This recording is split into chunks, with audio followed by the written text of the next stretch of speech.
speed, simplicity, and fun. Reflect that DNA of getting more time for gaming, and because that's what it's really all about. To pass the litmus test, is this going to help me paint that last unit quicker or easier before the next tournament? When we set out to create the new Warpaints Fanatic range, it had to be easy to use for the beginners. It also had to perform for the best painters in the world, but to call it a success, it gamers. We also wanted to talk to some of the most well-known and top out there, so we sent Adam down to the Art of War, because these guys, they play for a living, they have to. So that was exactly the audience we needed. Three most important things I look for in a paint is obviously how it looks, the vibrancy, the color, etc.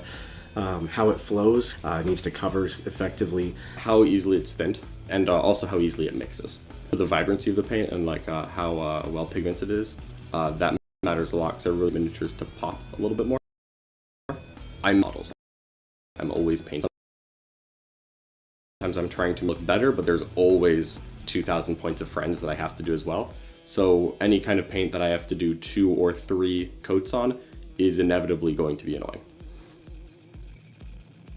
The competitive gamer, it's basically the painters that want an army done fast, but has to have an effects on the table. So you need vibrancy in the color, you need some strong colors to stand out so you can see it from a distance. You also want a one-time coverage. You don't want to sit and make endless amounts of coverage, because that takes time. You want to roll some dice, you want to get out there and get more time for gaming, right? So I like being able to have a wide range of choices. I need to be able to use them easy. I like to be able to take the paint, put it onto wet palette, and be good to go.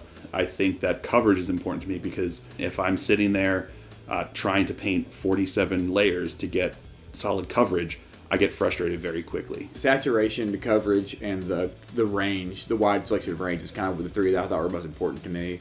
I think it's a mix of vibrancy and consistency.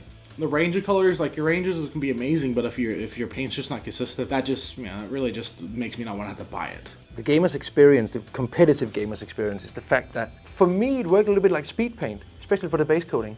You smash on one coat, and that's all you need. And you have a clear, crisp color, even on black. I know that sounds weird, but when you're painting 200 cultists, you want to save time on the boots. You just want to give it one layer, and that's it. First impressions, application was the part that impressed me the most. I really liked how smoothly it applied to the models. It's very easy to use. Yeah, I'm very excited about the range. I feel like it does everything I want. I feel like the coverage is great. I feel like the pigmentation of it is phenomenal. But every color I've tried is awesome. Holy crap, I probably spent about half the time I was expecting to get those effects. It's getting these high-end effects with minimum effort, which is amazing for someone on my level. I can literally just sit there and be casually, and this is so rewarding. And it saves a lot of time. Many hobbyists enjoy spending hours with their minis. Some just want great results fast. The insane coverage, smooth flowing properties of Warpaints Fanatic reduces the amount of layers, offering speed and ease for gamers. And the flexible color triad system makes color selection simple and effective. You're smiling. Of course I'm smiling. I just use the Army Painter paints. So what do you think? They were awesome. Oh my god. So I'm not much of a painter. I paint very infrequently, but I painted for 20 plus years, and these are, without a doubt, like some of the nicest paints I've used. For real? For real. Like, I haven't used like every line, but like generally speaking, like, assuming that all the paints match the same quality as the ones I was shown today, this line is going to be amazing. First impressions are incredible. I really enjoyed them. They were smooth, easy to work with. I didn't have to thin them. As much as you could thin them, I didn't have to. It's easy enough to use that someone who's brand new to mini painting is not going to feel frustrated by it. A beginner is going to be able to pick up these paints as their first model painting set and be able to create something that they're very happy with. Of course, Fanatic had to meet the demands for gamers, but every product we've created since 2007 has been with gamers in mind. Warpaints Air is the world's first true airbrush-ready paint. Saving time because it's pre-thinned right from the bottle, developed with simple-to-use color triads, which makes choosing your base coats and highlights simple and fast. And speed paint, well, that's pretty self-explanatory. What could be faster than slapping on one coat of paint for color, shading, and a highlight? Our one-coat system is consistent in its coverage and performance, making it a dream for gamers. Whether you're using it as a base coat or for picking out those pesky details like pouches, holsters, and lenses, nothing is faster than speed paint. Of course, we make products to support gaming, but when we say support, that extends to our long history of sponsoring tournaments all over the world with funding and prizes. Last year, we signed our biggest sponsorship yet as the title sponsors of the WTC, the World Championships of Wargaming, where we went last year to see what the best players in the world thought about Warpaint's Fanatic. While we were at the WTC, we gave away a certain golden ticket. Let's get nuts.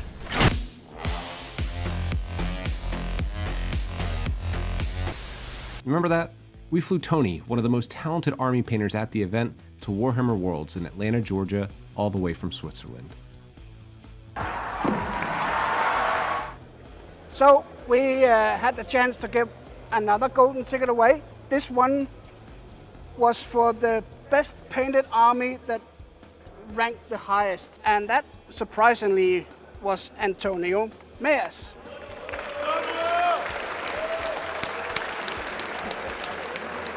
So you get a golden ticket as well.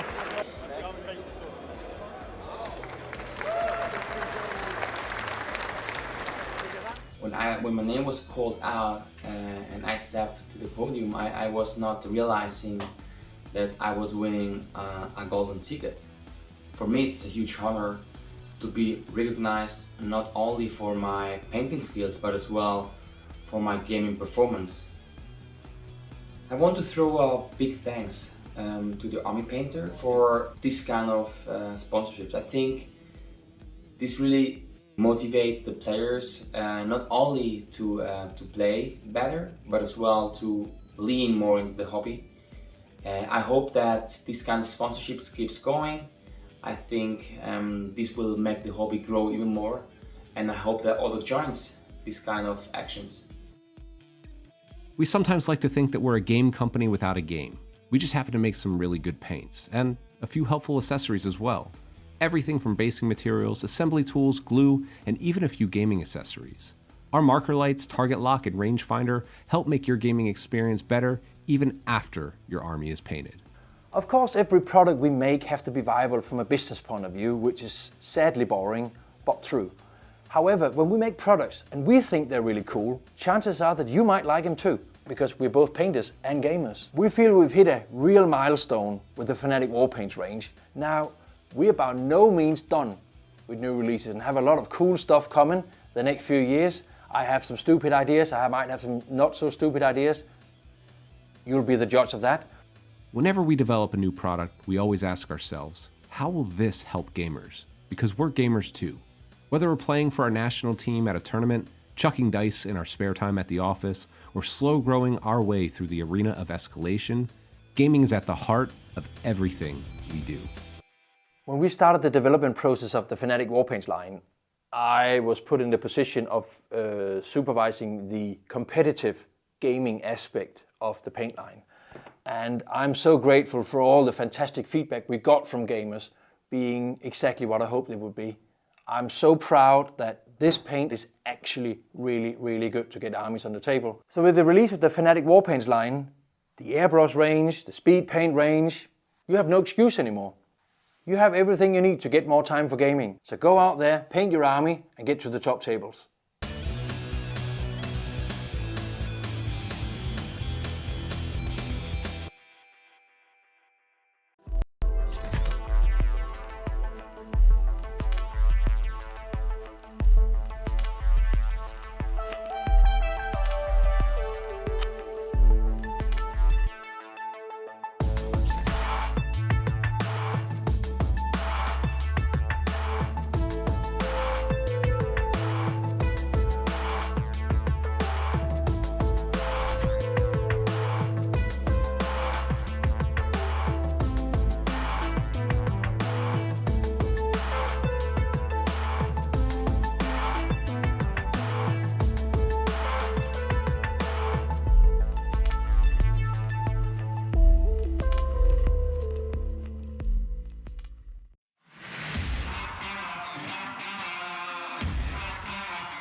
Coverage of the Onslaught Tampa Open is brought to you by The Standoff, presented by Crossroad Games. The Standoff is a long-running 40k grand tournament with a focus on both hobby and competitive play. While the event has been running for years, 2024 will only be its second year running as a multi-day GT. Not only will the event feature a 5-round, up to 72-player tournament, but it will also provide prizes for sportsmanship, painting, and even a trivia contest. This wide breadth of support for multiple aspects of the hobby is quickly making the standoff a staple for Northeast US 40k events. This year's event is running November 16th, 2024 at the spacious Portland, Maine DoubleTree. You can find the event rules and more about the standoff in the links down in the video description. If you aren't able to make the event, it will be covered on this channel. So huge thanks to the standoff for helping support this live stream coverage, and I'll see you there. Future-proof terrain. The modular terrain that raised nearly $1 million on Kickstarter features unmatched convenience. Push-fit, Lego-like components make assembly simple and intuitive. No instructions necessary. And now, it's fully painted. Aesthetic. Beautiful, battle-damaged, Gothic designs, painted in high-resolution themes. Ultra-durable pigments. Colors that will stand up to anything wargaming can throw at it. Modular. Infinite combinations to build ruins of any size or shape. If the rules change, so can your terrain. Affordable. Half the price of Games Workshop and none of the hassle. Competitive. Designed specifically to be compatible with tournament layouts. This means no more guesswork and no more rules disputes. For casual players, every battlefield is new and exciting. Storable. Can be broken down to take up a fraction of the space. Sturdy. Durable, injection-molded ABS plastic is designed to last a lifetime. Easy to assemble. Fits together intuitively and easily. Assemble a fortress in minutes. Want a set of your own? Well, click here to reserve your discount now. Future-proof terrain. Fully painted. Battle bigger. Spend smaller. Store smarter. What's up, folks? Welcome back for day 2 of the Warhammer 40k Onslaught Gaming Tampa Open. We're here with another 2 rounds of exciting Team 40k, and we're just going to be starting in a few moments here, folks. 15 minutes before the official round starts. Teams are just now coming together, ready to get their gaming on. We're actually going to be streaming Maru's team, which is the team with a very long name that includes both Quinton Johnson and Jack Harpster from Geomard War. So they are currently the front runners, I believe, in terms of team placing. Excuse me, Mahu's team, not Maru's team. Versus Almost Functional, who actually watched in round 1 yesterday defeat Calamity Incorporated, a very strong-looking team with matching jerseys, and Almost Functional was able to beat them. So I'm excited to see how this one goes. I think it's going to be exciting to see some of the pretty zany lists that Mahu's team has elected to include in their roster today. So I'm psyched. I hope everybody's ready for some good games of 40k. We get to watch some real professionals go at it. We get to watch some insane lists. There is a Canis Rex Imperial Agents on the roster today. The lists are already pinned in the chat room and also available in the video description and in the robot. So I hope you are all ready to go for as soon as we begin the team pairing process. Thanks everyone for your patience so far, and we'll be live with that in just a little bit. Save time at the hobby desk and get more time for gaming. Whether you're a beginner in the hobby, showcase painter, tournament gamer, or somewhere in between, our products today are designed for performance, speed, simplicity, and fun.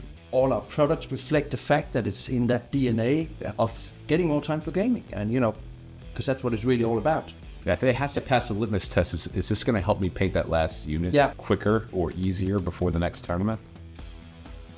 When we set out to create the new Warpaints Fanatic range, it had to be easy to use for the beginners. It also had to perform for the best painters in the world. But to call it a success, it had to meet the demands of the top tournament gamers. We also wanted to talk to some of the most well-known and top players out there, so we sent Adam down to the Art of War house, because these guys, they play for a living and they paint because they have to. So that was exactly the audience we needed. Three most important things I look for in a paint is obviously how it looks, the vibrancy, the color, etc. How it flows, it needs to cover effectively. How easily it's thinned, and also how easily it mixes. The vibrancy of the paint and how well pigmented it is, that matters a lot because I really want my miniatures to pop a little bit more. I'm never painting models, I'm always painting armies. Sometimes I'm trying to make some models in an army look better, but there's always 2,000 points of friends that I have to do as well. So any kind of paint that I have to do 2 or 3 coats on is inevitably going to be annoying. The competitive gamer, it's basically the painters that want an army done fast, but has to have contrast and effects on the table. So you need vibrancy in the color, you need some strong colors to stand out so you can see it from a distance. You also want a one-time coverage. You don't want to sit and make endless amounts of coverage because that takes time. You want to roll some dice, you want to get out there and get more time for gaming, right? So I like being able to have a wide range of choices. I need to be able to use them easy. I like to be able to take the paint, put it onto wet palette, and be good to go. I think that coverage is important to me because if I'm sitting there trying to paint 47 layers to get solid coverage, I get frustrated very quickly. Saturation, the coverage, and the range, the wide selection of range is kind of the three that I thought were most important to me. I think it's a mix of vibrancy and consistency. The range of colors, like your ranges can be amazing, but if your paint's just not consistent, that just, it really just makes me not want to have to buy it. The gamer's experience, the competitive gamer's experience, is the fact that for me it worked a little bit like speed paint, especially for the base coating. You smash on one coat and that's all you need. And you have a clear, crisp color, even on black. I know that sounds weird, but when you're painting 200 cultists, you want to save time on the boots. You just want to give it one layer and that's it. First impressions, application was the part that impressed me the most. I really liked how smoothly it applied to the models. It's very easy to use. Yeah, I'm very excited about the range. I feel like it does everything I want. I feel like the coverage is great. I feel like the pigmentation of it is phenomenal. But every color I've tried was awesome. Holy crap, I probably spent about half the time I was expecting to get those effects. It's getting these high-end effects with minimum effort, which is amazing for someone on my level. I can literally just sit there and be casually, and this is so rewarding. And it saves a lot of time. Many hobbyists enjoy spending hours with their minis. Some just want great results fast. The insane coverage, smooth flowing properties of Warpaint's Fanatic reduces the amount of layers, offering speed and ease for gamers. And the flexible color triad system makes color selection simple and effective. You're smiling. Of course I'm smiling. I just use the Army Painter paints. So what do you think? They were awesome. Oh my god. So I'm not much of a painter. I paint very infrequently, but I painted for 20 plus years. And these are, without a doubt, like some of the nicest paints I've used. For real? For real. Like, I haven't used like every line. But like, generally speaking, like, assuming that all the paints match the same quality as the ones I was shown today, this line is going to be amazing. First impressions are incredible. I really enjoyed them. They were smooth, easy to work with. I didn't have to thin them. As much as you could thin them, I didn't have to. It's easy enough to use that someone who's brand new to mini painting is not going to feel frustrated by it. A beginner is going to be able to pick up these paints as their first model painting set and be able to create something that they're very happy with. Of course, Fanatic had to meet the demands for gamers, but every product we've created since 2007 has been with gamers in mind. Warpaint's Air is the world's first true airbrush-ready paint. Saving time because it's pre-thinned right from the bottle, developed with simple-to-use color triads, which makes choosing your base coats and highlights simple and fast. And speed paint, well, that's pretty self-explanatory. What could be faster than slapping on one coat of paint for color, shading, and a highlight? Our one-coat system is consistent in its coverage and performance, making it a dream for gamers. Whether you're using it as a base coat or for picking out those pesky details like pouches, holsters, and lenses, nothing is faster than speed paint. Of course, we make products to support gaming, but when we say support, that extends to our long history of sponsoring tournaments all over the world with funding and prizes. Last year, we signed our biggest sponsorship yet as the title sponsors of the WTC, the World Championships of Wargaming, where we went last year to see what the best players in the world thought about Warpaint's Fanatic. While we were at the WTC, we gave away a certain golden ticket. Let's get nuts.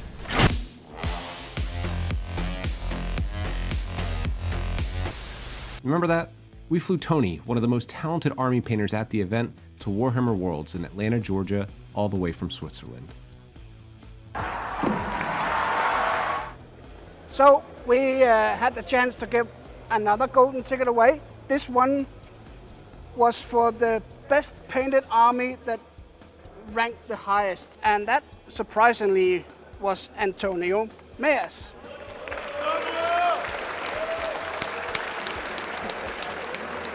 So you get a golden ticket as well.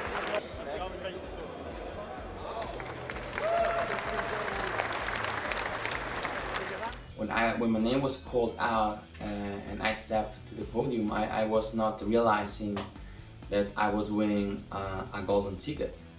For me, it's a huge honor to be recognized not only for my painting skills, but as well for my gaming performance.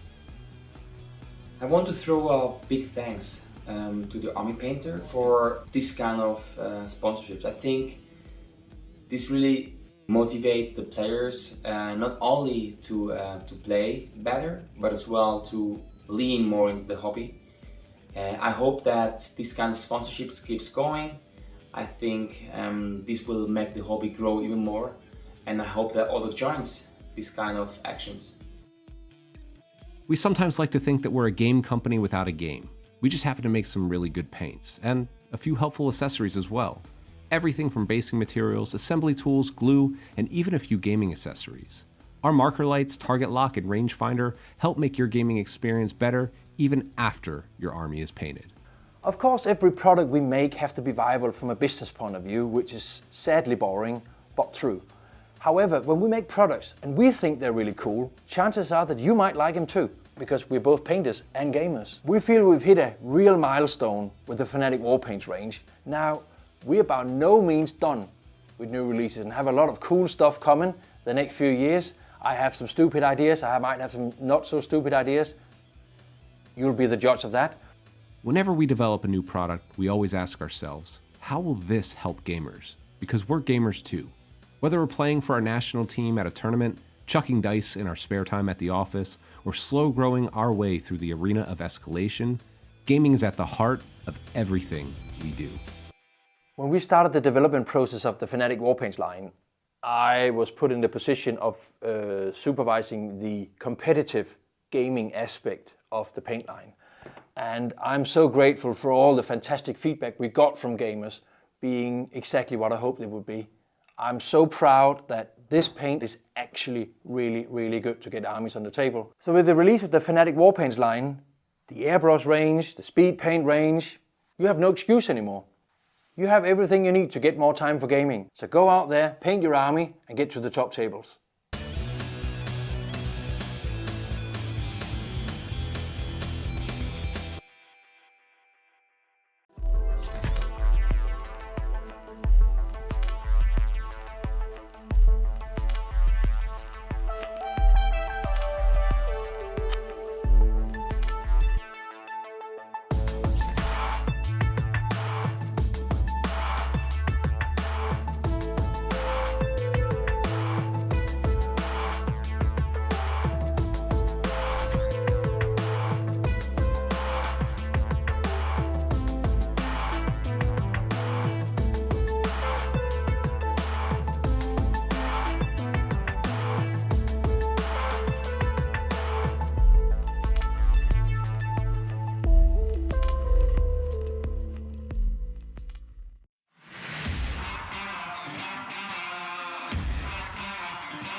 Coverage of the Onslaught Tampa Open is brought to you by The Standoff, presented by Crossroad Games. The Standoff is a long-running 40k grand tournament with a focus on both hobby and competitive play. While the event has been running for years, 2024 will only be its second year running as a multi-day GT. Not only will the event feature a 5-round, up to 72-player tournament, but it will also provide prizes for sportsmanship, painting, and even a trivia contest. This wide breadth of support for multiple aspects of the hobby is quickly making the Standoff a staple for Northeast US 40k events.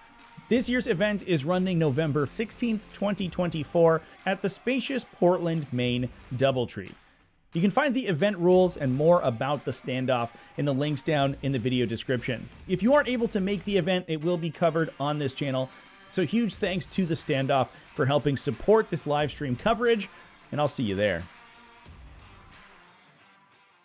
Future-Proof Terrain, the modular terrain that raised nearly $1 million on Kickstarter, features unmatched convenience. Push-fit, Lego-like components make assembly simple and intuitive. No instructions necessary.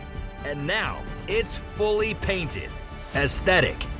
Beautiful, battle-damaged, Gothic designs, painted in high-resolution themes. See if you can be the first win on this. All right, folks. Apparently. All right. We are live at the pairing process. We've got Team NCDNAFRVARFTC versus Almost Functional. That's Mayhew's Celebrity D's Nuts Awareness Memorial Fun Run Pro-Am Race for the Cure is the abbreviation. You're so right. You're so smart. It's gonna be that. Oh, it ran over the overlay. It's too big. Good. All right, we fixed it. Good armies. All right, teams placing forward their pairing 1 defenders. All of the lists, by the way, if you want to check out any of these lists, they are in the video description. Death Guard going down for Mayhew's. You all ready for this? Yes. All right, let's go. Tyranids and the Eldar. I'd make it Space Marines. This is Imperial agents. Yeah, sounds good. We don't have Space Marines. Oh, yeah, not Space Marines, just kidding. They didn't have a card for Imperial agents, so they're proxying right now. Agents and what are you doing in it? Big models. What's up, everybody in chats? How's it going? Can't fathom the 20-0 versus 1,000 Suns. Yeah, we were just talking about that again. What's this one? I guess I mean, according to the team, they figure it's actually kind of a good matchup for Imperial agents. 1,000 Suns very good at killing big targets, but less good at killing individual enemies. So I think it has to But Cool. that is Charlie Blauer's Imperial Agents list. We'll definitely get a camera on that table for sure if it's not on the mainstream. Versus the AdMech. Where's my agent's boy? Oh, he's pooping. So we got Tyranids into Death Guard. Kind of a fun matchup, bit of a slow one. Table 7, Kirk. Mayhew's Death Guard being run by Morgan Timpey. What did you pick? Table 7. It is a Mortarian list, triple Death Shroud Terminators, 30 Cultists, some Nurglings, and I believe he's some Nurgle.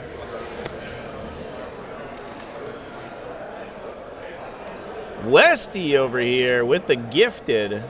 Hot diggity damn, Westy's killing it today. Yeah. Or this weekend, I should say. Thank you so much for the support, buddy.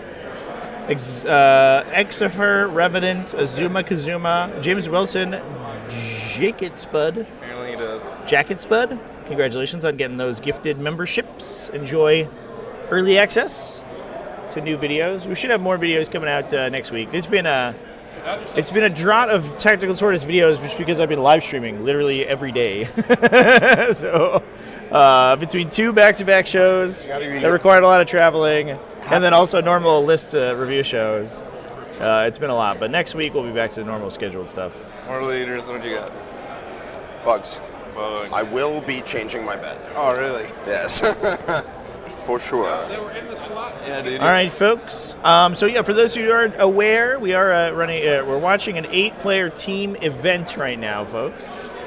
So this is the pairing process. These teams will, it is 2 teams of 8 individual players. This is the process by which they determine which games they are playing. From there, we can see that 80 to 80 score at the top of the stream. That's fine. That is a differential score based on the score between each player in each game. Essentially, every 5 points that you beat on the opposing team by, you will trade 1 point over while the games are going on. So the goal during this process is to try to angle your teams into the best possible matchups in order to get those big scores. So right now, we are choosing attackers. Each pairing step, each team puts forward 2 attacker lists, or 2 defender lists, excuse me. These lists tend to be ones that are pretty well rounded. They're able to fight a wide variety of matchups and score pretty consistently, almost regardless of who they're playing against. The other team will then put forward 2 attackers to attack that defender. Agents versus World Eaters this time around, pretty interesting. Tyranids versus Astra Militarum on the other table. Tyranids versus Death Guard, and the Mayhew's Tyranid list is being run by Chris Adams from Midwest Monstars. It's just a relatively standard invasion fleet. Hive Tyrant, Aero Tyrant, Gargoyles, Hormagaunts, a couple Exocrids, a couple of Maleceptors, a couple of Train FXs. That's going to be an interesting one. The 2 Tyranid lists are pretty similar, but one thing that was I was actually discussing with the teams previously, the almost functional Tyranid list is actually a Crusher Stampede. We watched it on stream on round 1. It is a bit of a mirror breaker, as we determined. The Tyranids themselves are not very good at beating sort of super heavy armor opponents, especially in melee. And the defensive technology that Crusher Stampede has allows them to sort of multiply their damage in melee and also protect themselves with -1 to hit, potentially -1 to be wounded. And it's actually really tough for other Tyranid armies to crack through efficiently because they're already have such a tough time with high defensive stats. And then once you just buff those defensive stats by attacking them, things get really bad for them. So here, almost functional Tyranid player actually 20-0'd another Tyranid player yesterday, which is pretty wild. Results for Tyranids, which are normally a faction that just wants to get sort of close games and draws, just by scoring passively with Biovores, for example. It's 6 or 7. It's a hashtag Eternally Online Trevi, that's me. No, Indeed, Chance. Indeed. So the way it works is we get this. So right now, we have World Eaters and Agents of the Imperium on the stream table. No one's worried about that, right? I think we're all okay with Agents of the Imperium being on the stream table. We did watch a World Eaters mirror match yesterday, so we might be World Eaters out, but I'm sure you guys want to see Imperial Agents, right?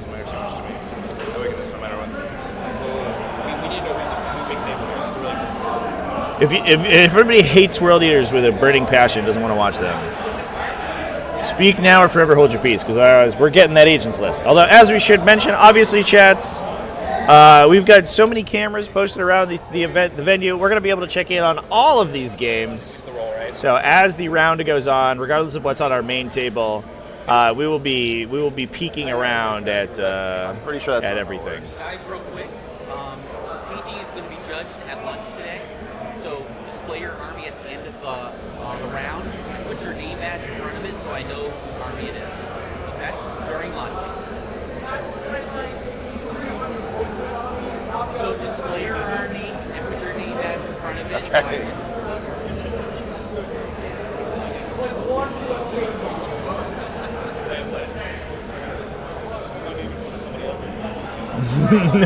You need to see the sauce, yeah. We absolutely have to watch that Navis ability attachment.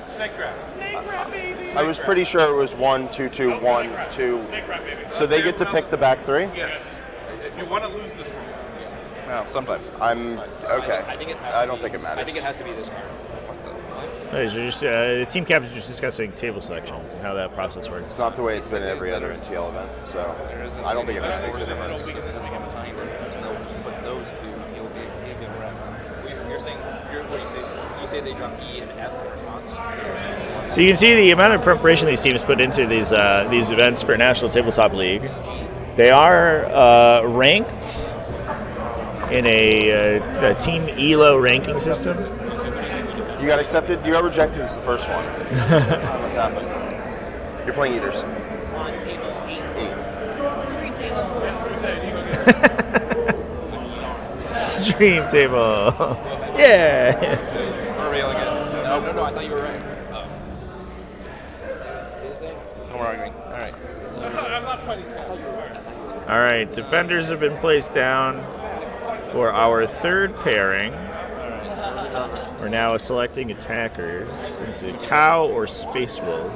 Yeah, he made it custom, I guess. So it's going to be you. We're gonna leave him for the end. Do they know Imperial Agents have to be through? No, they already picked the stream table. So layout 8, which is the layout that is. Apologies, the camera's being bumped here a little bit, Chad. It's I think bumped up on the end of the table. Layout 8, which is the table with the sort of starburst pattern in the center. That is third from the left. That is the stream layout currently, and that's the one that they put the Imperial Agents list on. So no, we have double Eldar. Gavin, you're up. Wait, Gavin. This is important. Gavin. Where do you want? Well, I'm the defender. Yeah. Yeah, he picked there. We'll by name. We just went over that. We did. How much shooting does he have? He has like 2 DDAs. That's about it. He does not have a lot of shooting. He has 2 DDAs. Like a Triarch Stalker. What do you want? No Silent King or anything. Is there anything you hate?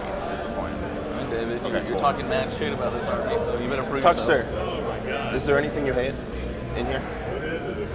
Sisters. No exorcists. Hey, Matt, you get to play against him. Why didn't either of you guys want to play me? What's that? Yeah. Why didn't you want to play me? Yeah, Dan Rontal. There's nothing you hate in here? Okay. Coward. Could have had a fun fight on table 8. What's the mission? It's tipping point. Got it. Yeah, Jackals.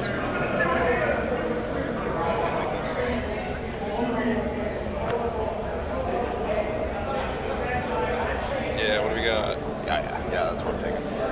Here you go, sir. I'm taking table 2. Table 2, alright. Table 2. What do you want? Same thing. Eldar? So we assign. Yeah, we signed all of them. We assign the final game. We assigned them all, essentially. And the last one's generic. No, what I'm saying is we assign a final table by proxy, so let's figure that out. We pick all 3. Yeah, we pick them all. This first. What are you talking about? Just figure out this first, dude. Just pick them up important. I'm not trying to confuse you. You were just a little bit relax. You. Whoa. I already picked it. What table's it bro? I already picked it. Do you want to just work coordinate on this? Like, which ones do you want? Here, put them down. So what do we got? Eldar right, you got Eldar versus GSC. Let's figure this out. yeah, the Imperial Agents is being proxied by the Space Marine card for Mahu's team, or Mayhew's team. So it's the third from the left. It looks like Space Marines, but it's actually Imperial Agents because they didn't have a card made for NTL. It's this and this. Okay, cool. That's decision. I don't give a shit anymore. All right, let's go. Holy shit. All right. Teams are assembled. Let's go ahead and I'm gonna break real quick here because I am gonna need to interface with the stream players. Give me 5 to 10 minutes here to set up the stream table. Thanks everyone for watching this pairing process. We'll be back momentarily.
Coverage of the Onslaught Tampa Open is brought to you by The Standoff, presented by Crossroad Games.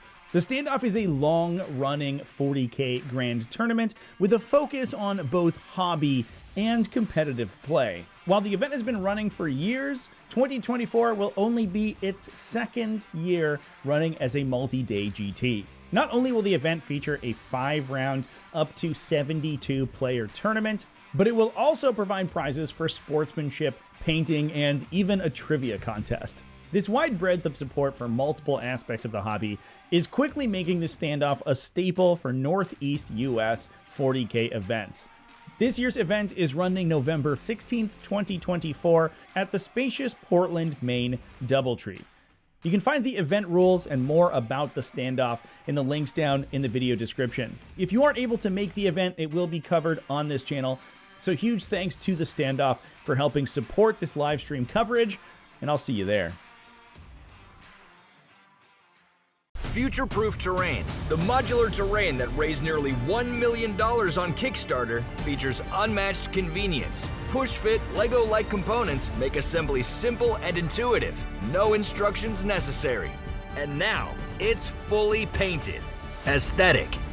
Beautiful, battle-damaged, Gothic designs, painted in high-resolution themes. Ultra-durable pigments. Colors that will stand up to anything wargaming can throw at it. Modular. Infinite combinations to build ruins of any size or shape. If the rules change, so can your terrain. Affordable. Half the price of Games Workshop and none of the hassle. Competitive. Designed specifically to be compatible with tournament layouts. This means no more guesswork and no more rules disputes. For casual players, every battlefield is new and exciting. Storable. Can be broken down to take up a fraction of the space. Sturdy. Durable, injection-molded ABS plastic is designed to last a lifetime. Easy to assemble. Fits together intuitively and easily. Assemble a fortress in minutes. Want a set of your own? Well, click here to reserve your discount now. Future-proof terrain. Fully painted. Battle bigger. Spend smaller. Store smarter.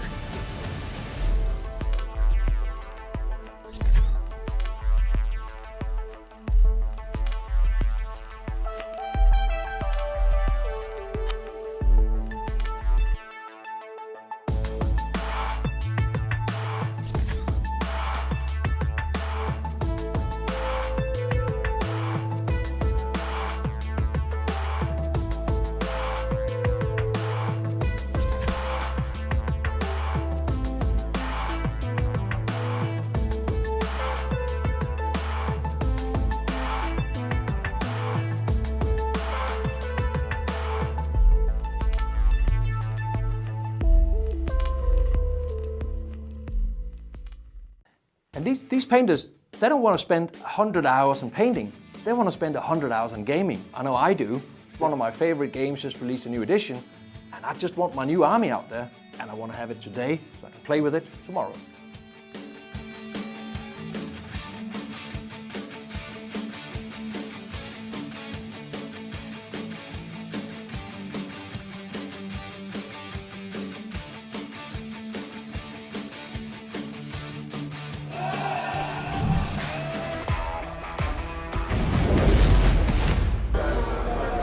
All right, folks. Players are getting their pregame talk down. Here's the 30 infiltrators. Just about, yeah. It's something like that. So I can go over everything real quick. So I have Canis Rex in the list, obviously. Got a bunch of characters. I have 2 assassins in the list. I get to pick them at the game, so I'm for sure taking the Calexis, and I think I'm going to take the Calidus as well. You don't want the Vindicare? No, I think I'm going to pass on the Vindicare. Coward behavior. It is coward behavior. I got one whole directly. character. I know. It's not even, maybe I did know. Alexis against my evil psychic. Yes, Calexis and Calidus. 10 Deathwatch vets. They have 3 damage Thunderhammers. You have, 2 of them? There's 4 hammers in the squad, and it's 1 squad of 10. The Watchmaster gives them advance, fallback, shoot, and charge. Okay. He also has Rights of Battle, so he gets free strat once a battle round. Canis has a free strat. The Rogue Trader Entourage has a free strat from an enhancement. The Inquisitor, if I spend a CP on his unit, regens a CP There's back only on a 3-up. Can you do anything besides tank shock and CP reroll? Canis, it's CP reroll 95% of the time, yeah. Okay, that's what I thought. usually on like number of shots. So what, do you have 2 frag cannons and 2 heavy bolters? Correct, 2 frag cannons, 2 Infernus heavy bolters. So it's a heavy bolter with a heavy flamer strapped to the bottom. Yeah, that sounds good. My Warlord do is... any of them have invulns? Yes, there's 2 shield dudes. Sounds great. 1, 2. One of them's the sergeant with the Xenophase blade. The other guy's just power up and in a Stardy shield. I've got... Does he also give you advanced shooter, advanced? Yes, yeah. The advanced Watch Master gives advanced shoot, fallback, charge, everything. So they're always activating everything all the time. They're chosen. I don't have Artemis in the list. He's still just in the box. What a shame. 30 Subductors. They all have Infiltrate. Yeah. They also all have a once per game. This thing is not actual model, it's a token. The link doesn't work, chat. 6 inches. Every unit you have that's on the objective has to take a battle shock check at the start of either player's command So they phase. each do that once? Yes, they each do that once, and it's at the start of any command phase. Very cute. Let me see if I can update it. Rogue Trader is my Warlord. The Rogue Trader entourage. They all have a 4-up invuln. They resurrect models in the squad. They're going to be in Deep Strike. I have a unit of 5 or 6 Void's Men at Arms. They're going to be in Deep Strike. I have to use, because I get 3 selections for the Deep Strike enhancement, I have to use 2 of them to pick the Rogue Trader unit and the unit they're leading.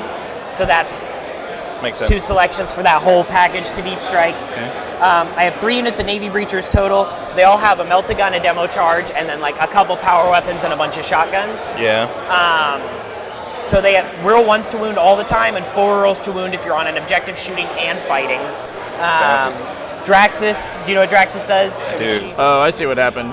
Sorry. So like all the I can give her +1 to hit, 4 rolls to wound, +1 strength, +1 AP, ignores cover, sustain hits on her other gun. Just a lot of stuff. rules. Yes. All right. 12-inch deep strike. Should be good, chat. So let me get the players list to the top of the documents here, If you fail, take 3 mortals. so we can follow along. And then I'm gonna go check out some other games. Yeah. Okay. Interesting ability. What else? What else? The Inquisitor has a 2d6 18-inch range Dev Wound Flamer. Yeah. And a Ballistic Skill 3 combi weapon. Ooh. Yeah. What a man. What a man. He does some stuff. What else? Sir Hector's, Candace's buddy. Do you have a rhino? I do have a Rhino, yes. 1 rhino for your dudes. Rhino with a Hunter Killer, and it'll come off once the Hunter Killer gets shot. Big things for like gotcha things. If you shoot a unit that has a character attached, I can spend a CP to get a 4-up invuln on the whole squad and get a 6-inch reactive move. That might happen. My shooting is good versus your I was army. saying your shooting is actually not terrible. This is a more lot of shooting than every other World Eaters list. 1 is more than 0. Yes. No, that's actually, my shooting is how I got a lot of games. Yeah. Like, a lot, because at Champs Cup I play this list, and I played against a Cursed Cultist guy who like screened his army with normal cultists, and I just went 13 inches and killed them all, and he's like, what do I do? what? Yeah. And then I killed half his Cursed Cultists in turn 1. Yep. Yeah, that was fun. So, I think that's about all the gotcha stuff. I don't have anything in strat reserves. I have a strat that lets me bring stuff in from strat reserves a turn early, but I don't have anything in strat reserves. You're just deep striking. Yeah, just the deep striking stuff. The So you're deep Colexis stri- will be in deep strike. Yeah, so you're deep striking her squad, and who else? Her squad, the Void's Men at Arms, and the Colexis. Okay. Everything else will start on the table. I'm gonna put everything on the board too. Yep. No deep strike for me. Alrighty. And then, cool, let's do. My detachment ability. Yeah. Start of my command phase, I either pick one of your units or I pick an objective. If I pick one of your units, I get +1 to hit against that unit with my whole army. If I pick an objective, all my models get +1 OC, +1 leadership, and a 5-up invulnerable save while I'm on that objective. Snazzy. All right. All right, let's do this. Let's do it. I got a 4. I got a 5. You're up first, unless you want me to be You first. have no infiltrate, right? Just scouts. So No infiltrate. you can drop first. Okay. I'm gonna roll all my dice in the tray. If they bounce out, Yeah. if they're cocked a little bit, I whatever will it is. try and roll them all on the tray too. Sounds good. All right, folks, I'm going to go ahead and set up my wireless cameras. I'll be back momentarily while the players are going through their deployment phase. I'll be back in a bit. You do have 15 call. But shockingly, I don't think I'm good. I'm not doing fixed call against you. All right, Believe sounds it or good. not.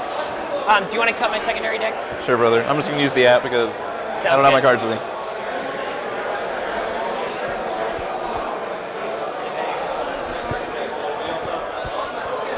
So they said everyone's accepted you so far? Yes, yeah, nobody's rejected me yet. Have you been beating your opponents? So my round one I got a 6 into Tau on table 5. That's pretty good. That's my job, so you know. And then last round I 20-0'd a T-Suns player on table 5. Good job. Yeah, last round I had to take the bullet and play the mids, the Necron player. Yeah. On like table 2 or some bullshit. Yeah, some where they could just shoot you the whole game. Yeah, I was like, whatever, guys. Luckily, everyone else carried. I was like, there, I did it.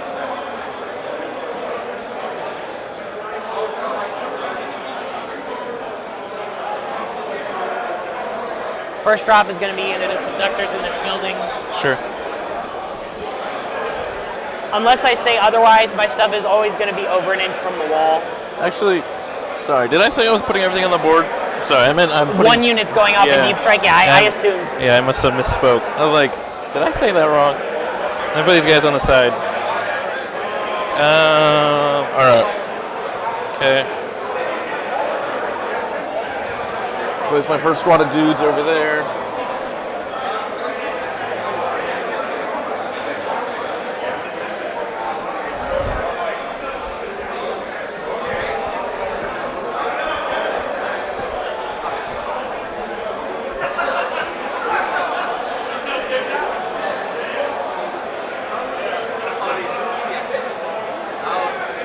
This deployment is tipping point, right? So these guys. Oh, you're right. I was thinking hammer and anvil. Where is T? I guess this one doesn't have tipping point. That's annoying. Whatever.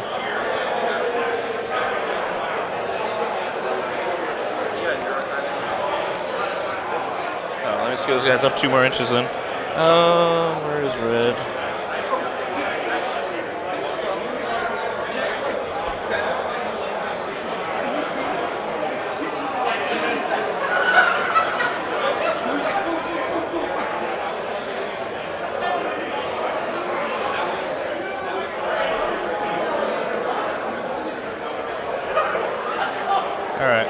There's some dudes.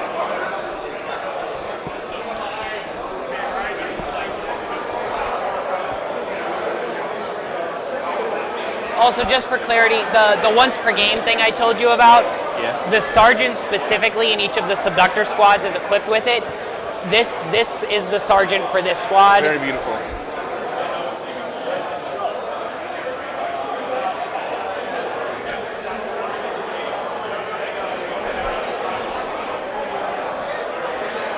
My next drop is going to be a unit of subductors over here, over an inch from the wall.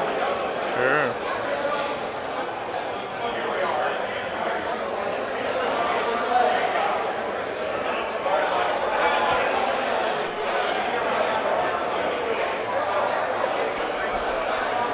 All right, chat. I have returned. Let's talk about some other games that we've got going on today. Let me take a peek as we reposition my camera momentarily. Sorry. So right next to our stream table, we've got the Tyranids versus Death Guard. That's going to be an easy one for us to peep into. As you can see, these are Kirk's Tyranids that we watched in round 1 yesterday against Drukari from Team Calamity Incorporated. What a cool game that was, by the way. If you haven't watched that game, highly recommend you go check that one out because that was awesome.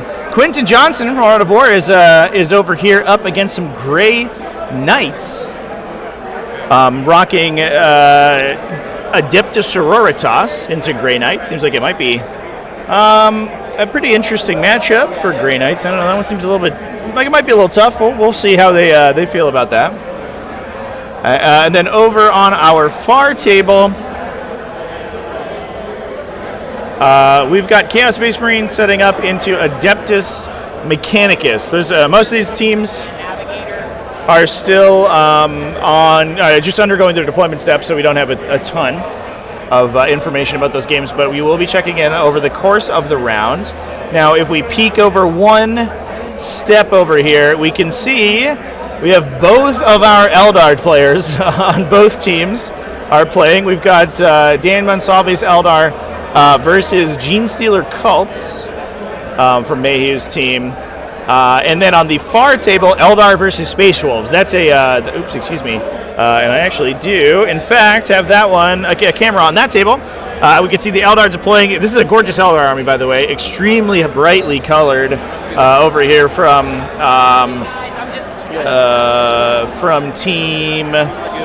Mayhew's team. That is Adam Raymond rocking Eldari over there. And that one's going to be against, this is actually on the exact same layout that we watched it in round 1, against the Wolf Jail, Space Wolf Stormlands. And then we've got one table down from that is Jack Harpster's game. We'll take a peek in on that as we're going. That one, he's rocking Militarum, I believe, versus Necrons. And then speaking of Militarum, on our final table, I know a couple people were excited about this one. We've got Tyranids versus Astra Militarum. I was just joking with the players a second ago. I said, how are you two going to tell your armies apart? Because they have exactly the same color scheme, sort of a black, brown, and red, dark red color scheme. And they both have like multiple Rogaldorns and Tyrannofexes. So I was like, well, one of you's Rogaldorns are walking, and one of them they're on treads. So that's going to be the deciding factor there. So we're going to peek in on these games. Obviously, everything is going through the deployment step right now as we continue on in round 3 of the Tampa Open 40k. Thanks everyone for watching. And I hope that you guys enjoy the coverage this round. Secret of Imperial Agents. Nobody has any clue what it does. Yeah. Besides the Imperial Agents player, and that's why they're just absolutely destroying people sometimes.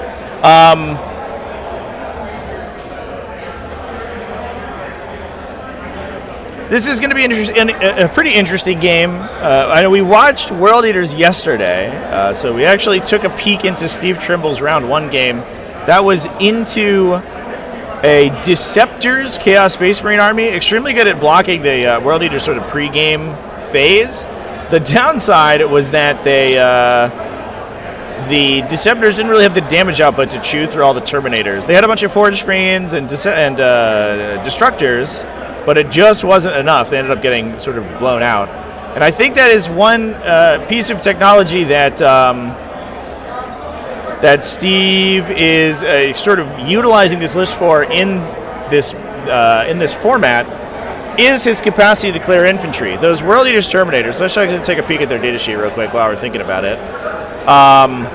The World Eaters Terminators can bring a pretty reasonable number of melee attacks to the fight, but they also come with solid anti-infantry shooting. And so one thing that we sort of have to consider in this team format is that there is the potential that you'll run into these horde matchups where your opponent's running like 60 cultists and 48 accursed cultists, for example, and having these World Eaters Terminators that can come in, swing 5 attacks on the charge, strength 6 apiece, plus fire a combi bolter at you for 4 shots each, potentially killing up to 10 models every time they go to attack, or 9 models, I guess. And not to mention the fact that they have heavy weapons in there as well, means that these things can actually output kind of an insane amount of damage.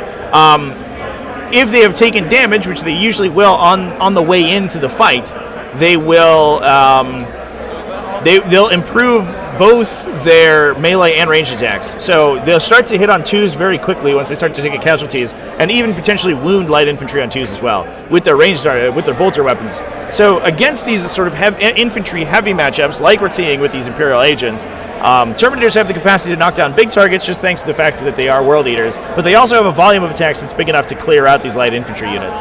So I think that's probably why Almost Functional was pretty excited to angle Steve's World Eaters into this matchup, because he certainly has the tools necessary to clear out these infantry if he needs to.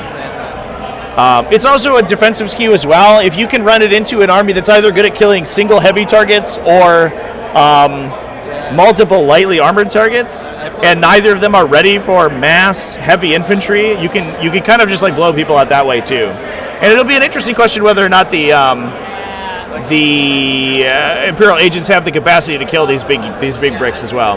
Chosen? Yeah. I'm like, this is the best kill team ever.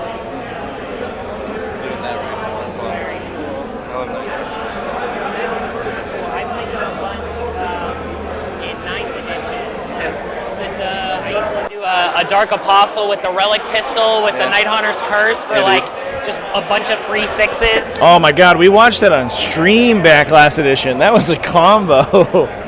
We were like, what does this guy do? Oh, it turns out he just vaporizes with that pistol. That was what a callback.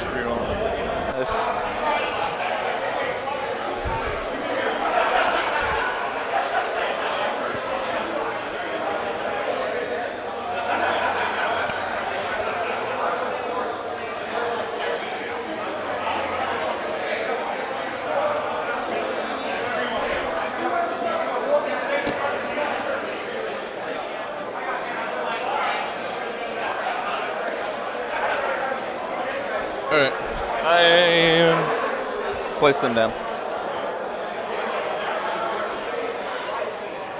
Steve's Angron, by the way, is absolutely gorgeous. I think it's professionally painted. Oh, my camera's struggling a little bit here, chat. But we'll get it once he comes. I'm sure he's coming closer to the camera. But it looks incredible in person. But it is funny because he is running sort of multiple generations of World Eater Terminators, which I kind of love. These are Chaos Terminators through the ages for sure. Now there are going to be some tools that the Imperial agents have in this matchup that they're going to be able to use to their benefit. They have squads like the Imperial Navy Breachers. You said what? How's he going to fight me if he's that far back? Listen, he got some long legs. So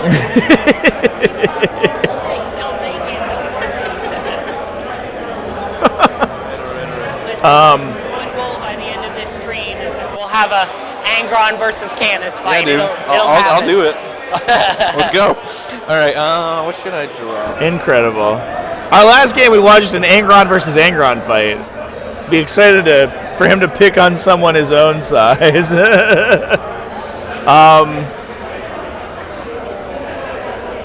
Yeah, so just like sort of running through Charlie's Imperial agents here real quick. He does have some good technology at clearing out these heavy infantry. Obviously, Inquisitor Draxus is in here. She can kind of get a little bit of a Custodian Guard combo going if she's locked into a Navy Breacher team. The Breachers get wound rerolls when targeting enemies on objectives, and Kyria Draxus, if you've never seen her in play, is incredible at scything through infantry once she has wound rerolls active. She has a devastating anti-infantry 2 damage ranged attack, and in addition to another higher volume 2 damage ranged attack that's only AP0. But those devastating attacks are going to be absolutely lethal to the Terminators here. If she can convert all those, it kills 2 Terminators straight out every time she shoots, which would be huge. The Breachers themselves are also no slouch, and he is running 3 units of them. They've got a set of demolition charges. Ooh, are we rolling off? Looks like that is Imperial agents going first here, chats. And we are off to the races. I'm going to do my blood tide first since they're both starting out round 1.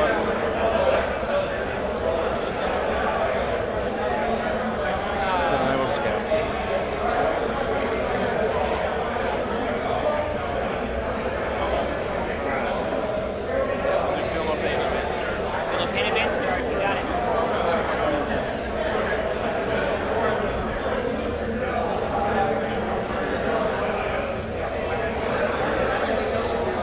Now activating the scouts off of the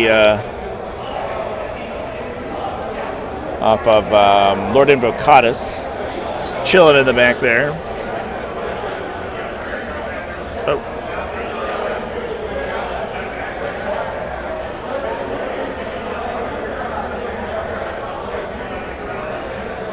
Fix that overlay real quick. But yeah, these Breachers. They're packing a pretty hefty punch themselves. Each one of them is running a bunch of special weapons. They have a melting gun, they have a demolition charge. They have a couple heavy shotguns as well, high volume, strength 4 weapons. They get wound rerolls on enemies on objectives, as I mentioned before. They also get a once per game 18-inch thrown grenade from their little Serpo Skull guy. So they themselves, especially in combination with the character, can actually put out some pretty impressive damage. They'll knock a couple Terminators by themselves. We have a bunch of Subductor squads that the army can use just to absorb attacks. And then we also have this one Deathwatch kill team. That's going to be absolutely critical because it is rocking 2 frag cannons, 2 Infernus heavy bolters, so a lot of multi-damage shooting that can knock out these heavy infantry. They also have those 3 damage Thunderhammers. Obviously, those get a little bit tough once they're fighting into a field opening, but if they don't have any defensive technology active on the Terminators, those Thunderhammers will one-shot each Terminator that they hit. Secure no man's land and no prisoners.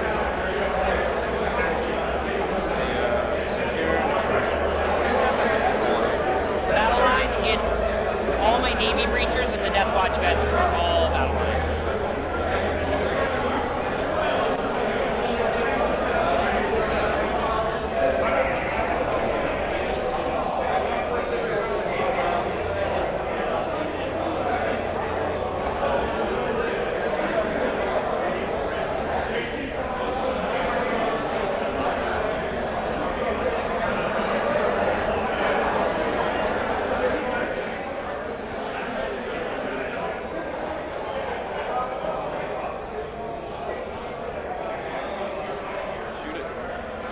By the way, it's important to mention that we're on mission combination A today, chat, which I believe is take and hold. So each player can score 5. Objective for +1 OC, +1 leadership. +1 OC, +1 leadership? Yeah, and a 5 up inmol. They all have a 4 up inmol already, but just with an 8, so they need a 2 up advance to hit the objective. Whoops. That's a 3. They will make it to the objective. Yeah, so we're playing take and hold and raise banners. That's certainly going to be a benefit to all these Navy breachers. They're going to be able to get additional victory points that are not available to the World Eaters, or at least very easily to the World Eaters. Thanks to that those banner points, those are just free secondary points they have access to.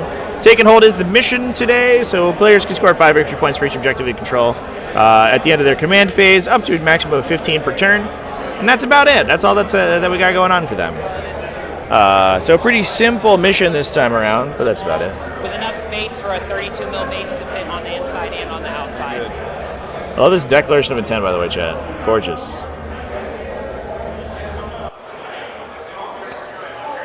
So they're OC1? Subductors? Base, yes, so they're OC2 apiece now for picking the objective. Sounds good.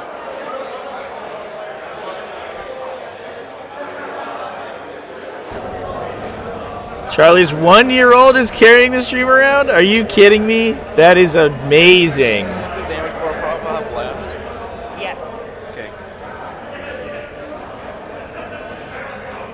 Can we get a shot of Dad? Oh, there he is. It's the man himself. Definitely. All right, he's in front of the camera now, unfortunately. Some free shots. So That's so fun. I think I have a line down here into at least one of the Chaos Spawn squads. Yeah, I think so. Which do you think I have lined to both or just one? Let's see. What's this measure? So like, not going over this thing. Here's the edge. So you just so barely, like just the back one? Just barely this guy if you're standing there. And we'll make sure 36. Notice you can move more and see more if you want to. 36. So we'll go ahead and shoot at that unit of spawn. Okay. Because let me make sure I don't want to move anything else. Yeah. Yeah, I don't need to move anything else. I have secure. Subductors are chilling. Subductors are chilling. Here, these guys are going to stand back as far as possible. Okay. 2d6 shots into the back unit of spawn. 6 shots. On 2s, 5s explode. 3 miss, 2 explode. And strength 7, so 3s. Yeah. 4, I don't anticipate needing his free strat, so I'm going to reroll one of them. 5 at AP1, so 4 ups. I have cover. 4. Damage 2. I'll take 4 damage. Just give me that. Make it easy. 2 damage. Go down 2. Maybe I'll heal a full. And then the multi-laser. Oh no. 3 explode. Strength 6, so 3s. 2-5. That many, no AP, so 3 ups to 4 ups. Yeah. You guys down to one. No, so close. So close to Mr. Spawn. Alrighty. It was worth a try. You almost got him. Almost got him. This chaos spawn impossible to kill. You can't even kill those things. Yeah, I think that's gonna be my... Why even bother attacking? You know what I mean? I'm gonna get 5 on secure no man's land, and I'm gonna ditch no prisoners for a CP, so I'll go up to 3 on your turn. Yep. Here, you want to put it in now? Yes. So that's the turn. We're at 1 now. And then, how does this work? So I have... Whoops. Yeah, you're good there. Okay. So we just got, you got no primary. You got 5, you got 7 secondary, essentially. There's 2 banners. Okay. You did not. You got rid of no prisoners? And I dumped no prisoners. So you did not Yes. Oh, yeah. Got it. Okay. There you go. We're good now. Okay. We're figuring it out. We did it. All right, my turn. Bring it down behind enemy lines. All right, I'm going to refresh behind enemy lines. Get cover assets. Cover assets. Cover assets and bring it down. Easy. Easy. Heal this guy. If you start getting bring it down, all of my work wasted. How did you do this, Steve? Sorry, brother.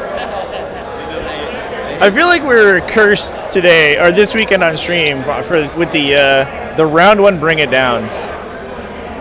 That feels like it's been a disproportionate number of round 1 bring it downs happening.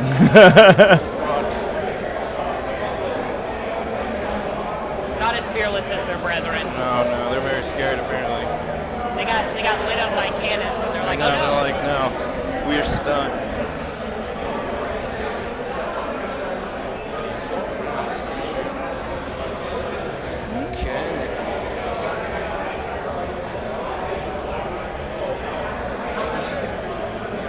Within 20 inches of me? I did not. I did not want to be within 20 inches of you. Wow. I, in fact, did not want to be within, like, 32 inches of you. Sounds like cowards speak. It's actually, you're within 32. All right, Chan, taking a quick peek at some of our other games momentarily here as the turn 1 movement phase is going through for World Eaters. We've got our Space Wolves versus Eldari, and the classic Wolf Jail has started to be completed. Space Wolves just rocking right up there in the center of the table, trying to keep himself safe from that Wraithguard break, which will absolutely dumpster a Thunderwolf Cavalry unit if it gets the opportunity to shoot. Probably won't one-shot it, though, and the Thunderwolf Cavalry will mess up a Wraithguard unit if they get the crack back. We've got another cool Avatar of Cain on this table. Everybody's got cool avatars of Cain in Eldar armies. Turns out the big cool monster is a big cool model. And this one's actually pretty sweet. Looks like she's on fire, maybe? I don't know. It's pretty cool. Whatever's going on. Militarm versus Tyranids looks like it's just completing their deployment, actually. A lot of the other games just completing their deployment. Our main table here is actually kind of killing it right now. We can take a peek at our Chaos Space Marine friends rocking up against some Adeptus Mechanicus. Still deployment going on over here. So we will take a peek at those once they're a little bit farther along, more developed.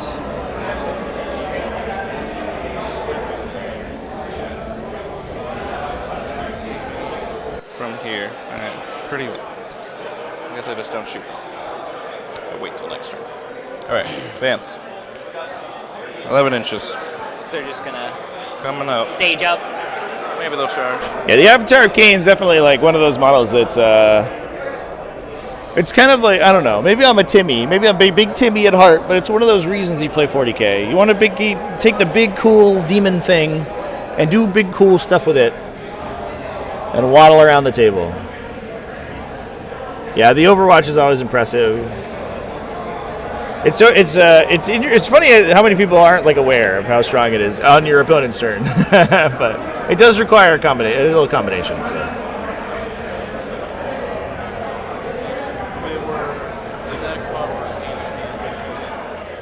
Yeah, you're fine there. Is Imperial Agents a real or meme army? I would say, to some extent, it's a bit of a meme army, but it can definitely legitimately win. You could just like put him right here. I think the implication of a meme army is an army that's fun but has no chance of like doing well, and I don't think that's the case for Imperial Agents at all. I do think that they're handicapped in respect to other armies, but to discount them would be at your own peril, because they will definitely mess you up if you give them the opportunity I'm gonna to. go grab a cup of water. Do you want one? Yes, please. Thank you.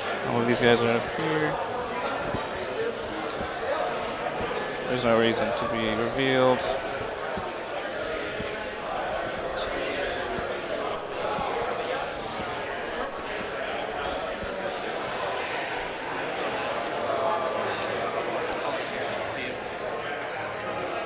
That's my last shot. Everything else, last sheets are in deep snow.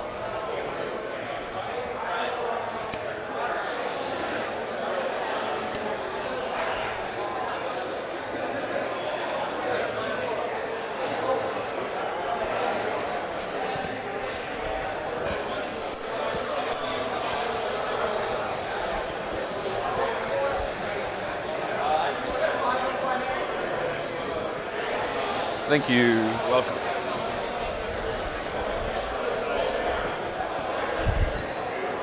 You can't 3-inch deep strike or anything but the Calexis, right? Correct. Calexis is the only 3-inch.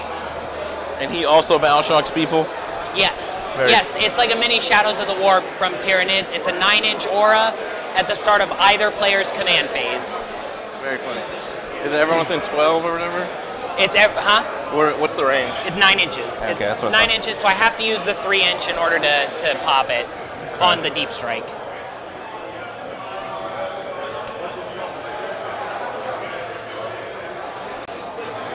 All right. Whee! He's coming. And then these Terminators.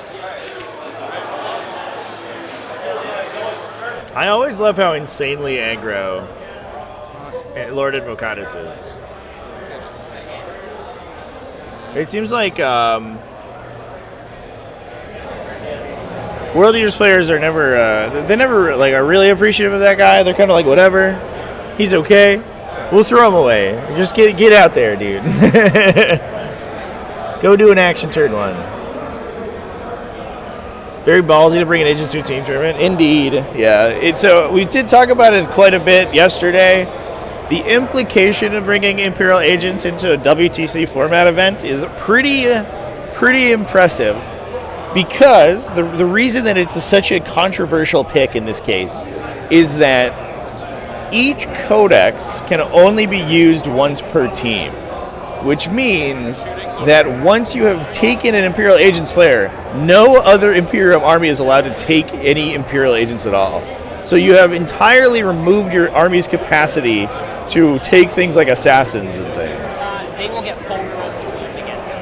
I don't know if there's a way to avoid it. Yeah, too close. So you can rogue into me. This guy's not a model. He's just part of the squad. Okay. Shoot, I'm gonna be over here, so their other charge is easier.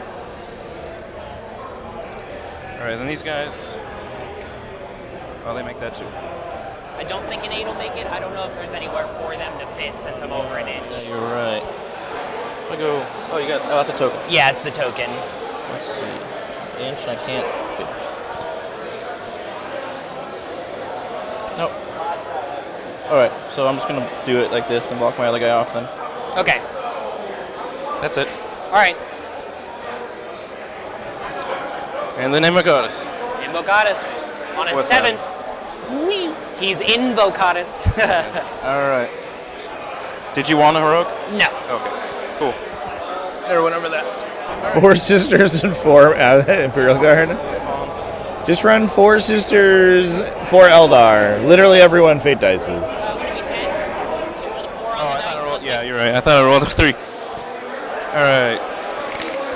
They missed. Oh no! Classic spawn moment. 1. AP 1, so 4 up. Yeah. Fails, you will kill 1. 1 dude. We'll leave the dog, so this guy has to stay on the point and not the one on the objective. We'll pull that one. Okay. Invocatus. Here's his horn. Hits 3 times. 4 times, whatever. 2s. 4. 4 ups. 2 die. Yep. And then Pull the dog first. Sounds good. And then his. Alright. 2s and 2s. 3 dev wounds and 4 saves. 4s. So kills 5. 4, 5. Hit me back. Ready. So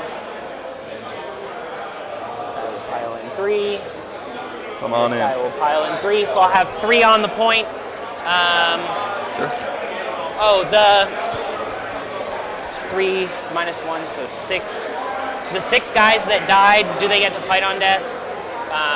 4 of them do, and then does the dog? No. So like they're just baseline of build? Huh? Is that Yeah, just- that's just on their data sheet. They're not good in combat, but it's something they can do. 2 hits and 5s. 2 saves, AP 1, Oh damage my 1. God, I'm gonna take damage now. I did take Ah, 2 2, damage. 6 up. I took 2. Got him. And then Take that, Invocatus, you silly goober. guys that are still alive on 4s and 5s. 1 more at AP Take 1. another damage. Oh, okay. Apparently takes. Okay. Over here. Is that going to be it for your turn? You got these Oh, guys. no, I get to punch you over there, right. The one guy that I pulled was too far to actually hit you if he fought, so Cool. he's out. We will... I'm actually not going to pile in. Okay. I'm just going to take the dog. Is going to bite you a little bit. Nothing. Cool. All right, I score nothing. I'm discarding Oh, both. did you want to do this charge over Oh here? yes, please. Thank you. I appreciate it. A 6. All right. That will make it. Yes, thank you.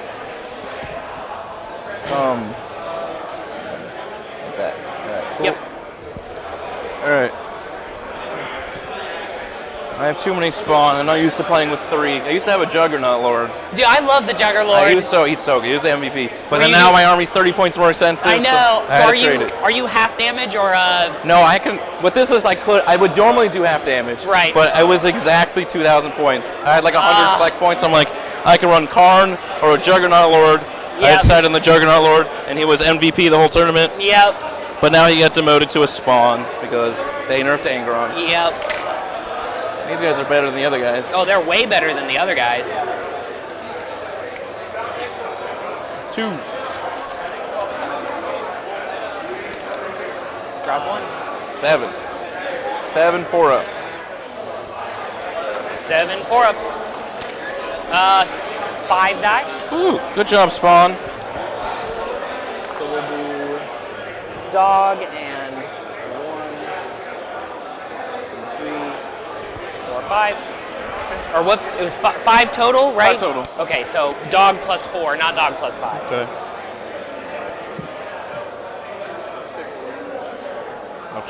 Say hi to this guy. I Yep. wouldn't like that, so it's still in combat. All right, cool. Hit me back.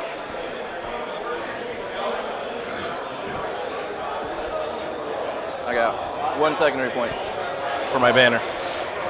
So 1, 2, 3, 4, 5, 6.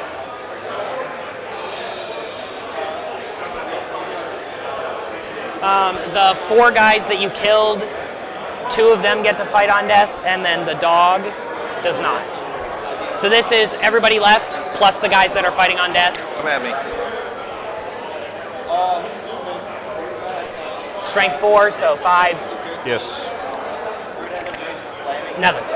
Apparently, Immiconus is worse than a spawn. All right. Apparently. Okay. That's it. I got my 1 point for a banner. Yep. I discarded both my secondaries, so I'll go up to CP. We'll both be at 4. Yes. I'm going to immediately spend my CP to auto pass this unit's battle shock to get a 15 on primary. Yeah. Where's Which? primary? Up here. 15 points. 15. And let's see. Who do I really care about the most? And then your cards. This squad still has 6 Your cards. models, so they're good on battle shock. Oh, your cards first. Oh, cards, right, thank you. You don't even have to pass battle shock yet. Cleanse and cull. I have 3 No, calls. no! Kill my Terminators. No! Okay. Yeah, people always like, I'm going to discard that. I'm like, You cannot. I'm sorry for that. Let's see. Terminators have I mean, I 30 can wounds. cleanse. I don't love it, but I It's funny that there are some armies in the meta right now that are like slowly but surely becoming more popular that do give up call. Like whether or not it's I don't think so. I think I'm just. big infantry bricks versus Alrighty. I am going to pick. versus what's the word? Like these big heavy infantry units. things like Wraithguard or even these Terminators, locking in call is a little bit of a passive benefit that you get from these units, which is actually transformative in some cases because it's not a very good secondary, generally speaking. So you're happy to discard it. Sounds good.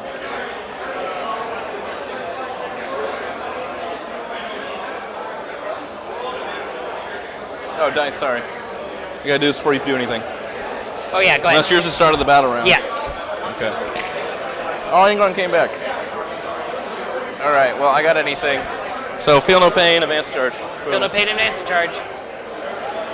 Look at that. If I just sent him out, he would have came back instantly. Yeah. What a shame. What a champ. Okay.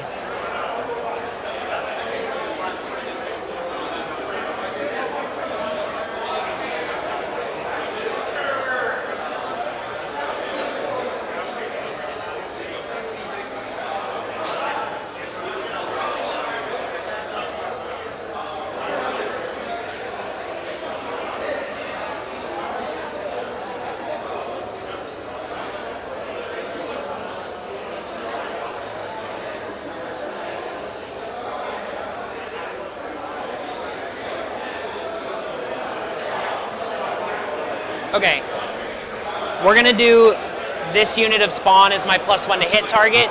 Just +1 to hit and what else? Just +1 to hit. Okay.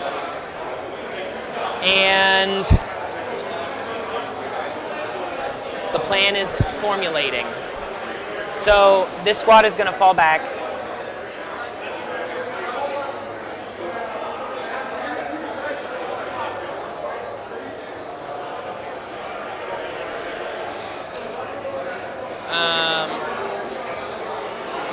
Actually, I just realized before I decide what to auto pass their battle shock, I'm going to use their once per game on the objective at the start of the command phase.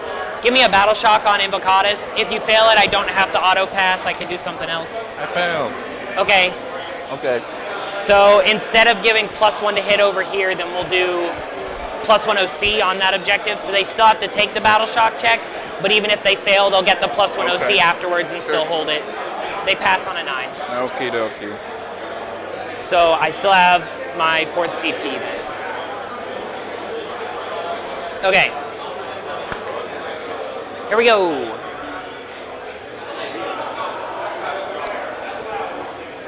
So I don't want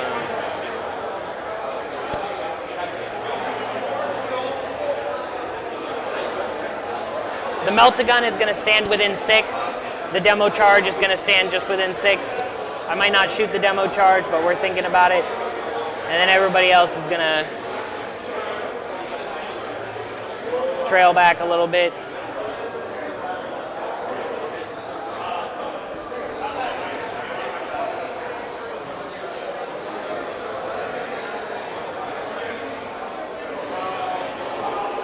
Oh, Angron's reroll hits. He's going to be reroll hits until the whole game, yeah. I need a deep strike charge. Okay. Mr. Calidus. Calidus is going to cleanse, probably. You know, the Calidus works with my weird interaction with the when I die strat. Does it work on that? Because I am not. I think it still costs because I think you spend because you're not there anymore. That's a good point. I don't know. I don't know how that works. If it comes up, we can ask the judge. But I'm like, I don't actually know how that works because I'm not on the board anymore. Because it specifically says use it even though it's dead. Even though it's dead, right? Not before. Mr. Navigator. So there shouldn't be space for 10 bases back here. Okay.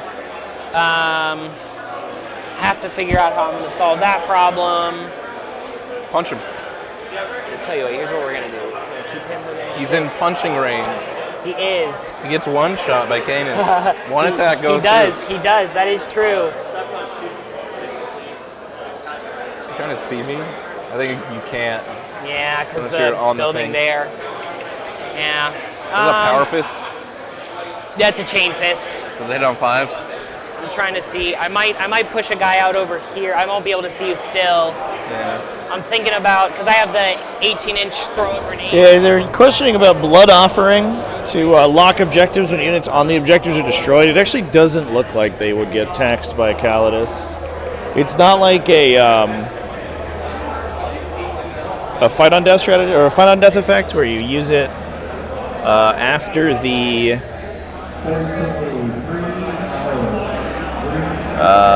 we're using after the roll has or after or before removing the unit from play. There is no requirement to leave the unit in play, and you're removed from play as soon as you're destroyed, so they wouldn't be on the battlefield anymore. I'm just noticing the little objective looks a little misplaced. I didn't set these ones up, chat, so I don't know.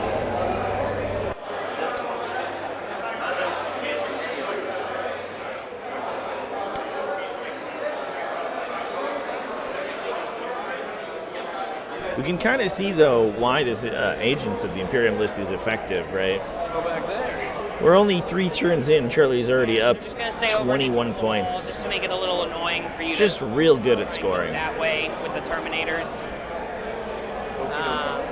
Plus, the Subductors are a good solid wall with some strong sort of reanimation effects.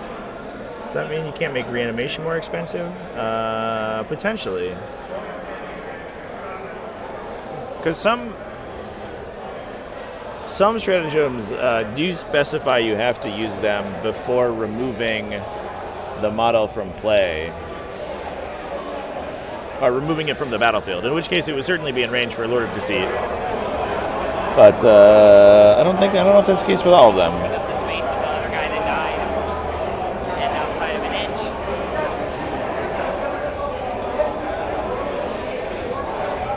Yeah, it doesn't look like Protocol of the Eternal Revenant, for example. It looks like occurs when you are destroyed. So it does purposefully leave the battlefield and then return, which is why like weird things like Omni Scramblers work on them.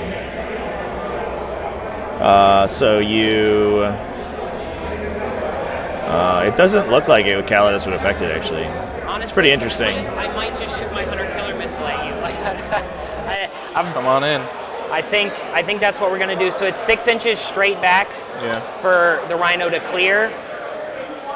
3 up. I guess needs another inch up. So he's moved 10. He has 2 more to there. If I want to charge you, I might need to move this guy out of the way. So only 2 of them will be on the point then. I'm like just within 6, but with a pivot, it'll probably end up being like a 7-inch charge to make it to you. Sorry about that. Well, you don't need a pivot. You can just run through this. Oh, true. Just go back. Yeah. You probably need actually go around you guys. You might need to. There's a 6 or 7. Yeah, 6 or 7. Well, if it comes up as a 6 or 7, we'll take a look at it. If he's still there, we'll see what happens. Canis wants to have options. I would really like to be able to use Canis in combat, but I can't do that without him dying immediately. So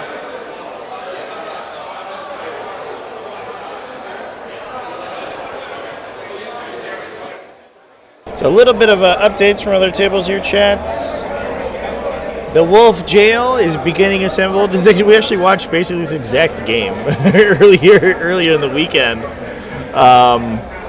Wolf Jail over here from Almost Functional, pushing super duper far forward into Mayhew's Eldari.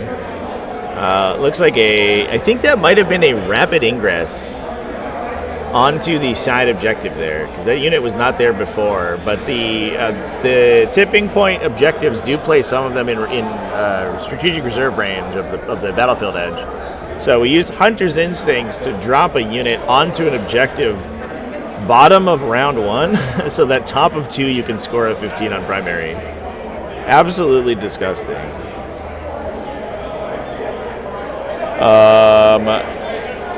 We're also seeing some pushes from Adeptus Mechanicus in our game versus Chaos Space Marines.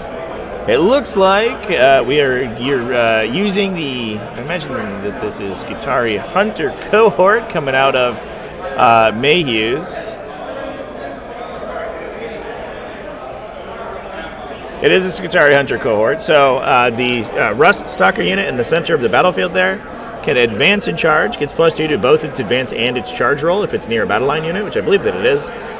So it can push super duper far forward, gets an insane increase in threat range, +4 inches on their total threat range, and can move in to try to engage these tanks and prevent the Renegade Raiders from pushing forward. If they're able to do that, Renegade Raiders can potentially fall back at the end of combat, but if you're able to lock multiple units, some of those will be locked into melee, and they're not going to be able to participate in the game in the future. So interesting, aggressive play from the Adeptus Mechanicus here. Definitely something good to get that early score. We also see something similar happening for Astra Militarum. The Militarum tank company is trundling forward for almost functional. Mayhew's Tyranid list is on the other side of the table, but we do have what look like Hellhounds. I believe those are Hellhounds. I think they're a 3D print.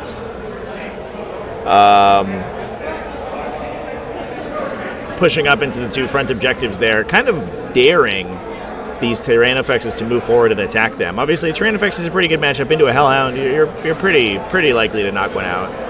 Downside being that you're then in range to get counterpunched by these Luminos Eradicators, Demolishers, Rogaldorns, all of the terrifying shooting that comes back at them. I am reminded, Chad, I actually discussed with the players a little bit. A lot of these military models are actually 30k models. And there's a little tiny Sentinel-looking thing. I absolutely love this. There's a little tiny Sentinel-looking guy. It's like the light Scout Walker from Solar Auxilia, excuse me. Next to Lord Solar Leontis in the bottom right of the screen. That little guy is serving as a heavy weapons team, which I love. He's a little man with a mortar on a walker, and he's the two wound heavy weapons team. Adorable. I absolutely love it.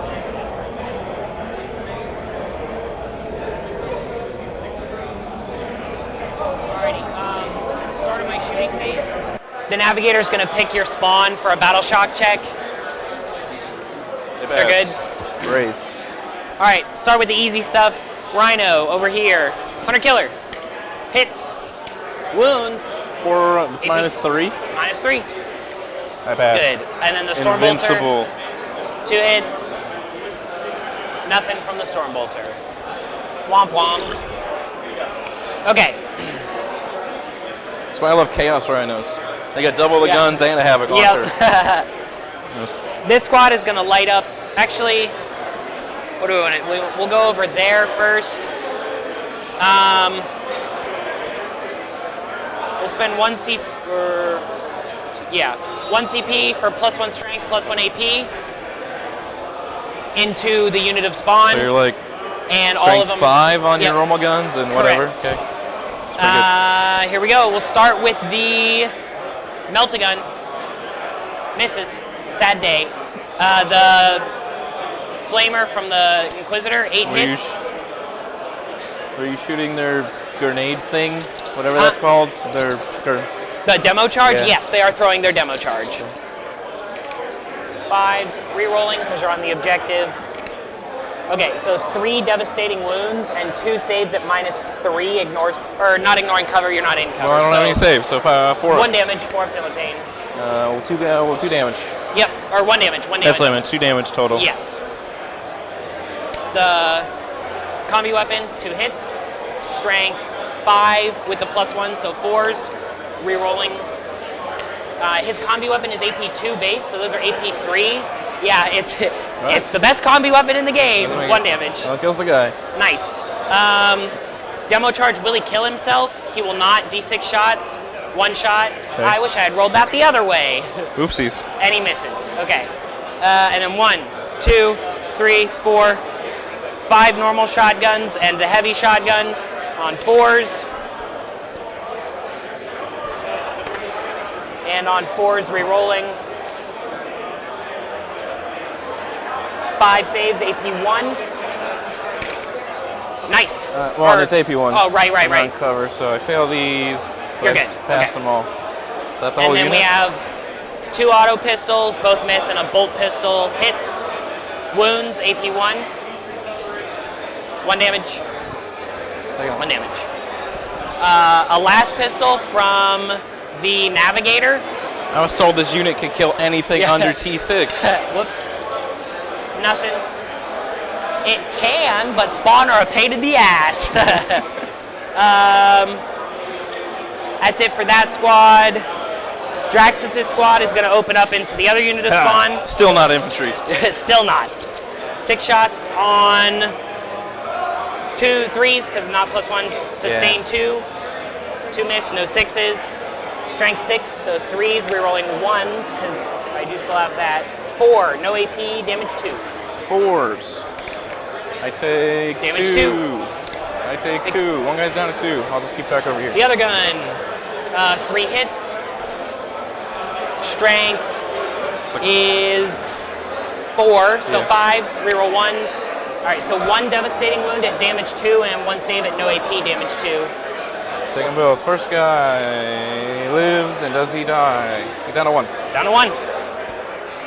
And then the demo charge, does he kill himself? No. D6 shots, 4.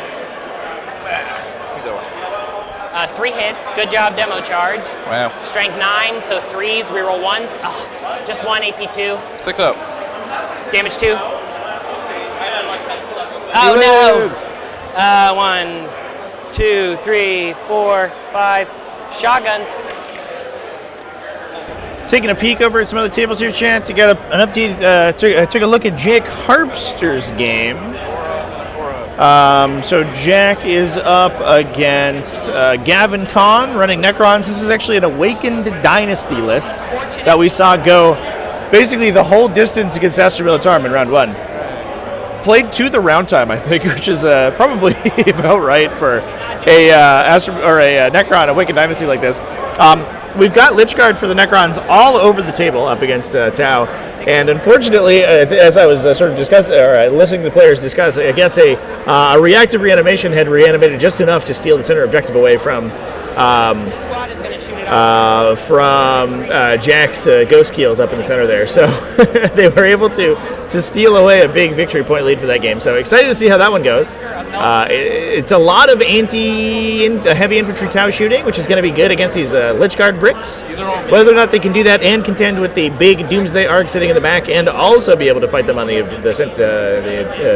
fight their OC on the objectives is going to be the big question of the day. Yes. But that's going to be an interesting one. 5 minerals. All right. Well, that makes that a little easier. So then we'll light up into him. Free strat, sustained hits, ignore cover. We'll start with the household pistol. 1 hit on a 3. Strength 5, so on a 5. Rerolling because you're on an objective. Nothing. The Electromeister Voltaic pistol. 2 hits on a 5 and a 3. Strength 4, so 5s. Rerolling because you're on the objective. 1 at AP 2, ignores cover. I live. Melta. Misses. And the heavy shotgun. 2 hits, 1 sustained, and 5s rerolling. Nothing. And the dart mask hits. Wounds. Actually, it might be strength 2, anti-infantry 4 up. It's a weird gun. 2 or 3 is not what you want.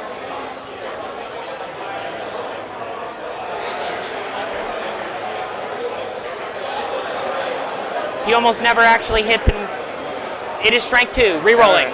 Does not wound. Okay. 5 mortals and 0 damage. Yeah. What a dichotomy. Okay. Well, we have Canis, we have a charge. We'll try and do something funny there. So Canis is going to shoot. He's going to put everything over here. Okay. So we'll start with the multi-laser. I have 1 get. Yeah, okay, good. Yeah. Let's make sure you're doing it correctly. Yep. 2 sustained hits. 3s. And 3s. 4. Do I have cover? Do I cover? I don't think so. No, not from Canis. 4s. Does he live? No! He's still alive. D6 shots, 2 shots, all free strat, reroll the number of shots into 3. Woo! On 2s, sustain 5s, okay. And then on a 2 to wound. All right. My dude, what are you doing? All right. Well, that's bad. This spawn lived. Oh well. Darn. So charges, we'll charge here with the Rhino. On a 6. Oh god, now we have to actually measure. You going around? Here, let's get rid of this. So I think Directly straight. You're on top like this? right there. Okay, you're good. And I will tank shock.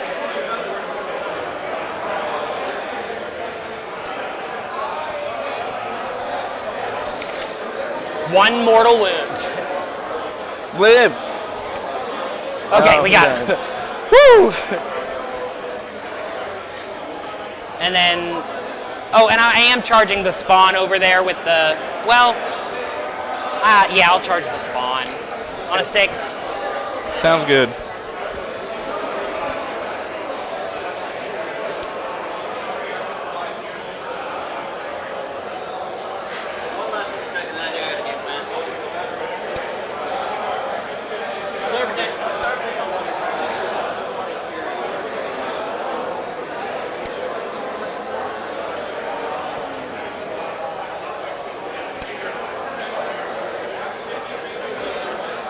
Fight me.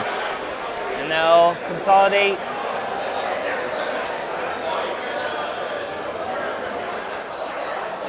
So you got, what, 2 guys with invols in the squad or 1 guy? One dude with an invul. One guy. I'm not going to charge you over here. I'm just going to be sad that you have a guy on 1 wound. He won't be on 1 wound for long. Yeah.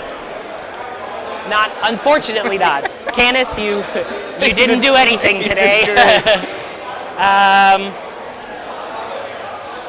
Yeah. Do you have enough to interrupt? You do. I don't think you will. Oh, you. You it doesn't couldn't. matter. That's You didn't because even I fight. tank shocked you, right? You're good. Yeah. So we'll swing with the Inquisitor first. 4 attacks on 3s. And he is strength 5, so I'm wounding on 4s, rerolling 1s, 3 saves. They are AP2. 6s and 4s. D3 damage. Oh, sorry. 3, 6, 7 damage. What the fuck? Yeah. Inquisitor! Probably dead. We got him. Dead. All right. Goodbye. So the spawn over here were made of paper. The spawn over here are Apparently. holding all the good stuff. And then the Rhino is just going to consolidate onto the Heal another objective. spawn is up to 2.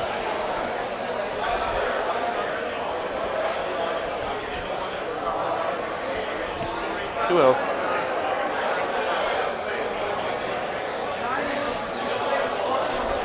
Cool. All right, what do you score?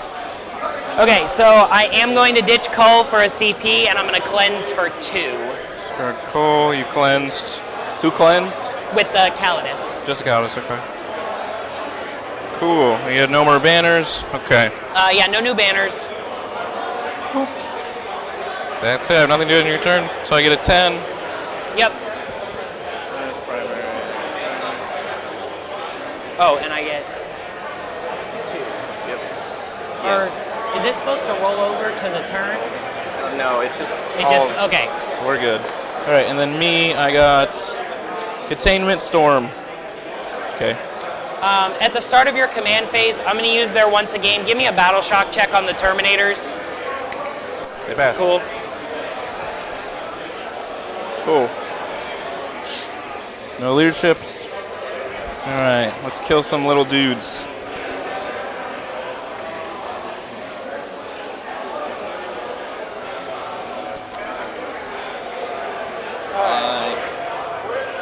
I don't want a containment. That's probably my secret. Oh, we didn't pass the turn? No. Nope. Whoops. Passed twice. Okay. Oh, we're on turn 5. I don't know why it's saying that. Reset turn.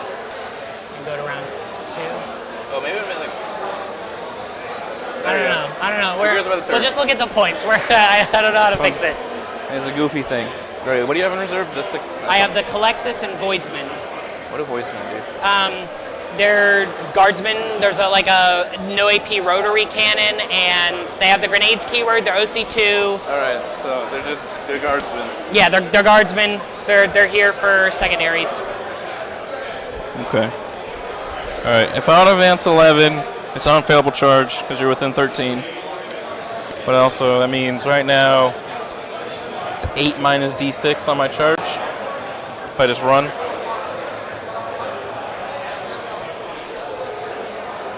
All right, who's Angron?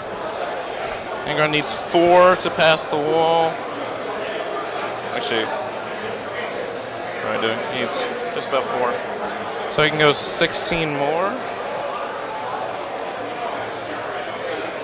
That's where he could go, hypothetically. If I want to run max distance.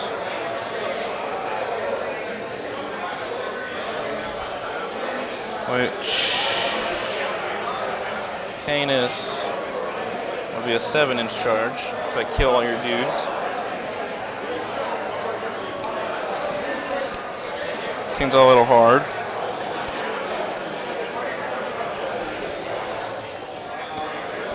Does everyone in this character squad have multiple wounds? They're 3 dudes with 2 wounds apiece. Okay, and 1 dude with like 4? And 1 with 4, correct. Fun. Fun. I'm going to start with here. I'm just going to advance them. 10. Oh no, he exploded! No. Rip that guy. I'll repair him.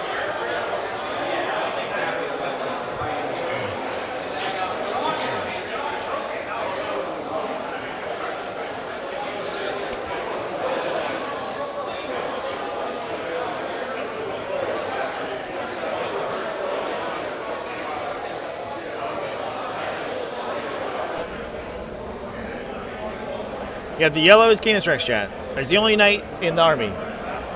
So that's the one. These guys. He's got that royal yellow for being the Rex. Hail to the king.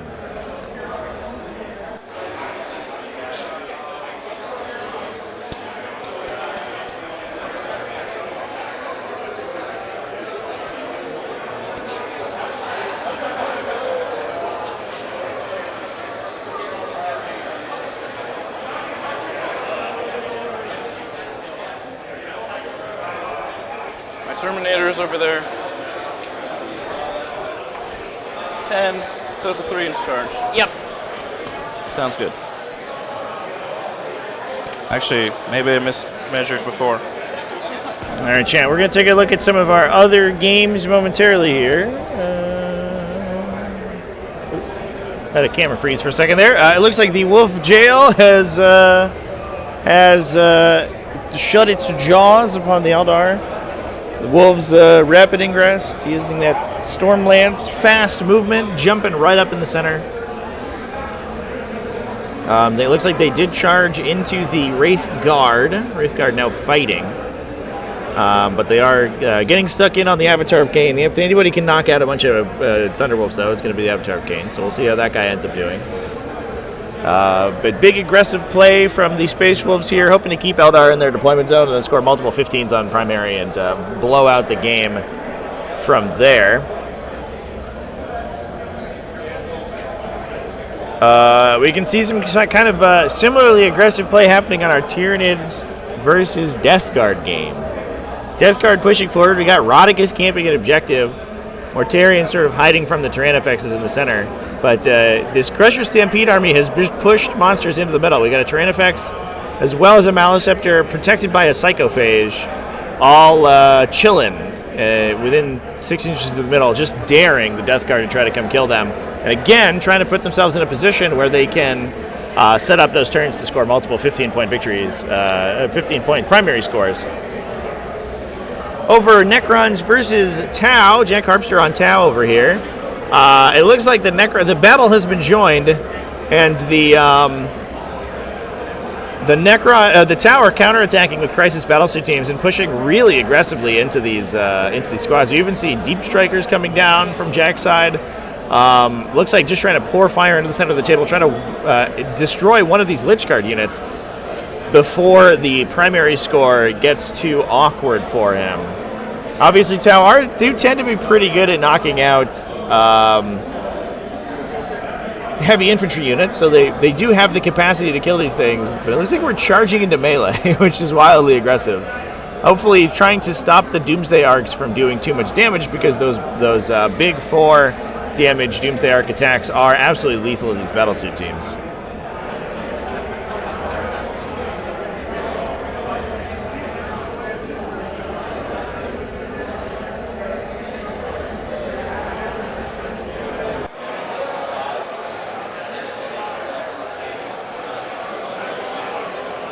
back. Because I want this charge not to be too far.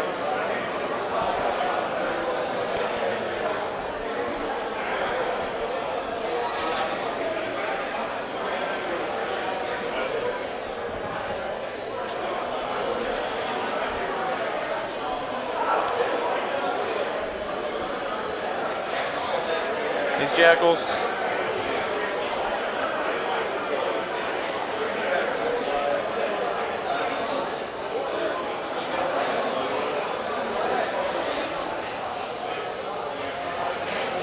Oh, gee. Yeah, it's not worth it.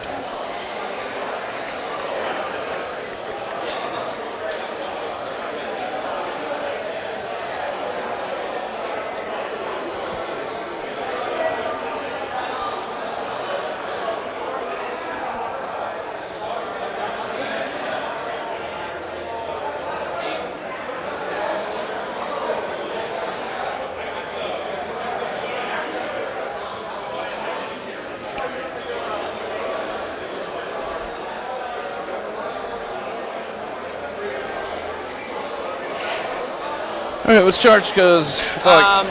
Oh, you're gonna wrap it? I think I'm gonna rapid the Calexis. Sounds good.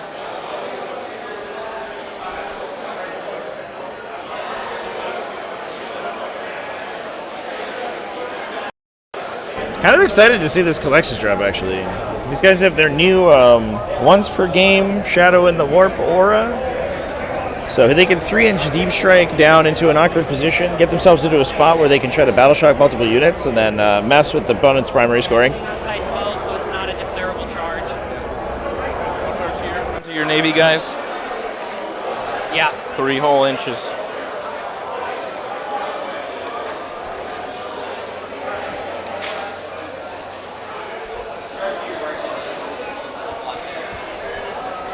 In true World Eaters fashion, we go directly from the end of the movement phase directly into the charge phase.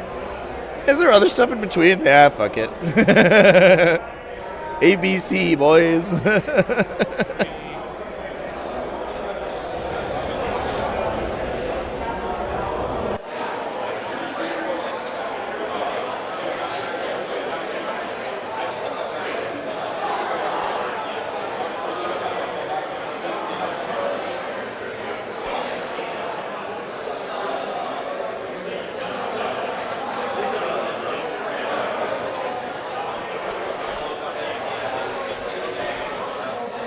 Spawn here.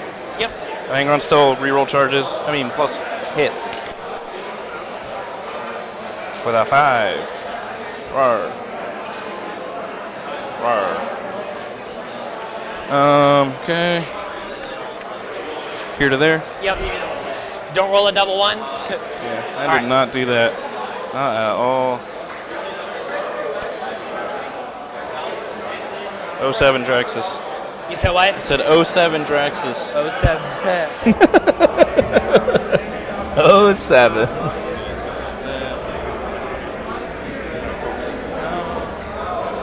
I think this guy might got a coherency right here. Go like that.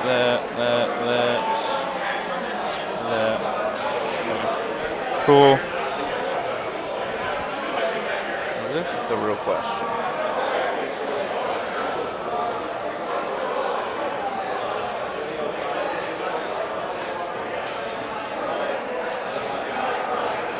Do they have any way of shooting when I'm in, like, can you fall back and shoot or anything? For 1 CP, yes. Snazzy.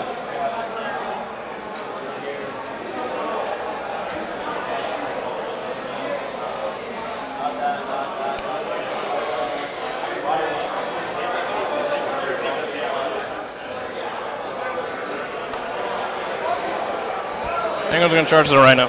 Okay. I lost that dice. Speed. Got it. Sayonara Rhino. Yes. I don't think they'll need help killing 10. Yeah. Blue guys into Rhino. Yep. With a 9.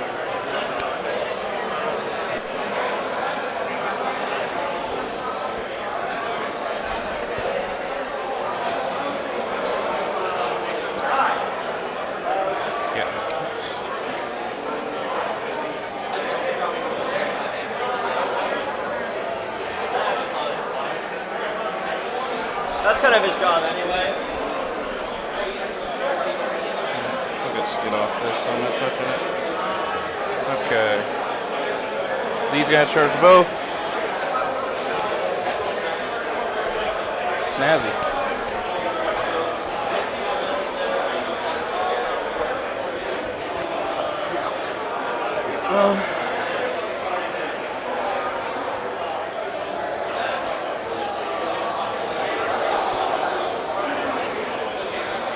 So, I want to make it where you can fit all 10 guys without having to emergency disembark. Okay. So could you do that like this? Do you think that's possible? I'm not sure if it will be possible since you rolled the 11. Yeah. I think, depending on how you do it, a lot of them will have to base. No, I can't make myself out of coherency. You could. I can't. So a little peek over here at Quentin's game. This is Quentin Johnson versus the Grey Knights from Almost Functional, excuse me. David Ozawa.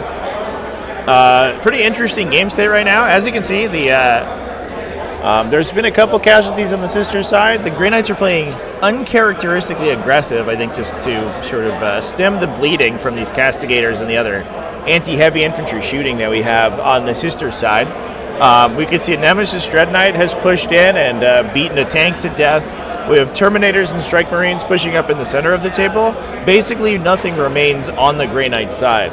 There's also engaging that Immolator over there on the right-hand side. It's a little bit tough to see with the camera angle that we're at, but there is another Terminator squad, engaging that Immolator over there as well. You can see it's sort of white stained glass window popping up on the right-hand side. So that's going to be an interesting one to keep tabs on because this one looks like it is a very non-standard game. This is a very aggressive play from the Grey Knights. I think just try to break the back of the Adeptus Sororitas before their Miracle Dice get too crazy. However, if it goes poorly, could immediately spell their end.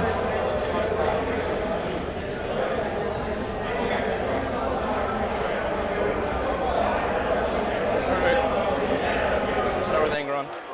He's gonna kill your Rhino. Alrighty.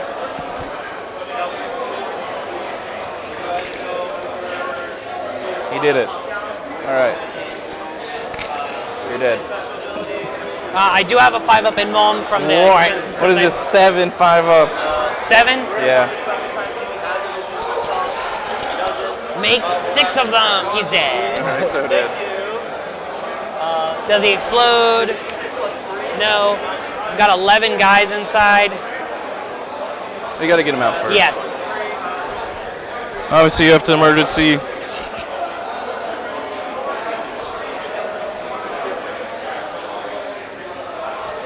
So, there's nowhere really great for me to put them. True. 6 inches this way doesn't give me a ton, but I think 6 inches this way is probably my best bet. If I can fit them over here. That seems unlikely. Huh? That seems unlikely. It seems unlikely, but I'm gonna try.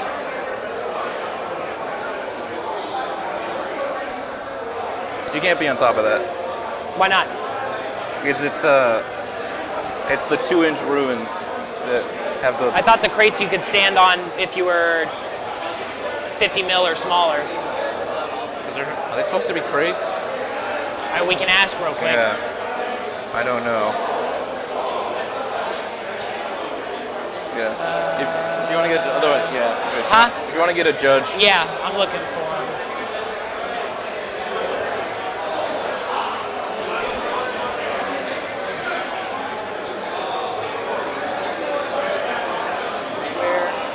I don't see any of them. I don't know.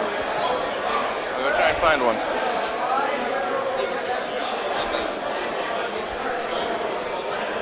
Oh, there he is. All right, we're trying to track down Head Judge here, chat, for some terrain specifics. I believe that just to clarify for folks, there are. I'm always hesitant to butt in on terrain rules stuff, because there's a lot of terrain house rules around. This is a good example of one. The crates on the little 4x6-inch rectangles and the away games terrain set are considered to be very thick ruin walls. They aren't actually Munitorum crates, for example. So the three-dimensional elements on top of those are considered to be 2 inches tall, so that any model can traverse through them. But because they're a very thick ruin, THICC, you can stand on top of them if you're infantry or fly, the normal keywords that allow you to stand on top of terrain features, as long as you pay the vertical movement to go up on top of them. You still have to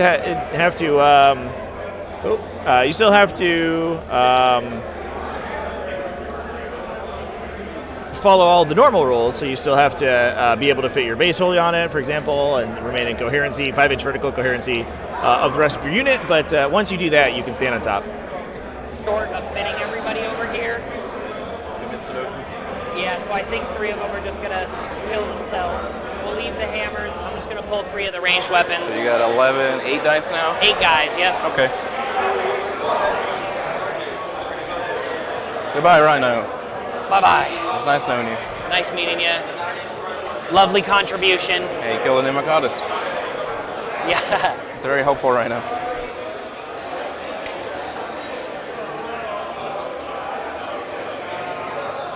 Okay, their dice. Oh, yes, right. Thank you. 8. So 3 damage? 3 damage. Cool. So the last ranged weapon will lift, and one guy will do the non-sergeant shielded guy. Angry Man will touch this guy. Yep. Woo, I'm in range now. All right, and I'm gonna roll the Blood Tithe. Yep.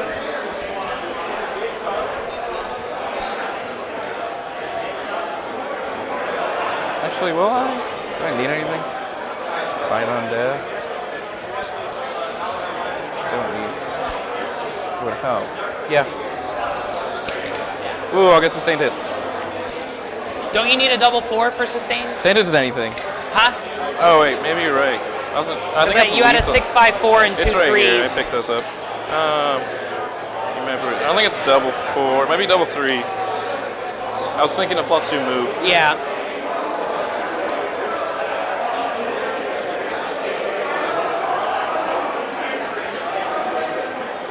All right, taking a peek at some of our other games here, chat. Little bit of a peek at some of the other tables as our camera gets bumped. Jack versus Cam.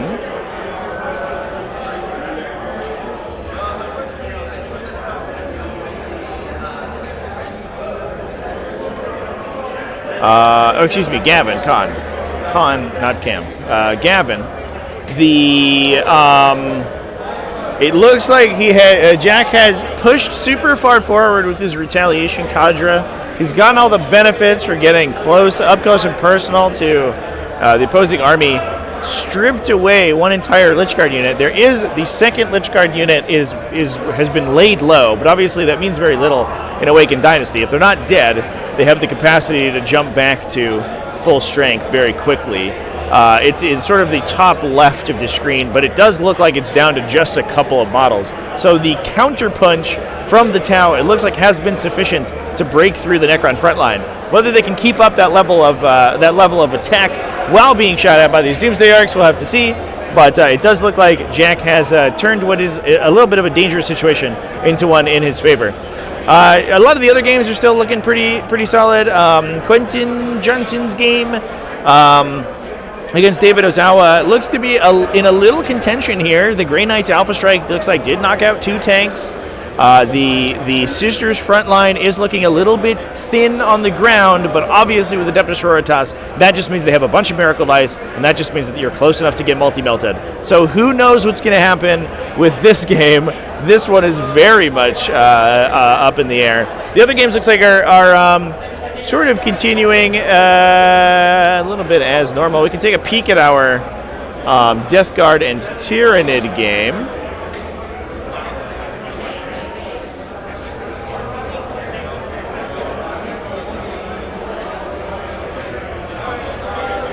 We rotate our camera down here. Mortarion has committed into the center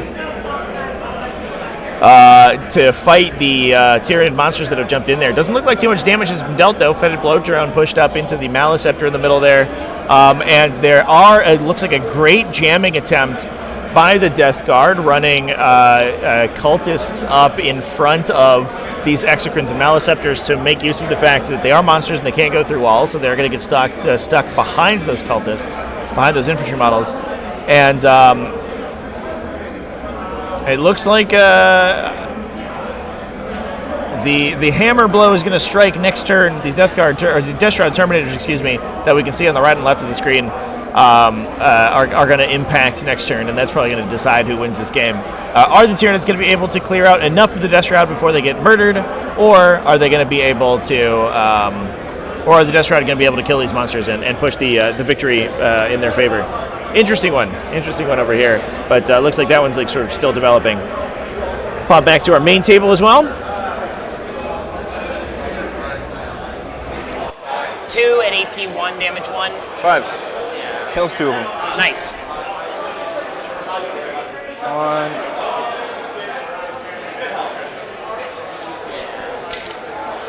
Okay. I'll go over here. For 8, 14.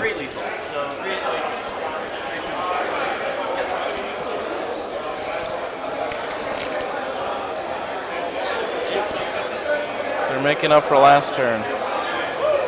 100% hit rate, baby. You said what? 100% hit rate. 100% hit rate. Making up for the guys who did nothing last turn and then died. All right, 100% wound rate. Wow, good job. It's 14. Hey, who is this that was swinging? Sorry, This was those spawn. Those spawn. Were they weren't re-rolling to hit, right? No. Okay. So 14? Sus and winning on 2s. Yeah, 14. 14, 5 So ups. I've got a guy with a 4-up save. He's dead. And then the Inquisitor has a 3-up armor, so I've got 9 5-ups. Okay.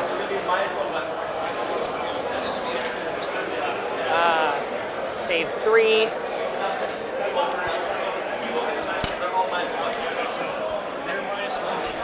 Okay, so you lift the squad exactly. Sounds good. And the Inquisitor will get to live. Not for long. Not for long. I will touch the Inquisitor to tie you on the objective unless you do. Yep. Oh wait, you have 3 OC right now. Because she's. Yep. Yeah. You're not very good without your friends. Hey, don't forget, last time he punched you, He did. He picked up a whole spawn. His friends were. All right, I'm gonna kill these guys now. Yep. If you don't mind. I mind a little. Does that change your decision? Yeah, dude. All right. We go there. If the fact that I mind means you're not going to kill them, then I do mind very much. Oh, okay. Yes, I'm. All right, we don't want. All right, so 3 can't fight. 3 can't fight, which is a Chain Fist and 2 Power Fists. So I got 2 Lightning Claws, a Chain Fist, and 4 Power Fists. Sounds good. All right, you have a wounded guy, so I'll go with the Lightning Claws. I'm gonna live. I want you to know this. You probably will. I'm gonna live. What are you, Deadpool? Not in any kind of way that matters, but live. All right, 1 miss and 1 extra hit. Yep. Can you kill one of my Terminators, please? No, I think I would like to not. I would love to hit on 2s. No, I don't want that. 3s. 3s again. All right. 3, 6, 9, 10. 10? 10 minus 2s. 10 minus 2s. All right, 4-ups, 1 at a time. Okay, cool. Goodbye, that Good guy. talk. 5-ups. Hold on. 1, 2, 3, 8 at a time because the Watchmaster has a 2-up. Okay, so 1, 2, 3. There's 1 hammer and the Watchmaster left. All right. Oh, this is the Death Watch kill team? Oh no. Oh my god, Chain Fist. That unit's so important. It's 7 times. Yikes. Yikes, spikes, chat. 6 minus 3s on that guy. 6 minus 3s. Minus 3. 6 up. Okay, so he's dead. 5 Watchmaster saves. 5 Watchmaster. Actually, it's 7. Oh, it's 6, Yeah. right? Sorry. That's 4. Okay. 4-ups. Whoops. Oh. He takes 2. All right, then 20 power fists. Oh, he's got this. He's totally got this. 1, 2. Oh wait, 16. Sorry, two are out. All right, 3 zeroing 2s. Yep.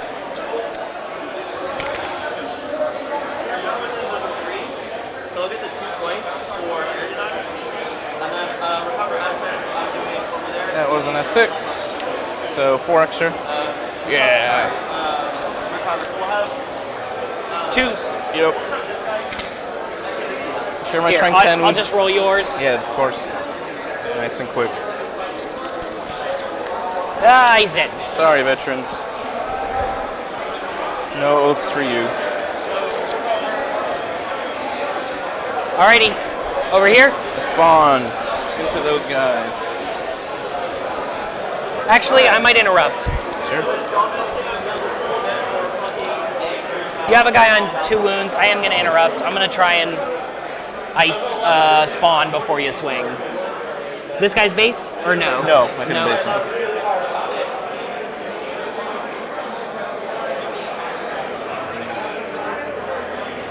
Whoops.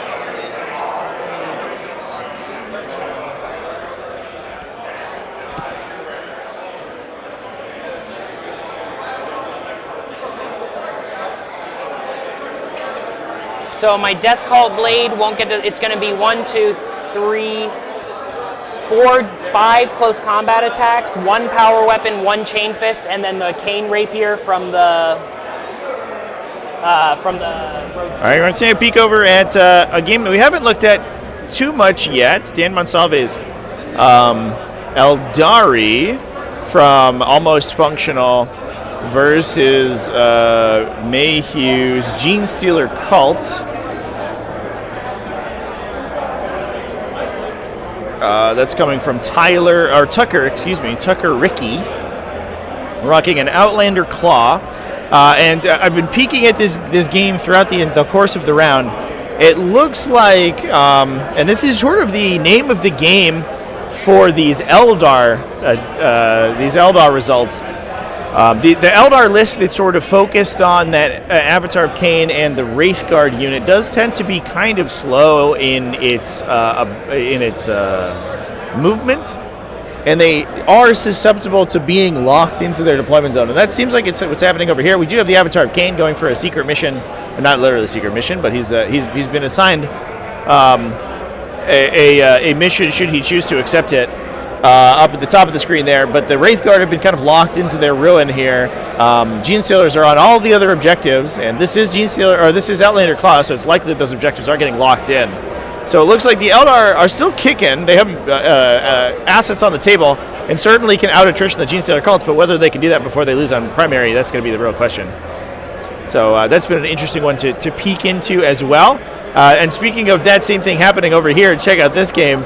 The Wraithguard are still alive over here for Mayhew's Eldar player, but and the Avatar of Cain is continuously doing his thing, but it looks like the Space Wolves have pushed through at the bottom, cleared out all of the Eldar chaff over there. A scout unit also committed on that side as well.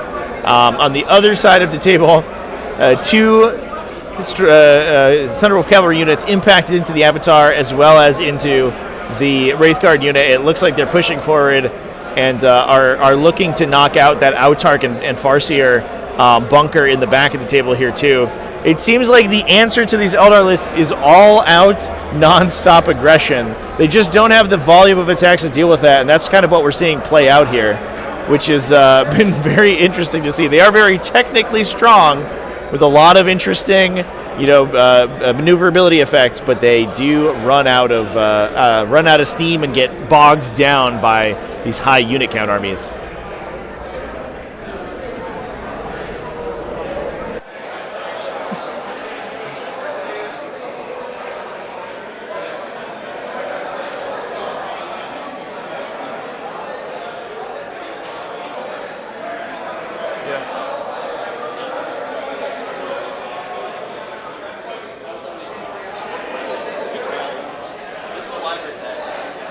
Most of this is dead.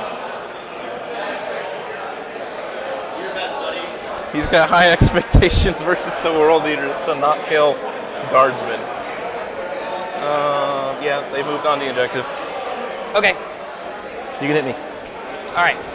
I already did their swings yeah. over here, You so just did I both. just have the Inquisitor. That's cocked. One hit. Yes. Nothing. Yes. Spawn live. All right, that's it. Okay. I will definitely steal your objective with my storm. Yes, you will get storm. I'm getting rid of containment, so I'll go up to CP. You got it. The turn. I I'll go got up my to 1 2. banner over there this time. Yep. So another point, and then 4 for storm. So I'm at 6. And that is it. All right, I drew extend battle lines and engage on all fronts. Okay. That's a good couple of secondaries. I am going to get another 10 because I do still hold 2. Yes.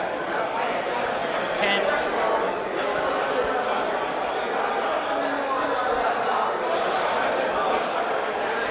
So I owe you some battle shocks, and I have some start of the command phase things that I need to pick. Right, your score is wrong on there. You said what? Your score is wrong on there for some reason. What am I missing?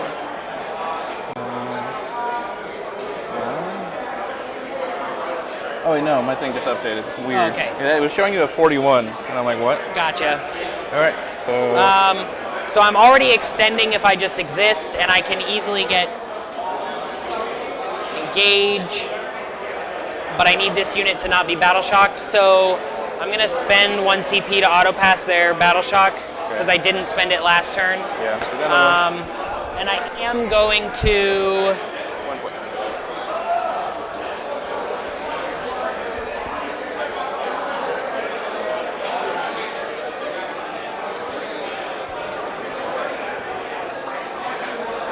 Canis versus the world. You said what? It's a Canis versus the world. Canis versus the world. He's gonna do it. He's gonna kill your whole army right now. He's pretty good at a bet. He's pretty good. I don't think he's gonna kill your whole army though. Dice again. Oh yeah, go ahead. Resurrect Angron again. He did not resurrect. No way. I got quad. Lots of 2s. Quad 2s. Double 3s. Reroll. These 2. Any dice roll again. Okay. Feel no pain. Should I be advanced charge this time? Side of death, maybe?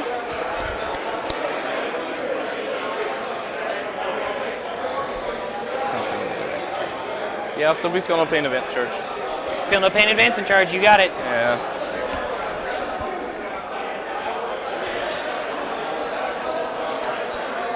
So.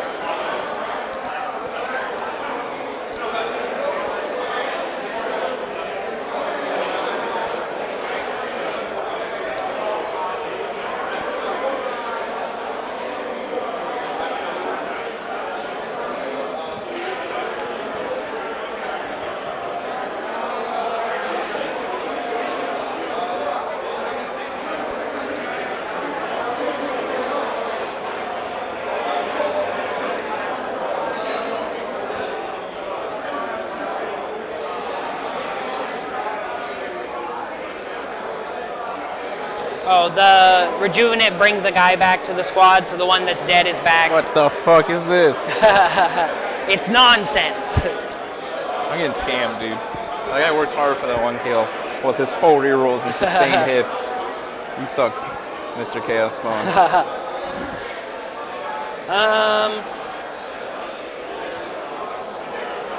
I'm gonna pick this objective for +1 OC, +1 leadership, all the business. This unit's gonna fall back. Does the guy kill himself?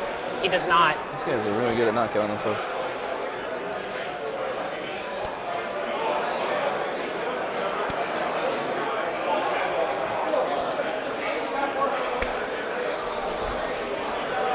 I am now committing to a hostile takeover of your home field, so it'll be a 5-inch charge because I was over 12 away. Math. This squad.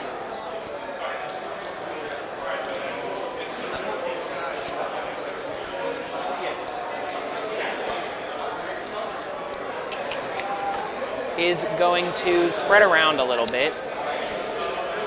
They're falling back. Okay.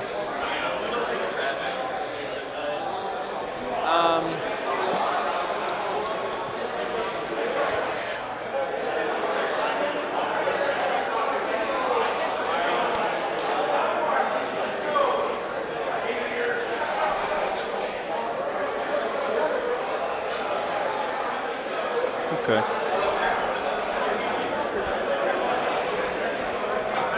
So I want to leave enough space for Canis to charge Angron.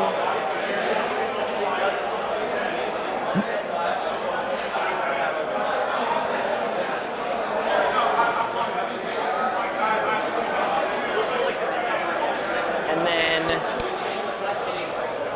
these two guys are going to run through your spawn. They both die.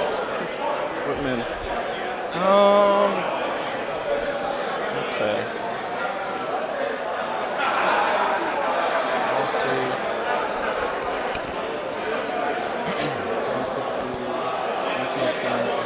Four can see anything. Versus all those guys who can all see. The two of them that can't see are the lightning claws, anyways.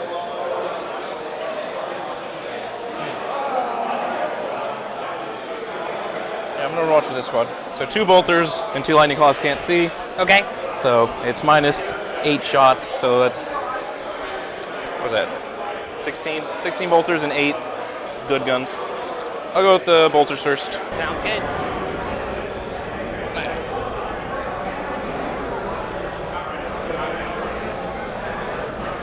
Chad, take a look at the scheme state over here while we're resolving this attack.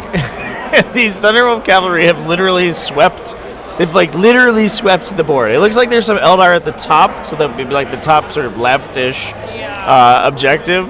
Otherwise, the Thunderwolf Cavalry, like a great wave, have rolled over these hills and have cleared out all the Eldar. Absolutely insane board state to have. Otherwise, though, we got some interesting developments over on our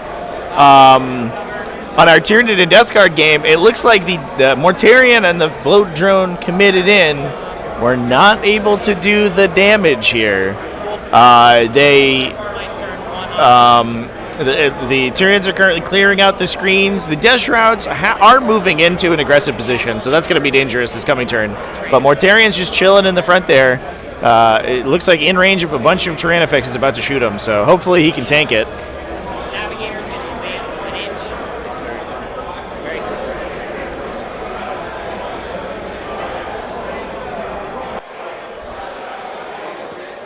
The other Navigator is chilling. Or here, I need to make sure I'm not blocking myself out. I don't know that Canis fits there anymore, actually, so let me... 12 is there. So he's just going to go stand here. Okay. And then Canis, with a pivot 8 inches from center to center, gets his center up to here. He's just going to stand here if he can, as much as he can. And then we'll charge through at some point.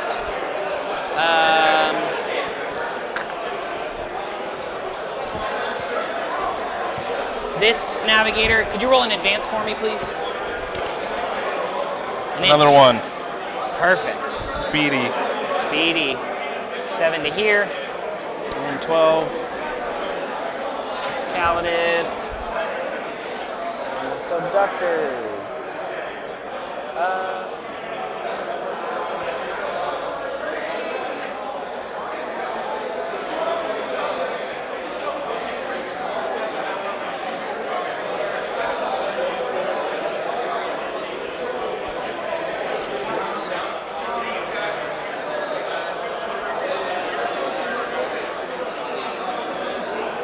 The Navigator's going to move here instead. Okay. Stay on the objective. Okay. 3, 2 to 2.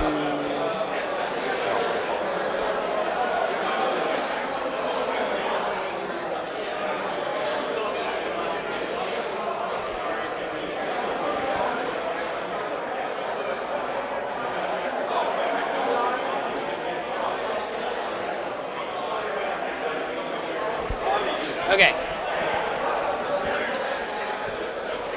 And then Voidsman. Could you pop the Voidsman down in that corner over there for me?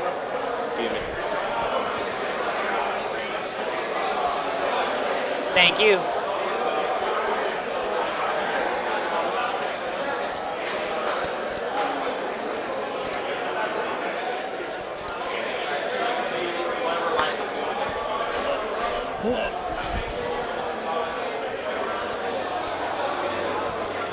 Okay.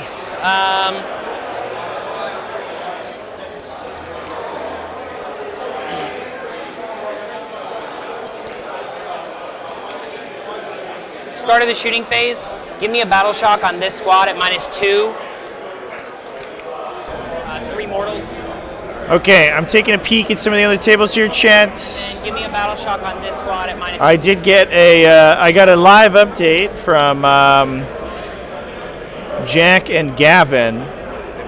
They said, it's been a weird game. Some dice have happened. One of the Lich Guard units, as we reported earlier, was reduced down way low.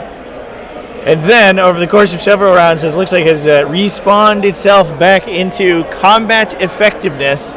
It is, it's now fighting at the very top of the screen there. It's fighting that Crisis Battlesuit team. The Fusion team, the Sunforge team on the left side of the table, top left side, it's a little off the camera right now because there's a ruin in the way, but there is a Scorpic Destroyer-led, a Scorpic Lord-led Destroyer unit that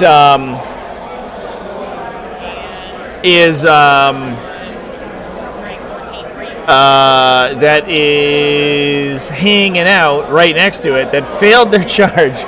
It looks like a 5 or a 6 inch charge into that unit. So that team dropped to the back, killed a Doomsday Arc, and then basically his survived reciprocation is probably going to knock out that Scorpic Destroyer unit. On the flip side, the other Doomsday Arc stood still, fired into a Crisis Battlesuit team, and one-shot the entire unit in one go. So they said it's been an insane game. On both ways, people have gotten crazy lucky, and it's just gone absolutely sideways in both directions. Super duper duper wild. I do want to throw a shout out. I did move my camera around over here. This is Dan Monsalve and Tucker's game.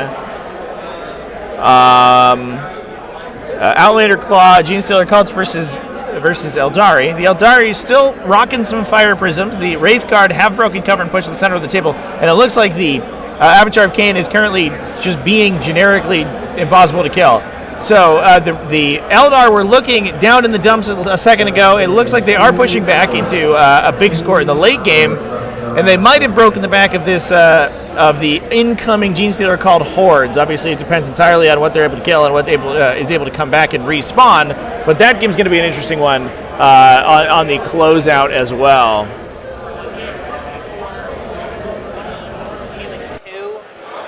Oh, does he die?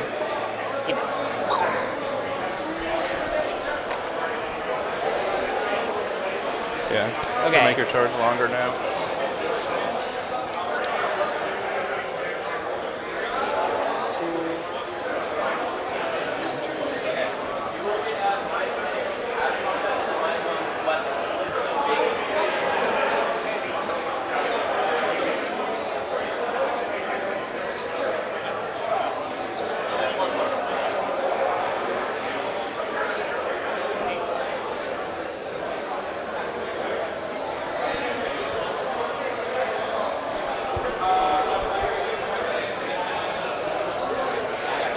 Okay, so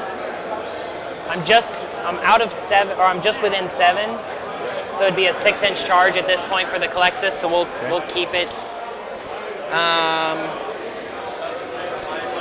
Yeah, I guess I'm charging Canis into Angron. That's not it.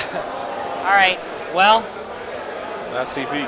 Yeah, I was hoping to keep the CP for tank shock, but I guess we'll re-roll. An 8, he makes it.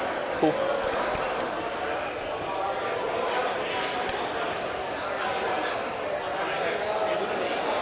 Okay. Now within 6 of these guys. Should be out of 6 of them. That's your battle shock. Okay. Subductors into the spawn. Whoops. On a 4. You made it. I'll do it. If you could just push him in for me.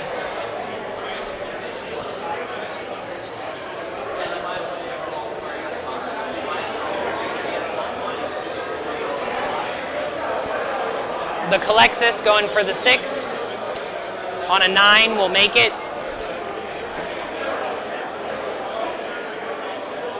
Go up that way. Okay. And then a 9 from the Voidsman. 8, darn. Okay. That's it for my charges. So we'll go with Canis first. 2s, sustain 5s. Chad, it's the battle that we wanted. We're getting it. Oh, man, okay. I live. Yeah. Oh no! Canis, no! 0 damage. Canis, no! Not like this. You can do this before I murder Canis.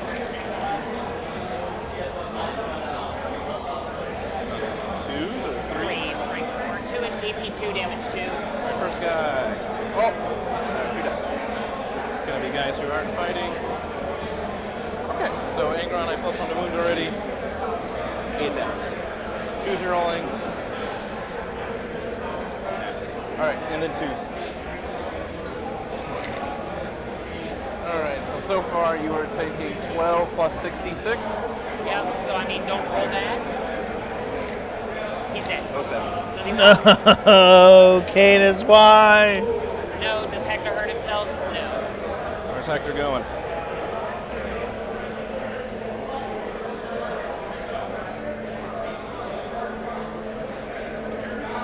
I will not pile into Hector. Huh? I will not pile into Hector. What? It's because you're scared of him, aren't you? I'm terrified. He's so evil. Okay, I'll swing with the subductors. If Angron had a flamethrower like other bloodthirsts, I would. Probably. 8. There's one more guy. You mind if I roll your dice?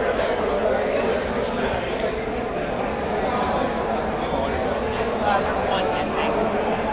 One of the sword and shield guys died from the spawn for turn 1. There's 11 starting because the dog.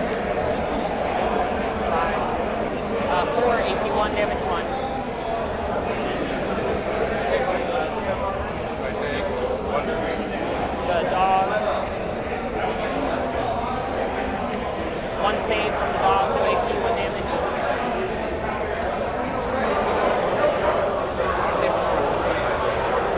Canis can't, yeah, it is very swingy. The downside of Canis, chat, is he's get the crit 5s, but he doesn't have that many attacks.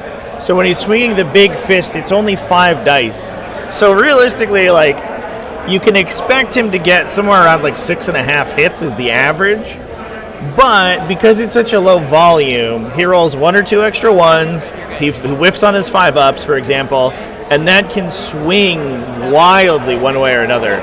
If he banks his free command point reroll in the chamber, it makes things a little bit better. But between kind of a low volume of attacks on the hit roll, and especially if he's wounding on 3s on the wound roll, he has 2 chances to whiff the damage there. Yeah. Yeah, rerolls would make things much better for sure for him. But he is out. He's down. Hector's out. I think I don't know if it's looking too hot for our Imperial agent friends here. Although that said, Battle Round 3, they are up 18 points. That's certainly recoverable by the World Eaters, but not amazing. Not where they want to be.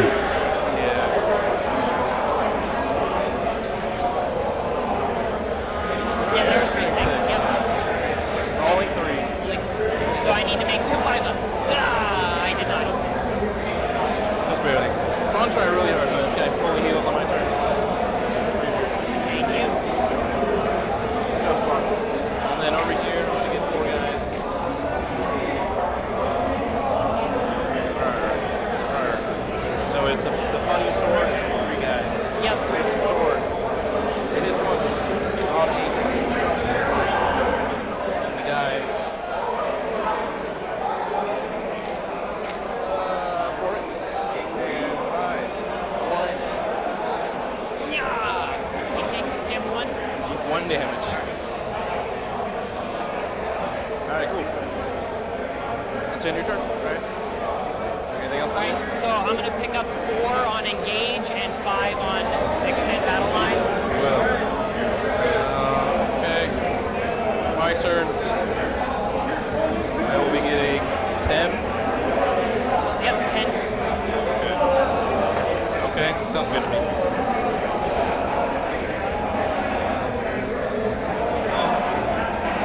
Cards.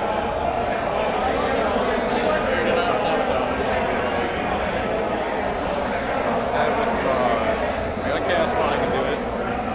Max points. And I'll take your kill.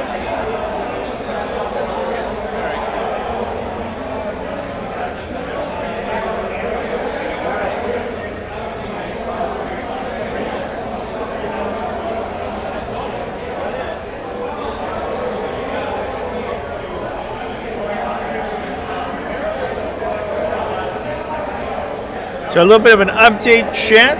I'm going to take a peek over at Adeptus Mechanicus versus Chaos Space Marines. This is Adeptus Mechanicus from Mayhew versus Almost Functional's Chaos Space Marines, and it looks like the Mechanicus, there's a little bit of an offense with some Noise Marines pushing the left side of the table.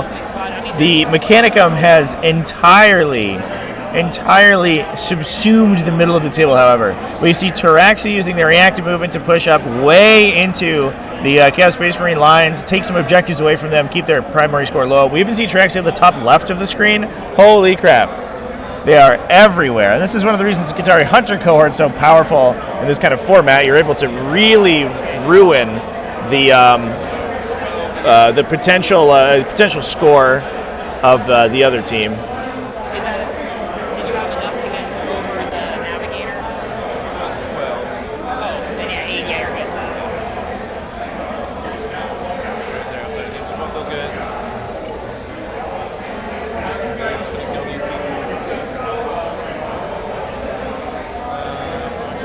So I'm going to shoot the Navigator to death.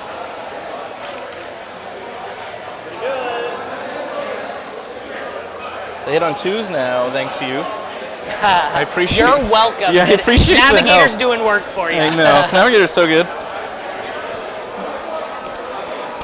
That is one thing people like screw up, and they're like trying to overwatch him. They're like, I want to kill 1 or 2. I'm like, and then it makes it brother, you worse. need to kill 4 Yeah. for the unit to be actively worse. And they're like, what are you talking about? I'm like, I'm going to hit you on 2s now. All right, get your freaking ejected back. You stupid ass jackals. All right, get rid of this coin now.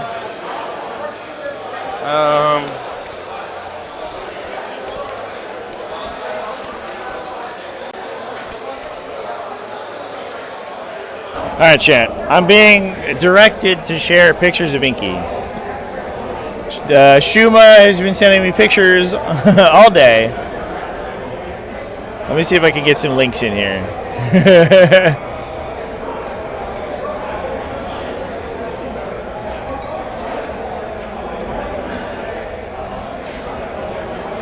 Here we go, chat. Pictures incoming. Look at this little lady. Oh no, the chat won't let me post them. No. What? The links are too long. All right, I have to figure out this technical difficulty. Yep. Rotary cannon. And then 3 lasmins, 1 lethal. And then the shotgun, 1 lethal. 5 up. 5 Damage up. 2. Oh, Alright, got 1 you more. did kill him. That one. All right. Yeah, I just want to shoot. It's lone op. Oh! Alright, I can get 1 then. So the rest can't. I don't know what I'm going to do the rest of them. Kill that guy. Is he? I still don't think he's within 12, and I don't think he had any more movement. That was all his movement. Okay. That makes my life ruder. They might just... I mean, they can shoot Hector. Yeah. What is... How far away are you? You were just outside 18? Yeah. So, that's outside 18 is a 13 minus 6. So, best is a 7-inch charge. Oh, wait, just outside 13. Never mind. They can move 11. They're going to advance. So, kill Hector if not. No. They will not kill Hector. I mean, they won't charge that Cluxus. Goodbye, Hector. Yeah, they're gonna kill that guy. Whatever, you're dead.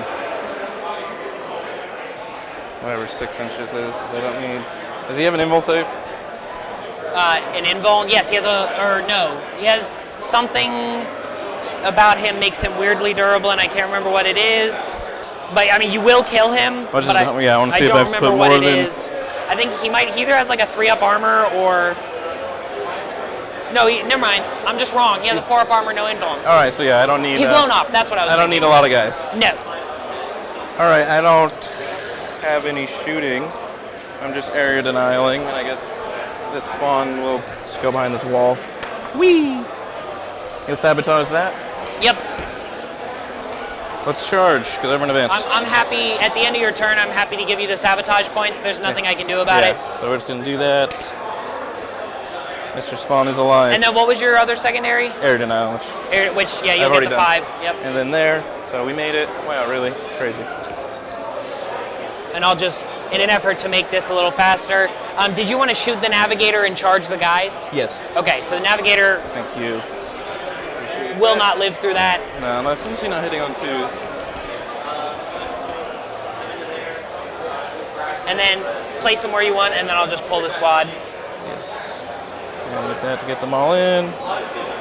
So the only ones that I would like to roll is going to be Angron's attacks, because I have 4-up and Mulns on them, so maybe I could scam a little bit. Of course.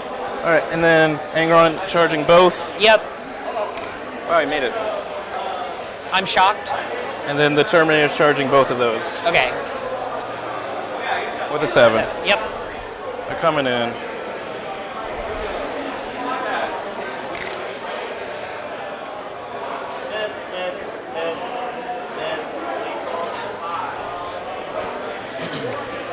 They both. Does the Navigator have a 4-up invul too? You said what? Does the Navigator have a 4-up invul? Yes, the navigator has a 4-up invul. What, 3 wounds? 3 wounds. So good. Be like that. See, I'll be like that. Cool. And then over there. Oh, I gotta shoot them first, sorry. I got 6 guys over there. Yeah. Did they not advance? No, they just walked. Okay. How much do I... You have 1, 2, I have 3, 8. 4, 5, 6, 7. 1, 2, 3, 4, 5, 6, 7 with 7. pistols. Cool. 7 pistols. I'm joining you in the auto pistol. 4s. 3 armor saves. Good job. They're good. No. Then they charge in. You want me to just push them in for you? Huh? Oh, I was just saying I could push them in for you, but... No, you're good. I'll just move them. It's no issue.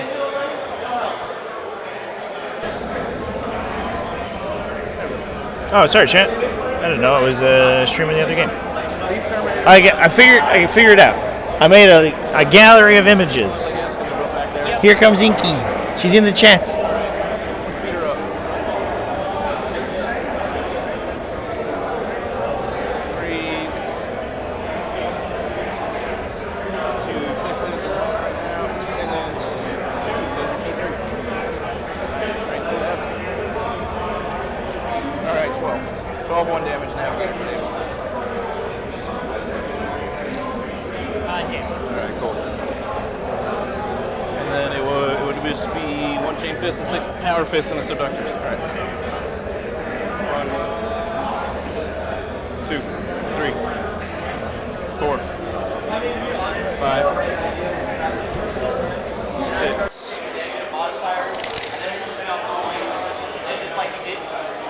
That was a hit.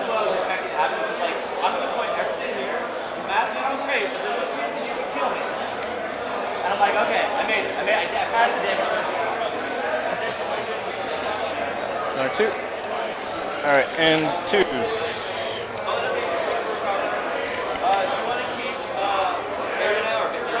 Alright, so doctors have 20 saves. Oh, 19. You want to roll my dice? Yes. Okay, let's roll those. What's the AP on these? Invul, maybe 2. Okay, so the dog is still in the squad, so we'll do 5-ups on the dog till he's gone. He's gone. Goodbye, dog. 4s. 2, 3, 4, 5, 6, 7, 8, 9. You got him exactly. Good job, Terminators. Alright.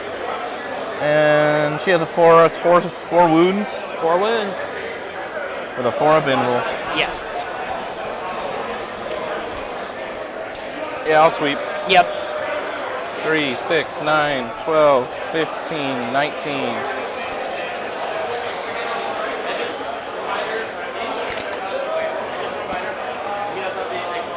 They all hit. 2s. Yep.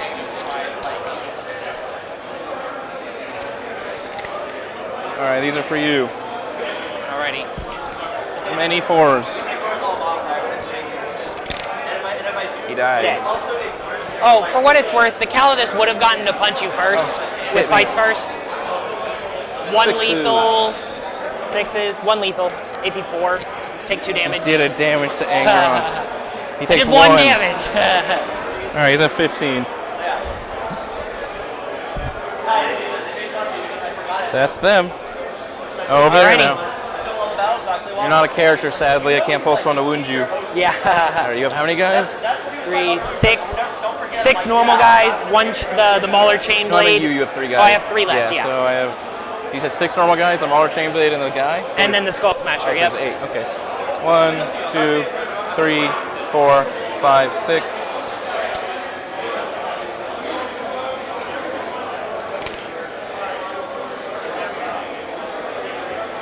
Yeah, you still can't use strats or anything. Yeah, it's just on the dice because they're already sustained. Yeah. No, I mean them. They're talking about Battleshock and shit, but whatever. All right. Is Inky meant to live in Siberia? No, I think maybe. She chose the wrong place to live. All right, chat. I took a quick peek over at Jack Harpster and Gavin Kahn's game. This one looks like it's might be pushing in the direction of Jack here. When I ran back in, all the Lich Guard were dead. The Sunforge team that had miraculously survived the Scorpic Destroyer attack had turned around and killed that Scorpic Destroyer unit. The Scorpic Lord was still kicking, but it seemed like the counter punch, like the Gamma Strike, was finally able to knock out the majority of this Awakened Dynasty, and it looks like Jack is going to be able to swing things out in the late game, assuming that he isn't in too big of a points deficit from the early game objective control that the Marines or that the Necrons were able to apply.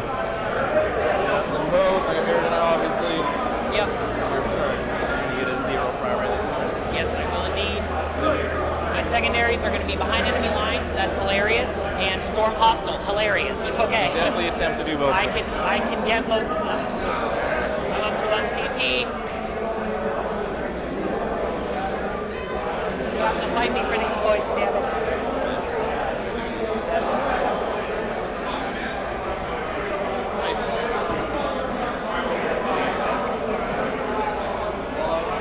Angron comes back.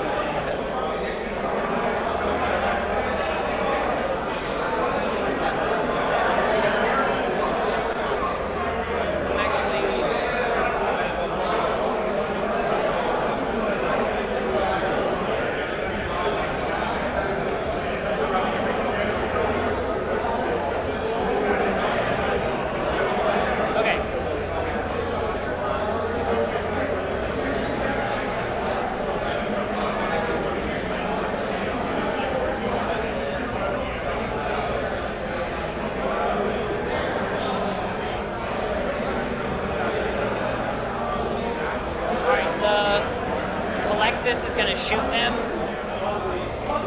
3 hits, 2 wounds, AP2, they're D3 damage, so you won't get a save. 3 and 2. First guy, die. Second guy, die. Roll 2 dice. I'm going to stop shooting them because I don't want to accidentally not hold the objective. That's probably a good idea. So charges, Voidsman. Am I within 4? You are. Okay, perfect. And I'll just use the pile-in to get some number of guys onto the point. Then the Plexus on a 4. Perfect. Perfect. Oh, and I'm picking that objective as my +1 OC, just to make it. It's very hard for you to not, for you to hold. So the Plexus, 4 hits. Plexus, 3 damage 2s, AP2. So I'll pick up 4 and 4 on my secondaries.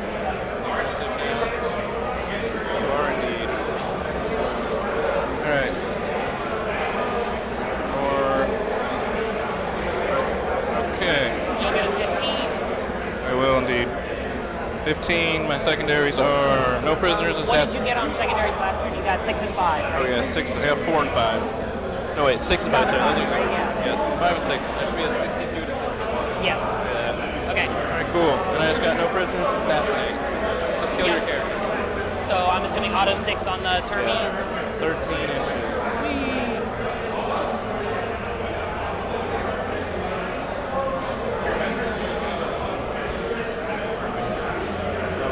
Alexis.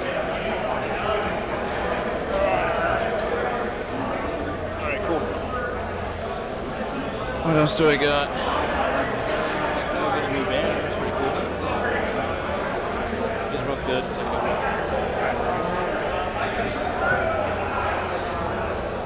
it is. What'd you get for secondary? It was assassinate. Assassinate, no prisoners. Okay. So it is You need a 3 4. on the dice. To get to both, I need a 4. Okay. Which is probably what I'm gonna do. I'll send Angren over there to make their chart better. 2. 0 and 18. 6.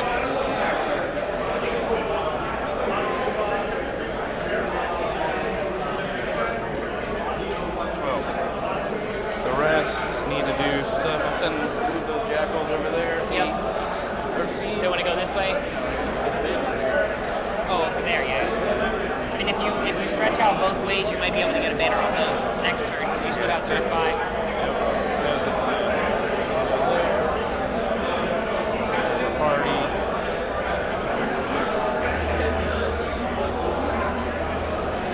So this. These guys got it. Oh, let's get these guys back. I mean, even next turn, you can just auto 6 advance them to guarantee it with a 14-inch move. No issues. Alright, so if you want to just roll your charge over here, see if they make it. So I need a 3 on the dice because Vangron. Okay. Okay. Yeah, that would have been real funny. So I'm gonna have 3 fighting essentially.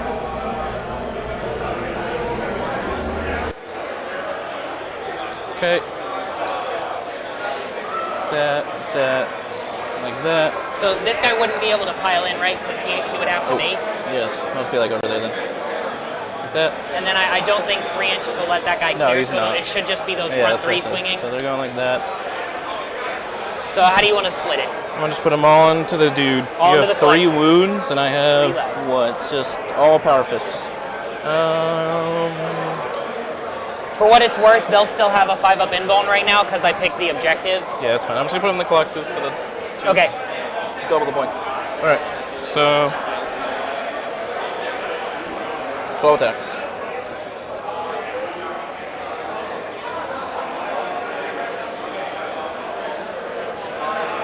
Threes. Or, yeah, 3s. Yeah, it is 3s. And 2. 7? Yep. 7 saves. Alright, 4-up invuln. Don't worry, Colexis, you'll be fine. 2 CP, 4s. Even if I reroll 1, it won't save. Bye, Colexis, thank you. Hey, that does get Steve up to 69 points. Nice. 5 for assassinate plus 2 for no prisoners. I will still hold the objective. You'll see 2 apiece. So you'll pick up 2 on new prisoners and 5 on assassinate. Yep. I got a new banner. Alright, and then I've got a bunch of CP. We'll see what we can do. Establish locus and marked for death. I can't get either of those because you're engaging me, so I'll re-roll one of them and see if I can get anything. Sabotage? No. So I'll take my 5 primary and then fall back off the objective so you don't have overwhelming force and call it a day. Last ones are So you'll get another 15. secure and defend. Back to 69, yeah. So we're moving to battle round 5 here. I think we're just going to score out really quickly. Locus is a 5, Extend is a 5, Mark for Death is a 5. Overwhelming Force is the only one that's bad. Voldemort's automatic. Cleanse is max, Mine is max. So yeah, I'm going to get rid of that. I actually need to.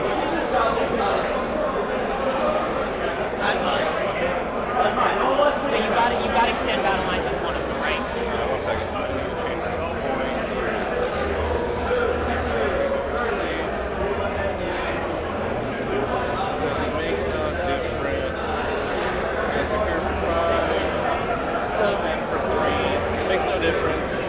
So just take defend for 3? Yeah. All right. And So I have the final 92.66? Yeah, which is 16-4. 16. Shoot, I'll take 4 points. All right, chat. There it is. Yeah, I think the Terminator list. There's the handshake. The Terminator list definitely very good at clearing out these infantry. This was like the only army I didn't want to play against on your lineup. You sent it into me. I wasn't here. I was in the bathroom. Blame my judges or my captain. But no, this is my job is to play the matchups nobody else wanted. So and get as many points as possible. I think if Angron had actually died when I committed and I had hit the 9-inch charge from the guys out of Deep Strike, I already got 1 or 2 more points. I think I get like it changes to a 14-6 because then I don't think you're able to kill the Calidus, and then the Calidus goes up, and then I get like establish on turn 5 or something. But I just sometimes apparently Canis Rex does 0 damage in a game. Yeah, sometimes Canis is a dummy. Sometimes Canis is a dummy. I think you played this correct, by the way. There's nothing I can do if you just stage and then slam 30 Terminators and Angron. Yeah, that was my plan. I'm like, Canis is going to kill me for turn 2, so I'm going to AFK. Yep. And then by the time I don't have to AFK anymore, everyone's right there. My goal is like, I just need to get as many points as There's possible. one only minor mistake you made. You did shoot Angron. You should have shot because you needed 2 wounds to get through to change any of the map. Otherwise, you're 2-shotting him in melee no matter what. So the feel no pain is what I was worried about. Yeah. I was because at the point that we were at in the game, I didn't think that shooting anything else would have made enough of a difference in the scheme of the game. So I was like, if I can take some damage off Angron, and my plan was shoot him, charge him, tank shock, punch, and just like throw the kitchen sink at him to try and kill him. But then I missed the charge, so I couldn't tank shock. And then, we saw how his hitting and wounding went, so. Yeah, and then he didn't want to do any damage. No, he did not. Good game, Steve. Yeah, bro, that was fun. That was fun. All right, folks. I think we are early enough in the round here. That was a very quick game. I think I might try to re-mic up some other players, so give me a sec here. Yes. Because I have that score as wrong. Because I have a 95-61. Because this matters. All right, we'll let the players figure that one out. It looks like this is going to be almost Functional's win regardless. It's a question about whether or not they get the extra point there. Yeah, so 15 looks like 15-5. 15-5 is the result. Let's get that in the team score, and then we will go and de-mic the players. Be back. I'll take that. Thank you so much.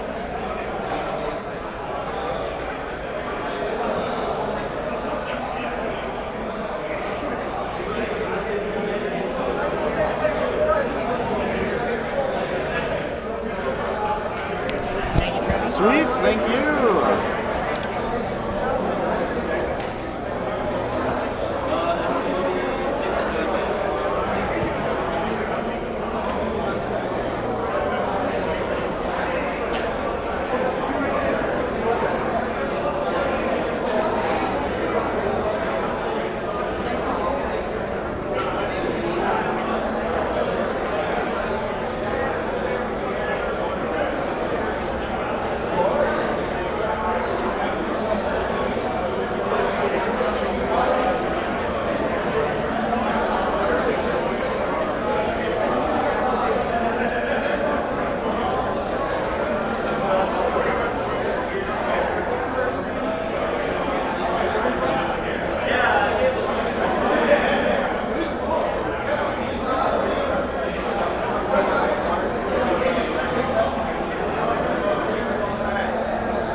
All right, chat, we are going to be watching, we're going to watch Death Guard, Morgan Timpy on Death Guard over here for Mayhew's team.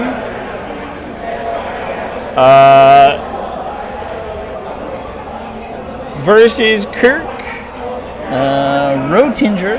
I'm gonna go with Rotinger on Tyranids. So we're gonna listen in. I don't have a dice box for this game, unfortunately, but we are gonna listen in. Unless I can move my dice camera. Actually, I might be able to. Let me figure that out, chat. Let me get back to you. We don't have a score sheet though, but I will be peeking in and out on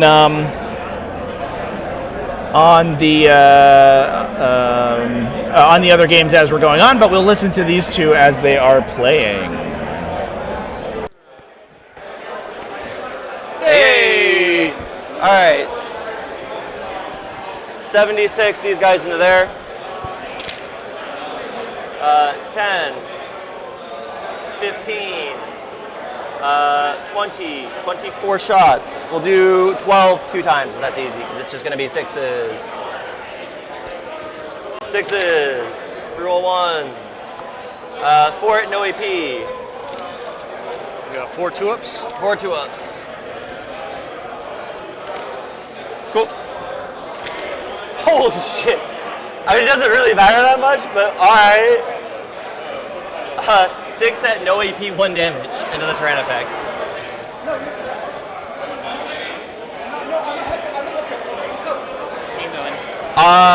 I'm either gonna pull. I'm gonna.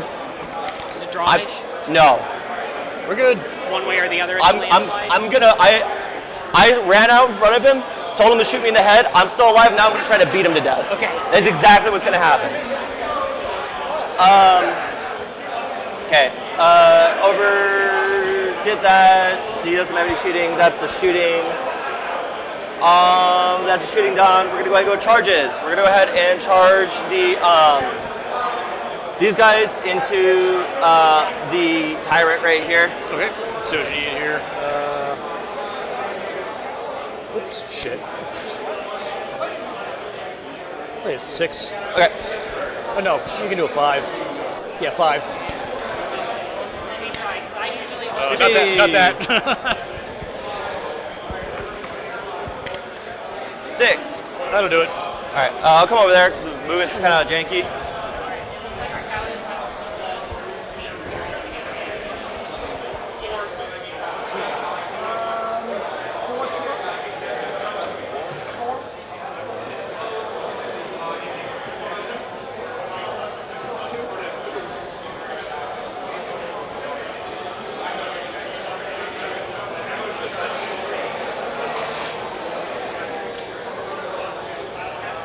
And these guys are just gonna have to fall behind back here.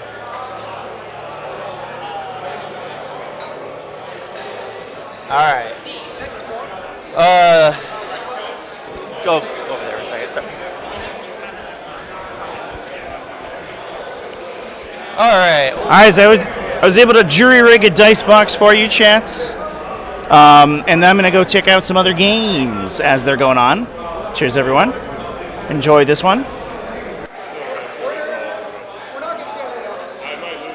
Charge this into here. How many attacks does Mortarion have in close 5. combat? 5 with the strike. The sweeps don't matter into anything but like gaunts. And what's the strength? 14, AP 3, 4 damage. 3 damage? 4 AP 3, 4 damage. 4 damage, okay. I'm going to heroically intervene with a cycle phase. Sure.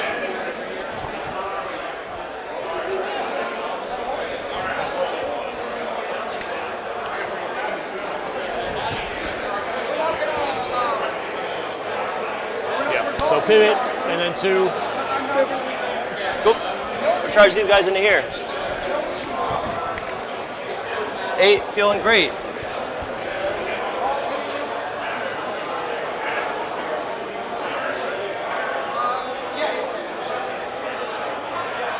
Oh.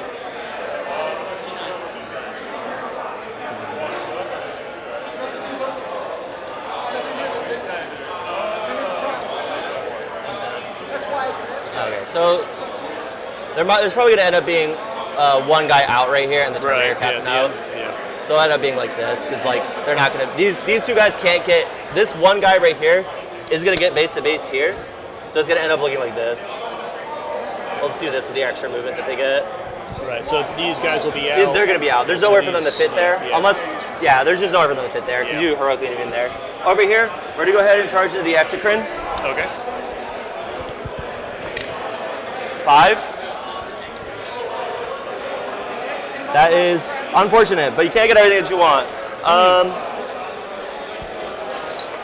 Alrighty. Beast and Nurgle into the gaunts over there.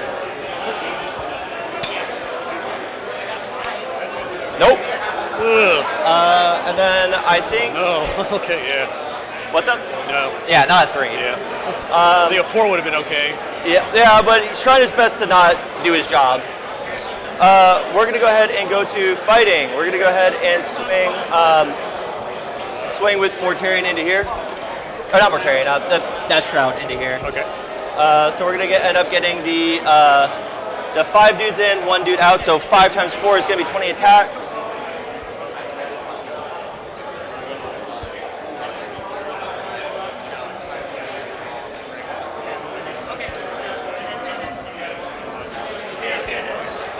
One, 2, 3, 4, 5.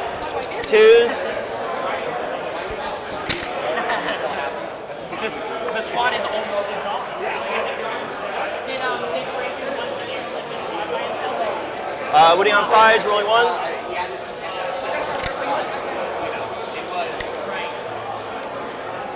All right, Chance, a couple of updates real quick from the other games. It looks like Quentin versus Grey Knights is just about wrapped up. It seems like the Grey Knight aggression was not able to punch through sort of the powerful backline that TacticalTortoise have. And it looks like Quentin's about to clean up in the late game here. Although not much left on either side, but obviously the sisters' characters are definitely a hell of a drug. This game, Gavin versus Jack Harpster, is ridiculously close. The scores are within 6 points of each other. And it looks like Jack is in a solid position, but it's definitely not a sure thing yet. He punched back, killed a bunch of the Necrons. Necrons are still in a functional state. We saw Locust Heavy Destroyers, pop off the side of the table, do a little bit of damage. They're being engaged by that Ghost Keel right now. Battlesuits are now charging into melee to try to knock out some of the remainder of these Necron units, and it's basically like the hardcore of the Necron army is their remaining stuff. They've got some Canoptek Spiders, for example, and some other sort of tough utility units that the tower going to have to clear through in order to actually flip that score. Jack is down a little bit on points, so if Necrons are able to sort of hold into it and keep the score at parity, they'd probably score an 11-9. But it seems like so far, unless Jack absolutely just demolishes this Necron army at the end of the game here, it is going to be an extremely close game, somewhere around kind of a draw. Now over here we have Tucker versus Dan Monsalvi. Necrons versus, or excuse me, not Necrons, Eldari, although it's kind of like Necrons, versus Genestealer Cults. This one is leaning in favor in terms of score towards the Genestealer Cults, although that is oftentimes how things go before while their army is respawning with the bonus respawn dice. They do get a roll bonus to respawn using Cult Ambush in the early game. They also tend to have a lot of a powerful table presence early and then lose units very quickly. So an early score lead for Genestealer Cult definitely isn't that surprising. It's only about 20 points right now, which means that if Dan has a good bottom of game, he could crack back in here and bring that one back to a draw. But right now that is Genestealer Cult leading. Although we are seeing the Eldar sort of continuously attritioning down the Genestealer Cult units with their super tough units in the center of the table. This game, Adeptus Mechanicus versus Chaos Space Marines, Adeptus Mechanicus for Mayhew's team, is looking pretty decisive in favor of Adeptus Mechanicus. There are a lot of Chaos Space Marines running around the table still, Noise Marines and Legionaries sort of occupying the buildings in the middle there, but it is so many Taraxi surrounding them, constantly doing damage, throwing grenades, and now we're down to Predator Destructors trying to fight their way through an entire Skitarii Hunter cohort. It looks pretty rough for the Chaos Space Marines, but they may still be able to pull out a close score. So it's been a tight round so far, chat. I don't know where to call it, to be honest. It does look like Almost Functional might be getting a slight lead here, but we'll have to see as we move on. That's all your chargers, right? Yeah, that was all the fighting. You can fight back wherever you want. Does he have, I should have asked you this before, does he have the Psyker keyword? Is what? Does Morty have the Psyker keyword? I don't know. I will find out. I think he used to. I don't know if he does anymore in 10th. Yes. Okay, so we'll start with the Psychophage. Cool. -1 ballistic skill. -1 Or weapon skill. Yep. D6 +1 attacks in melee. So 2 attacks, great. These will be hitting you on 4s. 1 hit, and it's anti-Psyker 4-up with Devastating. All right. So, nothing, cool. That's really anticlimactic. Yeah. And I'll go with the Hive Tyrant into the Death Shroud. Cool. He'll be at -2 to hit, and then -1 weapon skill, because Typhus's ability is -1 hit in melee, and he's within 6 of the thingies. So basically -2 to my dice roll. Yeah. So if he hits on 2s normally, so it goes to 4s. I do get +1 to hit because of I'm a monster and I'm damaged. So does he also? So I get 2 -1 hit penalties, right? Yes. Okay, so hit on 4s. All the debuffs. Okay. Not bad. Strength 9, so 3s, twin links. 4s because of the bodyguard thing. Right, bodyguard roll, so 4s, twin links.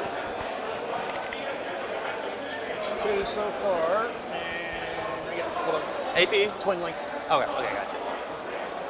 So 4, AP 2, 3 damage. Kill 2. Kills 2.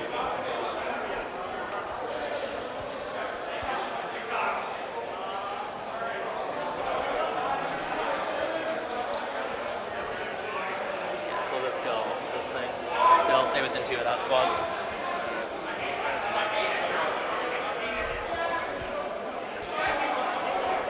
Terrain effects will swing into Mortarion, I guess.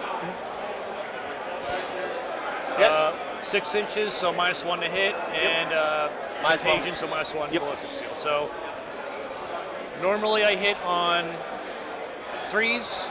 So with your penalties, I go to 5s. I'm damaged because I'm Crusher Stampede. Basically, this one, because you're only -1 to hit, it just cancels it out, so just -1 ballistic skill right now. 4s to hit. Yep. So we got 3 hits. Yep. I'm in Synapse range, so now I'm strength 9. So still 5s. 5s. I'm below half, so I get +1 to wound 4s. with the Crusher Stampede rule. So 4s. Right? 2 wounds, but it's only AP 0, so you get your 2-up saves, right? 2 2-ups. Good. Pretty good. All right. If we finish the end of the fighting, I think we have. End of my turn, I'm going to get 2 for establish and 5 for secure. Yep. And bunt it over to you. Points. Come on.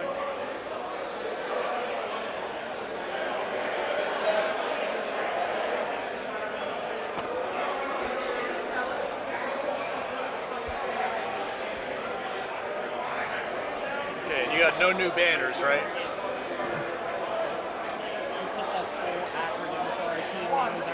On this stream. Yeah, and there's no other ones. I forgot to put a guy there. So right now I got you at 51 points, right? Yeah. I've got you at 37 after completing the defend, and then getting that 10 for primary now.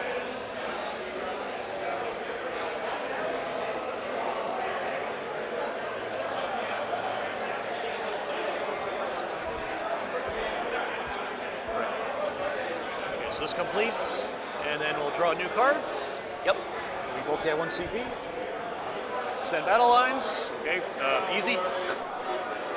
Overwhelming force. Yeah, that's reasonable. Kill stuff on objectives.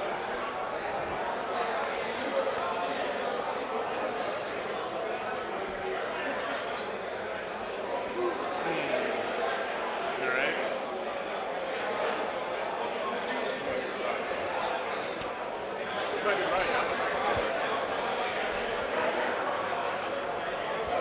Hive Tyrant gets his thingy. Neuraloid will go back onto them. And there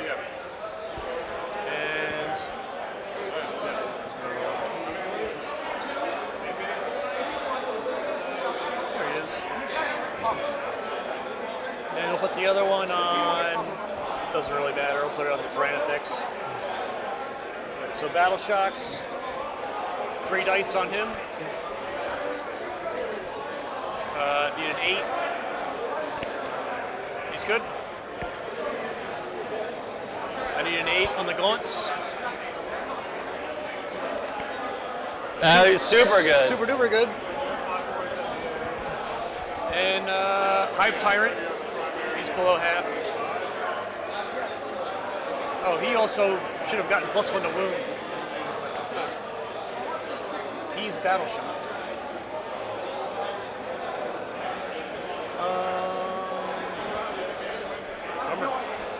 This guy got it.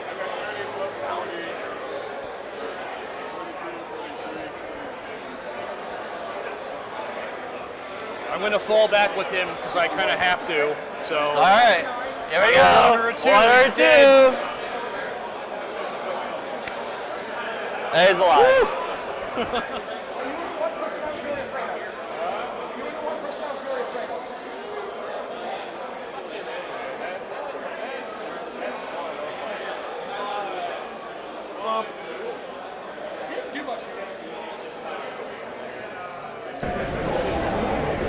Score update, chat. Oh, I got my headphone caught. Nailed it. Score update. Quentin took down his game against Grey Knights. So, at the last minute, at the very end of the game, it looks like Grey Knights hit just the fact that they were aggressive. They had so much everywhere, all over the table. They were able to push the score in their favor to such an extent that Quentin, with his models on every single objective by the end of the game, was able to bring it back to an 11-9. So Grey Knights were essentially tabled at that point, but they did end up going down, but basically very barely. And if that, you know what, if that's the goal of Grey Knights here, if all they want to do, if all they can do is bring super tough matchups to extremely close and extremely close result, then that is actually perfect for them. So that is a result that that Almost Functional is super excited to roll out here. So that is another win, a very slight win for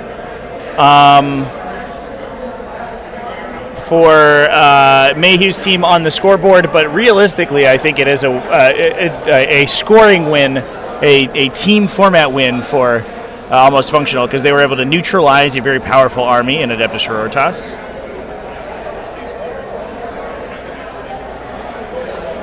A little bit of a peek at Dan Monsalve's game. I believe that his Wraithguard have been laid low. I don't know if they're entirely dead yet, but they are. They ate a charge. Yeah, there's one guy standing in the middle of the table there, but they ate a charge and got the crap kicked out of them. It seems like beyond some utility units, the Outark Brick's still chilling in the back there, as you can see it moving out around the corner. This one looks like it's slipping away from Eldar. I think they took too many casualties in that last turn. The Avatar of Cain is, as far as I can tell, entirely undamaged. It doesn't have a wound marker next to it, so I'm not sure that it's taking any damage whatsoever. So that guy might just be chilling, although he's only OC5, so he's not very good at taking objectives by himself and holding down the table. So this one does look like it's going to be a win, probably 16-4 or 15-5 in favor of Mayhew's team, which will re-equalize the scores. So this team pairing is ridiculously close as in the early game here, which is pretty exciting.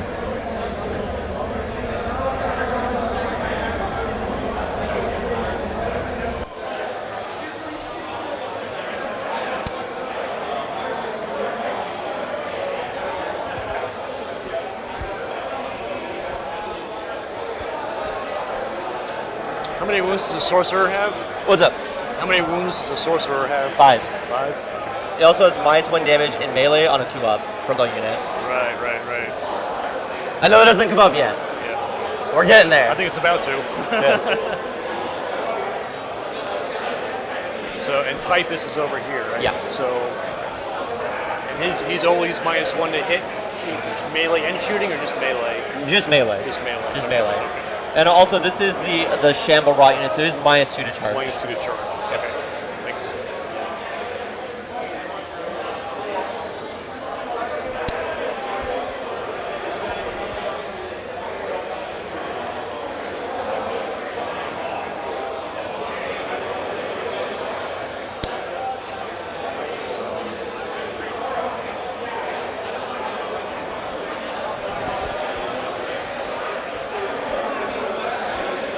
Yeah, lists for both teams are in the video, are pinned in the chat as well as posted in the video description.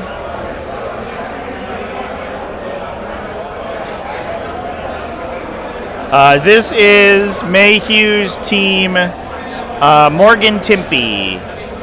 So it is, oh, it's actually double posted. So it's really easy to find. Second from the bottom, I believe, is the number.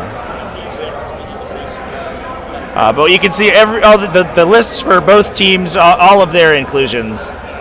So while we're doing the pairing process and things, we can take a peek. Yeah, it did get double posted. Let me fix that.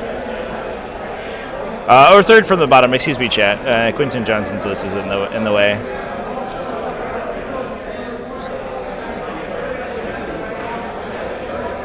Go for it, painting. Nice to see you in chats. Hope everyone's enjoying the coverage this weekend. Hope everyone's having a good weekend in general.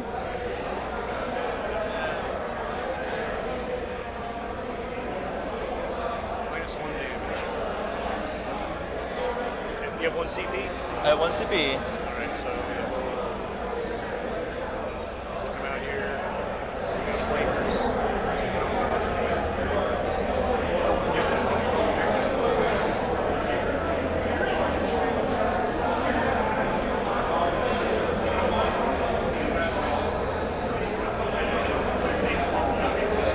Oh man, a huge result just got input, chat. Into okay. Actually, there was sort of a couple errors. Let me repair these real quick. The Quentin Johnson and David Ozawa's game was actually a 10-10. Yeah, I think you have to. I believe that they maybe got the results wrong there.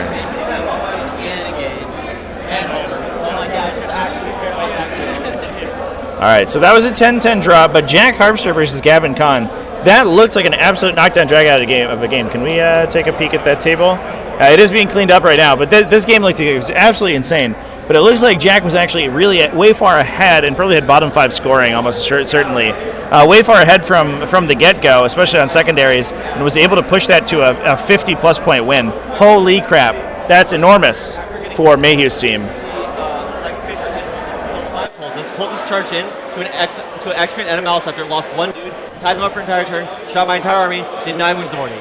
Or sorry, did 7 wounds in the morning. It didn't help that I failed like 12 4-up invulnerable saves on my mouse up there in the middle.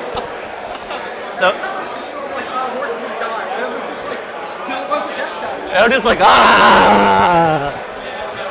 The big thing is the ruin on the side. That's the second game now where the cultists come out, they tag a shooting tank, and then it's like tries to shoot out of combat. It's at -2, and then I'm like, I can live. How are you feeling? I'm in a car with a lot of gas, and I'm gonna go far. I don't know where I'm gonna land, but it's gonna go up. If you just gave me like a ballpark. Anywhere between a 12 and a 15 permanently. Sounds like Morgan is pretty confident in his capacity to score here.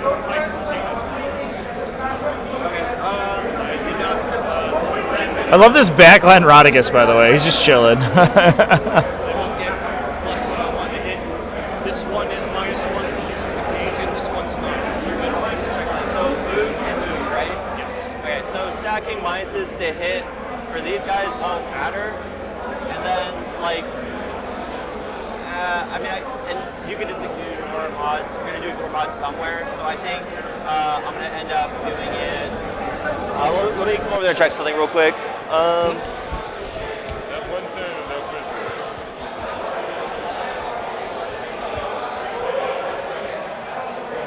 Yeah, we're gonna go ahead and do -1 to hit on the squad. Okay.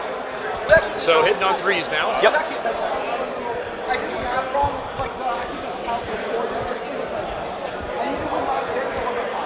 Number of shots, D6 plus 2, 4. You still got 5 guys? Yep. So, I thought didn't I kill 2 of them?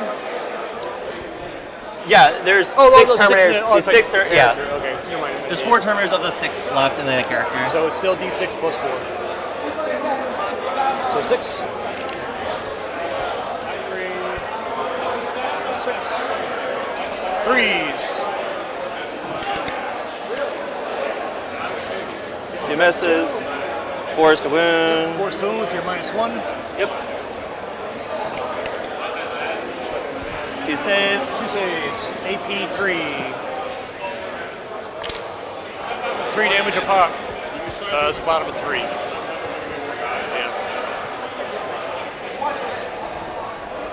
I think it's like 51-37. He's definitely winning. Yeah.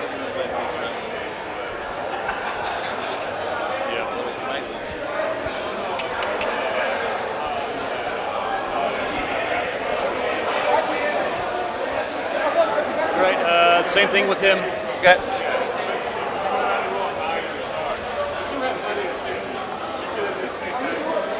So no blast. No blast, so just 7 shots. Okay.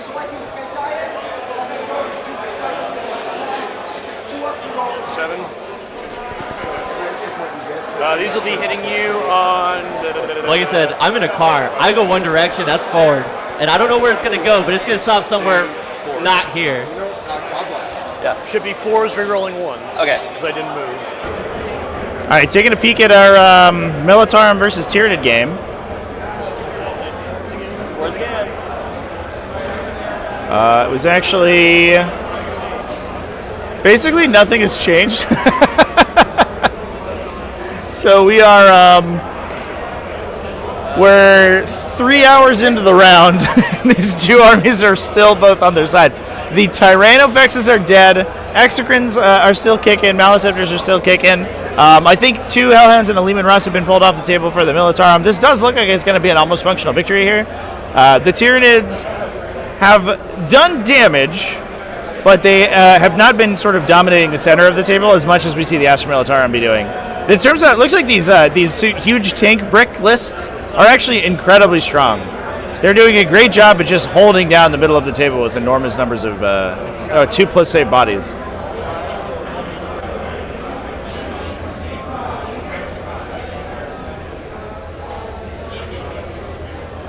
Strength 6, so 2s, right? Yeah. So 4 at AP 1, 2 damage. Kill 4.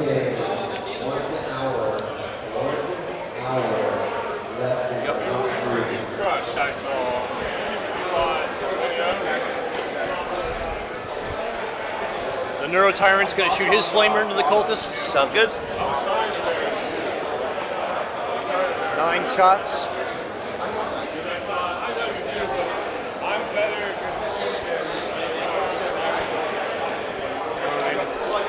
Strength 5, so we want 3s. Okay.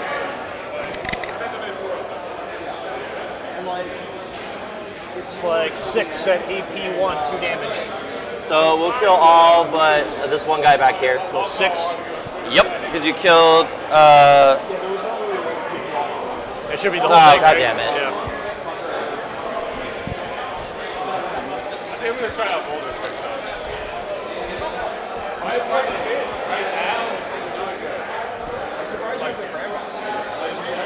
All right, Tyranofex is going to fire everything into Morty. All right. Well, okay, we'll do the Stingers into the Nurglings, Rupture Cannon into Morty. All right.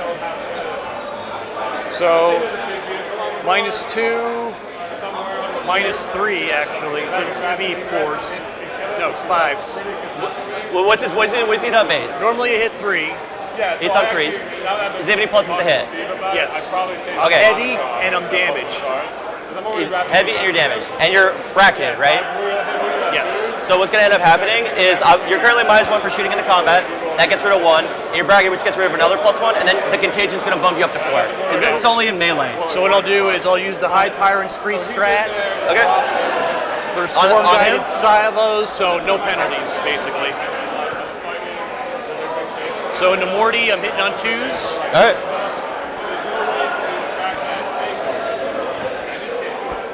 That's a lethal hit, which I've been forgetting all game because of the swarm. Okay, so just roll 1 wound roll. Strength 18. Yep. I get +1 to wound because I'm only at 2 wounds left. All right, 2 up. So 2 up. So 2 saves on your 4. Spike, please. Fail 1. Okay. D6 +6. Yep. 7 damage. I'm going to re-roll that at the command point. That's your last CP, right? Yep. All right. Hell yeah, brother. Yeah, that's so typical. All right. Into Morty. He's at 9, so this won't kill him. And he'll save 2, so he'll take 5 down to 4. All right, Chance, another score update. Dan Monsalve's game. Dan and Tucker running Genestealer Cult. Tucker did take that one down in favor of Mayhew's team. That was a 16-4 for them. As we discussed, that looked like it was a rough matchup. Just constantly chucking Genestealers onto objectives, preventing the Eldar from being able to move forward aggressively, being able to score. The Avatar of Cain, who's actually sort of towards the left of this shot here, behind the ruin, took no damage over the course of the game. He wasn't attacked. He simply stood there, and the Genestealers wrapped him with infantry, so he couldn't move, and he killed them, and then they did it again, over and over and over again. So he accrued value, but he didn't actually score any points. Not a huge blowout, but definitely a tough loss for Almost Functional here.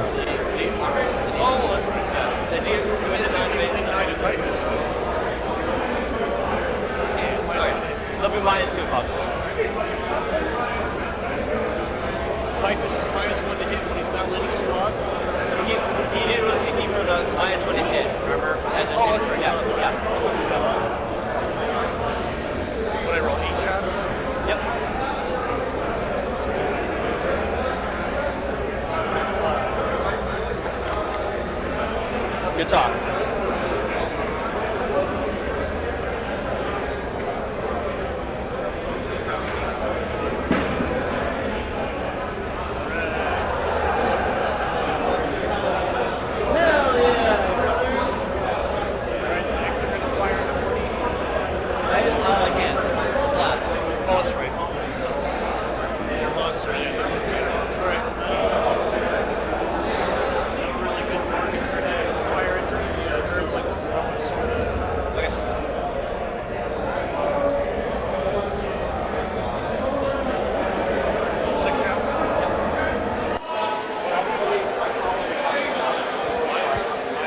So he moved and is within contagion, so he'll be on force.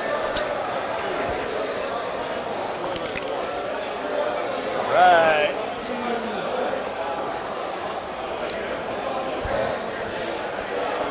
Twos. 6 ups.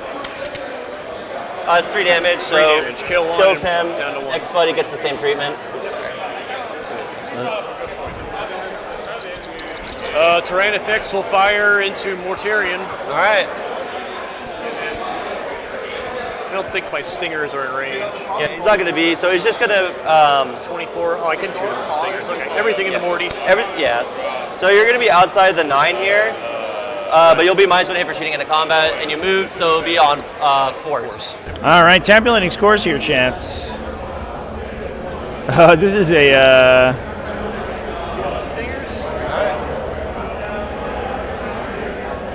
It's a constantly shifting goalpost here between these two teams. We just got a 15-5 win for Almost Functional.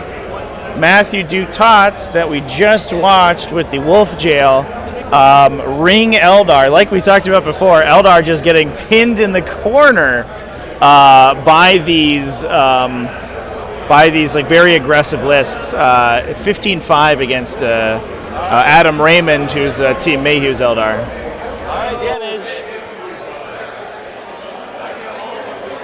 11 damage. You got what, 4 left?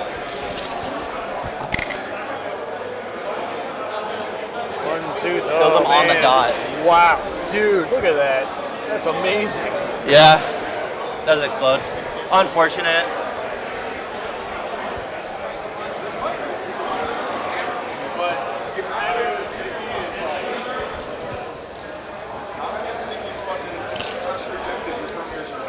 Okay, charges. All right. He's already locked in combat. Yep. We'll charge the Psychophage into them. Sounds good. Oops, 2 dice dummy. Okay.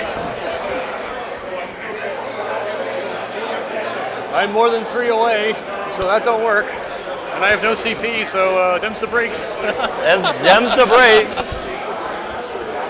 I'm gonna charge the horror specs into your Terminators. Gotcha.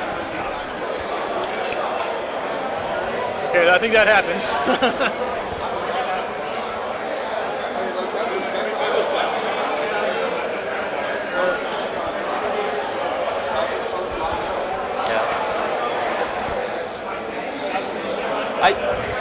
Yeah, I'm not gonna worry about it. Sorry? No, you're good.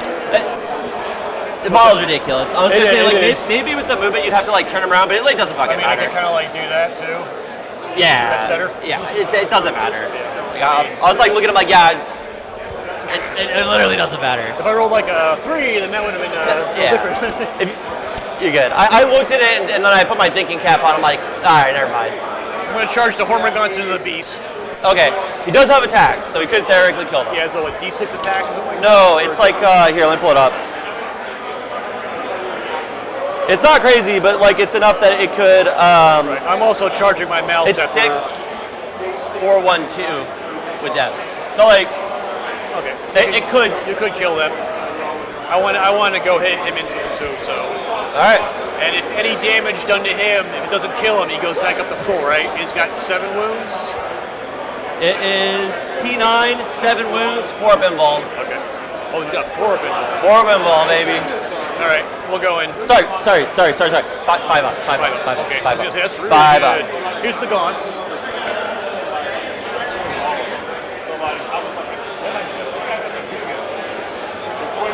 Mal Scepter.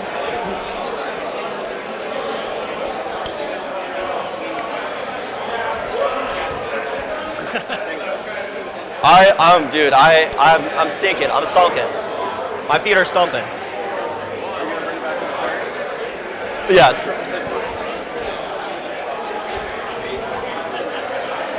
Free reroll. Oh. Got 2. All right, the gaunts first. Okay. -1 to hit because of. Oh, sorry. Beginning of the fight phase over here. Yep. I'm gonna do. He has 2 damage attacks. Yes. We'll do over here. 2+. -1 damage. 2+ over here. All right, they're both -1 damage for the fight phase. Gotcha. You can continue. Okay, over here on 5s. Yep. Cool. Over here, we'll do the strikes on 4s. Yeah, because this is when the contagion. Only 1 hit. That's not good. Strength 10. So 3s. 3s. Invuln. Good. Good. Yay. The horror specs. We'll do the 4 big attacks first. All right. So it'll be -1 weapon skill, and that's it. Okay, so we want to hit on 4s. Okay. 2 hits. 2 hits. Strength 14. So 3s because of the -1. Right. AP2. AP2. So 4 pinballs. Fail 1. So normally it's D6 plus 1, so just be D6. Yep. Kills 1. We'll kill this guy, and you shouldn't be able to fit through the building anymore, so it won't be able to engage the other guy. Okay, this is really actually very hard to get him out of there. Yeah. I have 14 more attacks into you. Okay.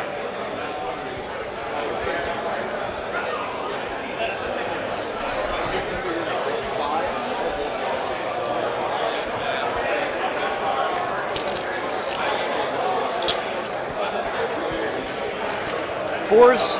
Okay. 2, 4, 6. Yeah.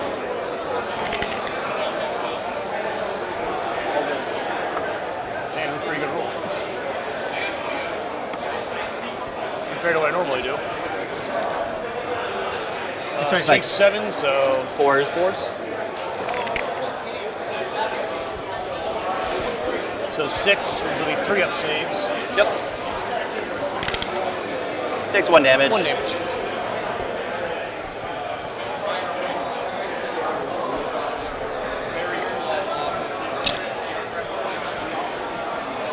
I'll fight over here.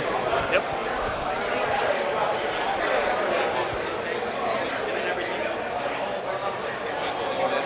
Highlands, we get the full brigade. It's going to be 1, 2, 3, 4, 5, and can I borrow 1 dice? Yeah. Thank you. 6. All right. You don't want 2 dice, so you have to roll that giant one? Sure. All right. 2s.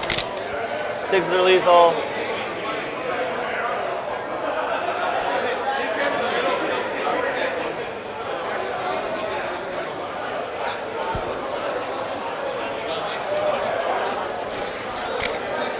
Fives and 6s. Oh, I like your dice. They did pretty good. They both made it through the process. Pretty good for you. Yeah. Yeah. All right. I'll just pick these up and roll. Okay. Yep. AP 2, so I want 4s. Yep. Damn, it's a lot of rolls.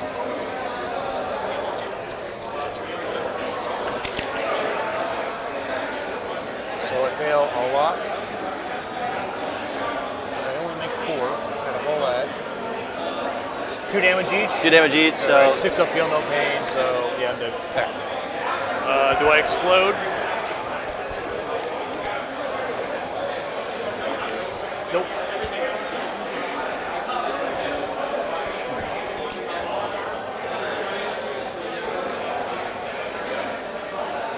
Taking a quick peek over here at Chaos Space Marines versus Adeptus Mechanicus. Nick Herding over here for Almost Functional versus Chase Jones on Adeptus Mechanicus for Mayhews. The hidden Legionnaire units were waiting in ambush and have hopped out to make a push back to the center objective. Obviously, this Skitarii Hunter cohort absolutely dominated that middle objective for a while. So I think the score is pretty heavily in favor of Mechanicus right now, but the Chaos Space Marines are making a huge push to the end of the game. Or for the end of the game, I should say. Militarum versus Tyranids does not look good for Tyranids over here. This is Stephen Henry for Almost Functional, Chris Adams on Tyranids for Mayhews, and unfortunately for us and for Tyranids, it looks like they are down. Now, the center of the table, the left-hand objective, has been dominated by the Militarum tanks. They are pushing up on the right-hand side, but I don't know if that's going to be enough to equalize the score, since Militarum have been sitting on those objectives every time we've peeked back at this matchup throughout the entirety of the game. I think that does mean the Tyranids are bottom 5 scoring, and given the fact that Tyranids do have a strong baseline of scoring, this will probably end up being, without some crazy things happening, a fairly equal final result. But I still do think it does look like it's going to be a win for Almost Functional, which is potentially going to re-equalize the score between these two teams. This matchup has been crazy. I just had talked to the head judge. He's predicting that this is going to be a draw between these two. Nope. -1. Their leadership not good enough, so they'll be shocked too. -1. 7 up. Nope. This would be really. But do you want to just put a token on the one that isn't battle shocked? Yeah, that might be easier. This would be really bad if all these weren't sticky. -2. This would be really bad if they. Oh. -2. Typhus is good. 6. Okay. This one 2, right? Yeah. Is that -2 or -1? Hive time. They should just be -1. They're not incentive. Need a 9. No. Good talk. And did you fail them or pass them? I passed this one. They were the only one. That's the Only one. that passed us, These right? these two. So your whole army is battle shock except him, and them. Okay, cool. Yep. Secondaries. Probably should see these. Yeah, that should happen first. Assassinate. Awesome. Don't need to worry about battle shocks for that. Oh, no prisoners. Don't need to worry about battle shocks for this either. This has found his stinky ass spirit animal. All right. Ah! It's the worst. All right. No prisoners. Assassinate. Okay. I walk forward. I down smash, and we're gonna see where that takes me. So my goal for this turn is actually quite simple. Listen, if he's being a dingus, I'll take him out. He's fine. I'm a menace to society.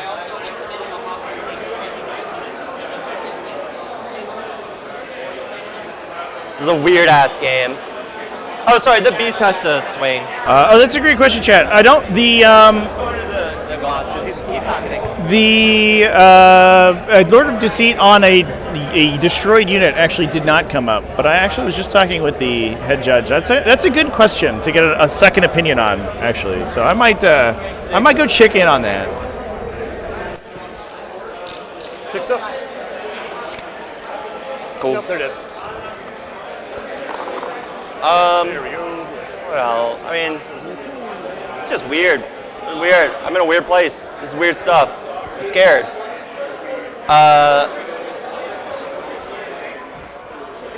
Can I see the card for raised banners? My question is, if this is sticky and I put the Nurglings here, do they raise a banner there? Would be like my one question. I think the rule is if you end your turn with a battle line unit on an objective you control, you put a banner up. Okay.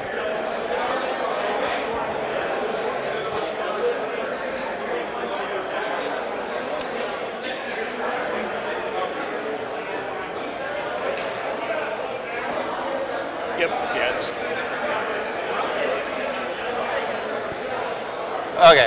Okay, so they'll be able to do that with the You get a sticky. point off of that for sure. So we'll probably try doing something like that. Not really a whole lot to think about. You got all your reserves on the table, but you still have a Pyrovore, so I want to like screen No, out. he's over there. But you can still spawn a Spore Mine, right? The Biovore can do that. Yeah. Well, so what I'm saying is there's still value for me, like screening you out of dropping anywhere in my like deployment zone. True. To do like any of the special stuff. Actually, can I borrow one of those sticks again? Borrow my what? I just wanted to screen out to make sure that you can't drop a Spore Mine into my deployment zone.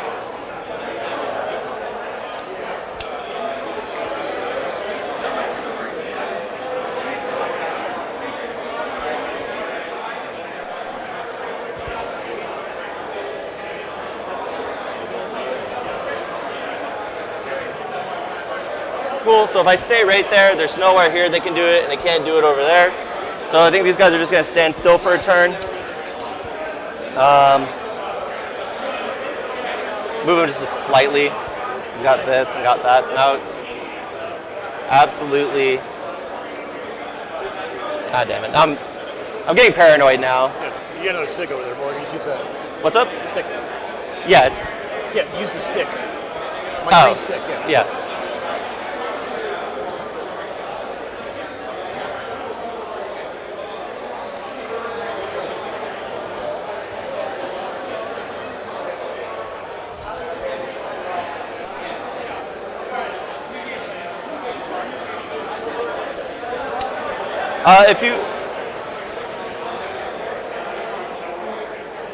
If you want to double check that there shouldn't be anywhere that you could drop a Spore Mine in this little like alcove right here. If I need to, I can push them up, like push the stuff up a little bit more. I'm neat. Yeah.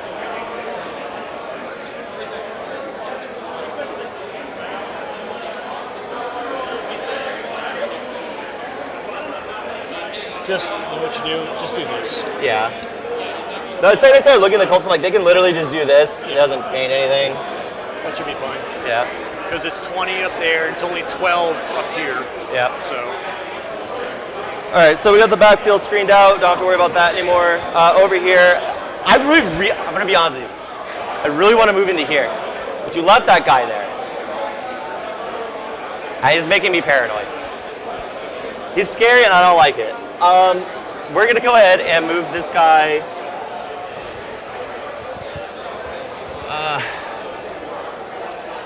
So he's touching here. So I think what we might end up doing actually, because what's the flavor of this? It's strength 6, AP 1, 2 damage. Strength 5, AP 1, 2 damage. So I have to get 2 through. I think that's kind of like really difficult actually for you to do. So I think what we probably end up doing. Well, you say that, but I know. Kill your other thing with it. I think the thing is, I don't really know how much I care about killing the high. All right, can confirm, chat. According to the head judge of the event, that is the way that we discussed the target on death effect with a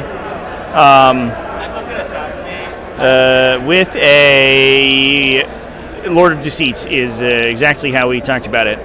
Once you are destroyed, simultaneously with that, you are removed from the battlefield. You're no longer in play, so you are not in range of a Lord of Deceit.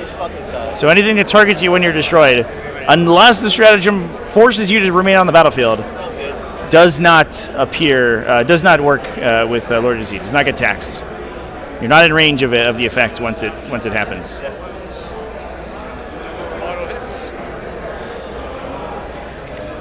Hell yeah. Yeah, it's a weird one. I've never seen that come up. It's like a pretty quarter case, but definitely good to know if you have any stratagems like that. Fight on death, resurrection, on any of that stuff. Cool testing. We're going to go ahead and move forward.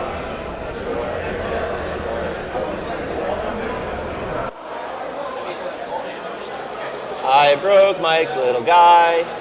He's gonna fucking kill me. They're all the shit that's battle shocked. Gonna move up 4 here. There's Tucker in the whirly beanie, by the way, a GSC player from Mayhew's team. So we're gonna move this guy up slightly, so he can just draw a line on this thing down here. He's gonna use his final. Reaver's still the best way to deal with Aquans because they battle shock them, stop them from doing stuff and reinforcing. Very funny. He's fine over there. That beast is chilling. The plague drone's fine. I think the last thing we have to do is he broke off. Yeah, and that is Mike's fault, not mine. So I'm sure he's gonna be very excited about that. So we're gonna go do this with the 1 health guy. So I can do. Actually, we'll do it backwards. 2 inches. So you can do it backwards. And then.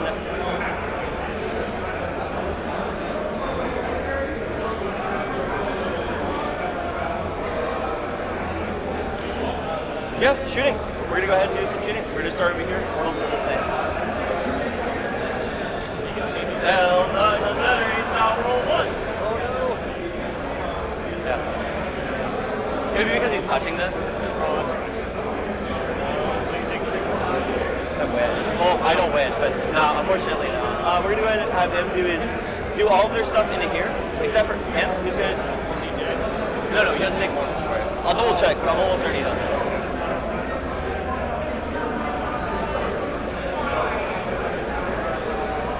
Is that Typhus? Typhus for sure takes damage.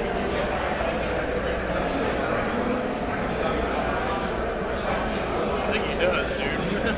It's D3. It's not a 2. I'm very sorry. Embarrassing. I appreciate Kirk's response there. He's very deadpan. He's like, I'm pretty sure you do. I don't know. Hazardous, good. D6 plus 3.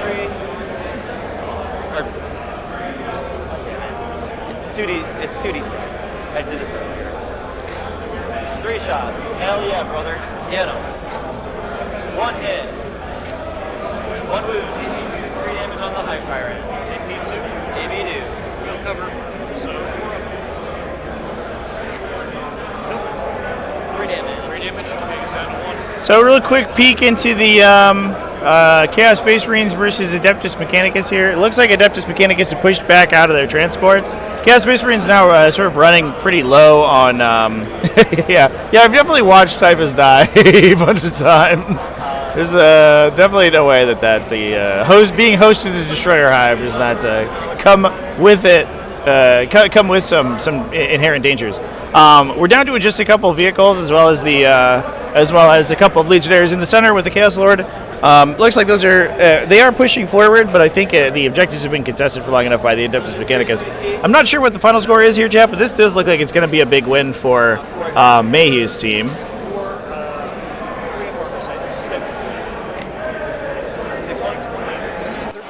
Cool.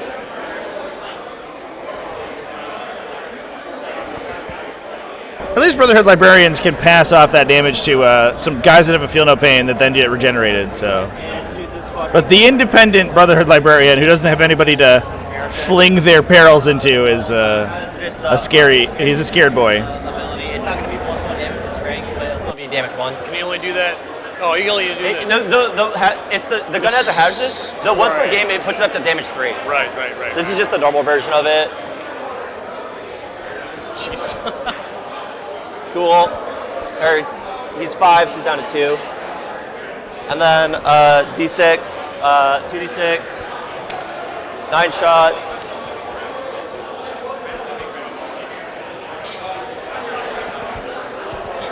Yeah, it's D6 because the psychic power does so many more mortal wounds, right? They improve they increase the danger, like the downside of the mechanic, along with its offensive power.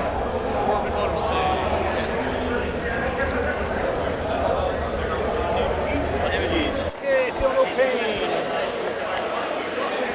Takes 1 damage. He is dead. He does not blow up. Okay. Weirdly. Oh man, these Deathshroud Terminators. even if we can get through the 12 remaining Deathshroud Terminators here, there's still a Rodigus sitting in the background. I don't know if the Tyranid army has the beef to deal with that. They are good at killing Deathshroud Terminators with all of the multi-damage shooting that they have, but oh boy, are they less good at killing Rodigus.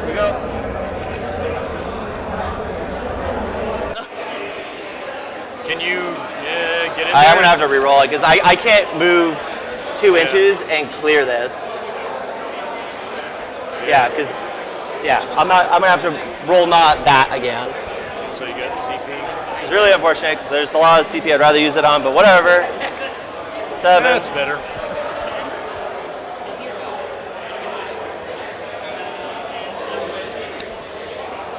Taking a peek on other Tyranid game, it looks like it's going kind of similar. The Dorns have started to roll forward and have started removing Exocrines from the battlefield as well.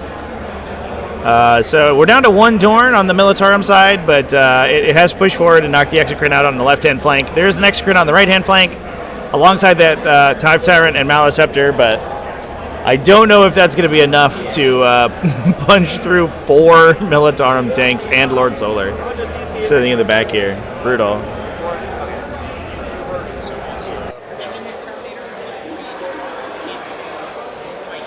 Just make sure that guy is out of coherency, right? What's up? Is he in coherency? Well, if he's not able to get in coherency, we'll just, I don't know, like, technically I'm able to do this, so let's do this. Yeah, 7 inches. Yeah. That should be fine. So this is the furthest one that would have gone, and then he's basically, I'm just gonna, it's really hard for me to push him into base to base with him. Yeah. So I'm just gonna do this and make it simple. That's fine. So we're gonna go ahead and get 1, 2, 3 dudes into here, 2 dudes into here. Okay. In the Lictor. Lictor fights first. Go ahead and fight me. Which guy has 1 wound on him? One guy took 1 damage from before, right?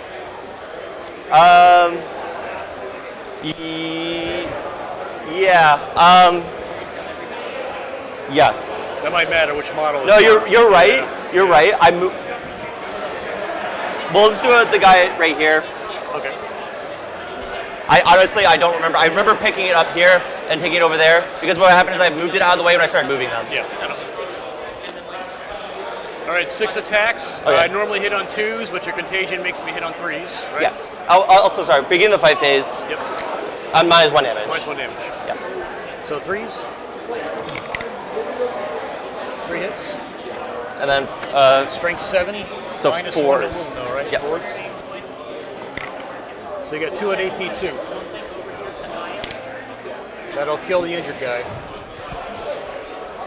Cool.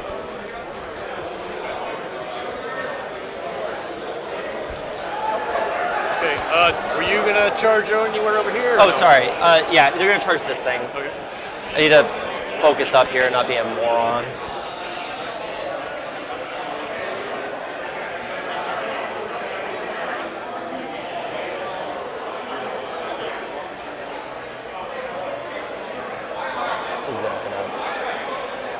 He's not gonna end up getting in combat. He's gonna come back here. There you go. And then Where are you going first? we're gonna go here first. Okay, I'm gonna spend my last CP and do Savage Roar. So you have -1 to hit rolls, and you have to take a Battle Shock test right now. If you fail it, Am I at any minuses? no. And I'm good on a 6. Well, let me check. I want to say no, but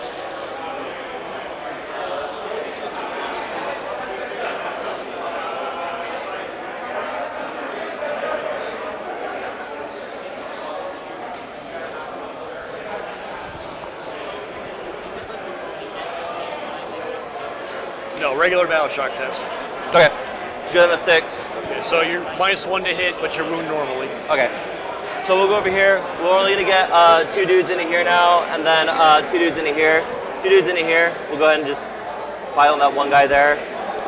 2 dudes, 8 attacks, hitting on 3s now because I'm -1 to hit? Yes. Okay. 3s. 2 fails, no lethals. Strength 8, what's your toughness? 6. So 5, so still 3s. So 3 at AP2, 2 damage. 6 up armor saves. He's got 6 wounds, so I need to make 1 6 to keep him alive. Nope, dead. And then you got 2 guys into the big guy. Yep.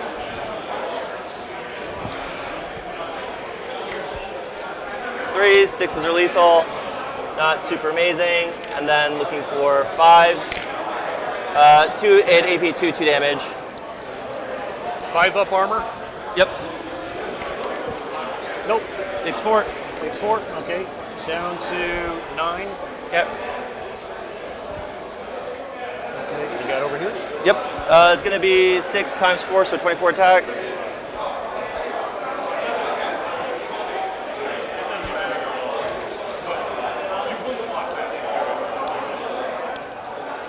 Two, 3, 4, 5. So I have 4 more after this.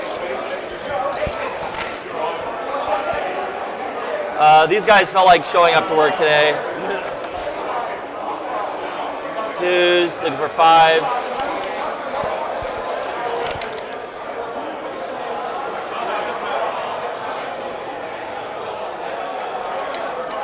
That's going to be 8 at AP2, 2 damage. And then I got 4 more after this. That's 3 more lethals. Okay. Alright, okay. So 12 at AP2, 2 damage. 5 ups.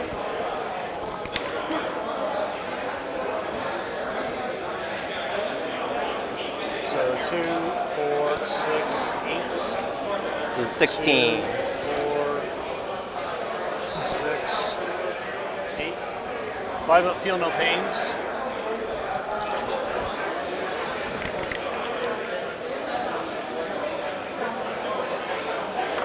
Not enough. 2, 4, 6, 8, 10. Okay, he's dead. Does he blow up? Nope. Consolidate back onto the objective.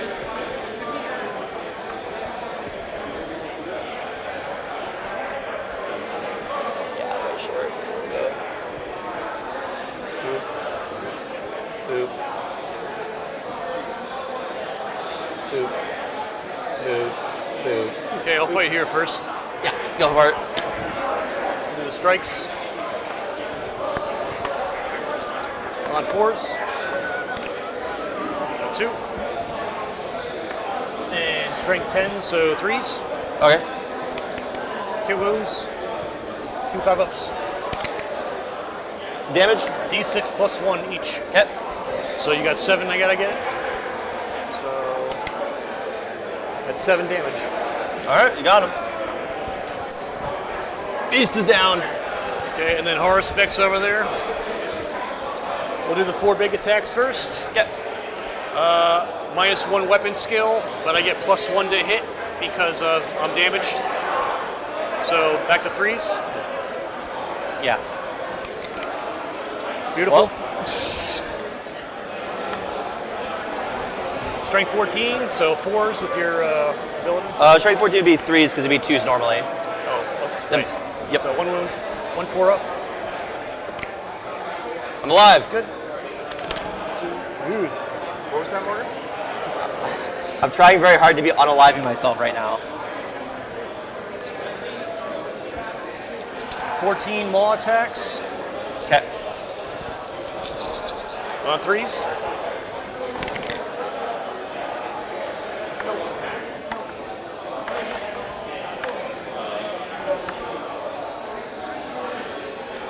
Strength 7, so these will be 4s, right? Yeah.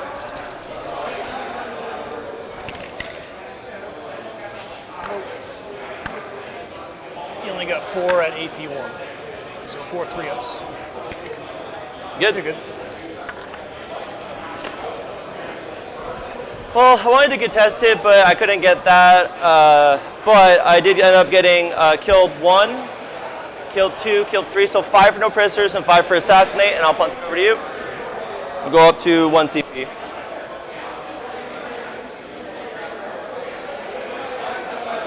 And I'll get 1 point for raised banners. Can I see the thing? Sure.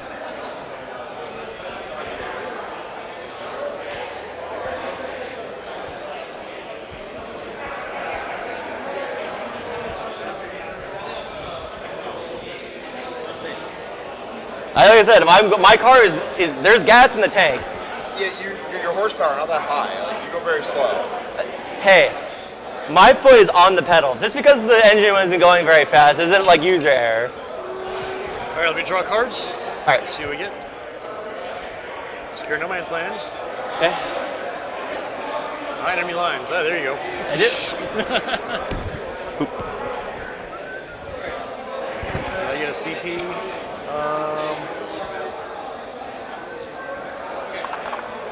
Pretty much screamed me out, so I'm going to spend my command point and redraw that. Yep. Establish locus. Morgan, why are you such a piece of shit? I put my thinking cap on. I'm like, I want a list that has cultists so I can screen stuff. So when I do this, my opponents can't be like, I'm over here. I see what you're saying. Yeah. I used logic. I rubbed at least 2 brain cells together. I got the Carfax.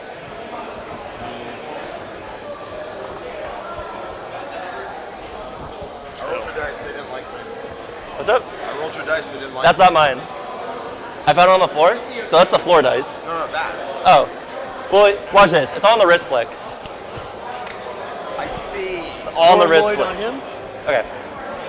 And Noraloid on him.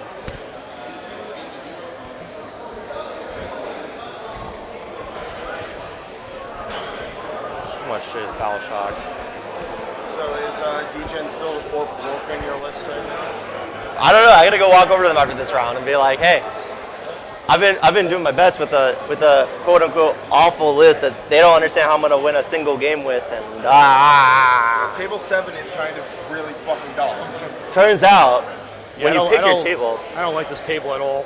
No. No, it's bad. Nobody wants to play this army on this table. Turns out. I'm really glad I ended up not taking the Light Lords, to be honest.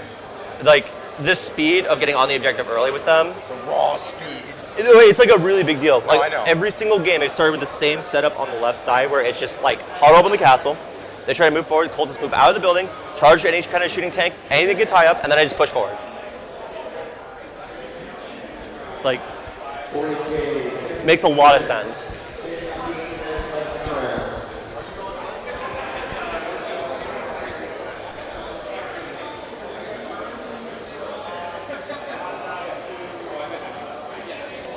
be careful of engagement. Yeah, we have an inch away, right? So this is 1 inch. Okay, thanks.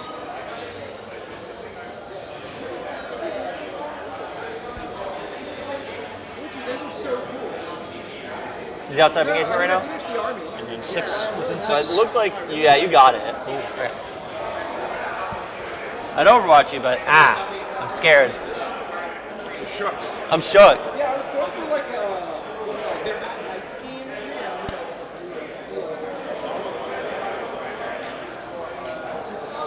No, I'm really happy with that.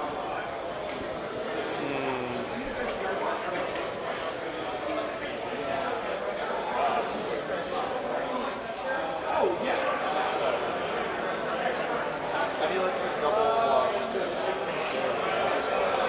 They're like, they don't do a whole lot until you really, really need them. I think the problem is most of the time, the reason that they're not doing a whole lot is because they don't get to interact with a whole lot. So like, the Lording, they're like all okay. Like I feel like the bit characters don't matter too much. I feel like they have the most upward potential. We got like 10 minutes left, so we'll fire him first into Death Shroud. Sounds good. I can't do anything about it. 3 shots, or no, +1, 6 shots. 6, hitting on 2s.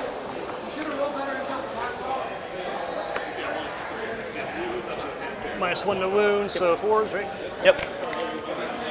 We got 2. 2 4-up and wounds. Kill 1. Kills 1. All right, next. That one in the same unit. Yep. This guy will be within the contagion. Right, so these will be 3s, re-rolling 1s. Okay. We got 8 shots. It'd be a lot better if you could minus from the hit. Yeah.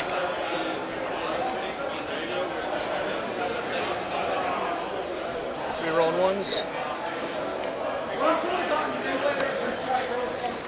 And 4s again. Nothing? Cool. This Exocrine. Were you hitting on 3s or 4s? 4s. Is this with the contagion? But I'm heavy, so. Oh, so yeah, that would. You had 2 3s in there. Okay, that's right. Sorry. Oh, no, you're good. 1 save. I'm trying to like. I'm running on the fumes of like my caffeine this morning. Good. So like I'm trying to like. Last one. Park the car right now. 8 shots again. 6, 8. This will be 2s, re-rolling 1s.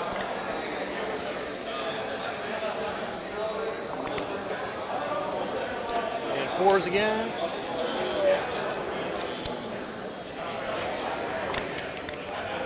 Oh Jesus.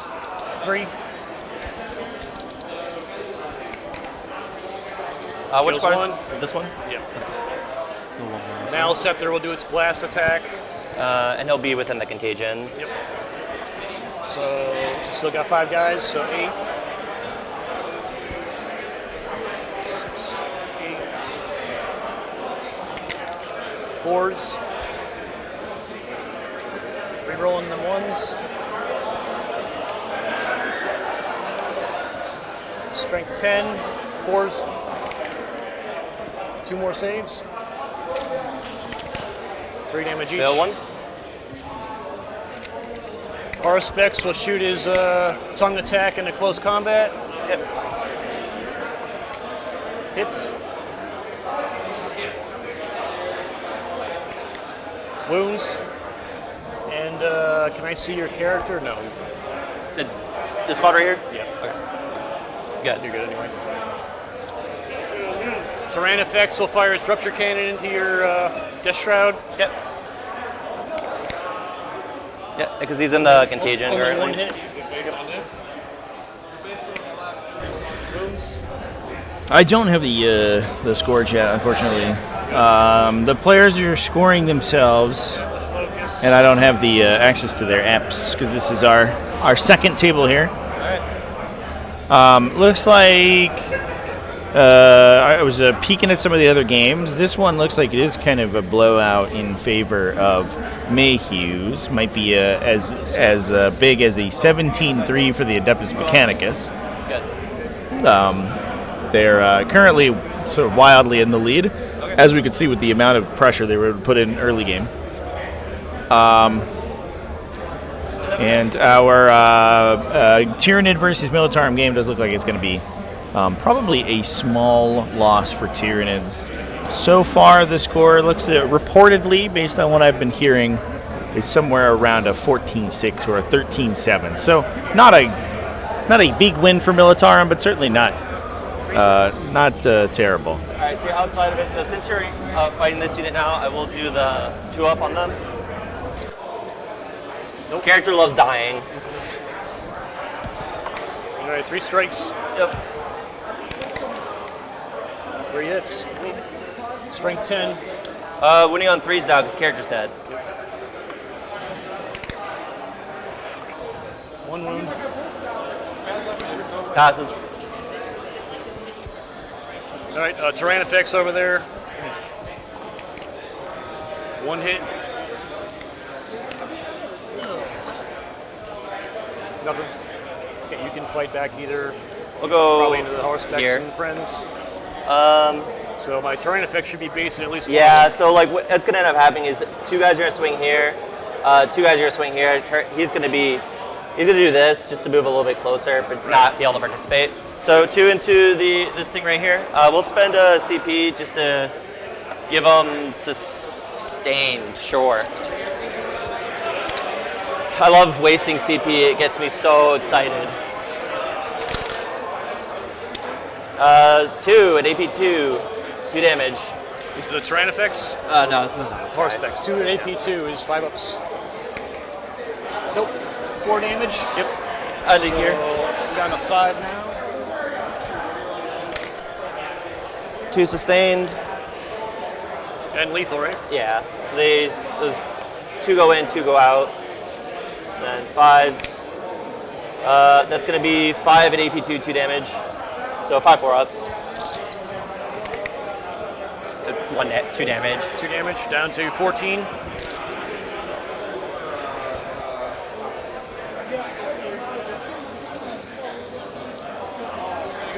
Okay, Horsepex will swing back into you. We'll do the 4 big attacks. Yep. 1 hit. 1 hit. These will be on 2s because I get +1 to wound now. AP2.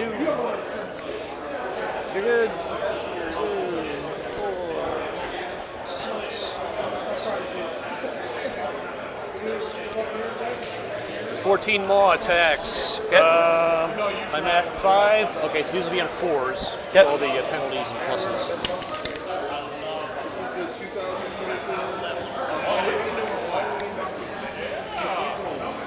This is the current season.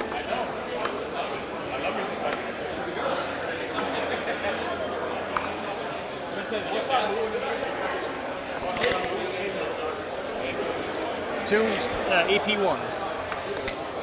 Good. And you get to attack me, right? Okay, yeah. We'll pile in 1 guy here.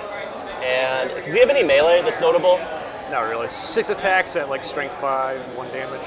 6 So this table, chat, is Tyranids versus Death Guard. There's Eroticus there. So he's facing him. But he's an ally.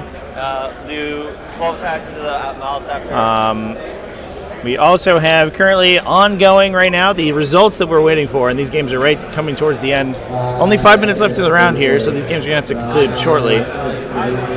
This is Militarum versus Tyranids. Looks like it's going to be a win for Militarum.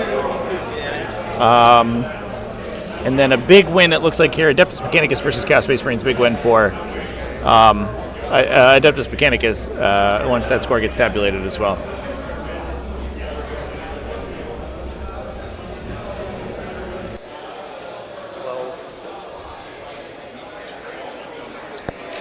Okay, so I did Locust with him in the middle, and I only have 1 No Man's Land objective.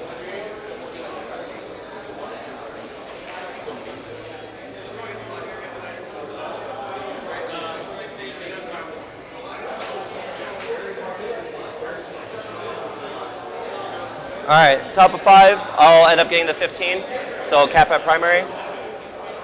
Go up to 1 CP, draw some cards,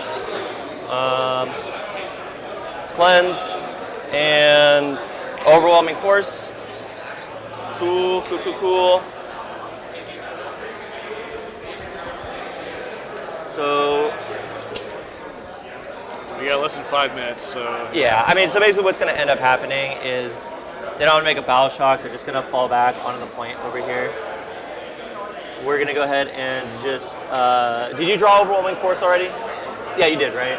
Yes. Okay, so we're going to end up just throwing these guys over here like this. We're going to end up... we'll do a battle shock on Typhus. Typhus, good. That's good. So cleanse overwhelming.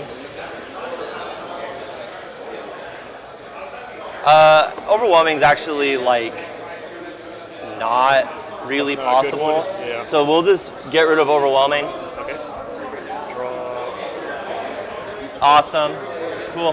So we'll just get. Unfortunately, we're only going to get the 1, 2, 3. Yeah, we're only going to get the 2 points for because we're not going to be able to walk this guy forward. That was a march for death, I think, chat. We'll end up doing. The old march for death draw on the final turn when your opponent has a bunch of stuff in their back line. On that objective and just throwing a bunch of stuff on the point over there. So you're like, And then, yeah, I'll only be able to play. So what's this is yeah, I'll play it. There's no reason not to, so I'll just keep everything tied up over here. We'll just go ahead. Did you all bring it down yet? No. So we'll just do that. We'll keep it over here because there's actually no way for you to shoot them anyway. So he'll keep screening that out over there. This is screening out over here. We'll go ahead and just move over there for a second.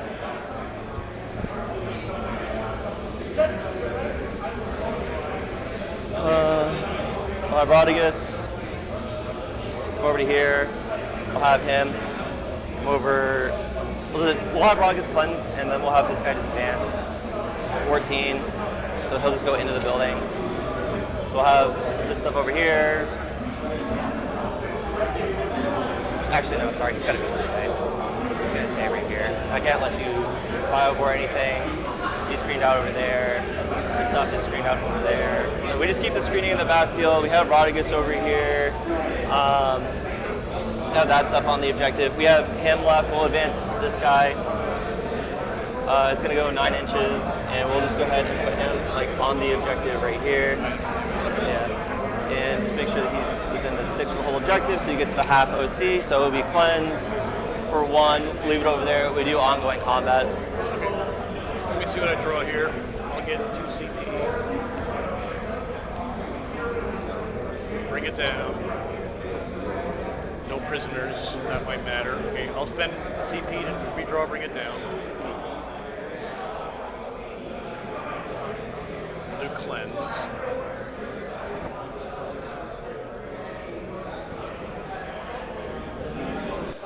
Okay, so I'll cleanse that with the power. You're gonna get 2 for cleanse. Yeah. Well, this one I can move 6.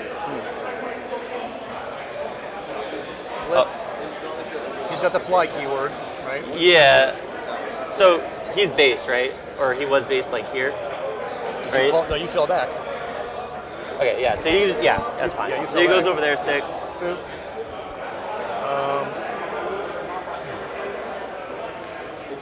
I don't think he can pass through there without getting an engagement. Right. So we'll move him as close as we can over to here. Right there, you're definitely. No, this game's still going, chat. There's only a minute left on the clock. These players got to wrap things up.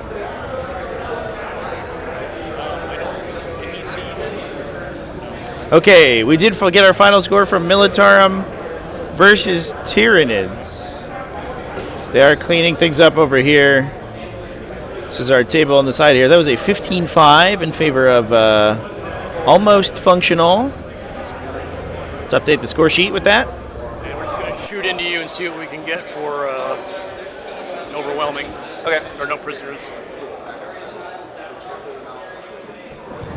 All right, well, first of all, he's going to fire his blast attack into the... No, Tyranids effects go first. Stingers into them. Rupture cannon into the... Plague Guard. Okay. It's going to be... No. I'm sorry. He's going to fire first into them, so I get the Incredibly close game, chat. 6 out of 8 games scored, and we have a 2-point difference between the two teams. 1 point has been traded. twos.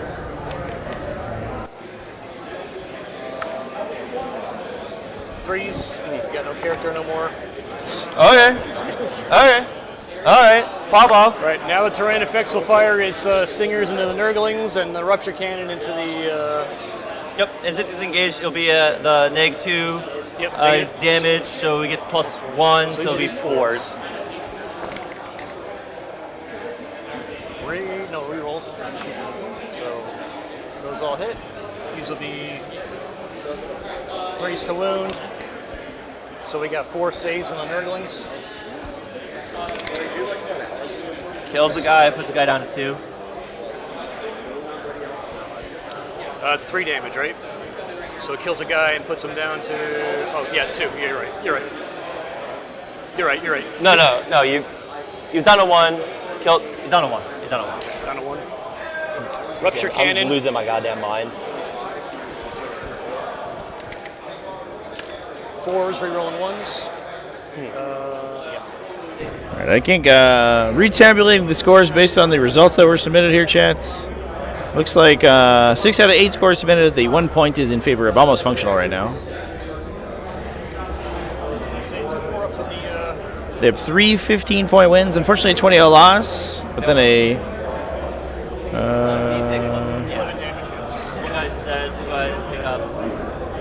Oh, no, I had it right the first time. Just kidding.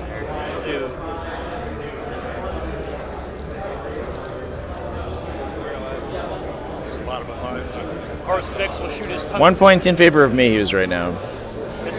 We'll see what the final 2 games are, what the result is. He had to move, right? Or did he say so? Okay, so we have 4s. Rerolling 1s. Nothing. Malscepter. 5 shots. -1 to hit. Damn, Legion in chat. Nice to see you. How's it going? Nope.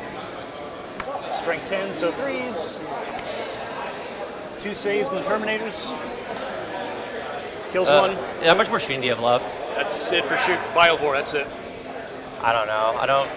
Cleanse, no prisoners. Yeah, whatever. Reroll it. We'll kill 1.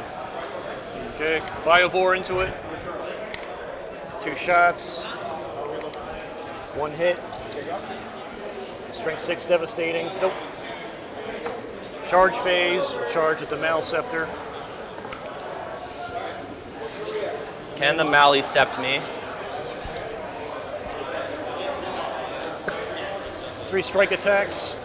On 5s? Because of the -1 from the Nurglings and -1 contagion? You know what I'm going to do? I'm going to use my strat in the charge phase. Okay, do mortals? Mortal wounds on 4s. All right. There's 1. Shit. Okay. Should have done a Nurgling. Jesus. Disgusting. 2 hits. 2 hits. 2 wounds. E2. Live. I think we just finished. Ugh, that was gross, chat. Charge over there. How many you can try to go to Horus? Yeah. So here's the Horus. Beginning of the fight phase on them to see if I -1 damage. Okay. So 2 hits. 2 wounds. Good. Good. I'm not going to kill him, so don't -1 worry to about hit, -1 weapon skill, -1 damage. -1 to wound. All right, so well, cleanse for 2 things. No prisoners will get. So you'll end up getting, because this is OC4, so you'll end up getting 15. I got 7 OC on there. Yeah, so you'll get the 15. Yep. And then you'll end up getting the 2 points for cleanse. I'll get 4 for cleanse. Oh, sorry, this one too, because of the Pyro Ward. And And stupidly, I didn't kill anything. So 89.68, that sound right? Yeah. Sorry, 1 second. He went first? Yes. 89.68.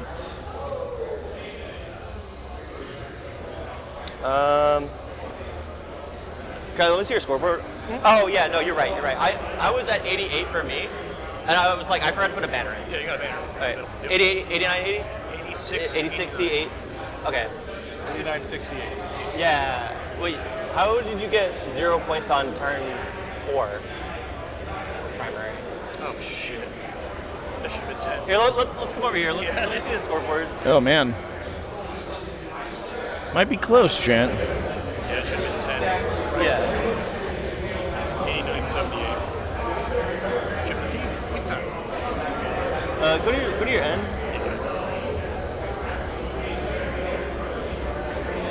That would be a 12.8 for Death Guard there. We'll go ahead and plug in a 12.8 here, chat. Oh, that's right. Wait, no, you got two. You killed 2 things for once. You got a 5 on that one.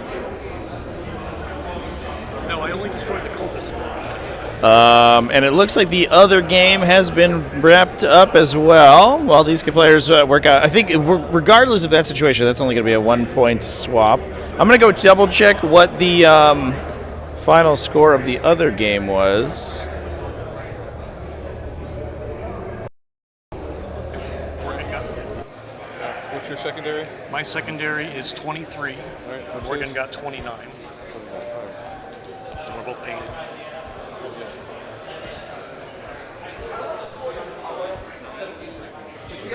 78, 89. Yeah, I got the 89. Damn it, I don't know. that one fucking unit. 11.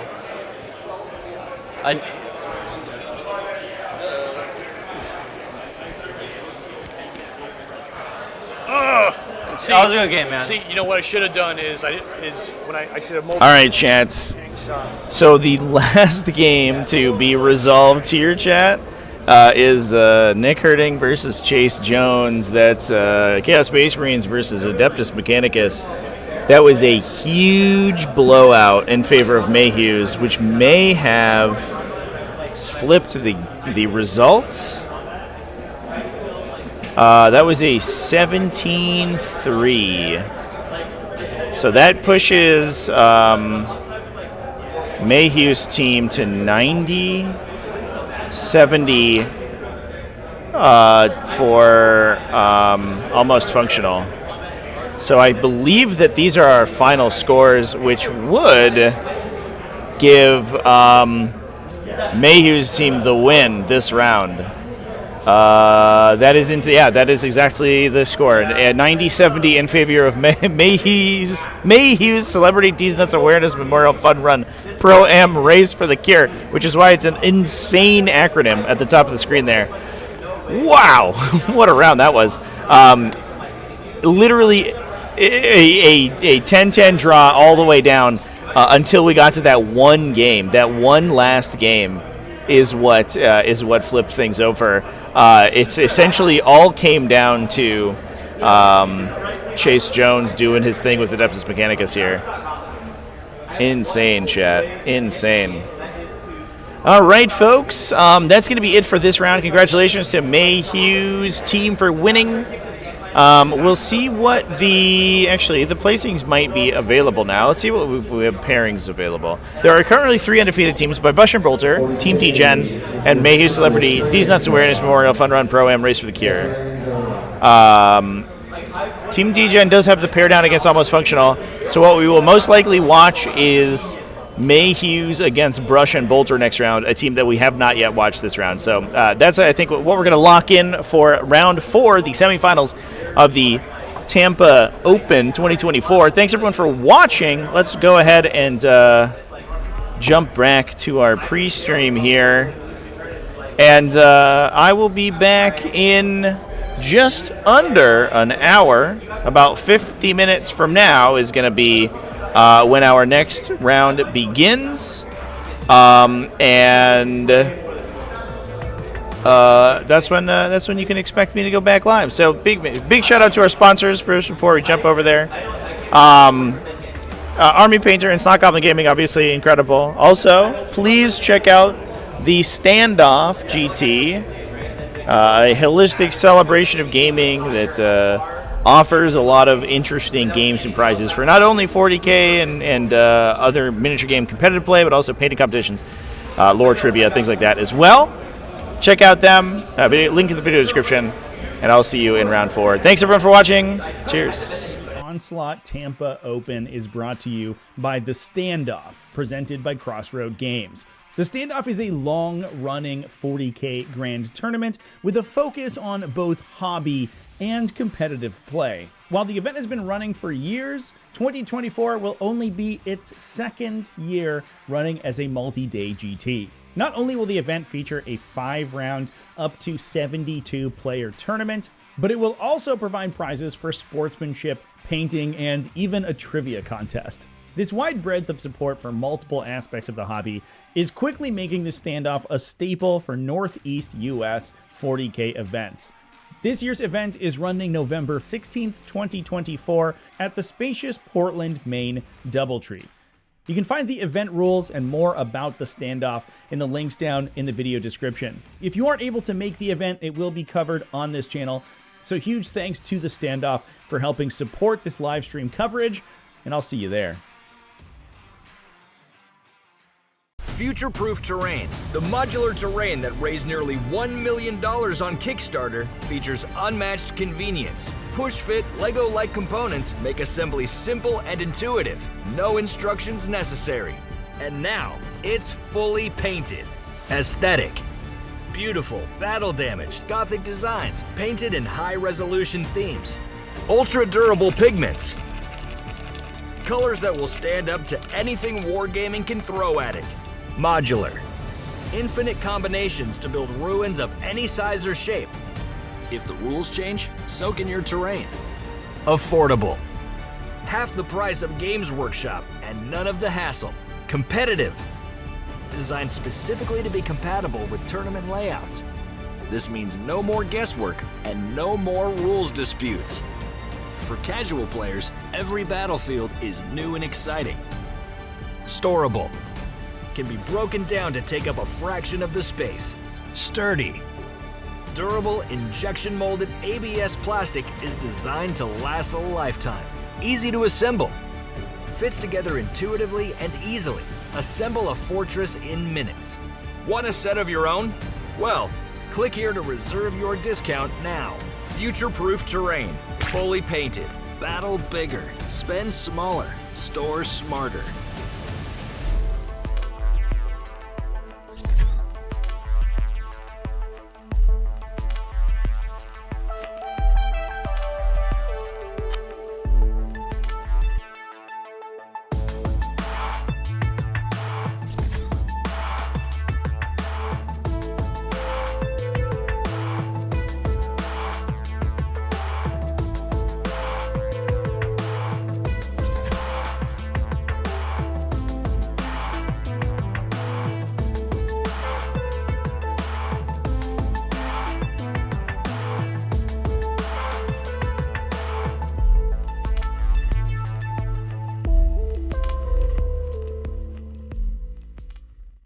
And these painters, they don't want to spend 100 hours on painting. They want to spend 100 hours on gaming. I know I do. One of my favorite games just released a new edition, and I just want my new army out there, and I want to have it today so I can play with it tomorrow.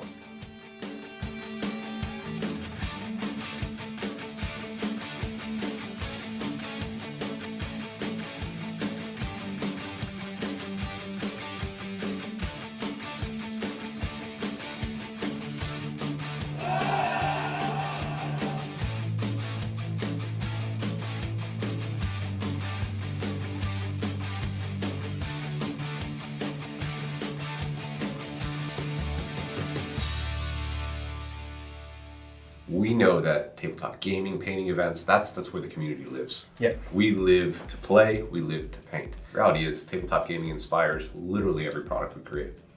In 2007, the Army Painter was founded with one simple idea: to save time at the hobby desk and get more time for gaming. Whether you're a beginner in the hobby, showcase painter, tournament gamer, or somewhere in between, our products today are designed for performance, speed, simplicity, and fun. All our products reflect the fact that it's in that DNA of getting more time for gaming, and because that's what it's really all about.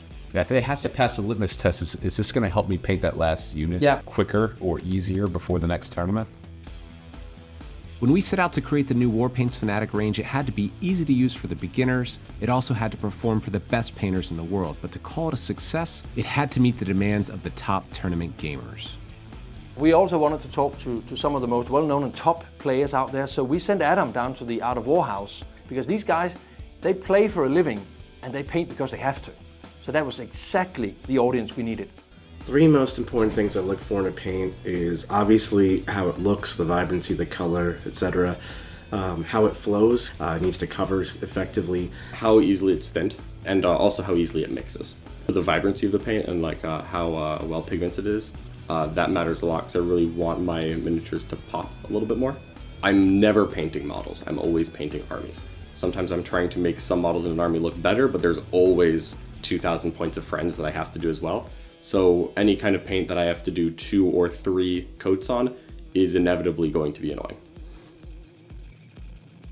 The competitive gamer, it's basically the painters that want an army done fast, but has to have contrast and effects on the table. So you need vibrancy in the color, you need some strong colors to stand out so you can see it from a distance. You also want a one-time coverage. You don't want to sit and make endless amounts of coverage because that takes time. You want to roll some dice, you want to get out there and get more time for gaming, right? So I like being able to have a wide range of choices. I need to be able to use them easy. I like to be able to take the paint, put it onto wet palette, and be good to go. I think that coverage is important to me because if I'm sitting there trying to paint 47 layers to get solid coverage, I get frustrated very quickly. Saturation, the coverage, and the range, the wide selection of range is kind of the three that I thought were most important to me. I think it's a mix of vibrancy and consistency. The range of colors, like your ranges can be amazing, but if your paint's just not consistent, that just it really just makes me not want to have to buy it. The gamer's experience, the competitive gamer's experience, is the fact that for me it worked a little bit like speed paint, especially for the base coating. You smash on one coat and that's all you need. And you have a clear, crisp color, even on black. I know that sounds weird, but when you're painting 200 cultists, you want to save time on the boots. You just want to give it one layer and that's it. First impressions, application was the part that impressed me the most. I really liked how smoothly it applied to the models. It's very easy to use. Yeah, I'm very excited about the range. I feel like it does everything I want. I feel like the coverage is great. I feel like the pigmentation of it is phenomenal. But every color I've tried was awesome. Holy crap, I probably spent about half the time I was expecting to get those effects. It's getting these high-end effects with minimum effort, which is amazing for someone on my level. I can literally just sit there and be casually, and this is so rewarding. And it saves a lot of time. Many hobbyists enjoy spending hours with their minis. Some just want great results fast. The insane coverage, smooth flowing properties of Warpaints Fanatic reduces the amount of layers, offering speed and ease for gamers. And the flexible color triad system makes color selection simple and effective. You're smiling. Of course I'm smiling. I just used the Army Painter paints. So what do you think? They were awesome. Oh my god. So I'm not much of a painter. I paint very infrequently, but I painted for 20 plus years. And these are, without a doubt, like some of the nicest paints I've used. For real? For real. Like, I haven't used like every line. But like, generally speaking, like, assuming that all the paints match the same quality as the ones I was shown today, this line is going to be amazing. First impressions are incredible. I really enjoyed them. They were smooth, easy to work with. I didn't have to thin them. As much as you could thin them, I didn't have to. It's easy enough to use that someone who's brand new to mini painting is not going to feel frustrated by it. A beginner is going to be able to pick up these paints as their first model painting set and be able to create something that they're very happy with. Of course, Fanatic had to meet the demands for gamers, but every product we've created since 2007 has been with gamers in mind. Warpaints Air is the world's first true airbrush-ready paint. Saving time because it's pre-thinned right from the bottle, developed with simple-to-use color triads, which makes choosing your base coats and highlights simple and fast. And speed paint, well, that's pretty self-explanatory. What could be faster than slapping on one coat of paint for color, shading, and a highlight? Our one-coat system is consistent in its coverage and performance, making it a dream for gamers. Whether you're using it as a base coat or for picking out those pesky details like pouches, holsters, and lenses, nothing is faster than speed paint. Of course, we make products to support gaming, but when we say support, that extends to our long history of sponsoring tournaments all over the world with funding and prizes. Last year, we signed our biggest sponsorship yet as the title sponsors of the WTC, the World Championships of Wargaming, where we went last year to see what the best players in the world thought about Warpaint's Fanatic. While we were at the WTC, we gave away a certain golden ticket. Let's get nuts.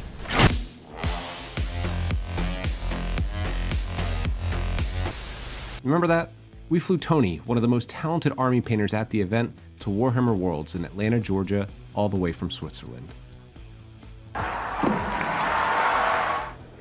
So we had the chance to give another golden ticket away. This one was for the best painted army that ranked the highest, and that surprisingly was Antonio Meas.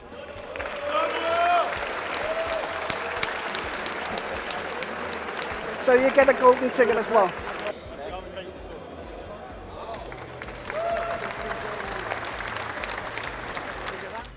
When my name was called out and I stepped to the podium, I was not realizing that I was winning a golden ticket.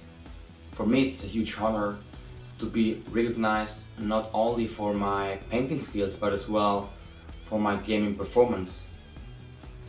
I want to throw a big thanks to the Army Painter for this kind of sponsorships. I think this really motivates the players not only to play better, but as well to lean more into the hobby.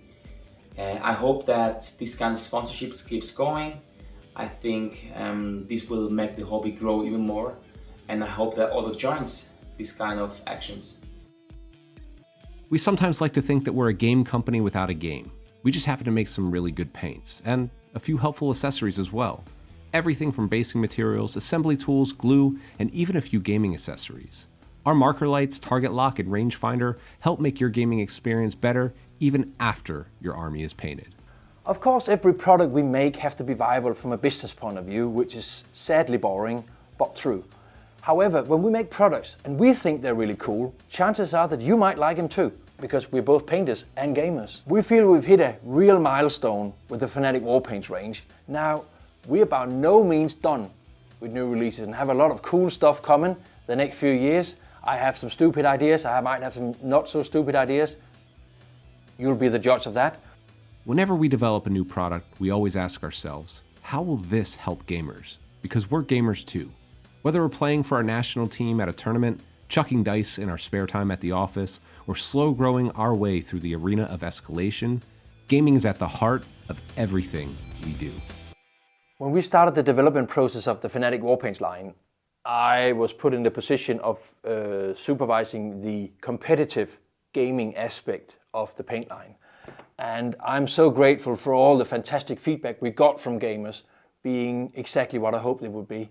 I'm so proud that this paint is actually really, really good to get armies on the table. So with the release of the Fanatic Warpaints line, the airbrush range, the speed paint range, you have no excuse anymore. You have everything you need to get more time for gaming. So go out there, paint your army, and get to the top tables.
Coverage of the Onslaught Tampa Open is brought to you by The Standoff, presented by Crossroad Games. The Standoff is a long-running 40k grand tournament with a focus on both hobby and competitive play. While the event has been running for years, 2024 will only be its second year running as a multi-day GT. Not only will the event feature a 5-round, up to 72-player tournament, but it will also provide prizes for sportsmanship, painting, and even a trivia contest. This wide breadth of support for multiple aspects of the hobby is quickly making the Standoff a staple for Northeast US 40k events. This year's event is running November 16th, 2024 at the spacious Portland, Maine DoubleTree. You can find the event rules and more about the Standoff in the links down in the video description. If you aren't able to make the event, it will be covered on this channel. So huge thanks to the Standoff for helping support this live stream coverage, and I'll see you there. Future-proof terrain. The modular terrain that raised nearly $1 million on Kickstarter features unmatched convenience. Push-fit, Lego-like components make assembly simple and intuitive. No instructions necessary. And now, it's fully painted. Aesthetic. Beautiful, battle-damaged, Gothic designs, painted in high-resolution themes. Ultra-durable pigments. Colors that will stand up to anything wargaming can throw at it. Modular. Infinite combinations to build ruins of any size or shape. If the rules change, so can your terrain. Affordable. Half the price of Games Workshop and none of the hassle. Competitive.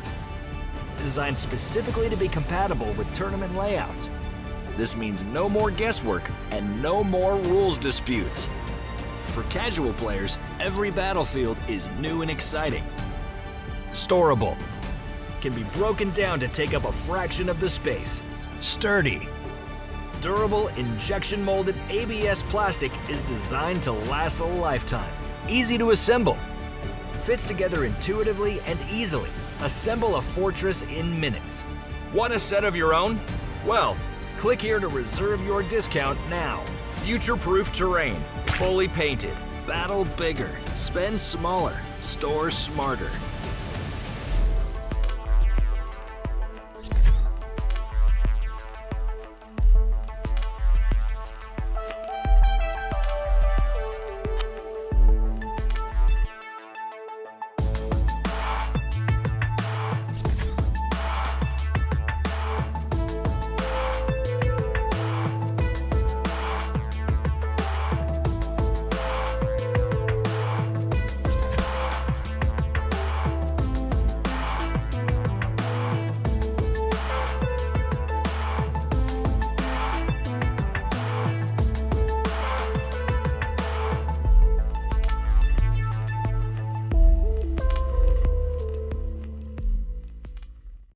And these painters, they don't want to spend 100 hours on painting.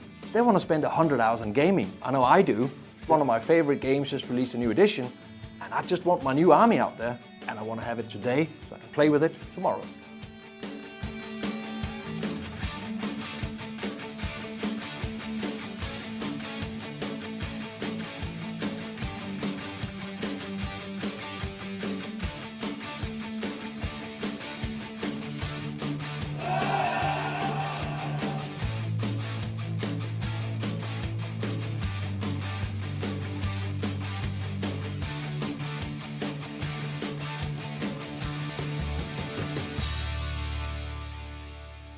We know that tabletop gaming, painting events, that's where the community lives. Yeah. We live to play, we live to paint. The reality is tabletop gaming inspires literally every product we create. In 2007, the Army Painter was founded with one simple idea: to save time at the hobby desk and get more time for gaming. Whether you're a beginner in the hobby, showcase painter, tournament gamer, or somewhere in between, our products today are designed for performance, speed, simplicity, and fun. All our products reflect the fact that it's in that DNA of getting more time for gaming, and because that's what it's really all about. Yeah, if it has to pass a litmus test, is this going to help me paint that last unit quicker or easier before the next tournament?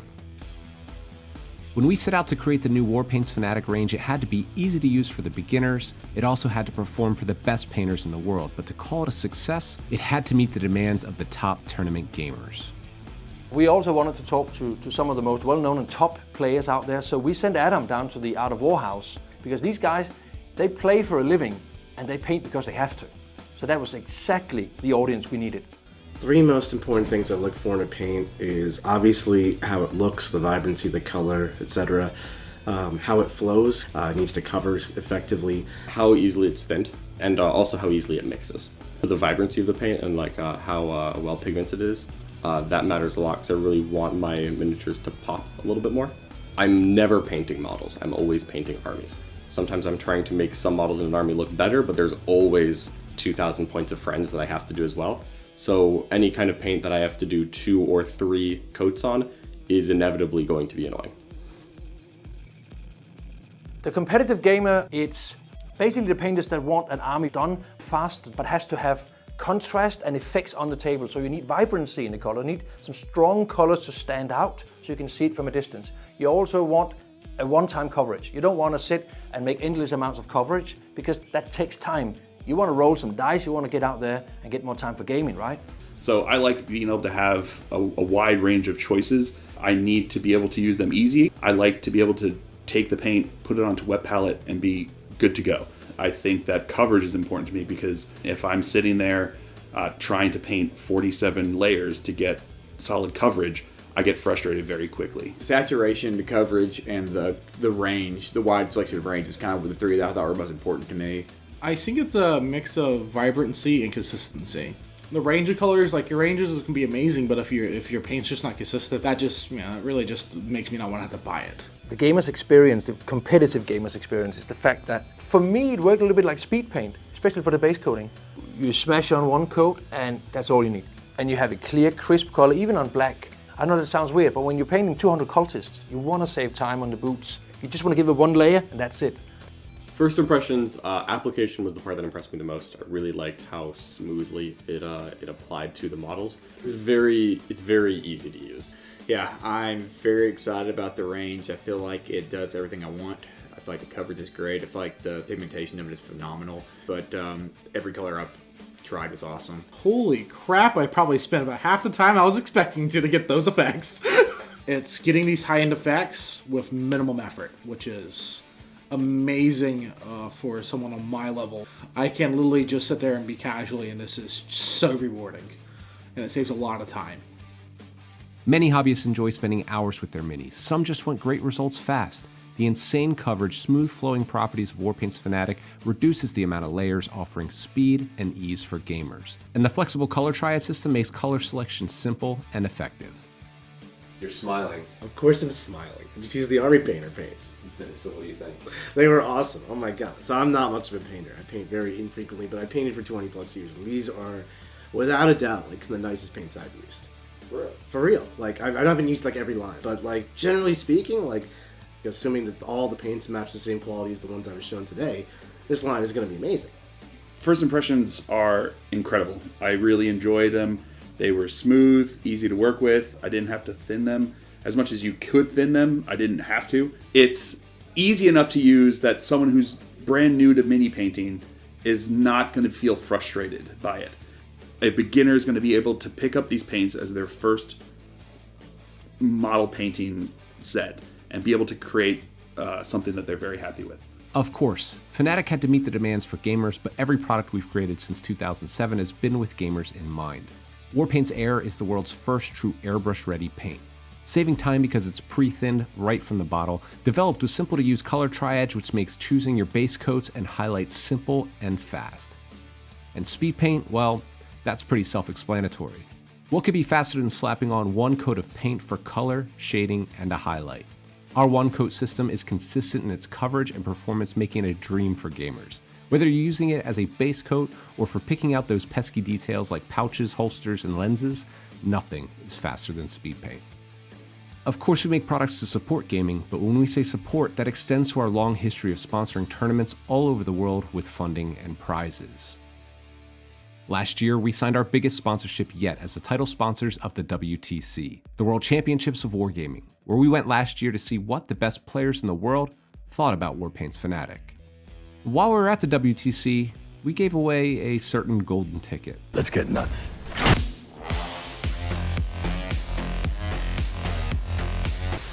Remember that?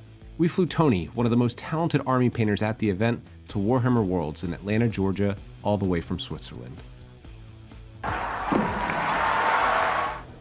So we had the chance to give another golden ticket away. This one was for the best painted army that ranked the highest, and that surprisingly was Antonio Meas.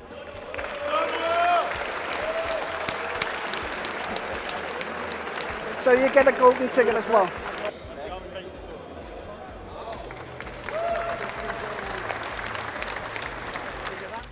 When my name was called out and I stepped to the podium, I was not realizing that I was winning a golden ticket. For me, it's a huge honor to be recognized not only for my painting skills, but as well for my gaming performance.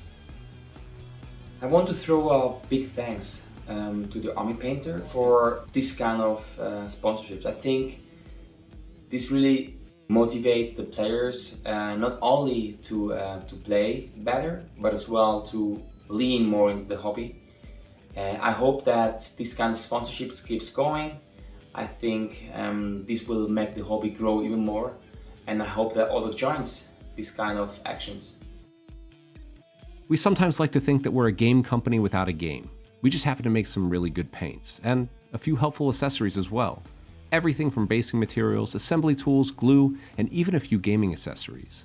Our marker lights, target lock, and rangefinder help make your gaming experience better even after your army is painted. Of course, every product we make has to be viable from a business point of view, which is sadly boring, but true.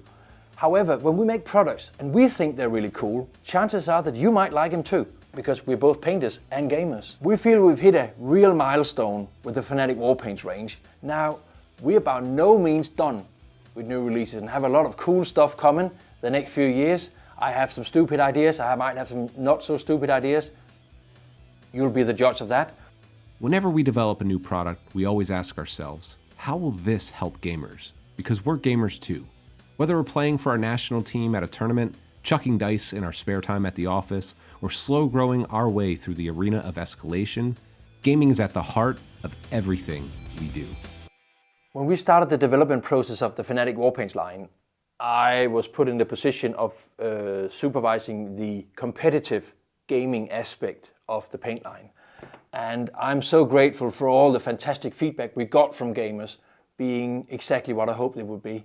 I'm so proud that this paint is actually really, really good to get armies on the table. So with the release of the Fanatic Warpaints line, the airbrush range, the speed paint range, you have no excuse anymore.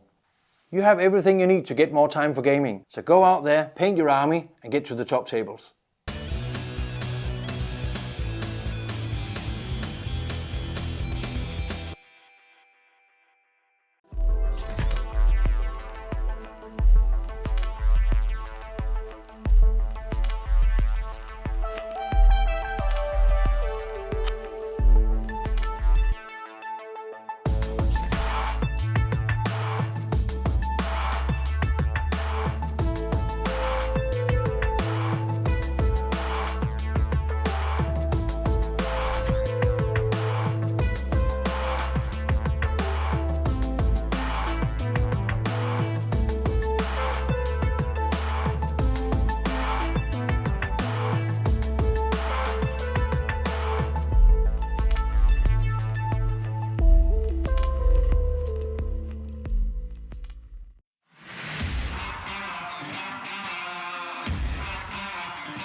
Coverage of the Onslaught Tampa Open is brought to you by The Standoff, presented by Crossroad Games. The Standoff is a long-running 40k grand tournament with a focus on both hobby and competitive play. While the event has been running for years, 2024 will only be its second year running as a multi-day GT. Not only will the event feature a 5-round, up to 72-player tournament, but it will also provide prizes for sportsmanship, painting, and even a trivia contest. This wide breadth of support for multiple aspects of the hobby is quickly making the standoff a staple for Northeast US 40k events.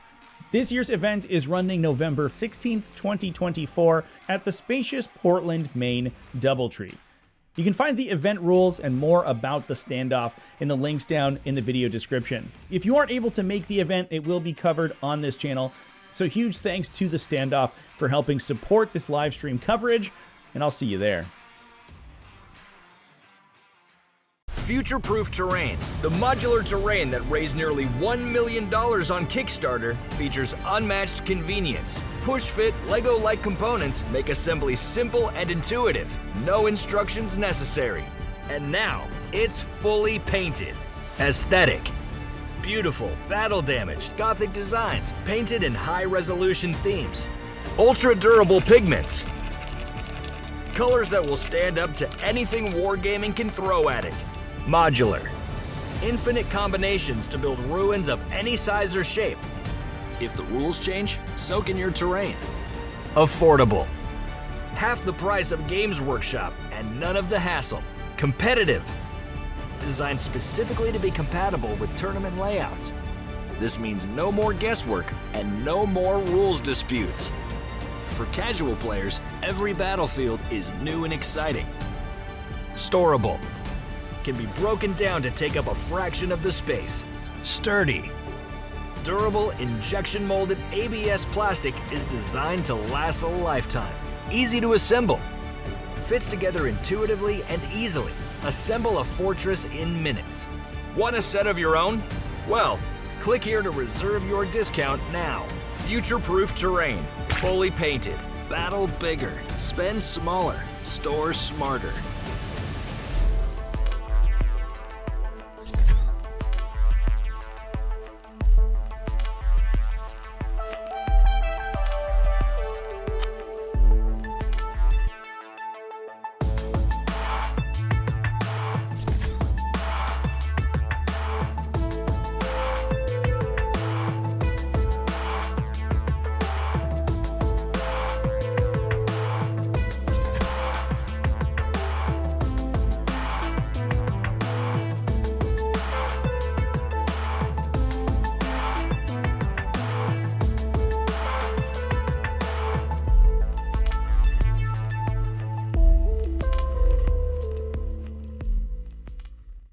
And these painters, they don't want to spend 100 hours on painting. They want to spend 100 hours on gaming. I know I do.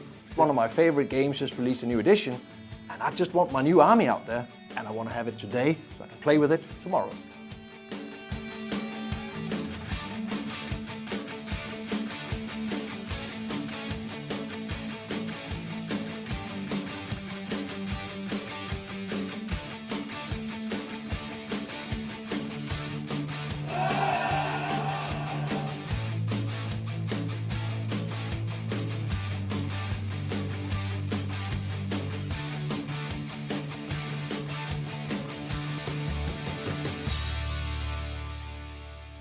We know that tabletop gaming, painting events, that's where the community lives. Yeah. We live to play, we live to paint. The reality is tabletop gaming inspires literally every product we create.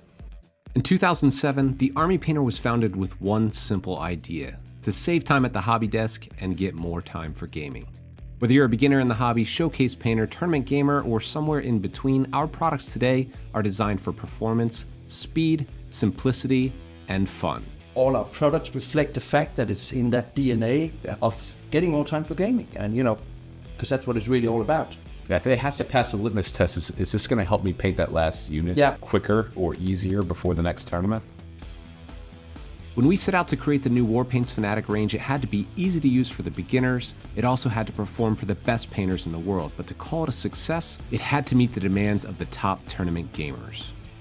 We also wanted to talk to some of the most well-known and top players out there, so we sent Adam down to the Art of War house, because these guys, they play for a living and they paint because they have to.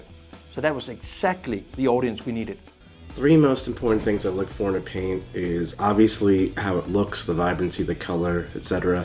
how it flows, needs to cover effectively. How easily it's thinned, and also how easily it mixes. The vibrancy of the paint and like how well pigmented it is, that matters a lot because I really want my miniatures to pop a little bit more. I'm never painting models, I'm always painting armies. Sometimes I'm trying to make some models in an army look better, but there's always 2,000 points of friends that I have to do as well. So any kind of paint that I have to do 2 or 3 coats on is inevitably going to be annoying. The competitive gamer, it's basically the painters that want an army done fast, but has to have contrast and effects on the table. So you need vibrancy in the color, you need some strong colors to stand out so you can see it from a distance. You also want a one-time coverage. You don't want to sit and make endless amounts of coverage because that takes time. You want to roll some dice, you want to get out there and get more time for gaming, right?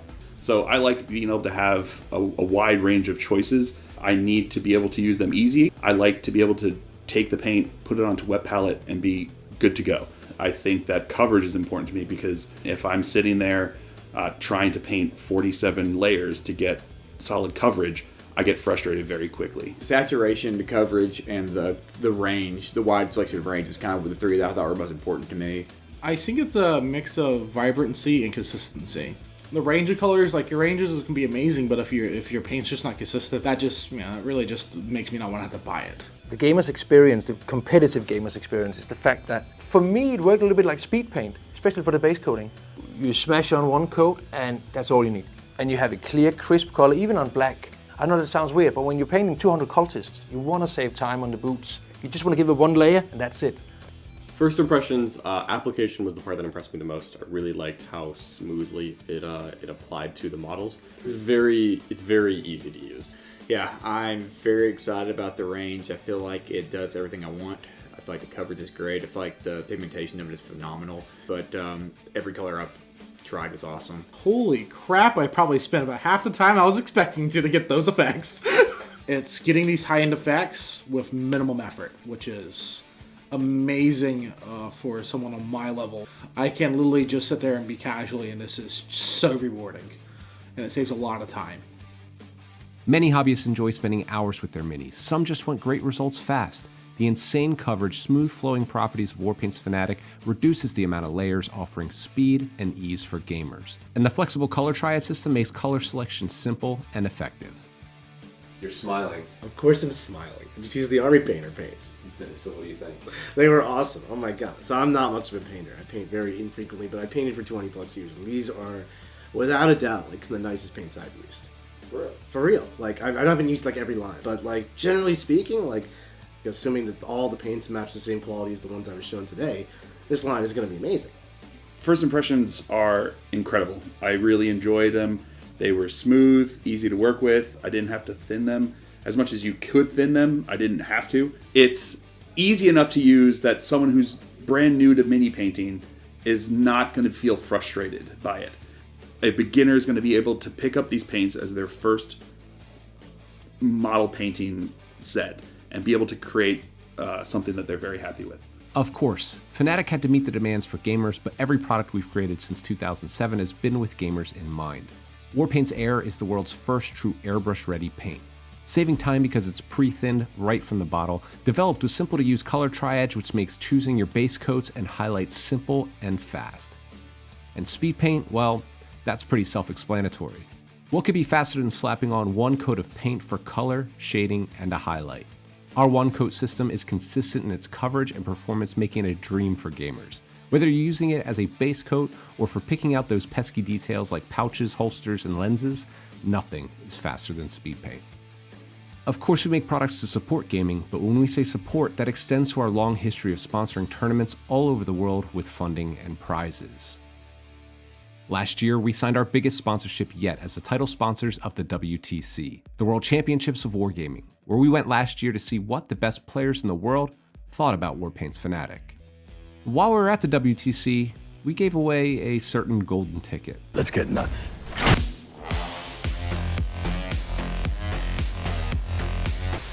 Remember that? We flew Tony, one of the most talented army painters at the event, to Warhammer Worlds in Atlanta, Georgia, all the way from Switzerland. So we had the chance to give another golden ticket away. This one was for the best painted army that ranked the highest, and that surprisingly was Antonio Meas.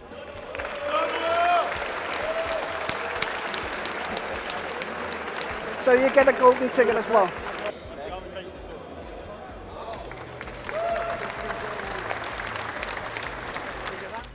When my name was called out and I stepped to the podium, I was not realizing that I was winning a golden ticket.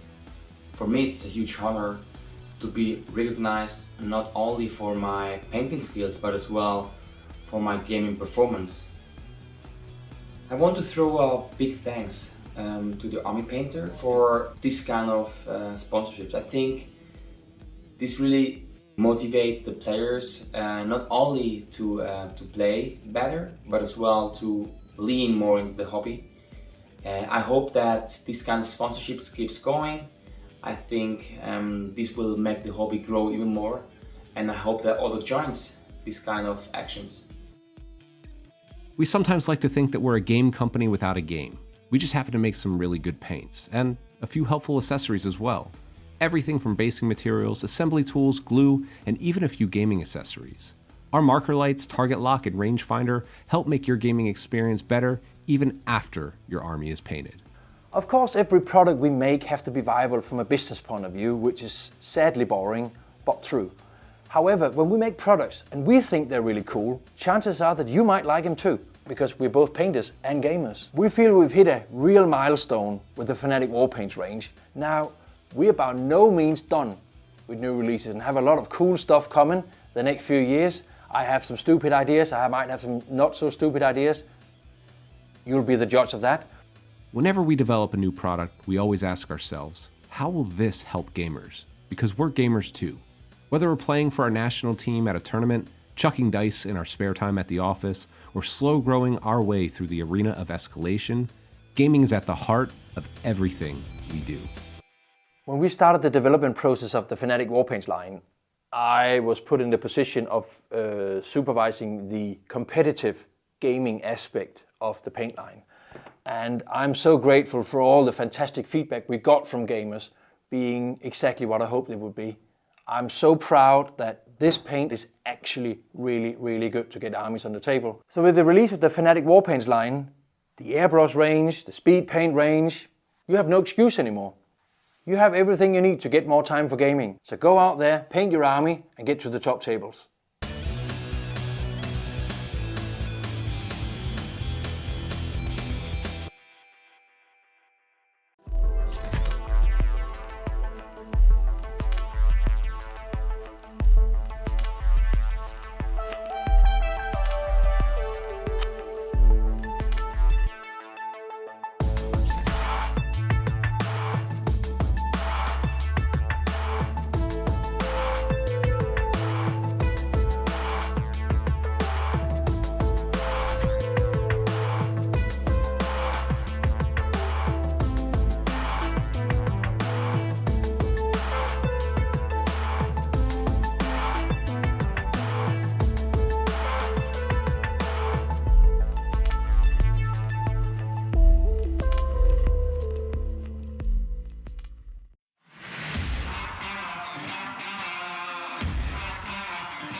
Coverage of the Onslaught Tampa Open is brought to you by The Standoff, presented by Crossroad Games.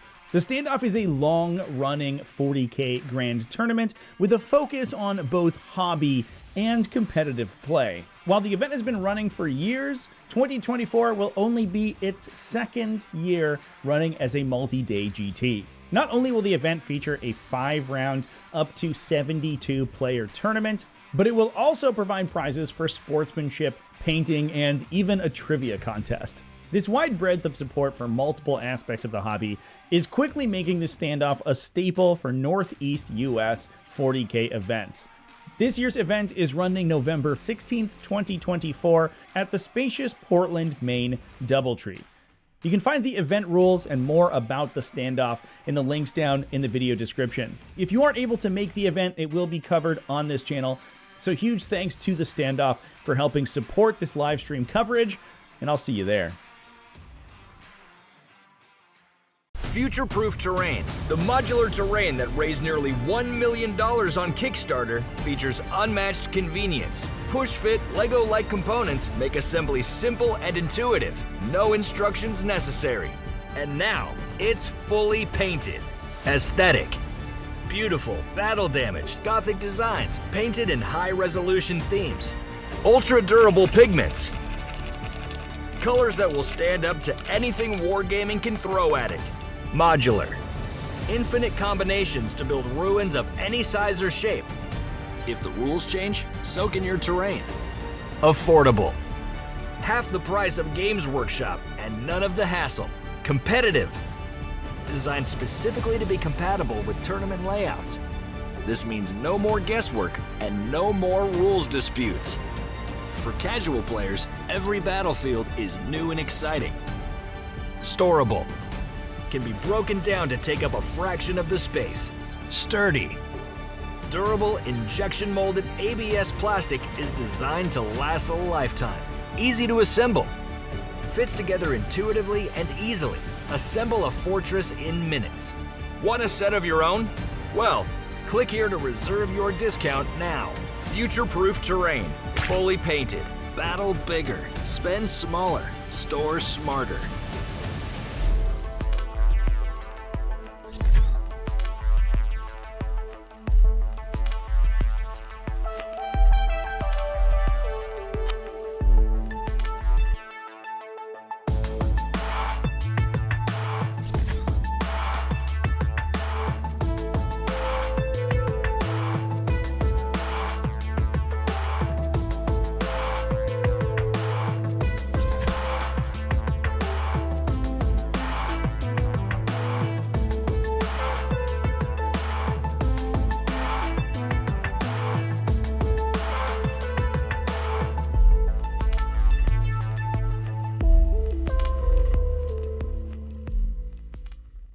And these painters, they don't want to spend 100 hours on painting.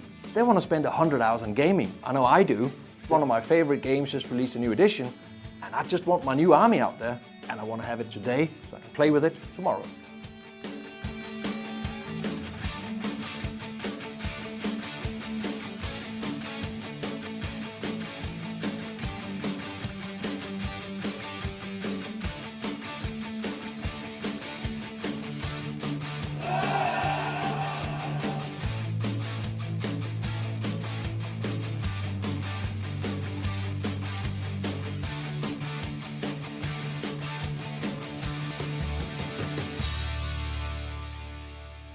We know that tabletop gaming, painting events, that's where the community lives. Yeah. We live to play, we live to paint. The reality is tabletop gaming inspires literally every product we create.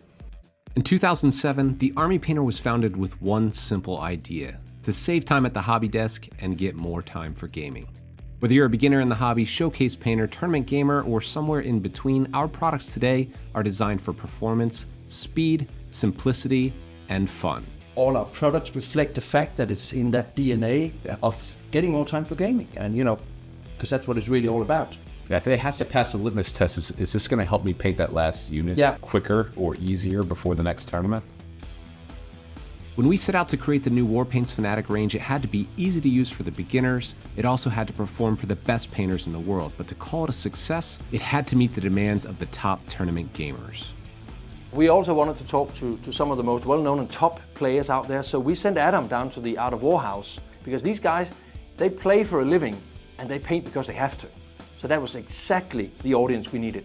Three most important things I look for in a paint is obviously how it looks, the vibrancy, the color, etc.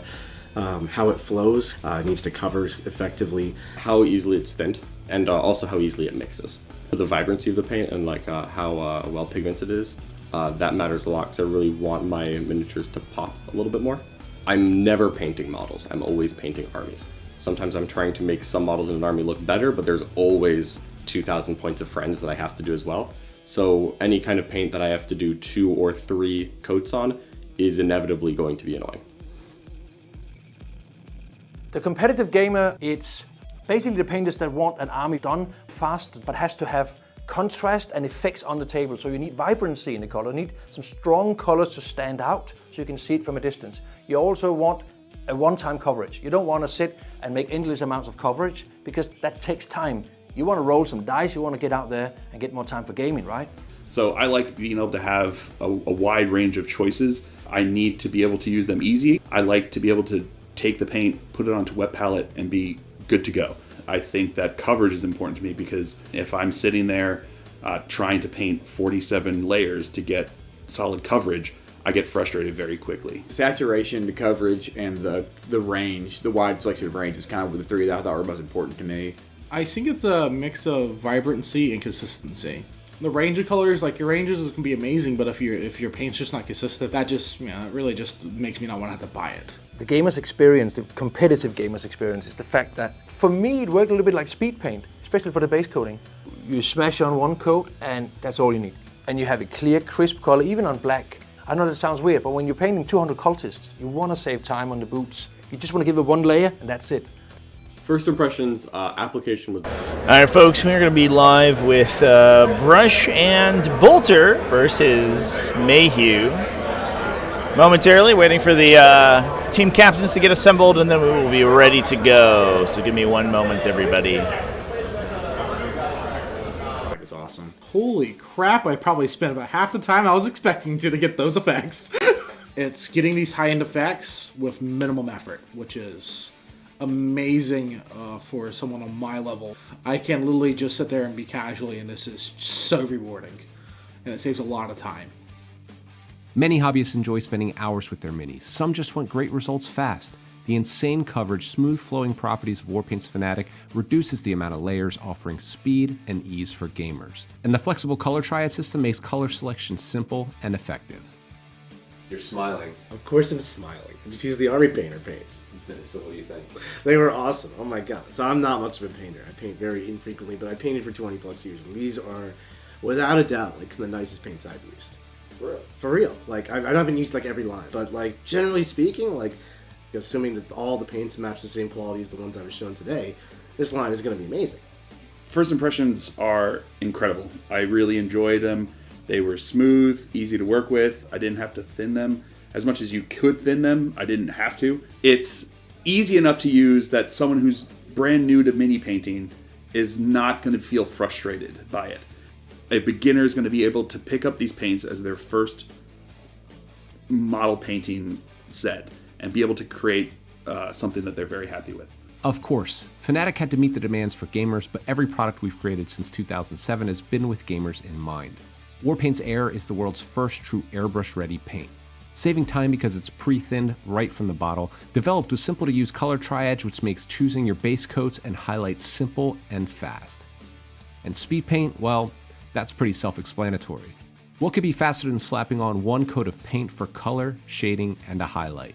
Our one-coat system is consistent in its coverage and performance, making it a dream for gamers. Whether you're using it as a base coat or for picking out those pesky details like pouches, holsters, and lenses, nothing is faster than speed paint.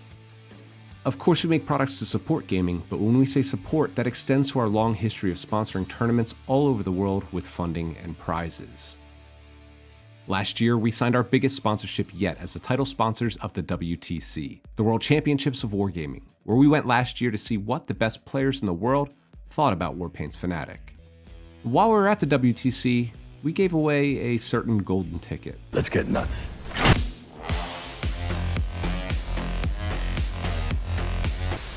Remember that? We flew Tony, one of the most talented army painters at the event, to Warhammer Worlds in Atlanta, Georgia, all the way from Switzerland. So we had the chance to give another golden ticket away. This one was for the best painted army that ranked the highest, and that surprisingly was Antonio Meas. Okay, chat, here we go. Let's do it.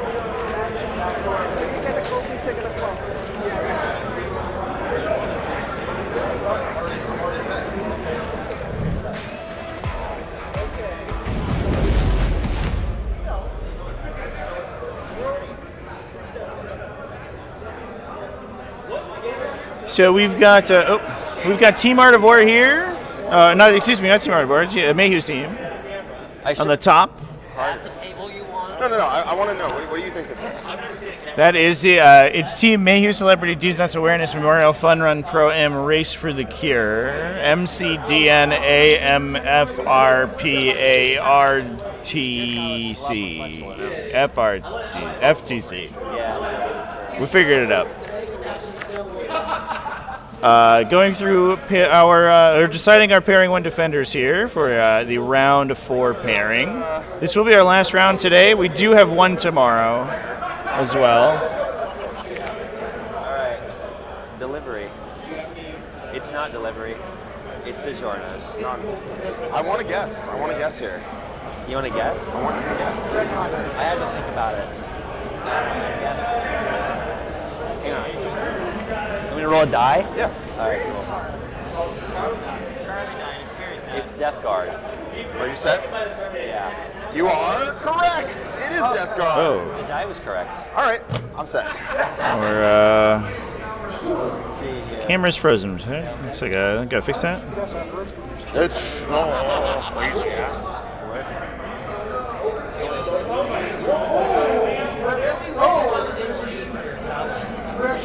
You do.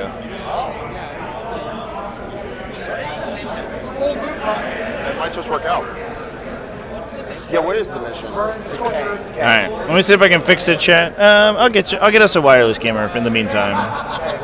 K. What's mission K?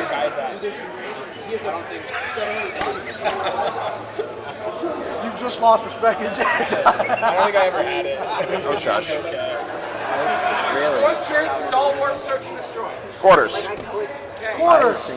Yay! Oh, we don't like it. Okay, we can do. Here's the deal. This and we lost the roll off the table, which means we know we're doing this. They will pick the table. All right. Yeah, I hear you. This is gonna be rough. Yeah. Impossible. What's that? Yeah. There are no friends here. Deal. Okay. That's Excellent. Agents. We don't have Space Marines. That's so. They didn't have an Agents card, weirdly enough. Close enough. Very unfair. Makes sense. Yeah. Do I know the rules? Yes. That's sad night. I didn't ask my being coach. You gonna What fall has on it the got? sword? It's got Silent, it's got Silent King? Yes, it does. And a ball. That's right, ball. Readings there.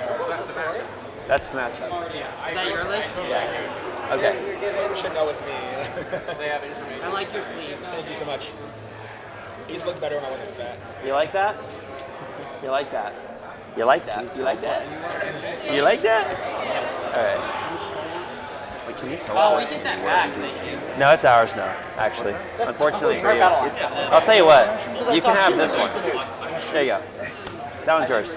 Did you just trade a person right now? I traded, that's right. The team switches, actually. Sorry, Rick. I'm gonna start swearing. It's the same shit, right? Either The worst part is, I don't know which one was the original one. All right, chat. Who knows? Apologies for our ad hoc here. Unfortunately, the camera died, and I don't know what happened. But we've got this one for now.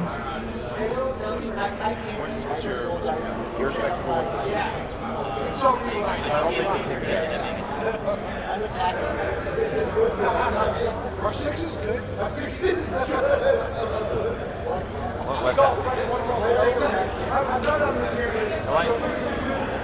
Except that don't. That's Yeah. a bold strategy. Oh, we won table. Yeah. Never mind.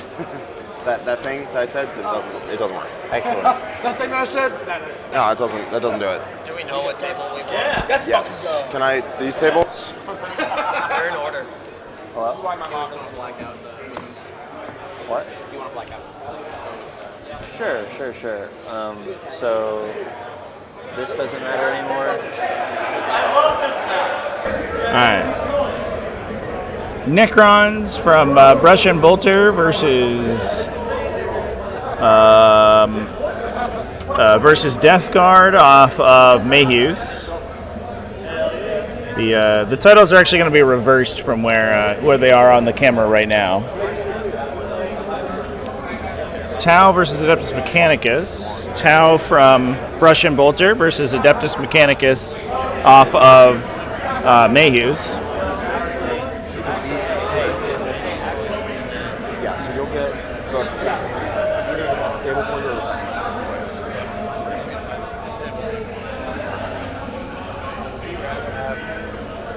Which of these? Would you rather have one of those? There's like no sidelines here at all, and there's a couple. Or sorry, there are only sidelines here, and there are almost only sidelines here. Would you rather have an open board where you can see everything, or a closed board where no one can see anything? We just No, I know. we don't have great people to put down. Or this one. You're good. I just want you to be aware because we're all inside our head and we don't have the thingy. Okay, sounds good. It's So just then doing vibes. Yeah, we're not AdMag. It's just vibes. It's just vibes. What? Table 5? Insane. It's With insane. Tau? It's insane. Charlie, you can move your shit off table New meta. 5. It's insane. You're not getting it. Nobody's ever done that before. Actually, we could legitimately hold on one second. We could legitimately go with this.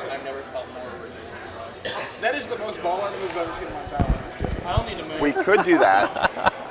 Or, I mean, the thing is, I want kind of. I think it's a kind of thing. Some to combination go. of this to counter.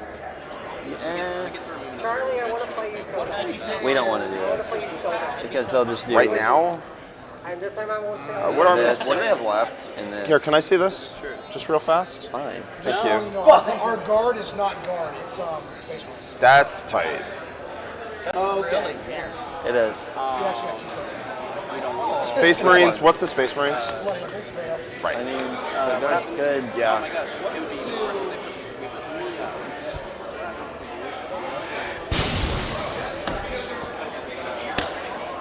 Nope. Nope. I get you. Yeah, no, that is. Yeah, like what the fuck? Alright. Sometimes Monster doesn't bring you everything. And then this. But they're picking the table. We pick the table. But No, I know. I got it. No, I hear you.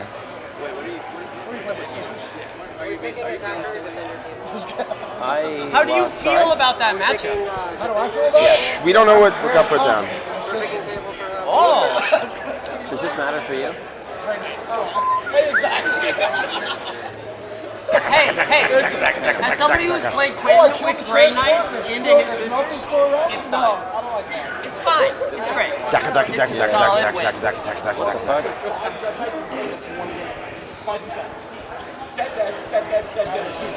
Alright, do you want to go?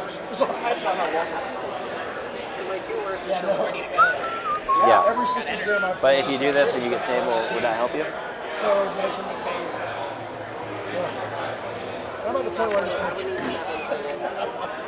So then, sure. Oh, those. There you go. All right. Well, I think I'm just gonna probably stick to this one. Or wait. Fuck. Oh, excuse me. I always this forget one. that where is it? people This are one. just as afraid of me as I am of them. It's the biggest thing to keep in mind. Right? Sounds good. It is. It's huge. All right, you ready? Yep. Is it making you question your life? Not really. Oh. The very first event I went to, I showed up and I played John in the semifinals. Oh, yeah. No, I and knew he it was was gonna deployed happen. before I That's- walked over to the table. And that was awesome. Yeah. So now nothing they do like that surprises me. Yeah. All right. Cool. I knew that. We've got this. We've got. You're dead.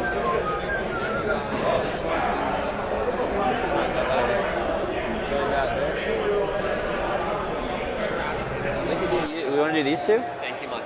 You're welcome. 40k sponsored by. Okay, so these two? Masani? Yeah, probably. Yeah. Does that work? Works for me. This, yeah? Oh, no, not that. These. Again, this is Agents. Oh, yeah. Is that Agents too? Please. That's what it is. Oh. There should be a Blood Angels card, but no. problem. Jack's like, what do you think? Let him. You know. You'll get table choice. Oh. Yeah, never mind. No, Right. That decision has been made. Yes. This, I mean, I would rather play this myself, but I'm not going to get to choose. Okay, cool. Sweet. Somebody's rejected. I think I'm getting rejected. Bing bong. Space Marines and Space Marines. Crazy. This is what? This is my other guy? Yes. Cool. Don't worry, this is a solid An impersonal rejection. An impersonal. Purely team. Garden Agents, you want the open map? It's me, not you. 3 is available. Are you sure? This one? Yeah. Cool. You got guard on table 3. What table does Quentin want? Quentin, this is like your only decision. I didn't hate Quentin, this is the only decision I need your board. Oh, that's fair. That's my table base. So they have a lot of combat armies remaining. Okay. So it'd be really nice if you take a heavy board, but I don't want it to fuck you. I will, so. So take the heaviest board you can where you think you're still You got good. this. I believe in you. You said it was green, baby. You know what? No, just take your best board. You did. You did. You did. You did. You did. Everyone heard that. We will get I think Hogan put Are you the Grey Knights player? Yes. I have a funny This one? story to tell you. Can I see the remaining? It's how you feel. So I'll tell you later. Fire me. Like, I cannot. I'm good. No, thank you. I'm good. So I should be fine. Yeah, me and Quinn are going to be drinking at 30. So This is the one you want? Delightful. Isn't it? Okay. Oh, DreamHack cover.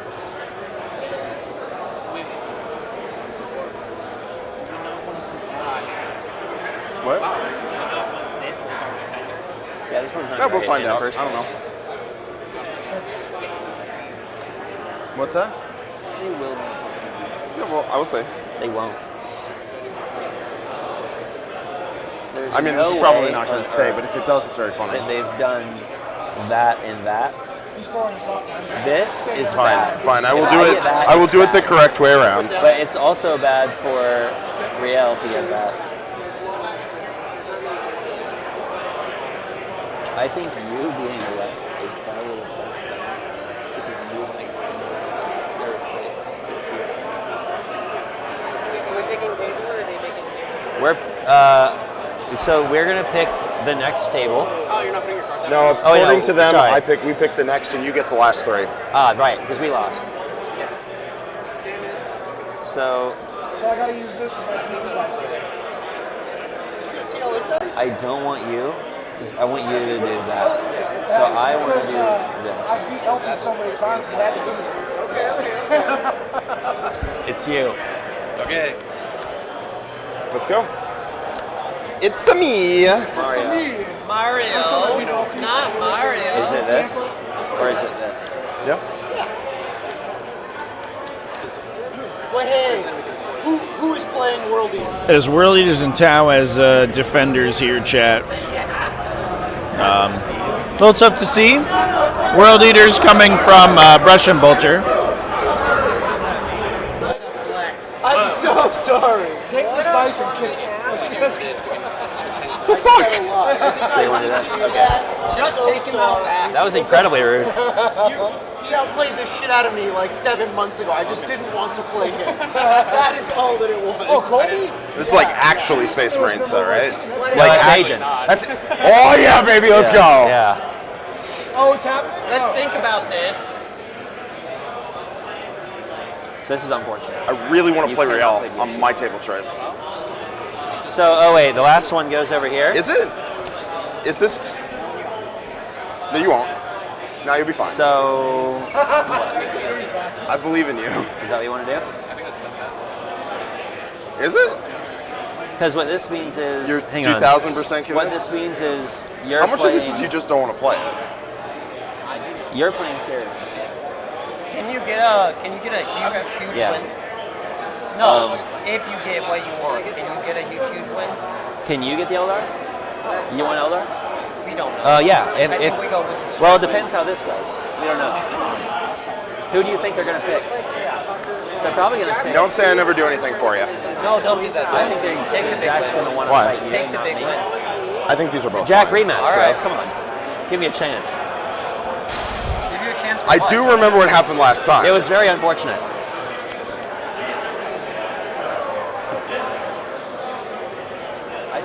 I think I know. Can you beat this? I try. I hope that you I did listen it, to my Jack. guys. I think that he. I think he may have taken it. So I think we do. I listen to my guys. I think this is bad news. I think this is like. I think this is game ending for you. Yeah. Jack, we're 5. I think this means that we will get an O20. But do you think you'll get O20 here? No. Then I think that we need to do it that way and go for the tie. Okay. Cool. This goes here. Yep. That goes there. GSC into the Blood Angels. Oh, Jack, I can't wait. What up, Tucker? All right, let's go. How much actual shooting do you have? That's what I thought. Table 4. It's nothing. It's nothing. Yeah. I did, but Tucker really just wanted to hang out with you and play a game. No. No, everyone is getting the table that you get now. It's my turn. I need to beat the last one, right? All right, One, Andrew. they get these 2, this one, that one, they get This those one? 2, we get the last That's one. what you want? We get to pick the last one, yeah. Okay. Remember, that's There where the will rate be card one can hide. option. Oh, fuck. Yeah. But But they we only do need get 6 to pick it. phantasm now. Right. Yeah. I'm picking. Sorry. Yes. Dude, it's fine. We get to pick where the rest go. I was more worried about World Leader. What? You want this? You want The that? main reason why I didn't do it is because I was pretty sure that was going to Well, you're playing Tyranids. I don't think they wanted You're this. playing Eldar. And then that You happened. both really need to stage. That's really fucked. Yeah, can we I will hold you to that, Tucker. I think. No, it's real. Where's the other? Oh, thanks. I want to pick my table. You want to pick your table? So hurry up and pick your 2 tables. Right. Okay, so let's discuss this. What are the It objectives? is. So we're discussing this. I literally can't deploy here. Go do your thing. Against GSC. Wait, Tucker. what is the shooting then? Real talk though, we're not looking for a win. We're looking for like a 14 plus. All right. It's hard for me to stay safe here in deployment. How fucked are you if you have to take one of these? Oh, we're about to say we're not aiming for an 11. This is okay for both of them. This is okay for you. This is Doomsday apparently for one of them. But I feel like you can stage here. Oh, wait. Wait. Yeah, we're good with this. Remember, it's 9-inch no circle and it's just story. Awesome. It's great. So you're basically like sticking us here. That one's also Like we're Yeah. stuck here. No, you're not. No, it's this corner. Yeah, so chat, we're our stream table is currently whichever team, whichever pairing is.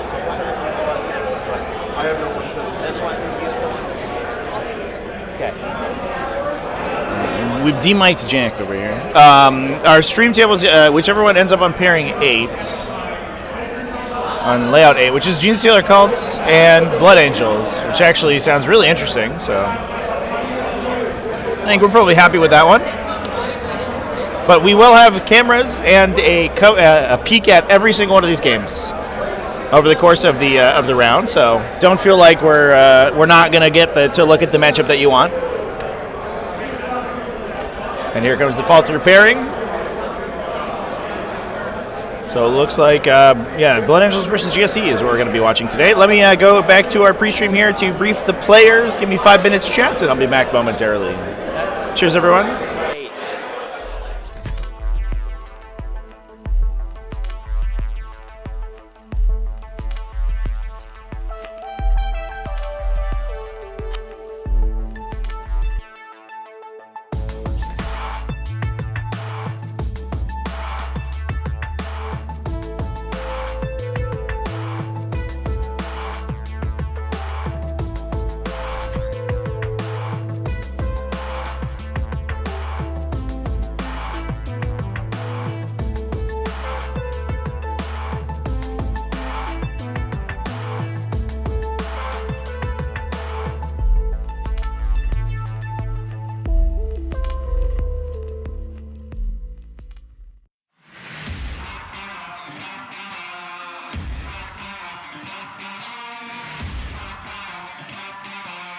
Coverage of the Onslaught Tampa Open is brought to you by The Standoff, presented by Crossroad Games. The Standoff is a long-running 40k grand tournament with a focus on both hobby and competitive play. While the event has been running for years, 2024 will only be its second year running as a multi-day GT. Not only will the event feature a 5-round, up to 72-player tournament, but it will also provide prizes for sportsmanship, painting, and even a trivia contest. This wide breadth of support for multiple aspects of the hobby is quickly making the Standoff a staple for Northeast US 40k events. This year's event is running November 16th, 2024 at the spacious Portland, Maine DoubleTree.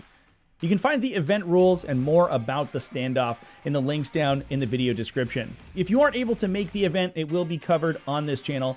So huge thanks to the Standoff for helping support this live stream coverage, and I'll see you there. Future-proof terrain. The modular terrain that raised nearly $1 million on Kickstarter features unmatched convenience. Push-fit, Lego-like components make assembly simple and intuitive. No instructions necessary. And now, it's fully painted. Aesthetic. Beautiful, battle-damaged, Gothic designs, painted in high-resolution themes. Ultra-durable pigments. Colors that will stand up to anything wargaming can throw at it. Modular. Infinite combinations to build ruins of any size or shape. If the rules change, so can your terrain. Affordable. Half the price of Games Workshop and none of the hassle. Competitive. Designed specifically to be compatible with tournament layouts. This means no more guesswork and no more rules disputes. For casual players, every battlefield is new and exciting. Storable. Can be broken down to take up a fraction of the space. Sturdy. Durable, injection-molded ABS plastic is designed to last a lifetime. Easy to assemble. Fits together intuitively and easily. Assemble a fortress in minutes. Want a set of your own? Well, click here to reserve your discount now. Future-proof terrain. Fully painted. Battle bigger. Spend smaller. Store smarter.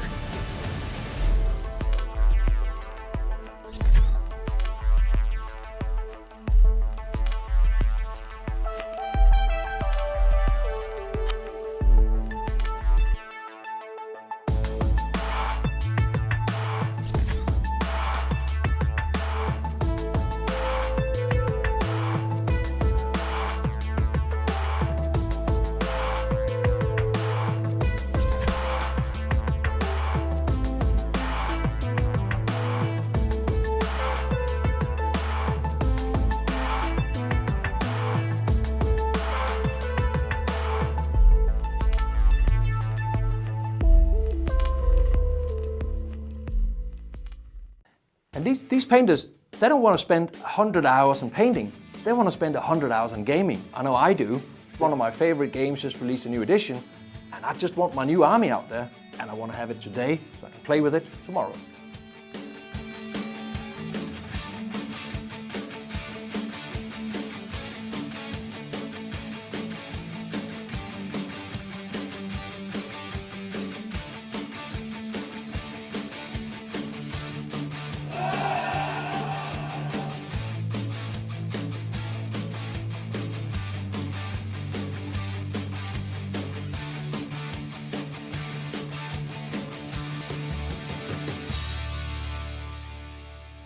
We know that tabletop gaming, painting events, that's where the community lives. Yeah. We live to play, we live to paint. The reality is tabletop gaming inspires literally every product we create. In 2007, the Army Painter was founded with one simple idea: to save time at the hobby desk and get more time for gaming. Whether you're a beginner in the hobby, showcase painter, tournament gamer, or somewhere in between, our products today are designed for performance, speed, simplicity, and fun. All our products reflect the fact that it's in that DNA of getting more time for gaming, and because that's what it's really all about. Yeah, if it has to pass a litmus test, is this going to help me paint that last unit quicker or easier before the next tournament? When we set out to create the new Warpaints Fanatic range, it had to be easy to use for the beginners, it also had to perform for the best painters in the world, but to call it a success, it had to meet the demands of the top tournament gamers. We also wanted to talk to some of the most well-known and top players out there, so we sent Adam down to the Art of War house, because these guys, they play for a living, and they paint because they have to. So that was exactly the audience we needed. Three most important things I look for in a paint is obviously how it looks, the vibrancy, the color, etc. How it flows, it needs to cover effectively. How easily it's thinned, and also how easily it mixes. The vibrancy of the paint and how well pigmented it is, that matters a lot because I really want my miniatures to pop a little bit more. I'm never painting models, I'm always painting armies. Sometimes I'm trying to make some models in an army look better, but there's always 2,000 points of friends that I have to do as well. So any kind of paint that I have to do 2 or 3 coats on is inevitably going to be annoying. The competitive gamer, it's basically the painters that want an army done fast, but has to have contrast and effects on the table. So you need vibrancy in the color, you need some strong colors to stand out so you can see it from a distance. You also want a one-time coverage. You don't want to sit and make endless amounts of coverage because that takes time. You want to roll some dice, you want to get out there and get more time for gaming, right? So I like being able to have a wide range of choices. I need to be able to use them easy. I like to be able to take the paint, put it onto wet palette, and be good to go. I think that coverage is important to me because if I'm sitting there trying to paint 47 layers to get solid coverage, I get frustrated very quickly. Saturation, the coverage, and the range, the wide selection of range is kind of the three that I thought were most important to me.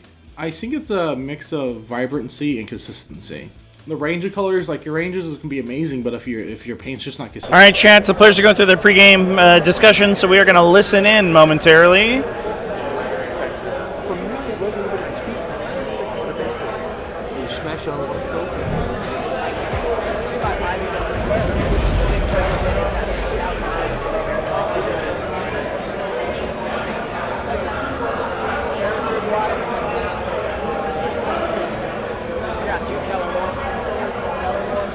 Shots, strength 6, AP2, damage. Yeah. Sorry, No, you're straining your voice. I know what you do. Yeah. So Kellermorphs are 6 shots, strength 6, AP2, damage 1, dev wounds.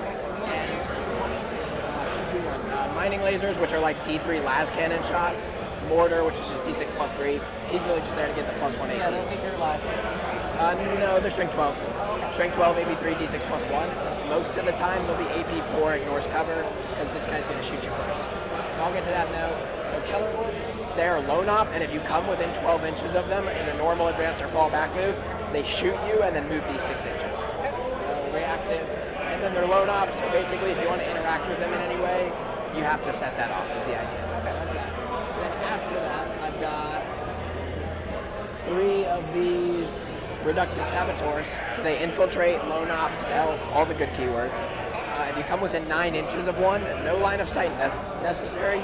On a 2-up, they do D3 plus 3 mortal wounds to your unit. On any normal advance or fallback, and this one does work out of phase. I don't know if you have any like move in the shooting phase or anything like that. Okay, well then it doesn't matter. But that's her. So there's a characters. I just have to take it. Yeah. Battle line is 1 5-man melee acolyte squad, and their data sheet ability is just on a 4. The saws, but their data sheet ability is on a 4 if I get a command point if they're on an objective. So they're going to sit and get All right, so taking a peek through our other 5 tables here, I will actually expand to a couple of additional tables as we're going. And then if you're on an objective, full rerolls to wounds. Reroll 1. We got Admech versus Tau over here on this one. Basically, before rerolls. And then we are back with Death Guard versus Death Guard in this layout versus Necrons. We will touch base with those as these players are deploying, and once we're and I'll have my wireless cameras up as we move on too. With him, and then all the hand flamers just ignore him. So it's plus 1 AP. Just from him, they just get plus 1 AP because he's got a survey auger instead of a spotter. Okay. So they hit on 3s, he takes away cover. It's kind of the trade-off there. So that's it. I have 2x10 of these neophyte squads. They have like 5 different weapon profiles, and they have sticky objectives. And it's a 10-man, so 20 OC, that sort of stuff. They have a banner, so in my command phase, I get D3 plus 3 back if the unit's still alive. So that's them. Then I've got 2 5-man jackal squads. They have like a mini grenades when they move within 6 inches of you. So when they move within 6, I roll 1 dice for each one. Each 4-up's immortal. Do they have a reactive move? 1 CP, full 6 inches if you come within 9. So yes. Can they bomb at the end of the reactive move? No, only my movement phase. So that's them, and then they can also do the reactive move. And it's always a full 6 for 1 CP. So that's them. They have stealth. The quad is 4 wounds. So some minor buffs. So that's them. I've got 2 dedicated transports. They've got the firing support keyword. Not firing support keyword, but whatever gets out, if the truck shoots at something, full rolls to wound against that. Okay. So that's them. I got 3 rock grinders. The rock grinders get 8 attacks, strength 10, AP2, damage 2, and melee. Yep. A clearance incinerator, which is like 2d6, strength 6, AP1, damage 1, flamers. A cache of demo charges, and then it's also firing deck 6, so 5 hand flamers with acolytes inside, and it puts out like a bunch of flamer shots, basically. So that's them, and then I've got, I think that's it. There's no like characters leading units, they're all just lone ops. Bring It Down isn't great, it's like 4, 8, 10, 12, I'm playing tactical. Sweet. I already shuffled my deck. You can cut it whenever you like. Sweet. And then I am putting, I don't know if it matters to you, 5 acolytes, 5 acolytes, 5 acolytes, and a Keller morph. Okay. 2 by 5 acolytes, 1 by 10 neophytes. Okay. And then one of these and one of these will start in strat reserve. So I'll kind of line it up so you can see what's in strat reserve and what's in stuff. I put guys inside the truck if they're still in there. Do you have any 12-inch anti-deep strike? No, I do not. Okay. Nope, just a lot of bodies. How well do you know Blood Angels with the new codex? Are you playing Liberator? Yeah. Okay, I have reps in the Liberator, so you don't have 3-inch deep strike, or do you have Inceptors? No. No, so... Liberator is the melee one. Yeah, I just sometimes still run Inceptors. Okay, cool. So what do you got? 2 Gladiators, Lancers. You know what they are? Yep. An Impulsor with the shield. They're hiding from me, chat. Guard led by Dante. All swords. So AP3 damage too. Whatever you touch, you'll kill in my army, so yeah. I have a 5-man jump intercessor team. Sweet. JPI. I have a 5-man assault intercessor team on foot. Blood Angel Captain with Chainsword Inferno Pistol and Rage Fueled Warrior. So he becomes like a beat stick once per game, Yeah, right? once per game he gets the same hits 3. I'll combine it with his captain ability, which is once per game, plus 3 attacks, death wounds. On the charge, if I pop that, it's 11 attacks, strength 6, AP 1, damage 2, death wounds, sustain 3. Pretty good. So once per game he picks a target and it doesn't exist. It dies. Okay, cool. I have a 10-man Death Company brick with Lamerdes. Sweet. So minus 1 damage? Minus 1 damage, and they have lethal hits. Sweet. No invuln on them though, right? No. Sweet. Another 10-man Death Company brick, led by a chaplain with the Spear Primarch, I think this is Yeah, called. fight first. Fight first once per game. I have Mephiston, who has fights first. 4 up, feel no pain, just a pain. 4 up, feel no pain, 2 up save, 5 up invuln, built-in advance and charge, and then if you want to fall back and you're within 6 inches, you have to take a leadership check or you don't. Sweet, cool. And then 2 scout squads, and that's it. That's it? I'm going to start these guys in transports. They're going to be in deep strike, they're going to be in deep strike. Sweet, so deep strike, transports. Yep. So you don't have much on the board.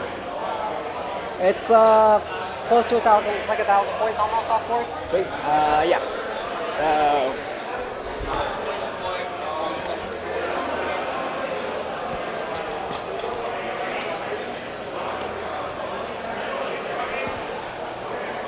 Let me get the list documents updated, chat. They are in the pinned in the chat as well as in the video description. I'm just gonna edit them so that the currently active lists are at the top. So give me 1 moment.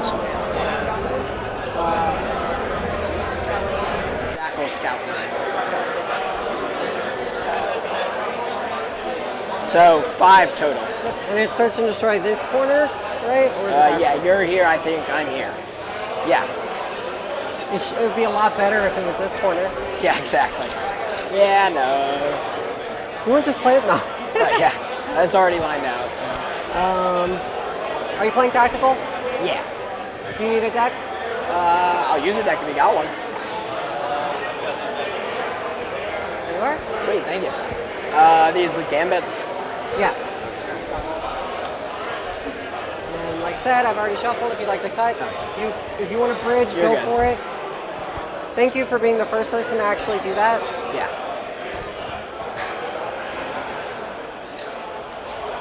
Trying to cut those.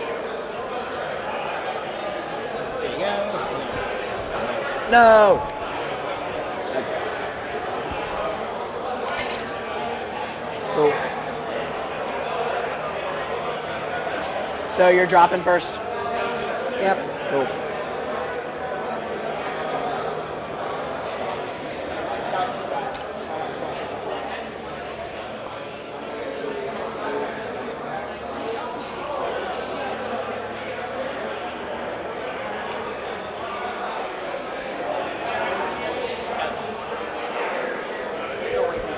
Scouts? I think that this is my deployment. Oh, okay. Oh, it's mine. Off scouts over here. Is this the... I don't think that this is right. It's supposed to be 10-14. Oh, yeah, totally not. So I fixed this one. Okay, yeah. 10, awesome. Okay. I thought I could go over there on the objective. Scouts. Cool. We're going to be just off the objective and an inch off the wall. Awesome. I'm going to go ahead and drop a Reductus right here. Oh no, he did the same thing. How crazy.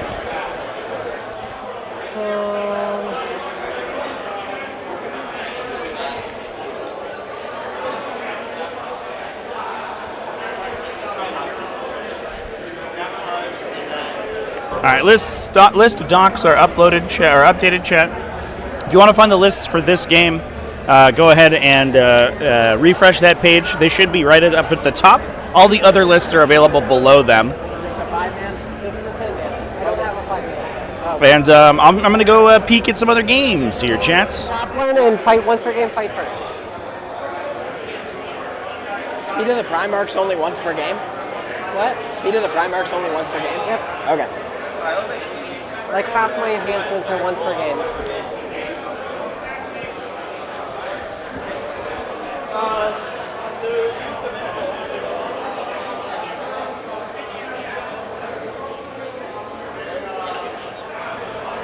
You're relatively fast, right? Like you could get. Oh, I can totally get there. Up. Yeah. It's Scout 9, move 12. So yeah.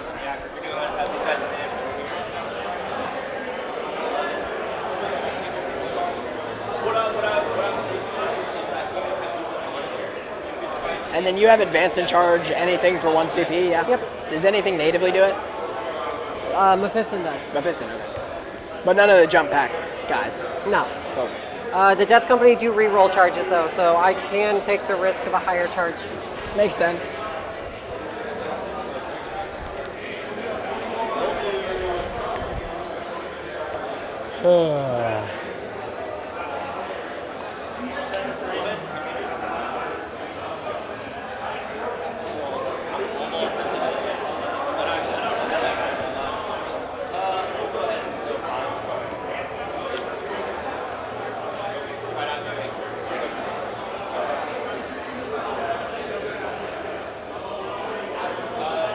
Did you drop something?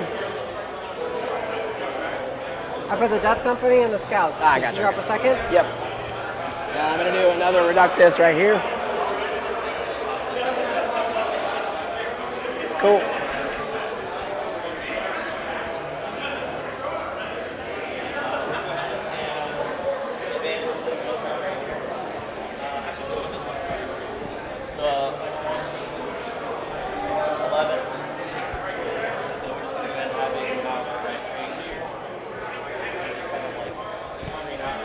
Those guys? Just JPI? Yep. Swag. Do another Reductus right here.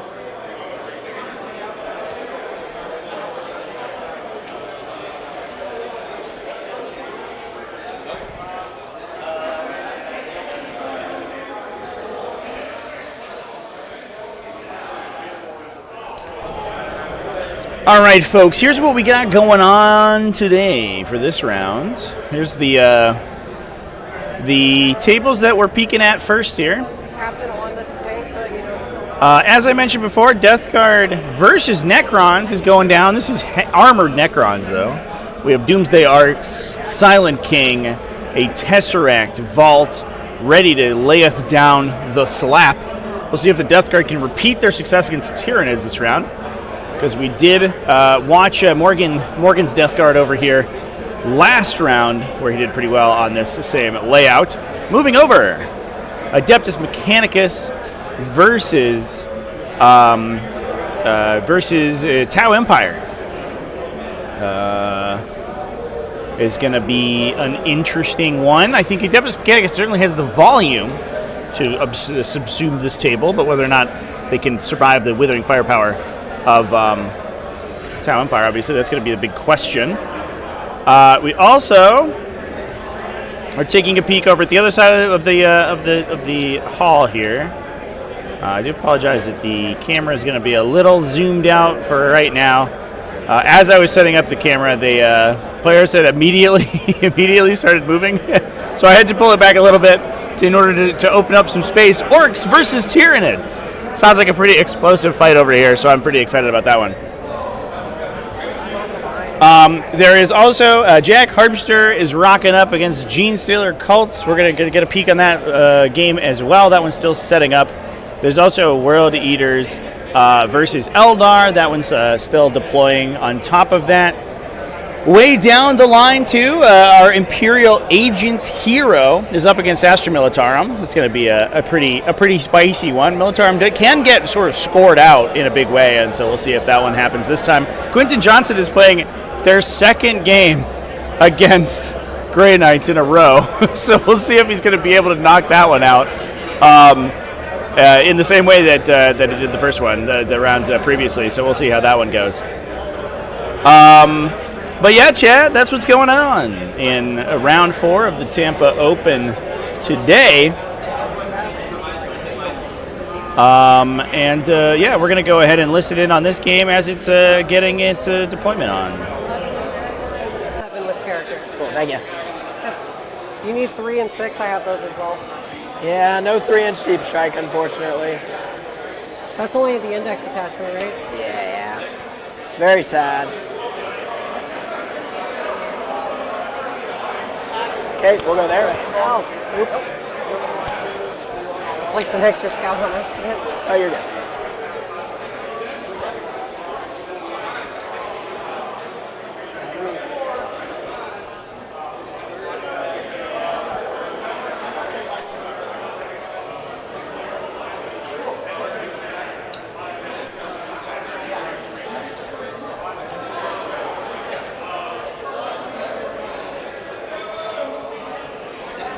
Cool. Do a rod grinder here.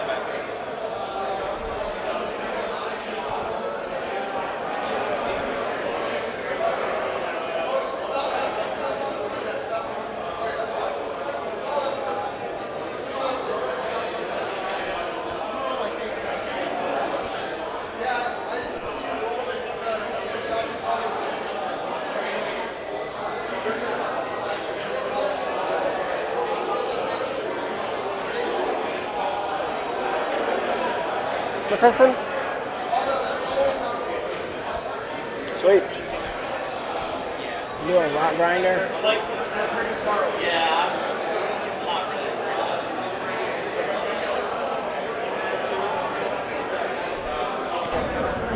Should talk about the mission before we get too far in, chat. We're rocking Scorched Earth today. So objectives are worth 5 victory points up to a maximum of 10. However, you can score additional victory points by destroying them. It's a full round action to burn an objective. 1 unit can attempt it at a time, starting in battle round 2. If they survive, and you control the objective next turn, or in your next round, then the objective is destroyed, it's removed from the battlefield, no longer can score for either player, and you get 5 victory points if it was in no man's land, 10 victory points if it was in your opponent's home. Awkwardly, the action does complete if you at the end of the game as well. So you can, if you're going second, the second player gets a huge bonus because they can probably burn at least 1 objective, if not destroy the enemy home objective for a bunch of points.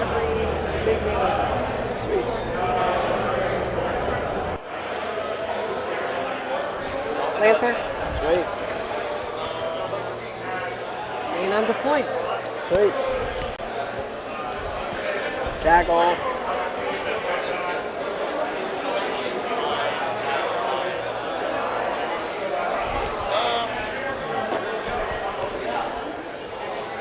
Rock grinder, rock grinder.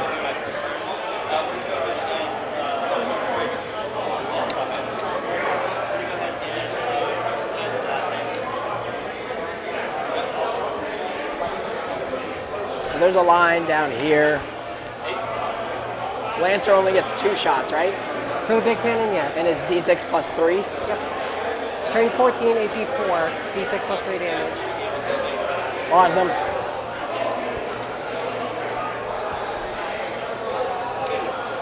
Just gonna look at something. And then it has a native reroll hit, wound, and damage. And it's and. I have no turn 1 deep strike. Yeah, no, I'm just thinking for Lancer shooting. So if I'm like here, there's not a line here. You'd have to be like here, which I'm fine with. If you want my laser, here you go. What's that? Oh, yeah. So there is a line there. Here. Oh, thank you, thank you. Yeah. So there's a line there. Basically the best line. So I'd have to end like here and like here.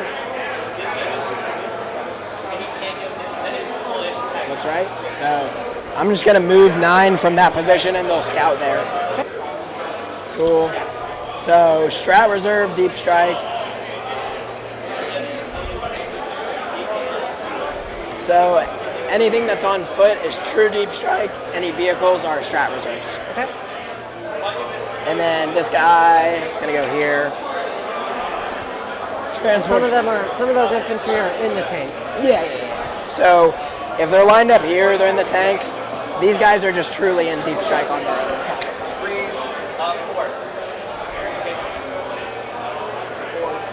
10 neophytes.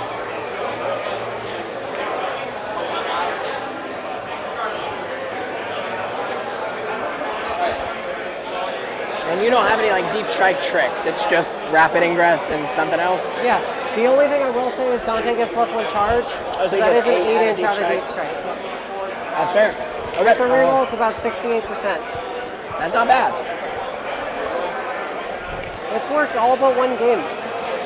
If you just roll it, it's 100%, you know? Okay.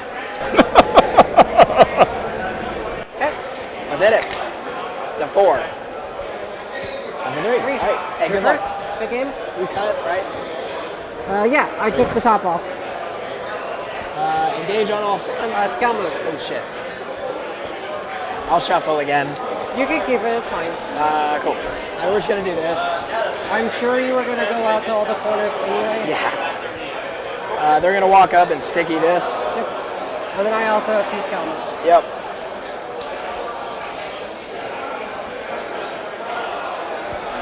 They can't scout anywhere because your bikes fall off? Yeah, the wheels are like impossible to repair. Yeah, that's why they're there. Yeah, so they can't scout anywhere. I could scout like Ridge Runners, not even. Yeah. I could get like. So, just for our frame of reference. I could get like up to my deployment zone, basically. Basically, yeah. Just in case we need to do something turn 1, we'll do that because we can move back even if we don't. Okay, and then Jackals are just gonna hang out where they are. They'll get my scout moves? Yeah, they'll just be right at 9 inches off of you. So. The stick is 6 inches long. Sweet.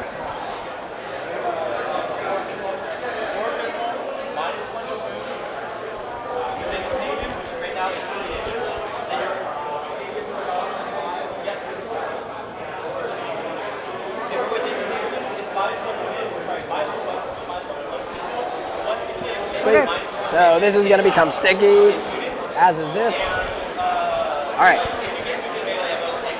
So secondaries, and get behind and engage. I'll re-roll behind. Okay. Into extend. Sweet. Okay.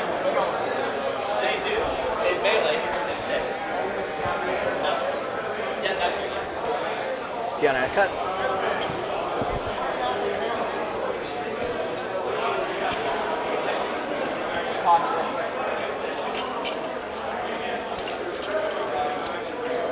right, I got 1. Do I go up to 2? No. I need to get a clock going. Cool. They're good there. So I go up to 2 from the Acolytes. I gotta do something about them. Sweet. Alright, and he's playing right now, just so you know, JD. Yeah. He's playing currently. How dare you steal a second from me, JD? Okay. We're gonna do some mortals. Okay. 4s. Take 2 mortals. Okay. Dice tray next time. Oh, yeah. Thank you. Gonna explode a shotgun. Cool. All right.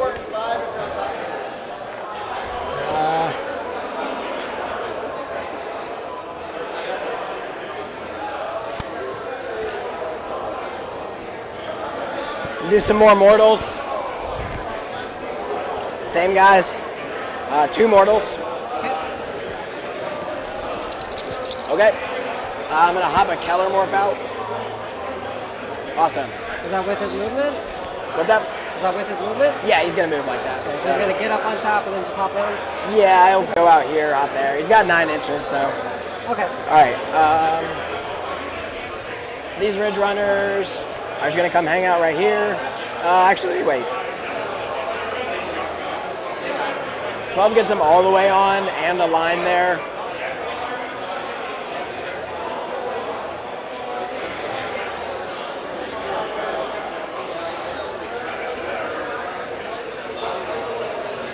We'll do it so we can see the Lancer.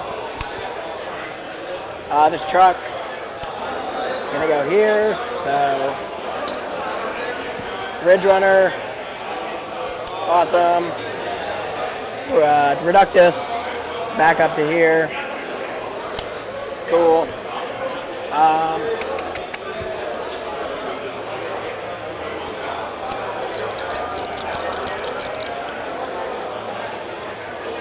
Ridge Runners are just gonna hang out where they actually go back up a smidge.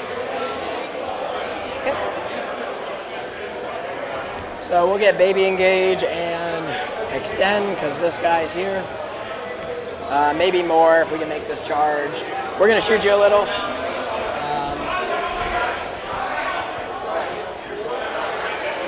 Mortar into the Lancer. Okay. D6 plus 3. 5.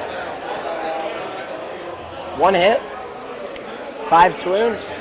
No wound, but I hit you, so plus 1 AP ignores cover. We'll go ahead and do the these fellas there. Are they mortars as well? No, they're mining lasers, but they should have line. Right? He's good. I think the 1 does. He can scoot back if he needs to. I was kind of eyeballing, so I can go like this. That looks good. He's not holding on the terrain feature to shoot out. Can he? Do you have time movement to pivot? Oh yeah. Well yeah, he was right here, so yeah, I'll pivot like this. Is that good? Yep. Cool. All right. 2d3 shots. 36 should be good. Yep. 5 shots. Okay. 3s to hit. 3 hits. 3s to wound. How many wounds? 12. Any invuln? No. I'll burn 1. Cover. I'm AP4 ignores cover, so just punches through. I'll pay 1 to reroll this 1 into a 5. So 3, they go straight through. D6 plus 1 per. He's dead. Oh my god. That was a whole ass Lancer, Chad? I don't really shoot Uh-oh. Uh-oh. Flamer. 4 shots. Strength 5 times 4. 3s. 3 AP1s ignore cover.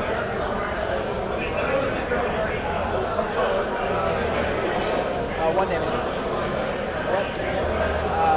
Bolters. 4s and 4s. 2 AP0 damage 1s. Cool. Grenade launcher will do crack. It hits. 1 AP2 for D3 damage. You do get cover. Cool. D3. The Lancey. Heavy laser destroyer, or more like heavy laser destroyed? It's a long charge. But I don't really want them being alive, so. Where's she out there? Yeah, we'll go for it. We'll do these guys into them. Okay. Let's see what we get. It's an 8.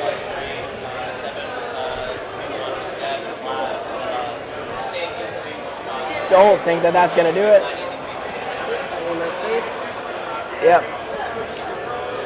The rest can't get in base. Yeah. Okay.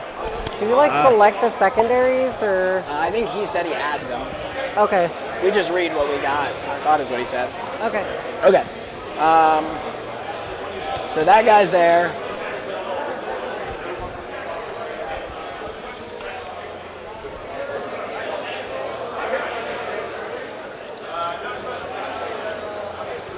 Okay.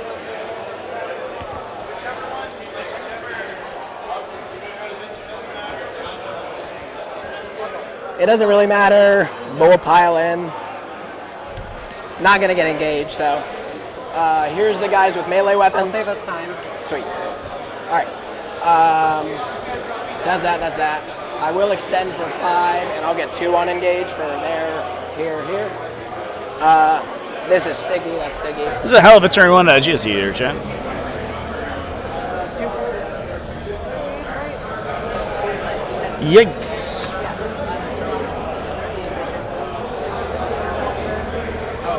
But no, like no raise damage.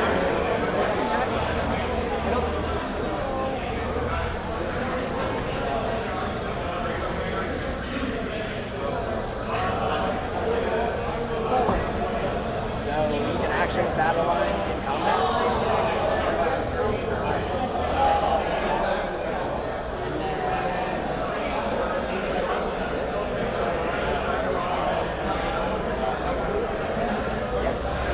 So just a reminder, shoots you, they have like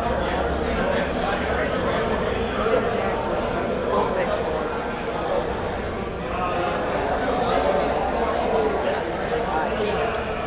So whenever yeah, there, yeah.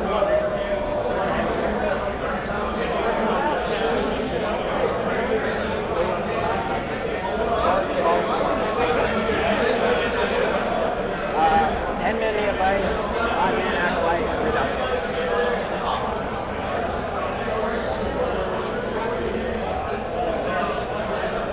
Go up to 2. Did you drive your CP?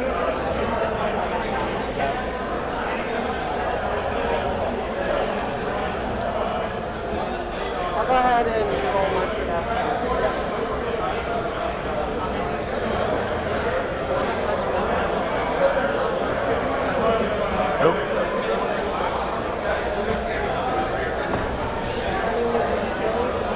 They are very good.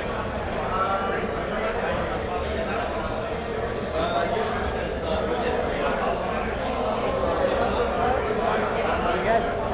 Oh, it's a 7. 3 up, and I can pay 1 to give him a 4 up and shooting. It's like those change. Yeah, 1 4. And I can do that here. So like these 4 units can reactive and 4 up invuln. The rock grinders can -1 damage.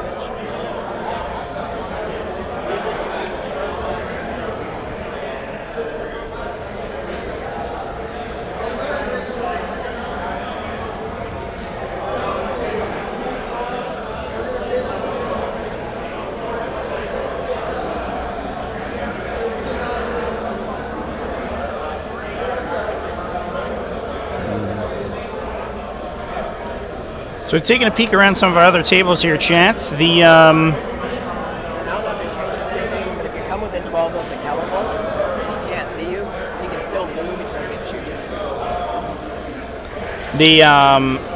we've got over here our World Eaters into Eldari. World Eaters from by Brush and Bolter, Eldari out of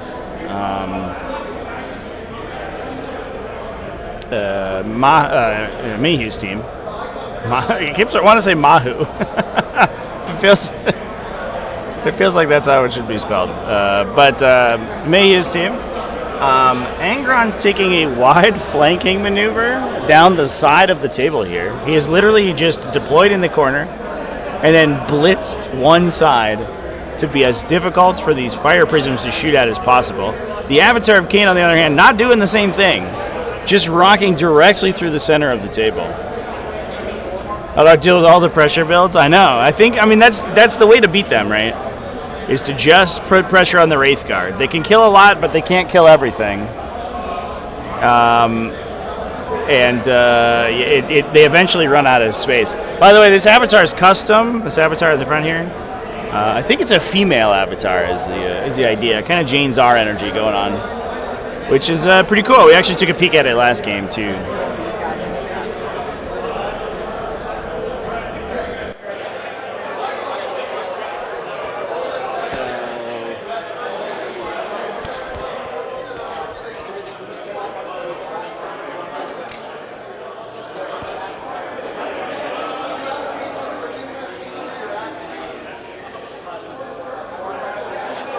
Shouldn't be able to see me with the bikes, but I am within 9.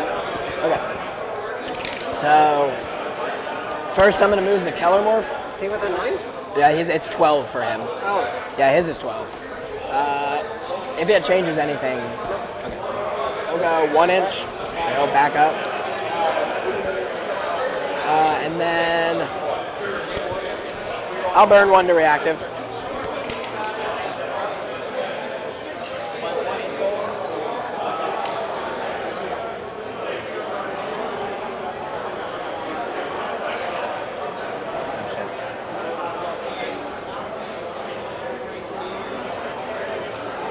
You spent 1? Yep. Oh, thank you. Okay, so it is still technically an 11, but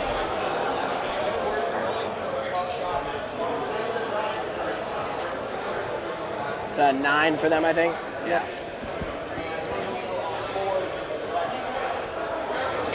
Those are also mining lasers? Yeah, same as these guys.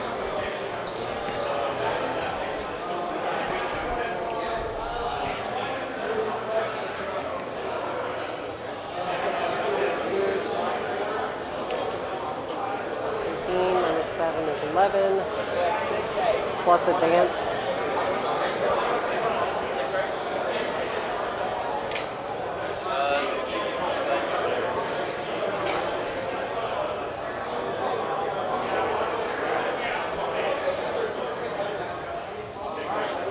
So no more reactive moves?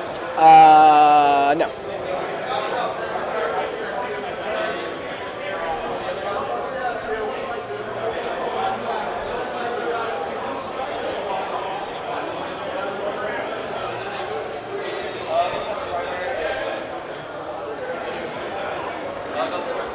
Want to roll an advance roll for Mephiston?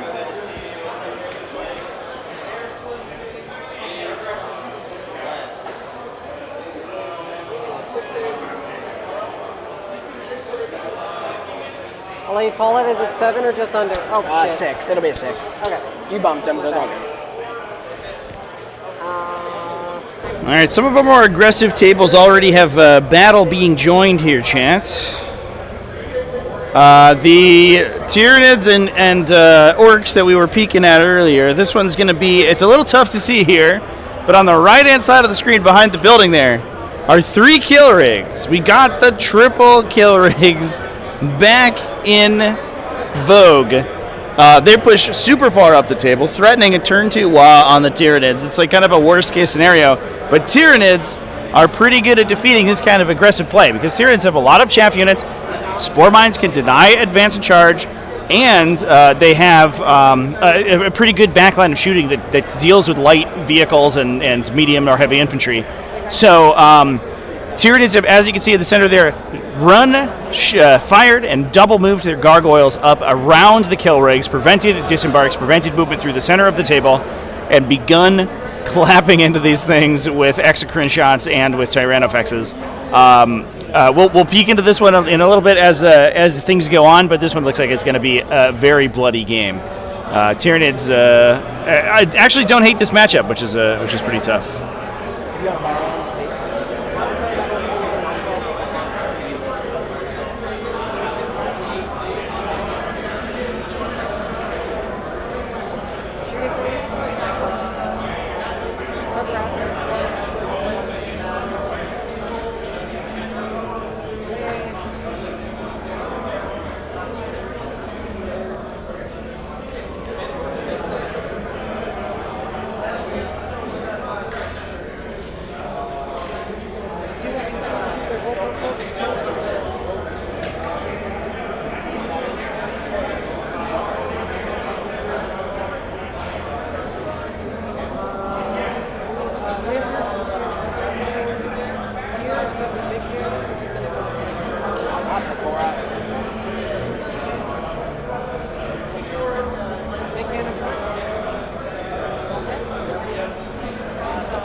Now another one of our tables here, chat. A little tough to see because it is in the scrum of things.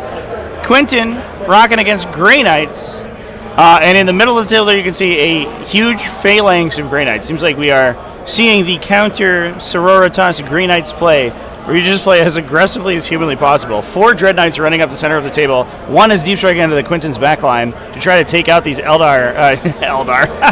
Sororitas tanks before they start ripping apart the Grey Knight army. A lot of fights going down already in this round, Chance.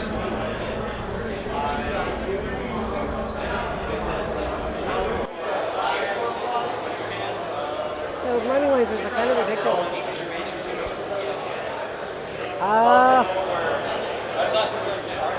With us in the charge these bikes.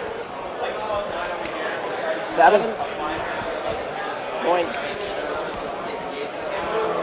What did we say we needed over here? 9. 9?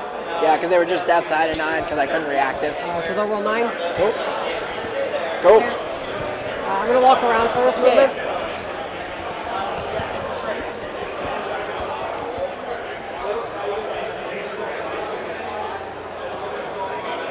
You say you don't have fall back and shoot, right? What's up? You don't have any source of fall back and shoot? No.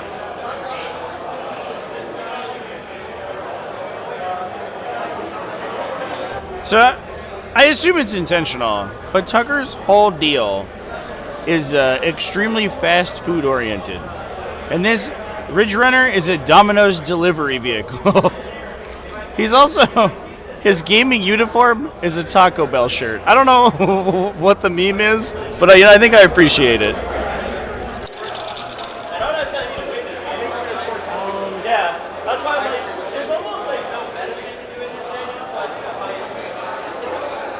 We're going to do Mephiston.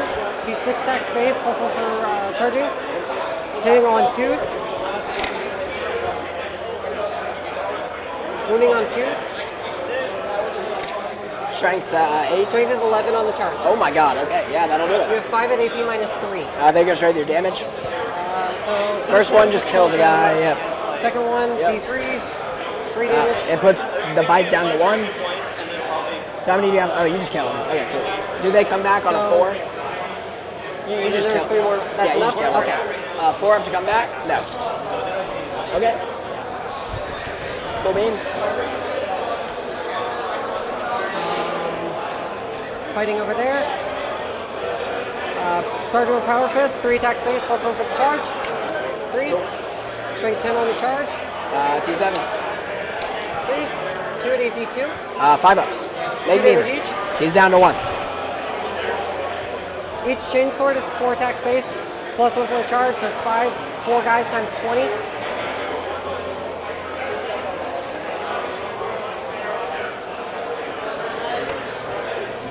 This set of Blood Angel dice came with 16. Okay. Sweet.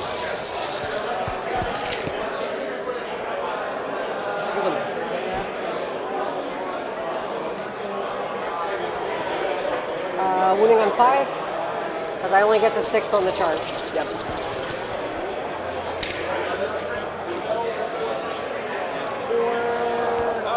5 AP1. 4 ups. Kills the guy, puts a wound on the next. He does not explode.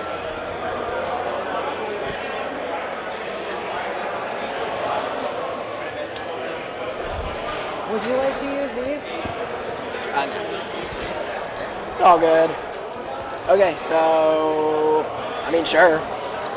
3 hits, 3s, 2 wounds, AP 0, damage 1. Don't forget, we're supposed to be in the dice tray. Yep. You're fine. AP 0, 3 ups. Come on, Ridge Runner. Okay. So recover scores on your turn. I'm going to score baby cleanse. Yep. So you get. So 2, and then that's waiting. Cool. Scorched Earth, I'll get a 10.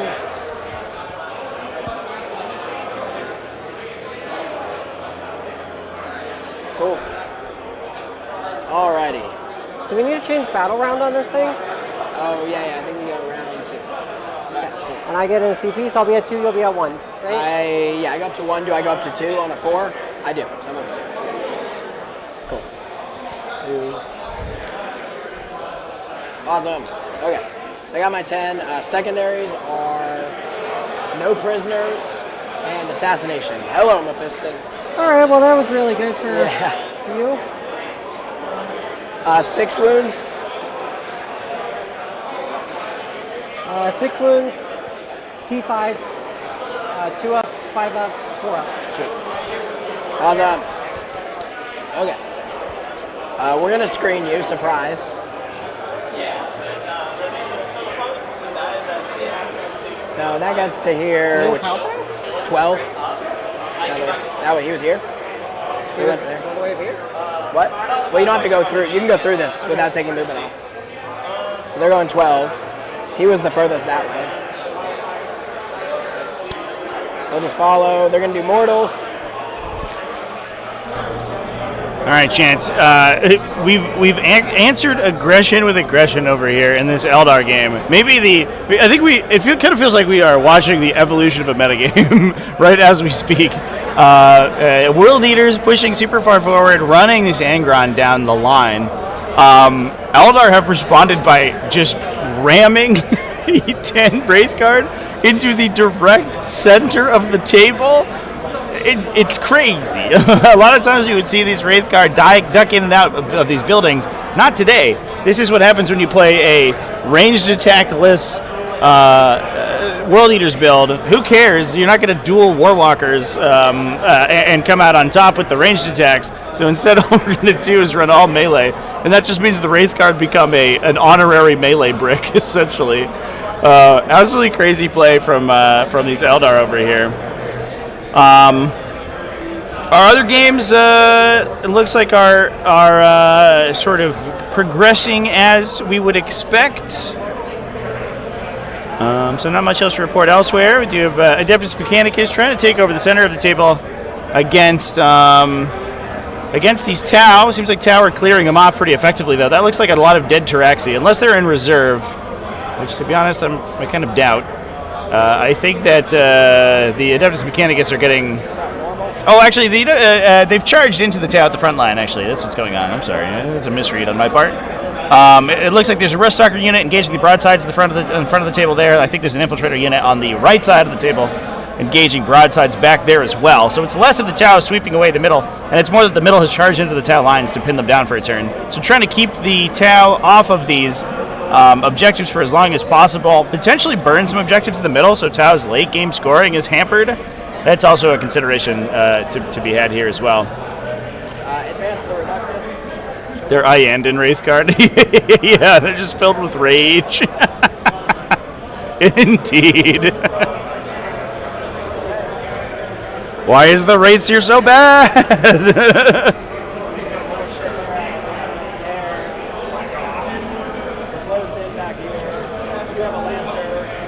can get to this line. Should be fine.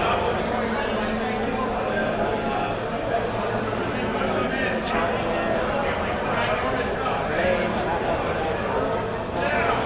Prisoners. There's a world where we deep strikes and shit. You wrap it here, you get to that. What's 9? It's not a deep strike like here, is that much too busy?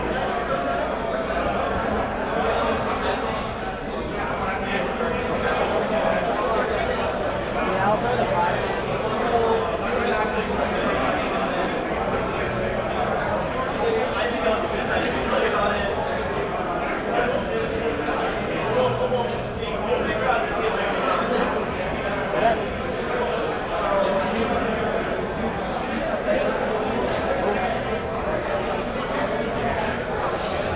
Space Marines are Blood Angels, chat. They're on Liberator Assault Force. And there are about 1,000 points of Marines in reserve here. So what you see is not even close to the totality of the Space Marine army.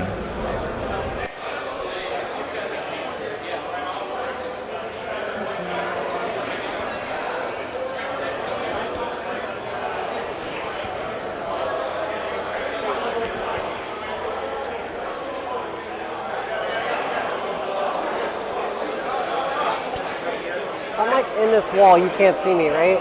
No. And he only has a 12-inch range, so he can't even reach it. So I can't be on the wall, but otherwise I could be in the wall.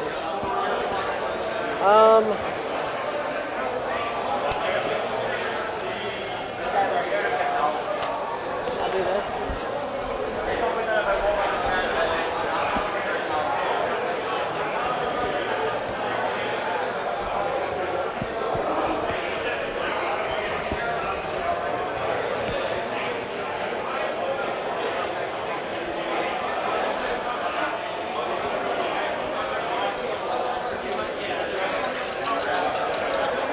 Yeah, we'll drop the Sanguinary Garden.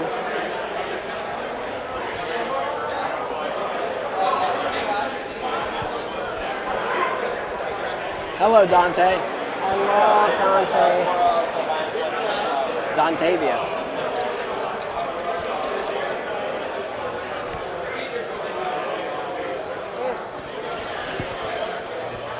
So I guess that thing can shoot them? No, advanced, so you can. Okay, shooting. Yep. We'll do the easy stuff first.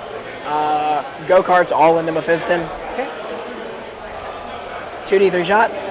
Thank you. Sorry, 9. Stealth or anything? 2d3? Or 5, sorry, but stealth? No. No? Okay. 3s. 2s.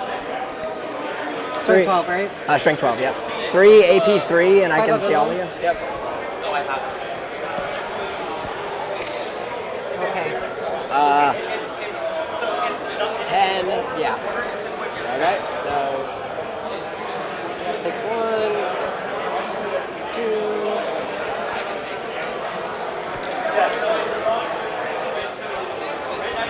There you go. Awesome.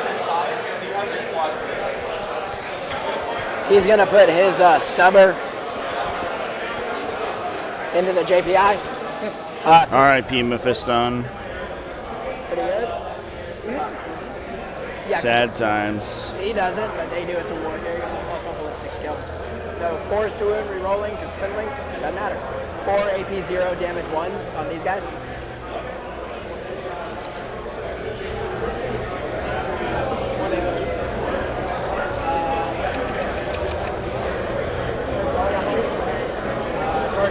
Rod grinder here. Look at that. I'm going to commit a pivot and then go 7. So back of his base will end up there. Basically do this. Oh. I'm going to tank shock you. Okay. That's the only CP you've spent, right? Correct. 5.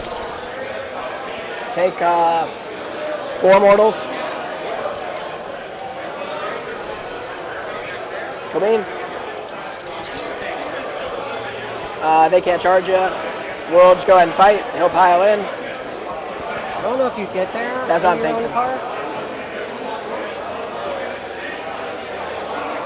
So, if I full pivot and then just move an inch towards you, he can make it. If you're looking at it, is my thing. Because I think what I can do is just pay the 2 to pivot and then move an inch that way.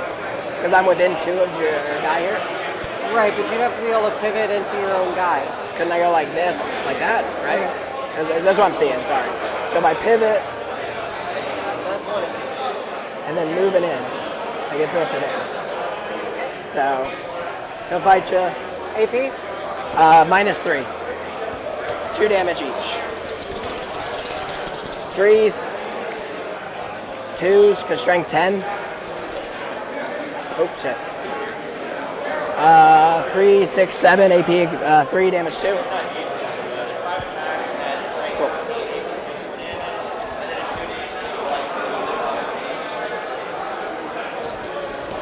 No consolidates or anything. So that's it for my turn. I'll get a 5 on Assassinate and a 4 on No Priz. Okay. And then pass turn. Recover asset scores? Yep.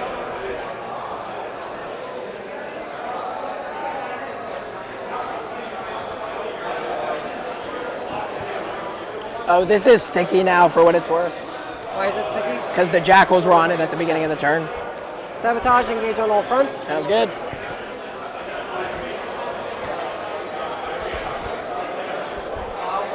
You have AP1 damage flamethrowers on the tanks? Not AP1 now because the Ridge Runner hasn't shot you.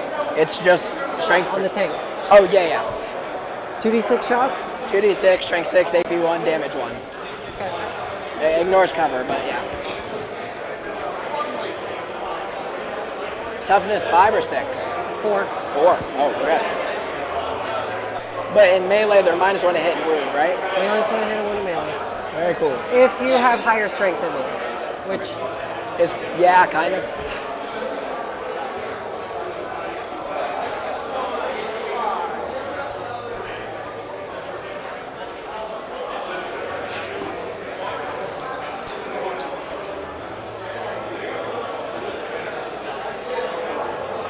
Yeah, and then just remember this guy. Yep. He gets to shoot you. What's his shooting profile? What's up? What's his profile? Hits on 2, strength 6, AP 2, damage 1, death wounds. 6 shots.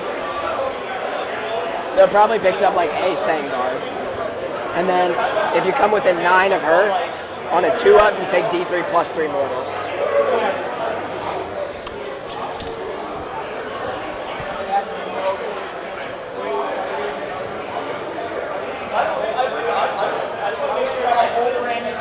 Well, you said 1 or 2 damage? 1 damage. AP? -2. Cover? Doesn't ignore cover.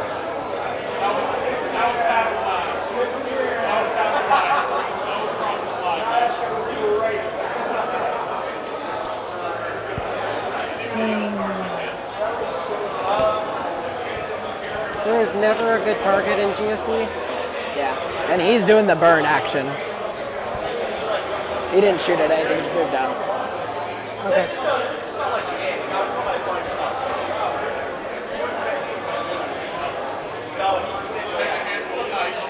Oh, you got 10 on primary, right? Yeah. Listen, I didn't know. 11 years and maybe I felt the worst. Yes, you did. Yes, you did. This is so weird. What's that? I said this is so weird. Yeah. Hey, Mom, I'm joking. All right. I'll stop on you. Yeah, you're just wasting my time. All right.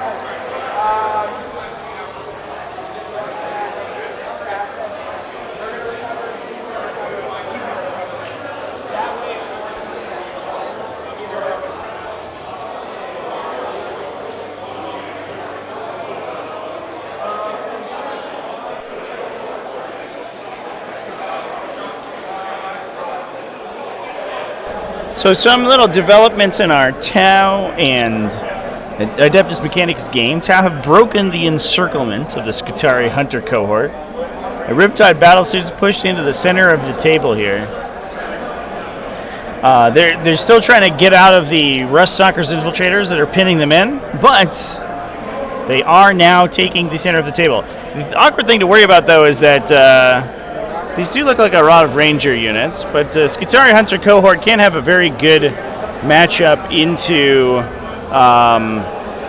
vehicles like the Riptide because they can have mass arc weapons. Yeah, and it does look like there are 3 arc rifles on Skitarii Vanguard units, plus the Scorpius disintegrators, which are more traditional shooting. So definitely not a safe place to be in the middle of the table there. And those are Scorpius disintegrators hanging out on the right-hand side.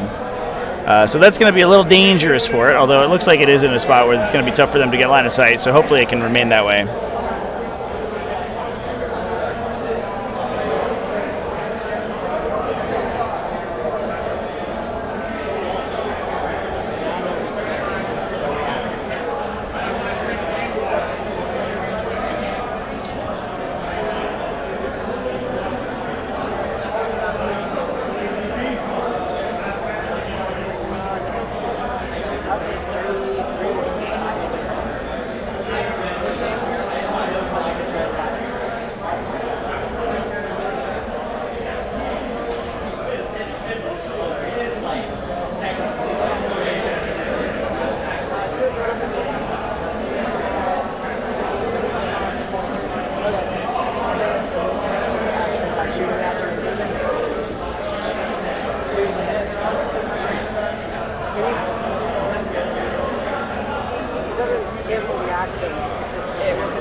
Toughness 4, right? So 3s, 6s are dev.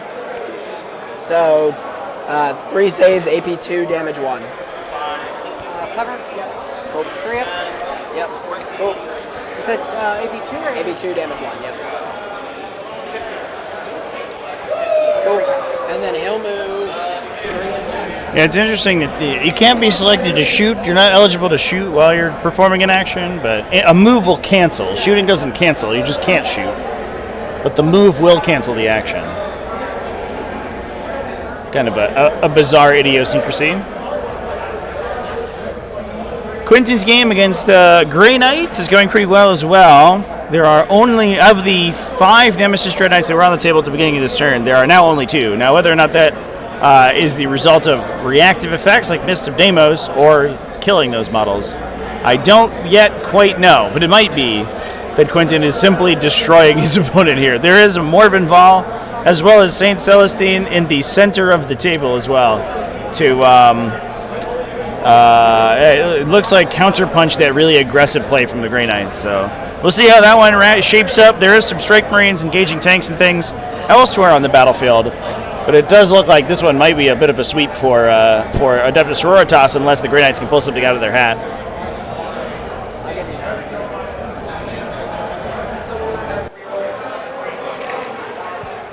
Is that where they're moving? Cool. Oh, they have a reactive move too, don't Yeah, they can react it for 1. You're at TCP. It's 6 inches? Full 6, yep.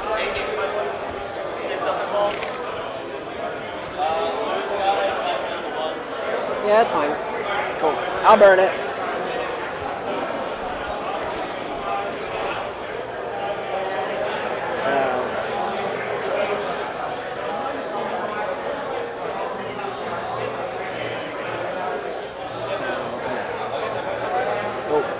I'll do that.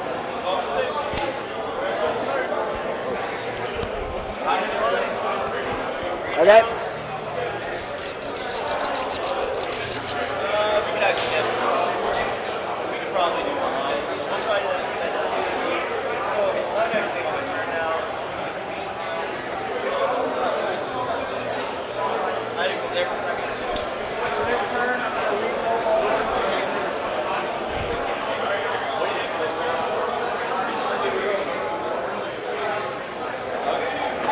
New target acquired.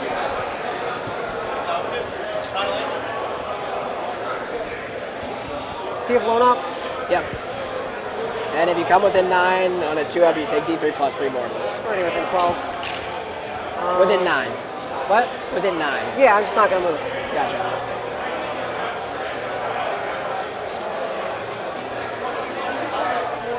Oh, you dealt 1 damage. I keep forgetting there are 3 wounds this edition. Yeah.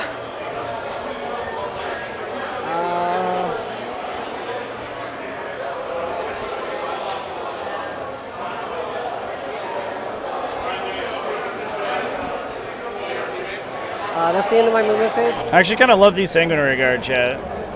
They have the new little baby wings and the old Sanguinary Guard wings to put together. They look very impressive.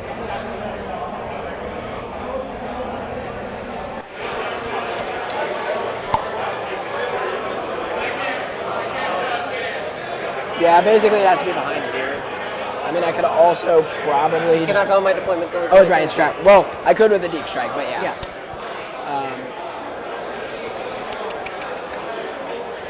You shoot me. Yeah, more wings, more better. Until we make them a biblical angel, chat. Just some sort of horrible Lovecraftian mass. That's what Sanguinary Guard should be. I'll die on that hill.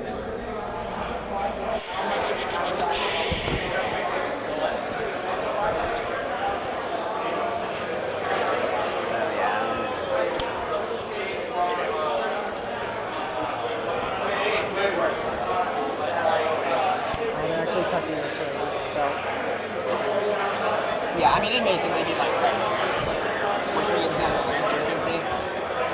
So, about like that's your line. Well, yeah, so like goes up like this. Yep. But then that's what I'm thinking. So clock's on me. I keep forgetting to switch it. Yeah, it's on me.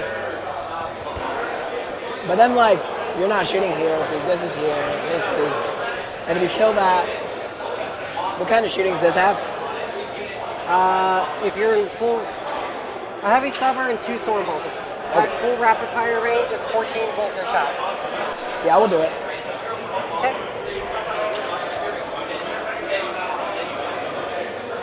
Cool. Okay. Sounds good. Until I have some to cover, I guess. No reason not to. Cool. All right, that's it.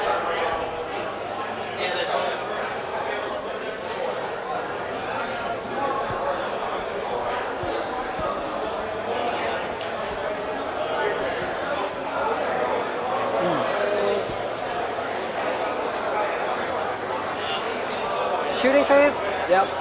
We'll shoot with the Sangard first. Sound good. This one with Inferno Pistol is going to shoot the tank. All of the bolt guns and everything else are going to go into the sky. Telemorph, gotcha. This Inferno Pistol is within 3, so it has melt up. Sweet. I'll do the 1 into the tank first. Yep. 2. Toughness 10. 5. AP. 4. No save. D3. Okay. Pretty good melter pistol. All right, he's down to 7.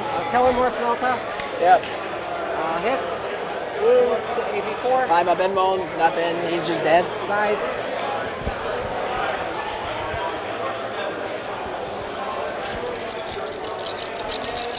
What's that thing's defense profile? What's up? It's a Rhino. T9, 10 wounds, 3 up save.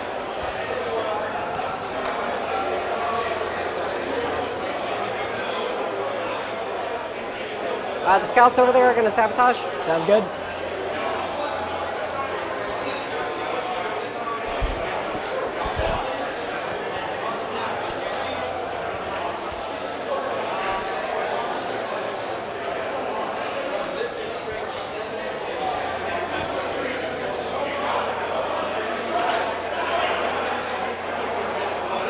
The Impulsor is going to shoot everything at the guy right there. This guy? The little one. Oh, the little guy, gotcha. You're in full rapid fire range. Cool. Stealth on her. Okay, 4s.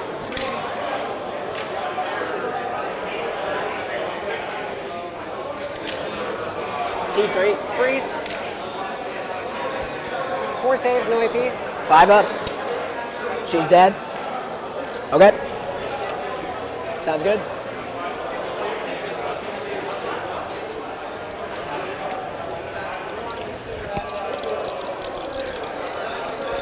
Death Company are going to shoot the motorcycles. Sounds good. Minus 1 hit.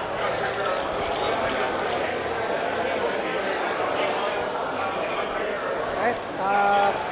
2 plasma pistols. Both this. 2 Inferno pistols. Both hit. 2s. 2 AP2. Are they within? Sorry, AP4. Are they within Melta? No. Okay, roll the first damage. It's on the quad. No save? No save. D3? Chance, a little bit of a update from this game, Tyranids versus Orcs. I don't know if the screening was enough on Tyranids here, for the Tyranids. The Orc Wa has occurred. Gazgul is in the Tyranid deployment zone, currently fighting a Tyrannofex. It looks like several of the Exocrines and other Gribblies, Maleceptors, and things are dead. Orcs are kind of like waving over the table. This one might be a quick one for our Tyranid player here. Oh boy, this looks like it went downhill incredibly fast. Gazgul had staged up in that ruin, right in the center of the screen, and I think just got his big advance and charge, punching through that wall and beating the crap out of these big Tyranid Gribblies.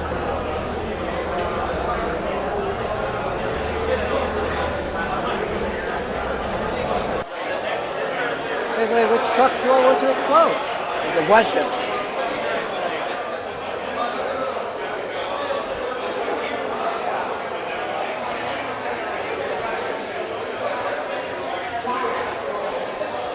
I will go and shoot that one. All the little guns here. Good cannon. Okay. Cool.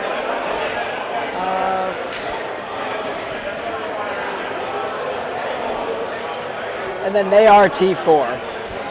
Right.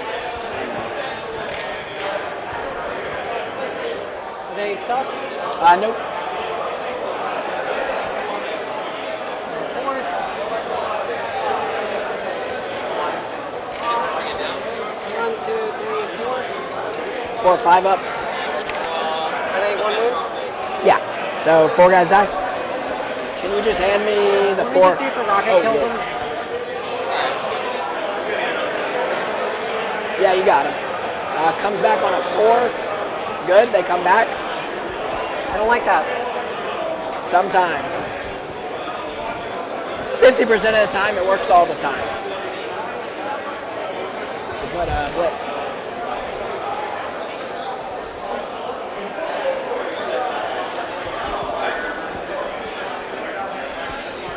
Oh, shit. We both keep fucking doing it. Yeah, it doesn't matter. I just did it because they said they wanted it. Yeah. I don't think we're going to go to time. So this one's a 5, this one's a 6. Looks good to me.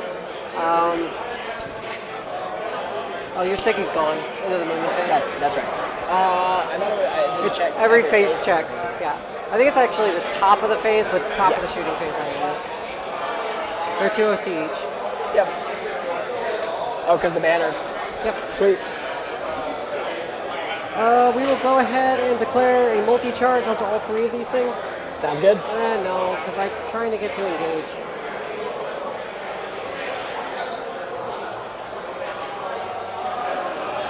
Just the 2 tanks. Okay.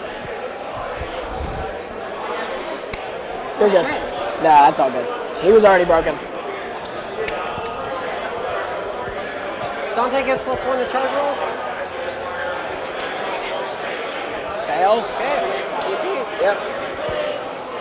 Brutal chat. Oh my god. Alright, there we go. That's a tough CP spend. Ugh. Oofy.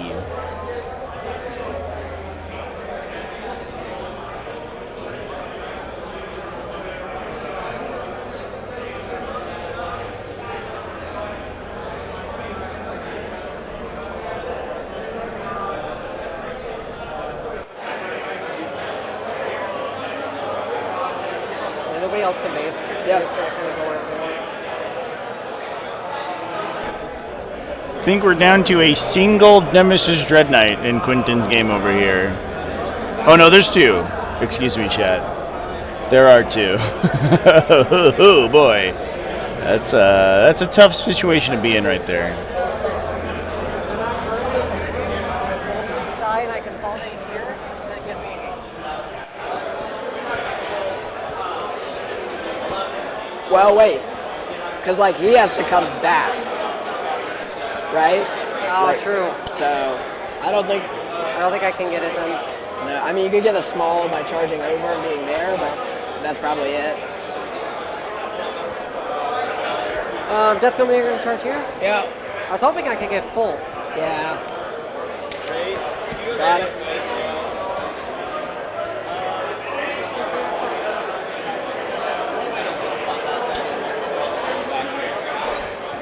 And who has speed of the Primarch again?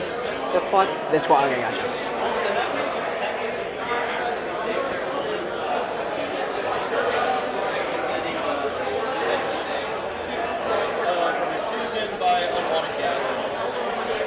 I don't think I can get it here either.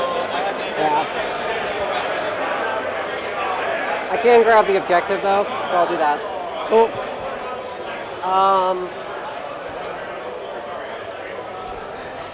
You can't interrupt. So Nope. Death Company. I'm gonna pick them up. Do they come back on 4? No.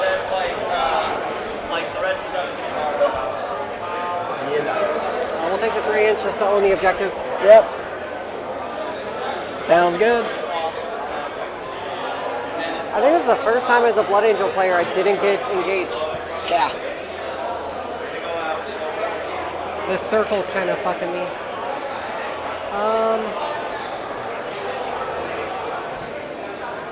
Sangard Pylon?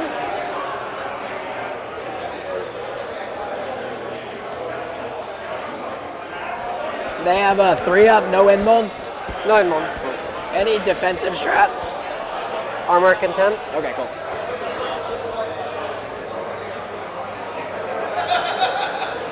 So we're both like 2.5 inches. I'm actually gonna pile him in here. Okay.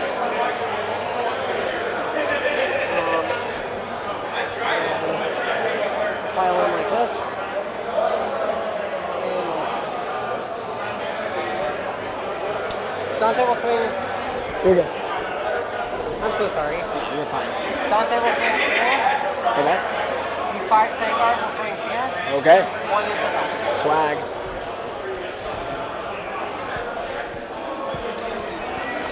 I'll do the 1 into your random like acolytes. Yep. 2s and 2s. Yep. 5 die. Okay. Do they come back? Yes. I think you made more than half so far. Yeah, no. 2 Jackals failed. These guys made it. Oh, okay. Actually, at exactly half.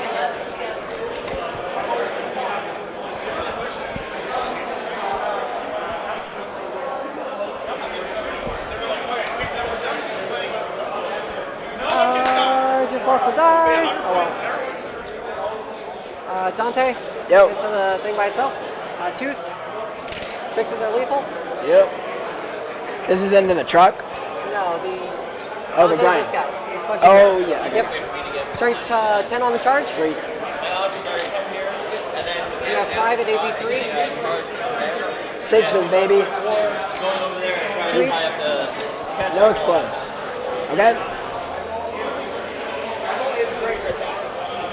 5 Sangard, 5 attacks apiece. That's 25 attacks. Chance, I have taken a peek around the hall. We have some news and events over here. Adeptus Mechanicus versus Tau. Mechanicum have brought in Taraxi Skystalkers in the very top left of the screen. There, you can sort of see them in the ruin. Outside of that Riptide that was able to extricate itself from the scrum, they've basically entirely circled the entirety of the Tau army. So Tau are killing lots and lots of Mechanicus units. That is a dead pile in the corner. But they are pushing as hard as they can they're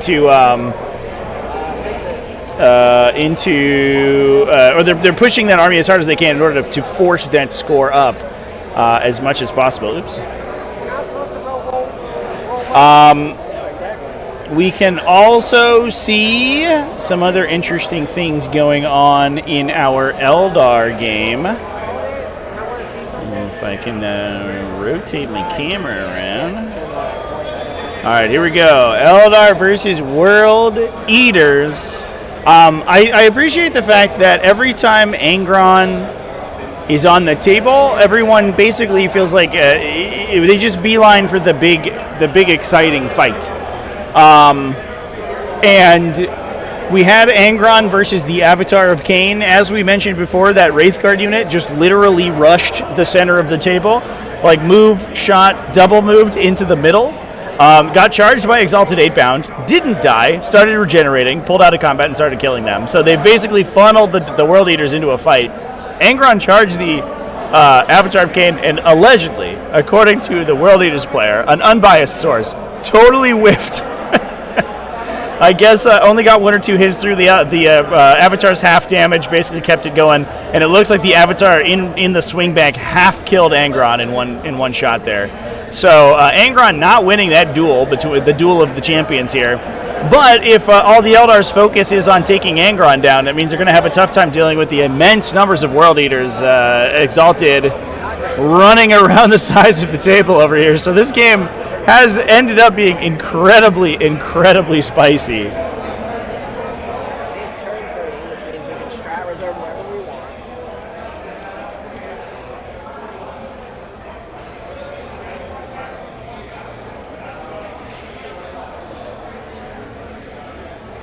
Toughness 4, 2 up, 4 up. 2 up, 4 up. Yep. And toughness 4, 3 up, no angle. Oh yeah. Do I go up to 4, 2, and a 4? I do. So I'm 2. Dang it. Yeah, toughness 4, 3 up, 6 up, feel no pain. Toughness 4, 2 up, 4 up, invuln. Then all the melee buffs. -1 to hit and wounded melee. Cool. And 1 guy's out of wounds. Awesome. Okay. We're gonna go ahead and hop out of the truck. Okay.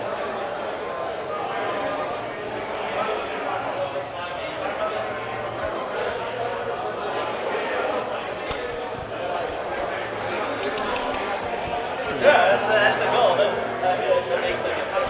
Yeah, the goal is quite literally, I move 4 inches. If you want to stay over there, I'll stay over here. We'll just, We'll hop once.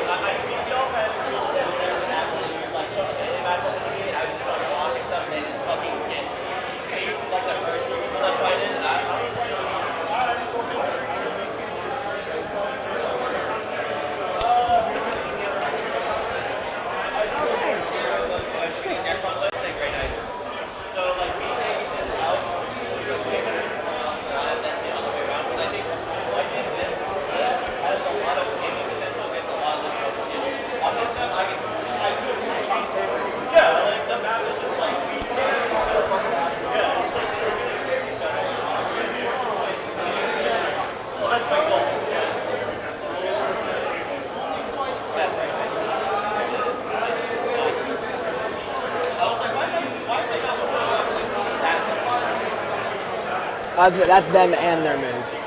So they're coming out like this and just huddling. Oh, okay, cool.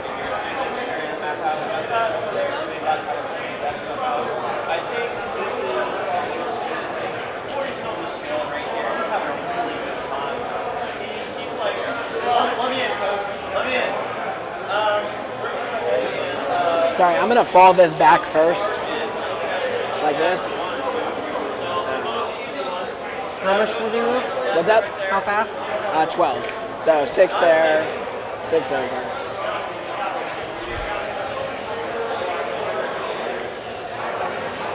Cool. They're out and then these guys. Cool. We're gonna kind of huddle over here. Start to recover. We can see you here. These guys are gonna hop out and move to here. Actually, wait. We'll do this legit.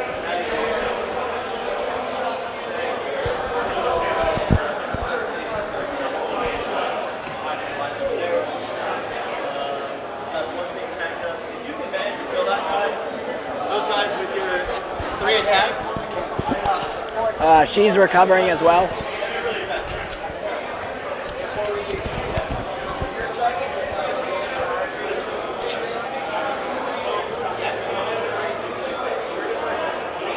So 10 pivot, like that.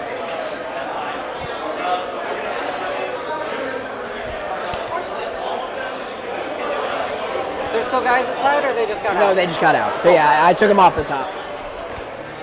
So these guys got out. They have a 5-inch charge to anyone. They did what? They have a 5-inch charge. How did they deep strike? They were in this truck. Okay. They got, so there's 2 5-mans in the truck. Okay. One got out, came over here. This one's staying in the truck. Okay. Cool. All right. Oh, yeah. Recover and sabotage. I mean, we're just gonna have to take the L on one of those. That's how it goes.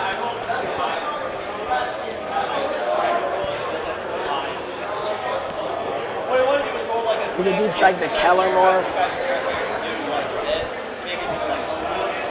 Yeah, he'll come down here and sabotage. Guys are blocking up there. Okay, cool. Cool. So sab, recover. Doing this. Double movement? What's up? I'm thinking. Because I still have this guy. And it's turn 3, so he has to come in somewhere. Yeah. 2. That 2.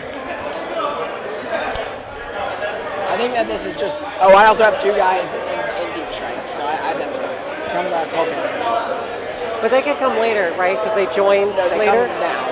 Oh. Because you just killed them last turn. I made the roll, so they come in my deep strike phase. Okay. I didn't realize it was mandatory. Yeah. So this is fully covered here to here. Maybe like a squad goes here. And this. I'm just going to look and see what that looks like. Do you have little sticks? Yeah. Thank you. Do you mind if I move this? What?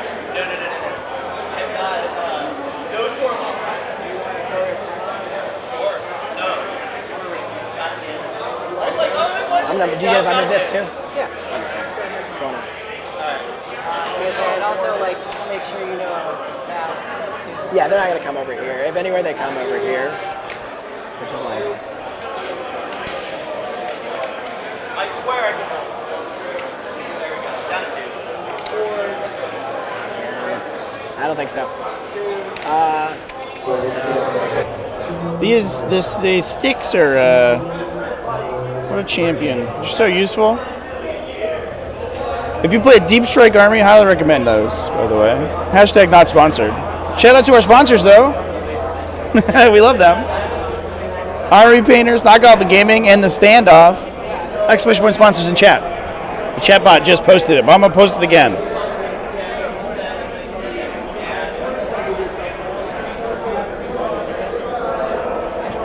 Please come visit me at the Standoff, by the way. Everybody needs to go buy a ticket so that they can come hang out with me.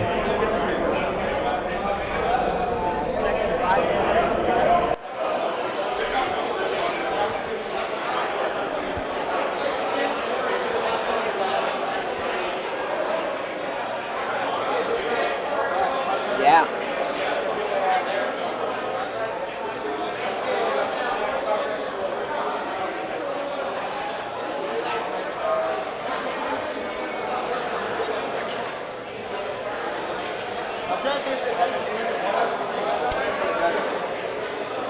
It's pretty good though. Like, it has everything but tipping point. Excuse me. Oh shit. Honestly, putting tipping point with those lines might end up making it too confusing to look at. Like, I already go cross-eyed looking at the Crucible of Battle.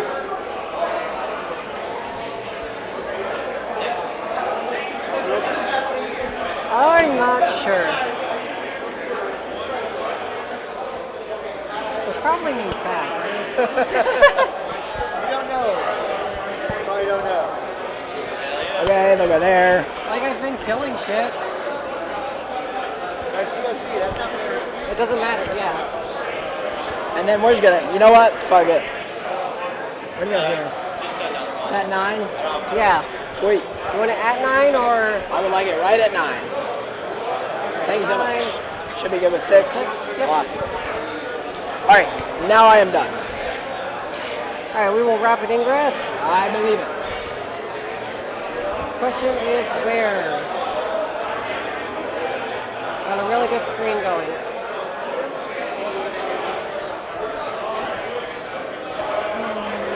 Should be good for a 10-man. It's like all you have is big 10-mans, correct? Yeah, I was wondering if there was like I could like. Oh, these are gone. That.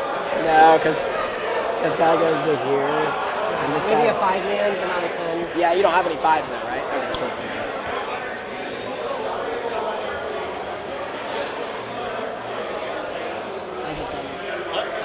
All right, checking in with our friends over here at Imperial Agents. Once again, we watched last round the entirety of Charlie Blower's game, rocking Imperial Agents. Now he's up against by Brush and Bolter's Astra Militarum player, and it looks like it's going to go the distance here, chat. A little bit of damage on Canis Rex so far from the long guns.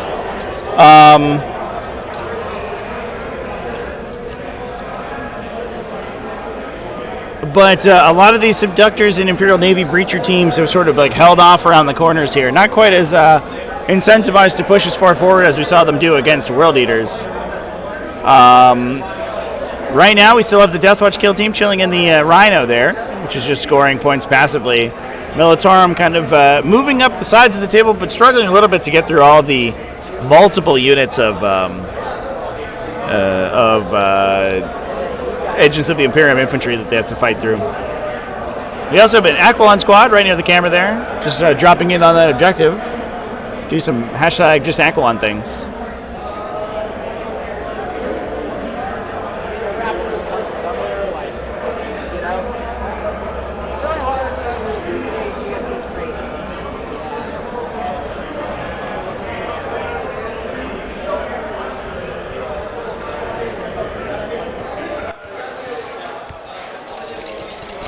Awesome.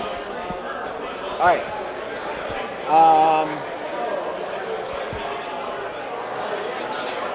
Cool beans. I'll turn him around.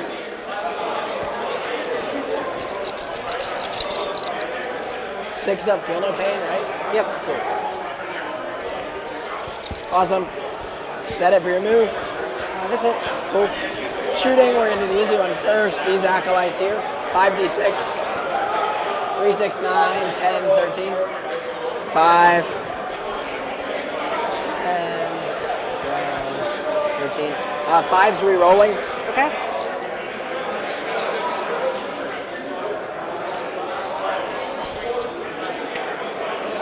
Pretty good.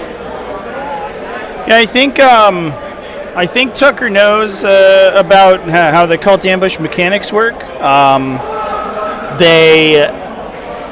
He did mention that while they were going through sort of pregame discussion at the beginning of the game that he basically never used the cult the cult ambush marker mechanic, and was almost entirely going to drop his units at the end of his reinforcement step using the deep strike mechanics. But it basically does give you have to bring in your ambushers. If you have enough cult ambush markers to do so in your opponent's movement phase, but you can, in your own movement phase, hold them if you want to. So it's like an extra option to hold them to the next set, until the next available cult ambush marker, I guess. That is true.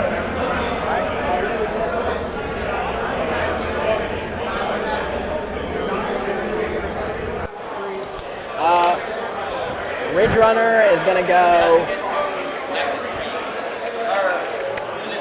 everything here. Everything at Vanguard? What's that? Yeah, D6 plus 4 for 9. Armor attempt? He has no AP, but the other stuff does. Yep. Okay. Awesome. So 4s, 3s, strength 6, 1 AP 0, damage 1. Cool. Stubbers. How many stubbers is it? It's oh wait, 1 second. Yeah, it's 3 rapid fire 6, or rapid fire 3, so 6 shots, and it's 36-inch range. Yeah, is that really 18? Yeah. Oh, okay. So 3 hits, 4 is re-rolling, because twin linked. 2 AP0, damage 1. What gave him the re-rolls? Cool. So the +1 and -1 will just cancel out. Yeah, so whatever your raw data sheet. Yeah. So we'll go ahead and do these guys next, all into these guys. The mining lasers? Yeah. And stubbers. So 2. Is anyone wound? What's up? They ignore cover? No. So I'll have cover? Yeah, you'll get 5 ups. 2d3 plus 4. 4 plus 4 is 8. 3s and 2s. 5 hits. 2s. 3 wounds. AP -3. Not ignoring cover.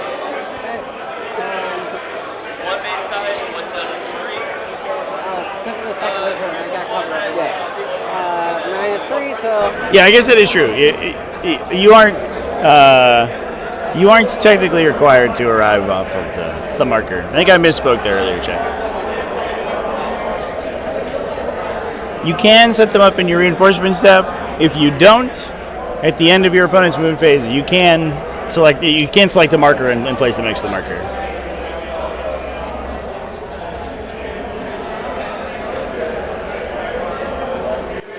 Cool. Stubbers, 3s. 4 is re-rolling because twin linked. 3, 6, 7, AP0 damage. What's up? Yeah. 7 AP0 damage 1. 7 AP0. 1 damage each. God damn, insane. Takes 1.5. Cool.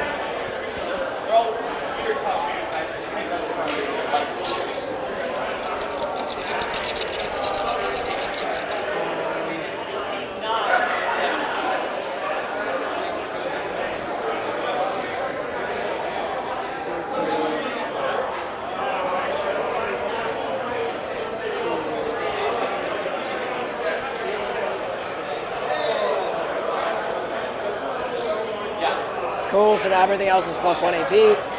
We'll do these acolytes here. 5d6. So 10, 20. This one can't see. Oh, he's poking his shot around. You can see this guy, right? That was the idea. He can scoot over if he needs to. Here, I'll show you what I'm seeing. I mean, he can scoot over if he needs to, but it's like the knife. Okay, so. Where can he scoot over? And you're already within the Can you like this? The knife swings out. Cuts this, yeah. Yeah, I don't see it. I'll just do 46.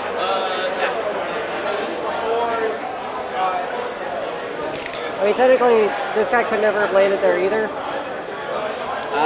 Can he scoot to the front? What? Can you go there? If we do that. Okay, so we'll just do 3d6 shots then. Okay. Cool. All right, 3d6. 11, 12. 12. 5's re-rolling everything.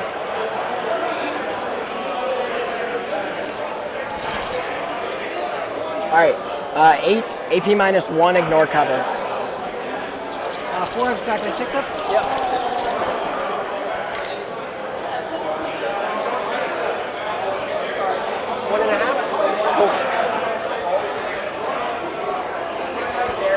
We will take,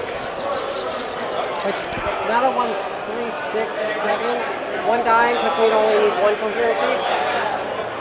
So. Well, also coherency doesn't check until the end of the turn. So. All right, a couple reports from the front here, chat. Some happy and some sad news for both of these teams.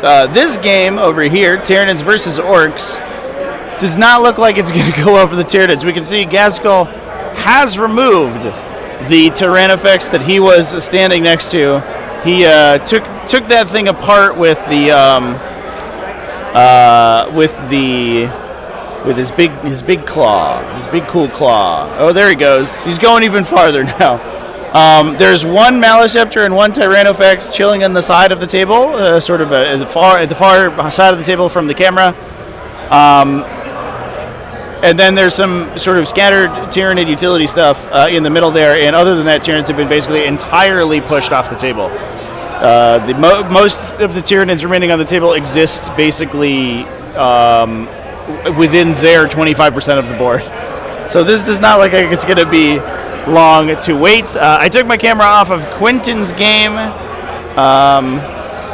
versus Grey Knights.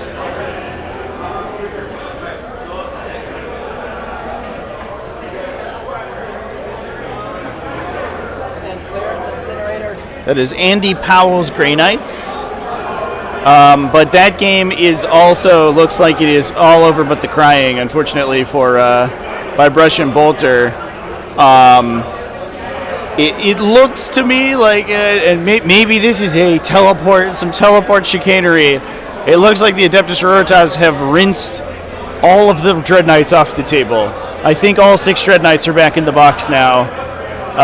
The aggressive posit play might have worked for David Izawa last round, didn't work out for Andy this round. If you're not running 30 Terminators with a bunch of reanimations and stuff, Adeptus Sororitas will just wipe the floor with you. That game looks like it is going to be a blowout for Mahu's team here. Or Mayhew. I keep saying Mahu, it's Mayhew. What is wrong with me? I'll keep you posted as we continue to see some evolutions in games here, though, but it looks like each team is going to be trading one big win early on in this event. Jack Harpster, I talked to him or overheard him momentarily. He said he's very confident in his matchup as well. He's playing Tau into Genestealer cults. So that might be another big W for Mayhew's team.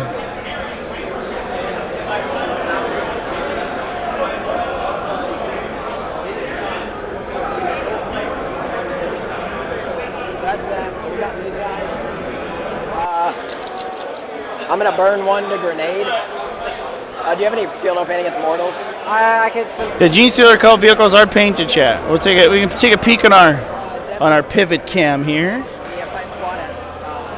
Those are real paint jobs right there. Look at it. They even got metallics. They got weathering. This one's purple. They're pretty cool.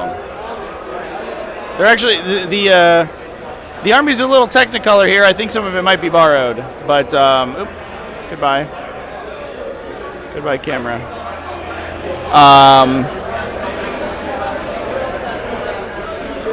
But it oh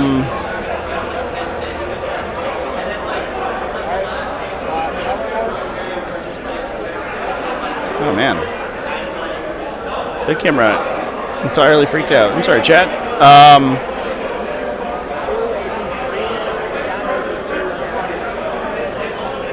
But they do, the models do look nice, yeah. Yeah, Jesus. Alright, we fixed it. We've wrangled it under control. I almost had to reset it. That was insane. Alright, we got it back. The machine spirits are rebelling. I didn't burn the correct incense when turning on the rig this morning, chat. I didn't incant the tones of the Omnissiah. What is wrong with me?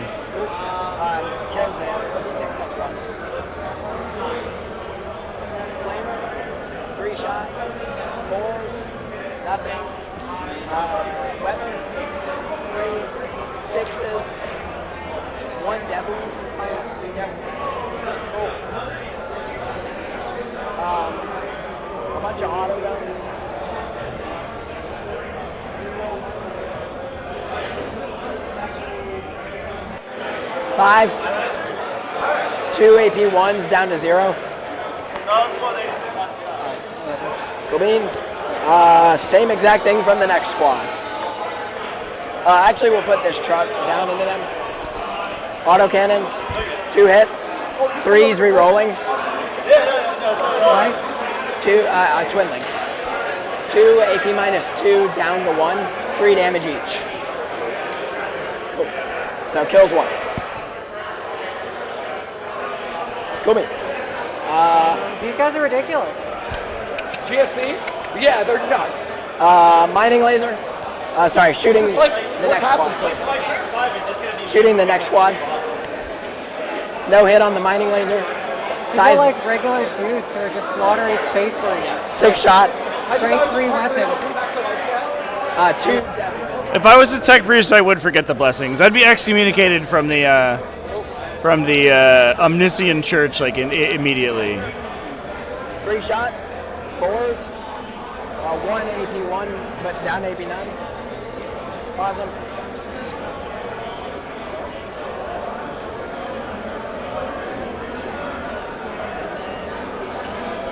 Just a hail of auto guns. 5s. 2 AP1 down to none. Is all of this even equal? No, it's like 70.7. Awesome. Yeah. This is even 70 points of units. No. This is Charges. This is it. 140 points. Heroics, but there's a place where I can charge right here and not be within 6. I'm just gonna confirm. Yeah. Do you have CP? Oh no, so it doesn't matter. Right? You don't have any free CP abilities? What?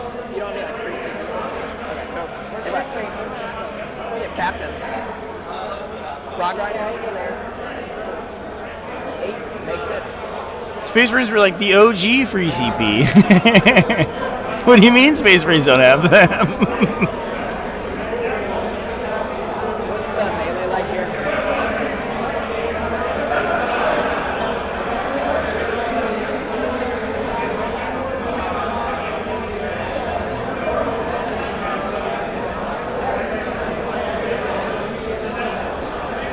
So I won't take shot. Yeah, that's why I'm charging. This guy here. Awesome. I'll pivot. These guys here. So 5, 6,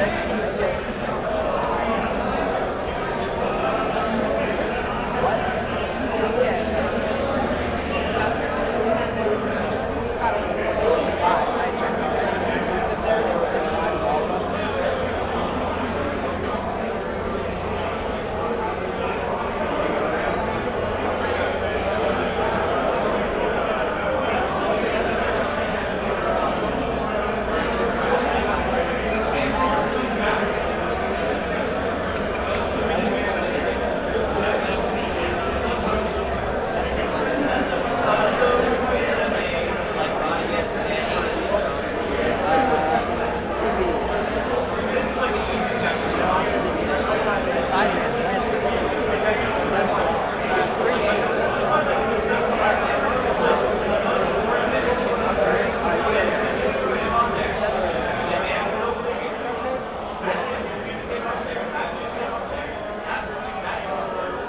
One second. I might minus it.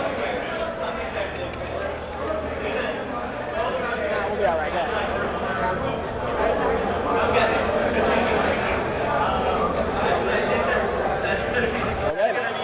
Toughness 10. Okay, strength 6, plus 1 to wound. Cool. So 3 wounds, AP 1, 2 damage. 3 4-ups. All right, takes 2. He's down to 8. These are hitting on 4s. Awesome. 6s are sustained. Full rerolls. Sounds good. Awesome. Awesome. These are strength 7, plus So, 1 to wound. So 4s. 3 AP 2, 2 damage. Cool. 5-ups. Awesome. Takes 2. He's down to 6. All right. You don't have enough to interrupt. So what's up? I said that was pretty crazy. Bonk. 2s. How many attacks? Or 3s, sorry. 8. 3s. 2s. 4, AP minus 3, damage 2. Okay. I have to slow roll this. Yep. 6 up. Good. Okay, 6 up. Cool. 2 damage. Yep. 6 ups. Cool. The Death Company is dead. Last 2 saves on 4 up invuln. Sweet. Awesome. 2 damage.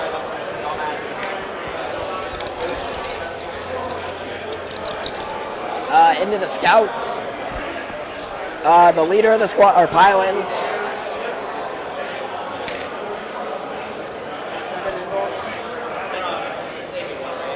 squad leader, 3s, and 3s re-rolling because you're on an objective.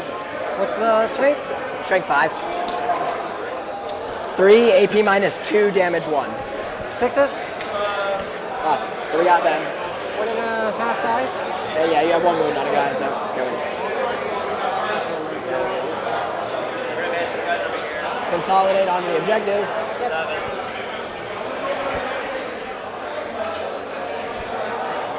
Cool. I'm not going to bother swinging here, so you can bump into me if you want.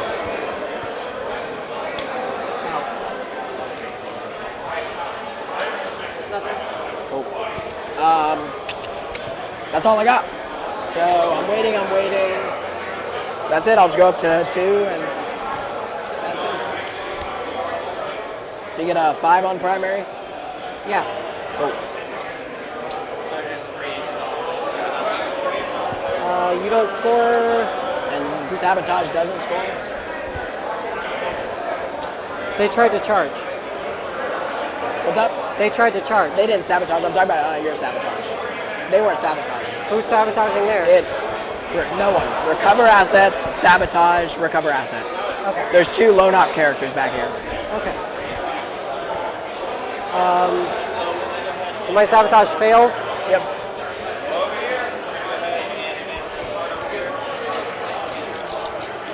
Prisoners. Pretty good. Can I play a round without CP? I think I can. We're gonna pitch sabotage. Cool. And stronghold. Oof. Don't like that. Not great.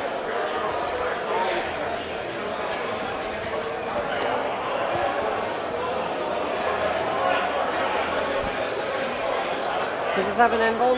Nope. The only thing I can do is -1 damage.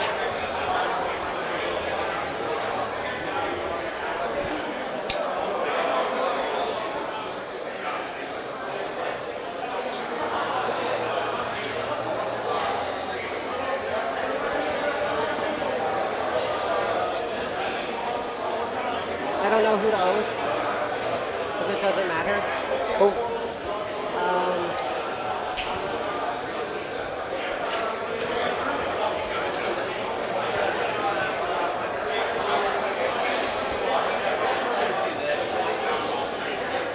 Guess what oath's that? This guy? Doesn't really matter. Actually, no, what oath's that?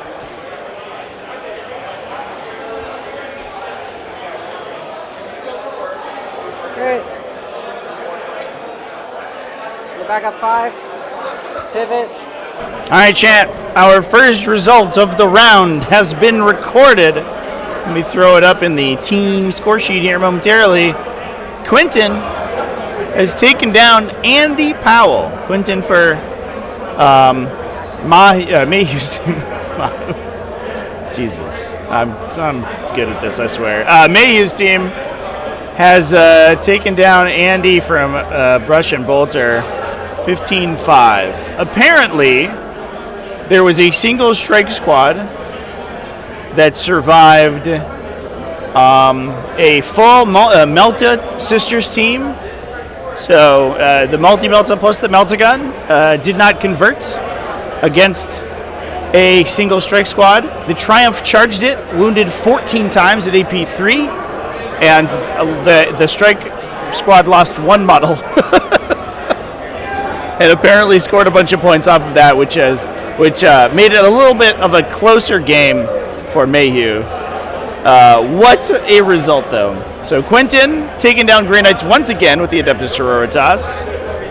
And we'll see what our other games look like as we start peeking through.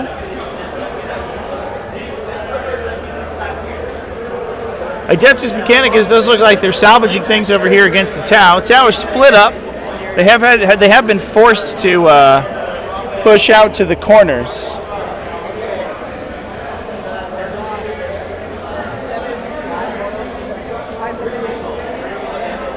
Still a lot of talent on the table, but Adeptus Mechanicus are pushing through the center of the game pretty hard.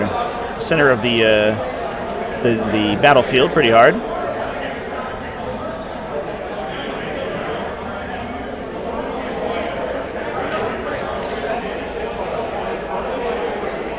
Grey Knights and Eldar taking a beating, yeah, for sure.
Toughness? T9, 10 wounds, just a rhino.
Looks like a 5, maybe a 6. 6. With Cool. +1, it's a 5. It's a 5.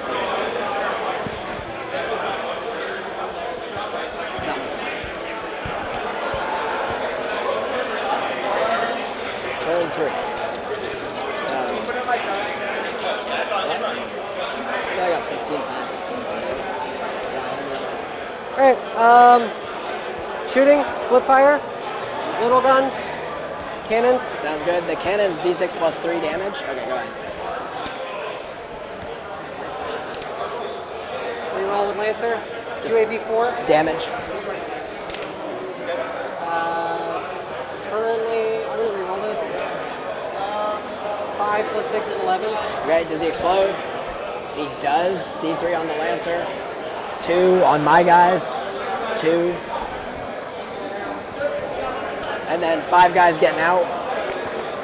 2 die. Youch. Okay.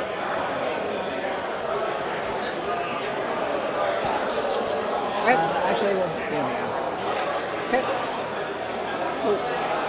Go ahead. Little guns.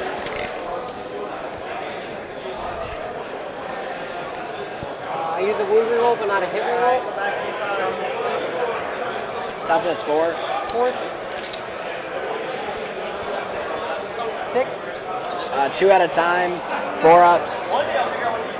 1 at a time, 4 up, fails, 5 ups, all fail. Do they come back? No. Okay. Cool beans.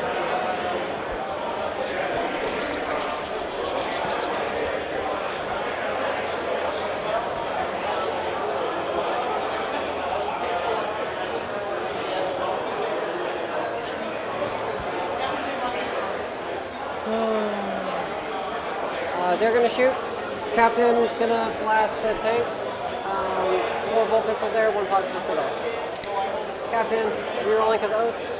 Hits 5. 1 wound AP4. 6 up. Good. Why? You can't see all of me? With the captain? Nope. There's a little spot right here. Is it trained? Okay. Pistol. 1 AP2. 5 up.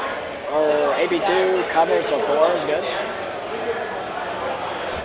No, it'd also be if the intercessors are shooting, if any of their lines of sight are blocked, they would be able to. That would provide cover. Weird idiosyncrasy of the cover rolls.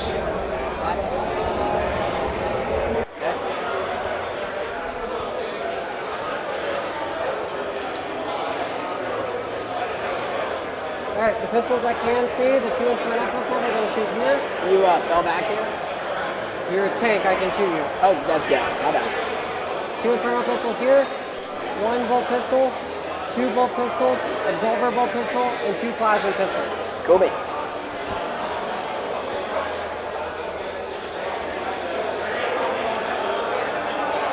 Yeah. 2 Inferno pistols here. 1 hit. 1 wound, AP4. Oh, no save. Yeah. D3 plus 2. 3. So he's down to 3. Cool.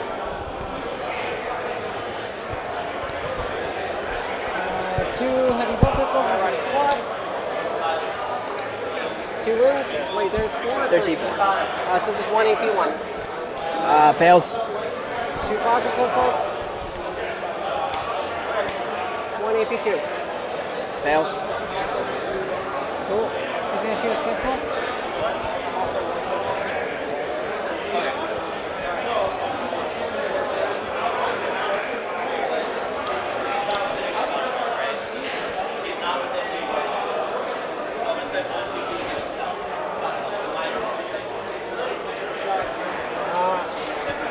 We're gonna shoot these guys with Inferno pistols. Sounds good. 3 to 5. 2 die. 2 die. Cool.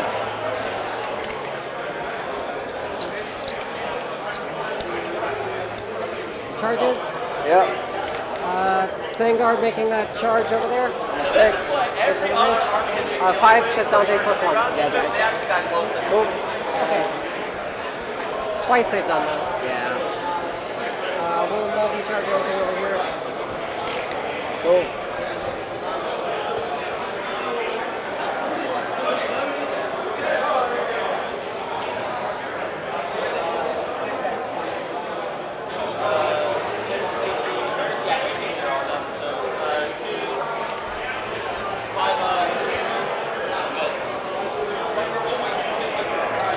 I'm just gonna roll to see if he explodes. Okay.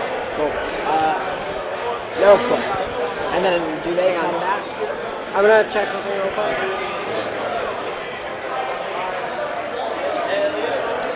Cool. They failed their comeback roll. So this is it. Cool. I have 6 OC on here. Why is it 6? He's 6 by himself? He's 6 by himself because of the detachment roll. Do you get any better over here with while I'm on an objective? They get full rest to wound. Cool. Alright, is that it? No, I was gonna charge there. Oh yeah, go ahead. Sorry, you were already picking everything up. Sorry. It's okay. Fuck yeah, brother! Get him, Mortarian! You're my boy!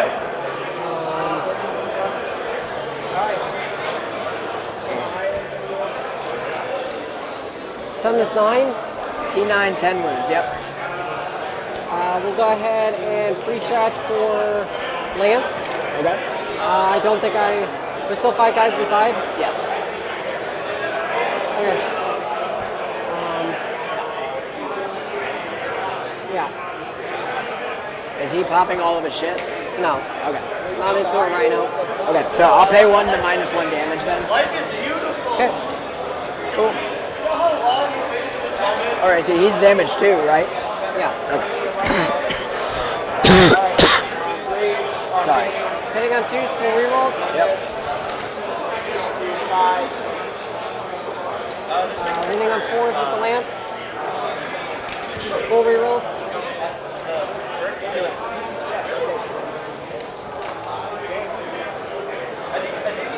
You have 4 at AP1.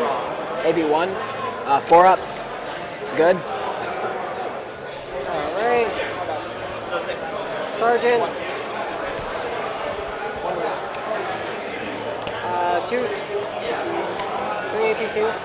2 AP2s here. 3 AP2. 3. Here. Okay, 5 ups. Damage. 2 becomes 1. Okay, so he's down to 8. Yep.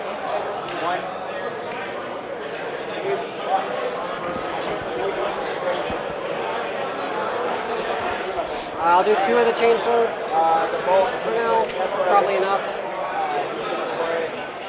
Maybe not. Toughness 4. 2s. Rerolling. 4 AP1. 1's alive. You have another like that? 10 attacks. Okay. Our Imperial agents and Astra Military matchup was actually a lot thinner on the ground than a second ago. A lot of these guard units have either pushed forward or been removed by the agent's infantry. Canis Rex is still chilling, probably just pounding las and pulsar shots down range the entire time. And at the same time, it looks like a lot of the guard tanks have been either pushed all the way to the left over there or removed as well. So this is looking to be a pretty interesting game. There is still that Rhino with a Deathwatch kill team inside, a big 10-man Deathwatch kill team with a Watchmaster just chilling in there. And those guys can represent a potential glut of damage over here.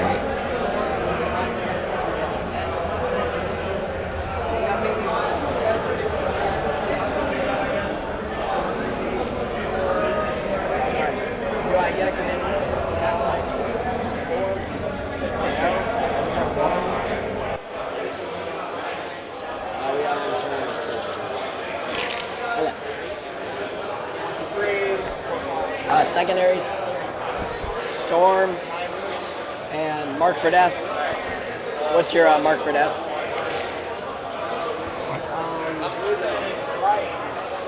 Do they have demo charges or anything? No. No anti-tank weaponry? What's up? No anti-tank weaponry? No. They could grenades, that would be it. I got 9 wounds. Okay, yeah, no. Mark for Death. Mark for Death.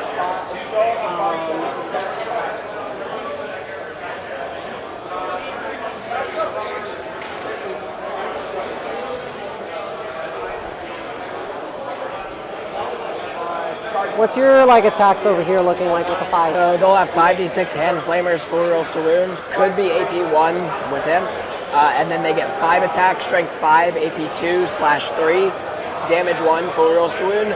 And then 12 attacks, strength 4, AP1/2, damage 1, also 4 rolls to wound. They would probably kill the guys, but not the character. But if you pick them, and with the Mark for Death change, you have to kill the character. Yeah, right? exactly. We'll pick them. Okay, cool. I mean, I just have to go for this. Might as well. Storm and marked. Storm's fairly easy. No crazy opening. Taking a peek over here at Necrons versus Death Guard. This is Necrons by Brush and Bolter, run by Daniel Kelly, versus Morgan Timpey's Death Guard from Mayhew's team. And oh my god, where did the Death Guard army disappear to? Some of it is hiding. There are plague drones hiding in some of the ruins. Rodigus is actually cowering on the corner of the table here, assuming that he's still alive, which I assume he is, otherwise he'd be back on a tray or something. But and there are Death Star Terminators in the back of the table, but the remainder of the battlefield has been entirely subsumed by Hypercrypt Legion vehicles. 3 Doomsday Arcs, 3 Triarch Stalkers, and the Tesseract Vault just slowly orbiting around the middle of the table, laser beaming all of the Death Guard away. This game looks like, unless the objective control swings very heavily in the Death Guard's favor, and they've simply been able to keep the score tight. Everything is, it looks like this one's going to come up Necron favored here as we move towards the late game.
You didn't hold this, so it's not worth anything for Storm. The only thing I held was this. I got this, yeah. So. And you have 2, 4, 6, 8, 10, 11? Yeah. Okay. So if you keep the tank on it with the guys you get. Yeah, well, they're OC2 each too, so the guys that they went So 10 OC, yeah, you need the tank. I think I can get them out, move the tank, shoot, all that shit. Because this guy can also shoot them. Yeah, we're gonna do this. I need more, so.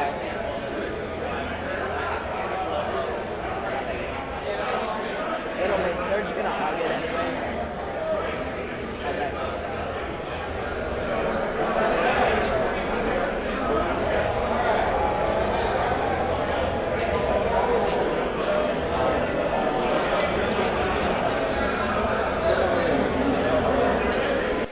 She'll actually be further back. No, she wants to be within 6. This is the character. Cool. Alright. So, no deep strikes, no nothing. Just some shooting. We're going to go ahead and do Ridge Runner, 48 inches. Here. Stubbers here. So 48 inches, 9 shots, so 10 shots. Oh shit, sorry. Shit. Captain, like just totally. Yeah, and these guys were all such. They were all 10 shots. 5s. 3s. 4 AP 0 damage 1. AP 0 damage 1? Yep. Okay. Okay. Stubbers here. 4s re-rolling. 2 AP 0 damage 1. Let me get the score sheet updated here, chat. Sorry, I think I was, I'd stepped away.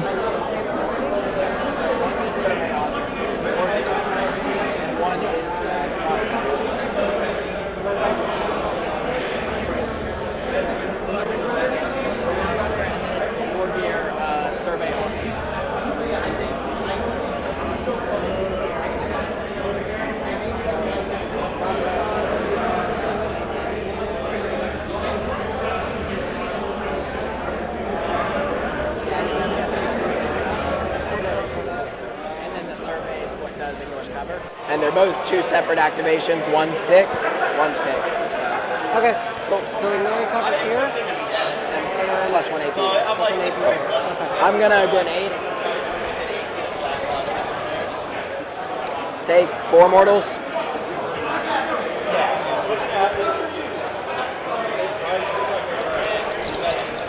Might have feel no pains. That's fine. Oh, sorry. Hand flamers. We will free strat AOC, I guess. Cool.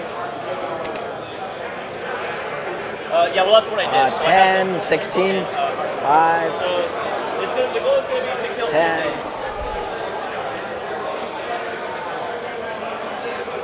16, 5 to reroll everything. which is actually pretty important because it makes it effective because all of my strats get better. And I have enough CP to use whatever I want. Got this set up for a charge over here.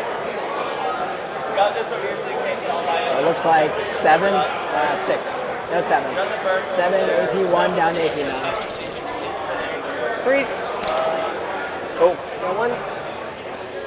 So I'm going to move him and see how far. Nope. Okay.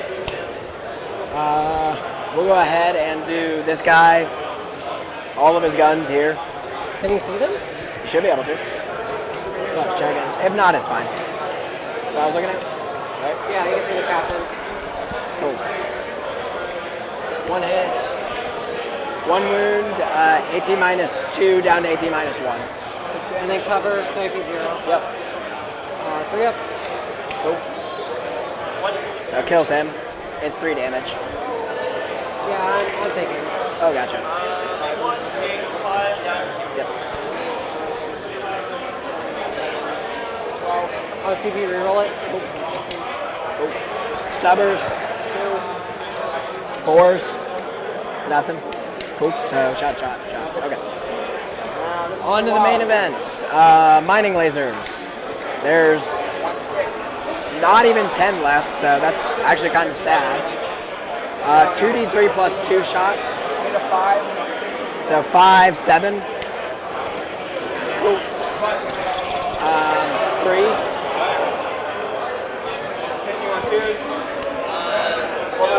Twos. Okay. 5 AP minus 3 ignore cover. 6s. Okay. 1. So I got 4. First one, 2 damage. Minus 1 damage, so 1 damage. Oh, gotcha. 6 up, feel no pain. Cool. Takes 1. Next one, 6 damage, so 5. No, you're good. I had to think. Sorry. So 1 dies. Next one. Next one's 5 damage with the minus 1. It's not there, but like that's not the problem.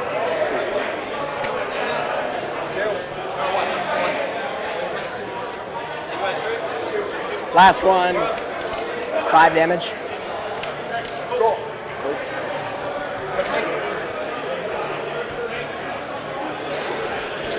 Stubbers. Sorry, there's 2 more stubbers.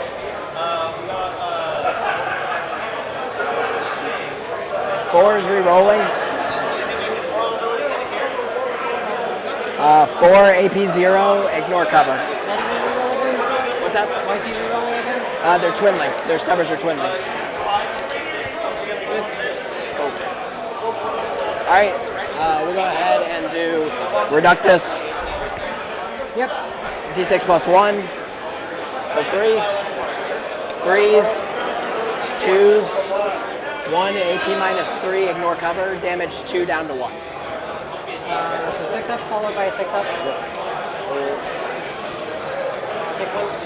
Their little gun, 9 shots, so 10.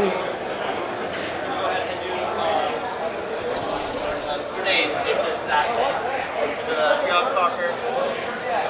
Strength 5. 3 mortals.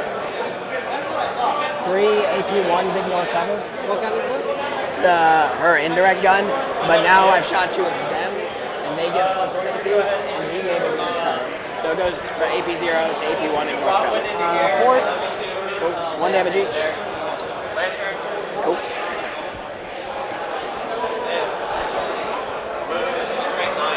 This Reductus will grenade for free. Can you repeat it? That's a good question. I think so. I think the only thing is it says, provided this model hasn't been the target of it before. I'll check. It's primed and ready. Oh, sorry. It's like one model, target with the grenade charger. So no. No? Okay. Because the ones that say you can repeat explicitly say, gotcha, okay. You can use this even if it's already been used. Okay, so she'll just shoot you. Okay. There's still 5. Yeah. So 5 shots. 2 hits. 2 wounds, AP -3, ignores cover. 6s? 6s? Other gun. 9 shots.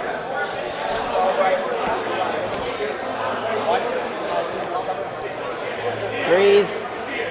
1 AP, 1 ignore cover. Cool, damage 1.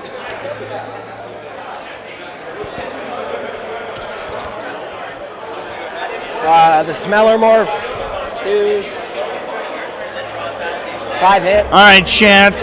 A couple of score updates for you here. These games aren't completed yet, but I have taken a peek. This one, we talked about how dominating the Necrons looked at this time. The only way that the Death Guard had as a way out was their ability to hold down objectives. If they can hold down the middle for long enough and get a score lead, they might be in an okay spot. And that, it looks like what's happening currently.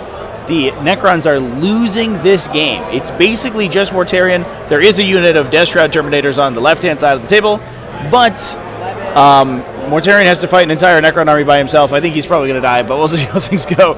However, they are up about 10 points on score right now. Obviously, that can switch pretty quickly, and we can probably see that be a relatively even game, but that means that this Necron army that's usually pretty good at dominating matchups and scoring highly is going to be neutralized by this Death Guard army, and that's just fine for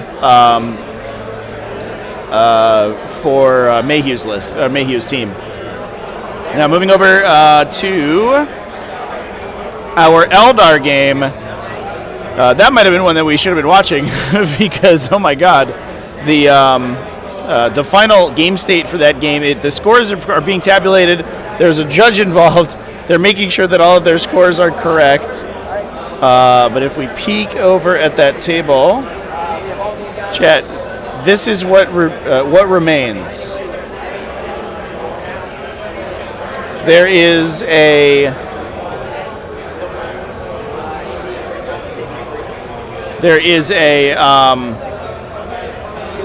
Fire Prism. There's 1 Exalted 8-bound hiding on the Eldar home objective. A Death Jester, a Farseer, I believe that's a Spirit Seer as well in the center of the table, and the Avatar of Cain is on the other side. Those are all the models. Oh, I think there's 1 Swooping Hawk maybe, or the Autarch. I think it's the Autarch on the left-hand side. That's it. Everyone else died. So we're tabulating the final score. Sounds like it's going to be an absolute humdinger of a final score here. World Eaters came out swinging, played aggressively. Eldar met their aggression with aggression. The Avatar plowed through the center of the World Eaters army, and we're going to see if the late game scoring is enough to put Eldar back in the lead here. What a ridiculous conclusion to that game. Sorry, it was only 1. You're good. Go. All right. Same exact thing from this squad. Mining Laser, hits, 2s, wounds at your end one. D6 +1. Damage for each. 2 damage. Just the 1. What's that? Just the 1. Yeah. Okay, Weber, 4 shots. Need 6s. Nothing. Flamer, 4 shots. 4s. Nothing. Auto guns, 4 8s. 12. 4 4s. 3, 5. In the box. 10 and AP2, 2 damage. 5s. Nothing. Alright, so you gotta shoot the seismic now. 3 hits, 3s. The seismic hits on 4s? Because he's heavy, they didn't move. 2 AP1s. 3-ups. So kills the first one, and the second one does 2 damage to Dante. Okay,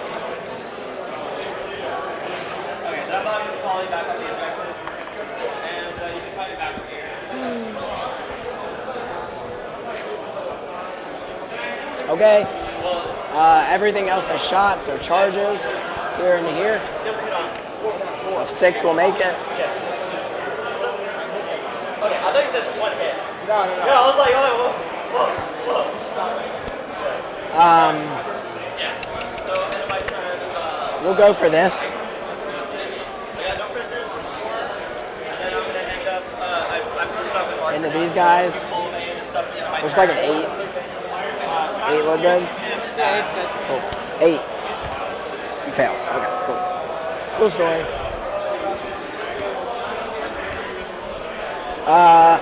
Dante, does he get any of the buffs in melee? The defensive ones, if he's not... No? Okay, cool. That's the Sangar's rule, not his. Gotcha. We'll charge the melee acolytes in. A 4 makes it. The guy right here.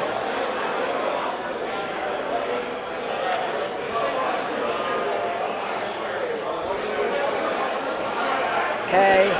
How many attacks does he get? 8 base. 8? Okay. Charge this 10-man. Well, I said, if you kill So them, it's 8. like better for me.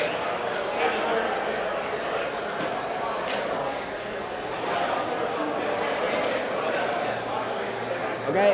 They'll stay out. Boom, boom, boom, boom. Yeah, no other charges. So fights. You don't have enough to interrupt, right? No, I'm out. Cool. We'll go here first.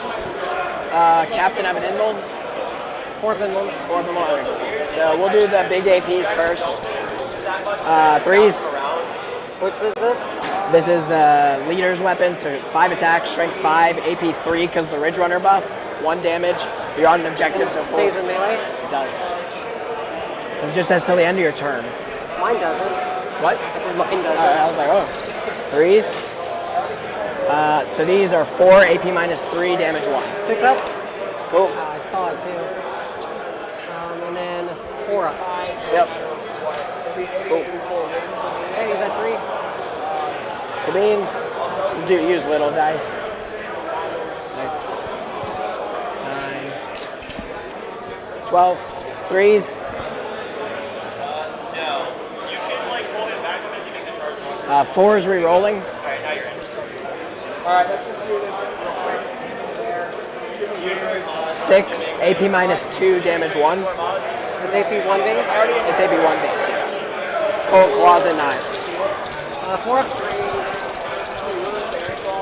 Come on, Captain, I really need this. Oh, no. Cool.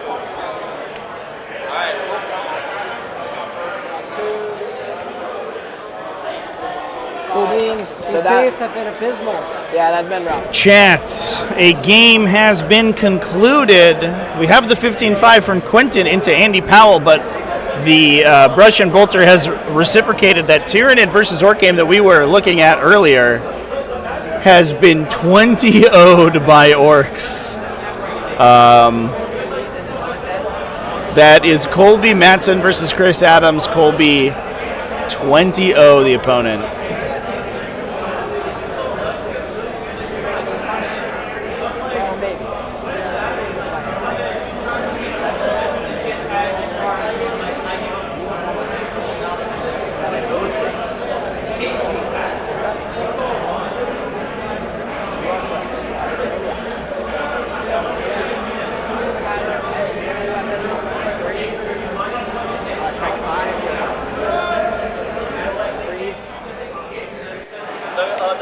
So these are AP minus 2, damage 3. 4 pinballs. Cool. I wish I had 3 damage melee weapons. Yeah. It would have been an 11. I'll make it. Cool. We'll try the other one guy, or the leader. 3s. 3s. 2 AP 2, damage 1. Cool. Okay. And then the one normal guy. 3s. 4s. Nothing. Okay. I need to check what their melee is.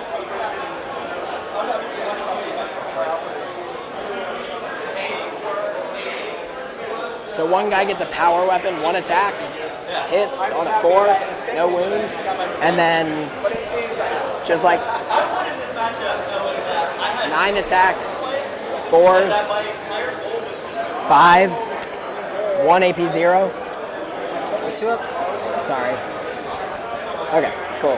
That's all that they have. You can bump me back. Take you back here, Force. Cool. All right, taking a peek here into Agents of the Imperium versus Astra Militarum. Canis Rex, we're on the other side of the table now from our earlier views. Canis Rex is still kicking. The Deathwatch kill team did commit into the center there. You can kind of see the Watchmaster near the center of the table. I think they went into the home objective of the Militarum and crushed through a couple vehicles over there. We do also have some assassins and other characters fighting over the center, as well as a couple random mooks holding down the Limit Russ on the left-hand side. This does seem like Militarum have made a little bit of an attritional lead. There's a Calexis Assassin fighting an entire unit of Tempestus Scions. We'll see how they do. And a bunch of the Tempestus have been cleared out. There is an Aquilon squad remaining sort of towards the camera here on the right-hand side, though.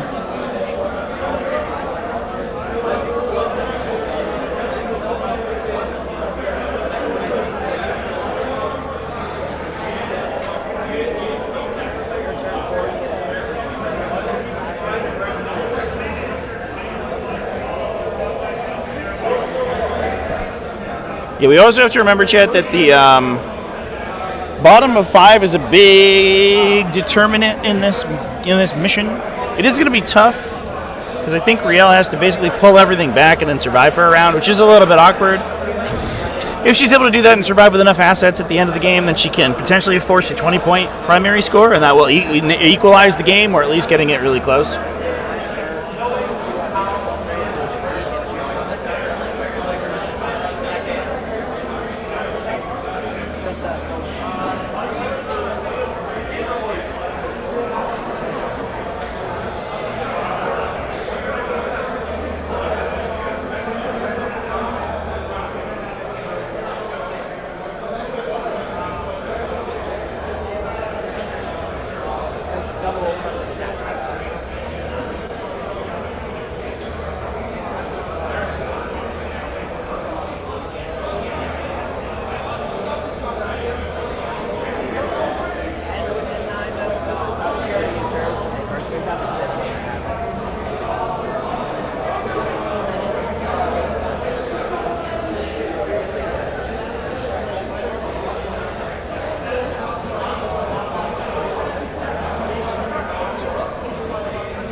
It was heavy mining tools off of the Acolyte, the auto pistol Acolyte hybrids, I think, chat. They're strength 5, AP 2, flat 3 damage, anti-vehicle 4. I believe is the profile that they're discussing.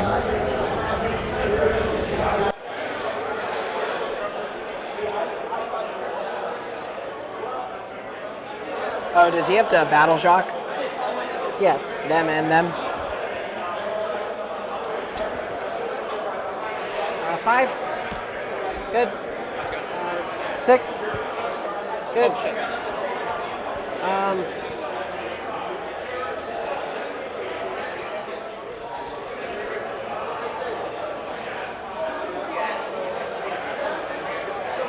I don't think it's possible to storm hostile anywhere.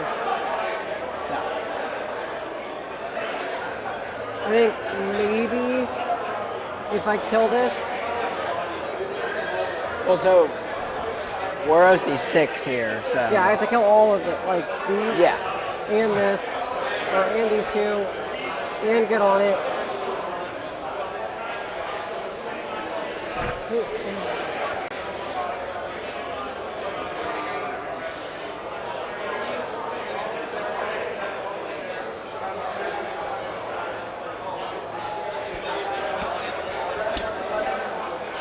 Dante will fall back, and we'll spin the CB to fall back and charge.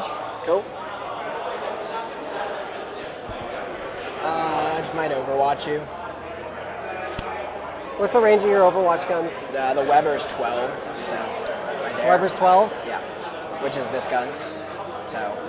Any other short range guns? This guy's got 12 rapid fire, but so he's within normal, so he gets 2 less shots. The flamer, so. Oh, he has 2 wounds? Yeah. Never mind, I thought he was down to 1. Yeah, he starts with 6. That's right, yeah. You still have a bomb over here, so I'm just not going to move. Yep. Yeah, that might be a list error, chat. Can you do it when I charge? Only normal advance or combat. You can check in, actually. If the, because you are right, the auto pistol acolytes only list auto pistols on their profile, so Toughness 3. we should double check about that. Oh, this will be Oaks. Pretty good.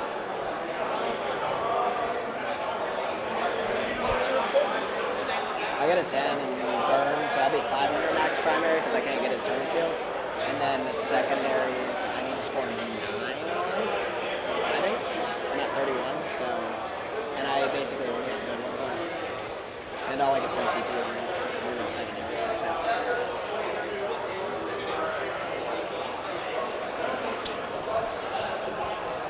The neophyte sat still and shot like 2 sanguinary guard to death with no characters. It's like, hit both mining lasers from both squads, wounded with Alright, remain stationary because I can see those. Sounds good.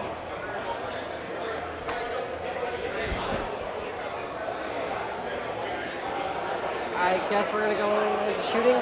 Yep. Dante can't shoot because he fell back. They're both going to shoot this one. Okay, cool. -1 to hit. Stealth? Yeah.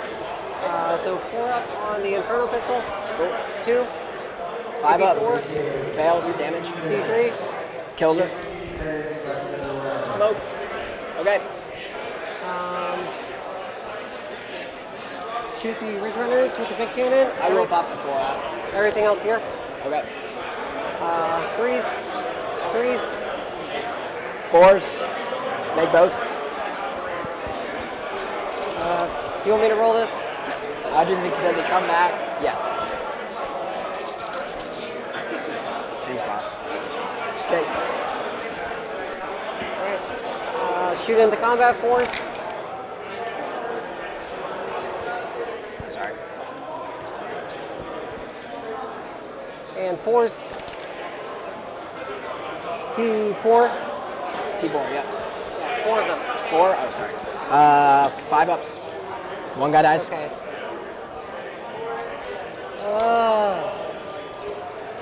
I can't really do anything about it. All right, chat.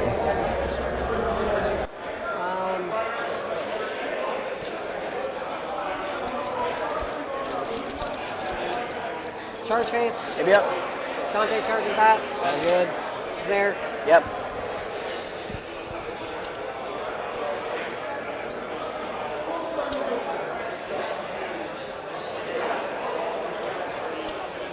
So if I kill it, I can consolidate to the objective. Yep.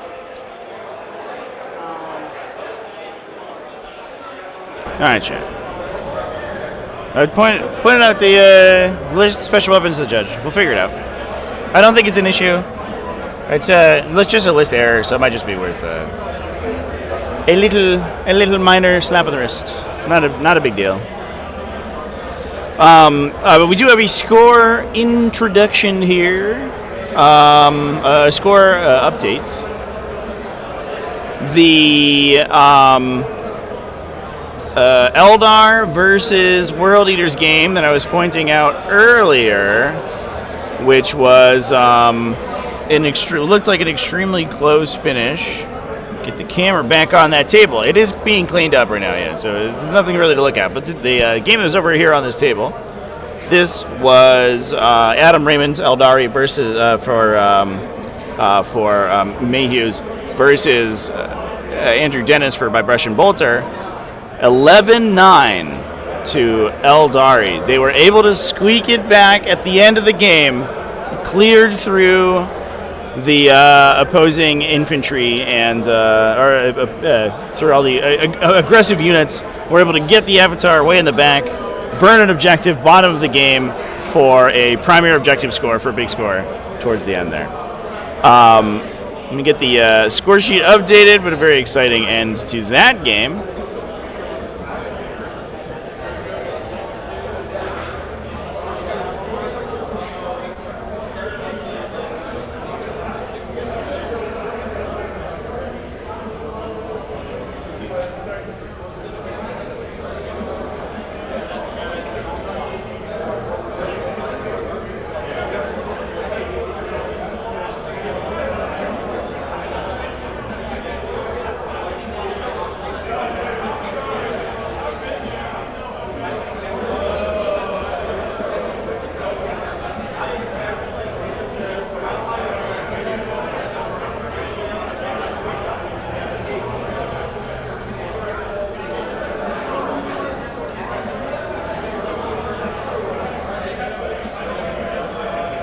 Oh, excuse me, chat. Another game has actually just come in as well. Morgan Timpy, the Death Guard, versus Dan Kelly's Necrons that we were watching previously. Let me get back to that table. Has ended, and it actually was a pretty exciting set of results here. This game ended as a 10-10 draw. Necrons were doing so much damage offensively, but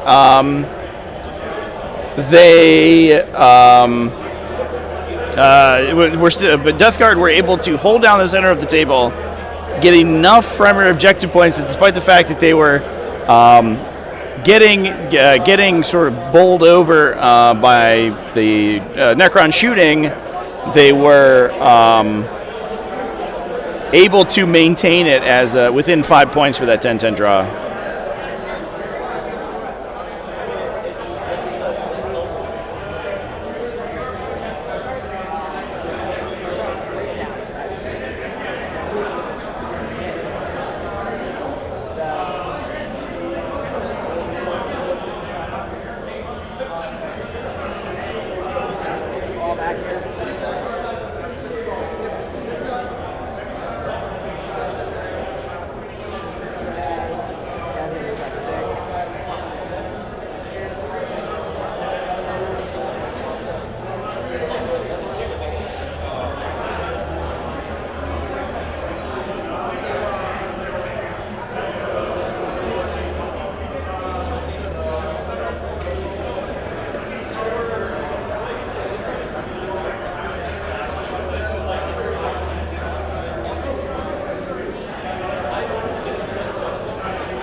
Contain.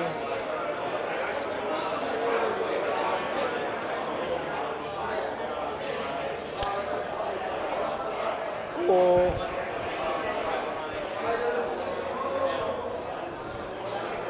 The other 5-man doesn't really matter.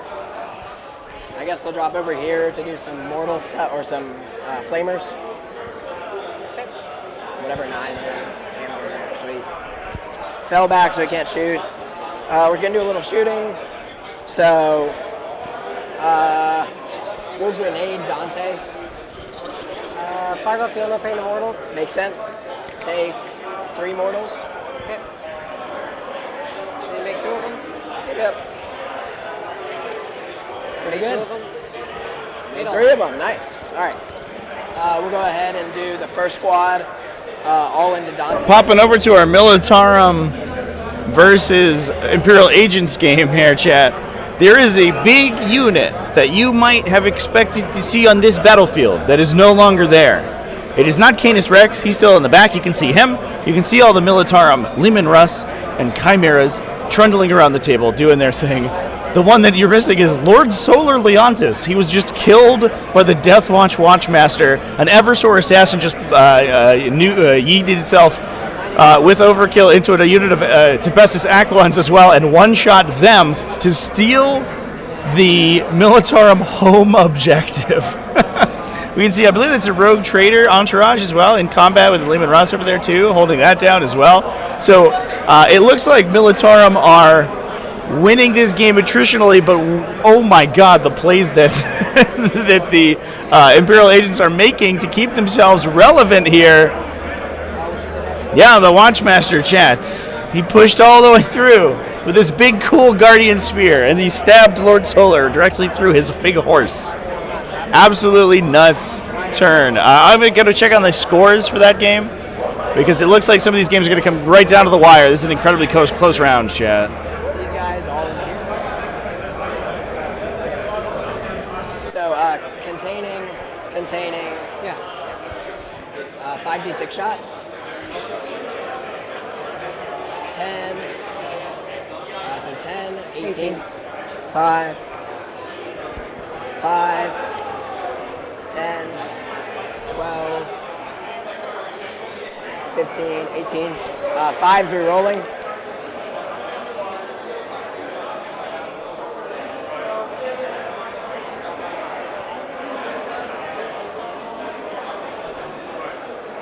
Oh, and then the truck is burning. Okay, get actually on it. Then. Is he not? Okay, sorry.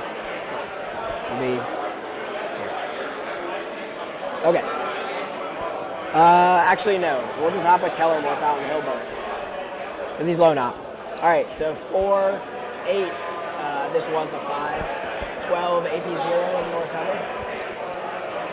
Alright, we got some score updates for you, chat. I just took a quick peek at these ongoing games. Some real slobber knockers here.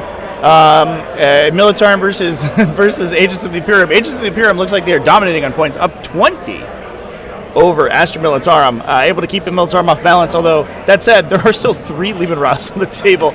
Although on the flip side, there's a Canis Rex, so who knows what's going to happen in this game. Everything is weird. Agents of the Imperium are killing people. It's raining cats and dogs. Over here, Jack Harpster versus Hogan Franklin. This is Tau Empire versus Genestealer Cults. As I mentioned before, Jack was extremely confident going into this round. He said this is an incredibly bad matchup for his opponent.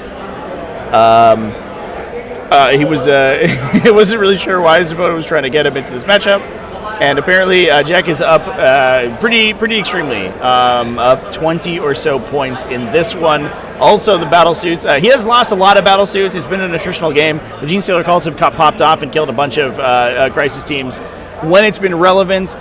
However, Jack has been sort of pushing them off of the center objectives, doing lots and lots of damage. He is up a bunch of points. Looks like they're shaking on it. We'll see what the final score gets put in as. Assuming that I have the correct numbers here.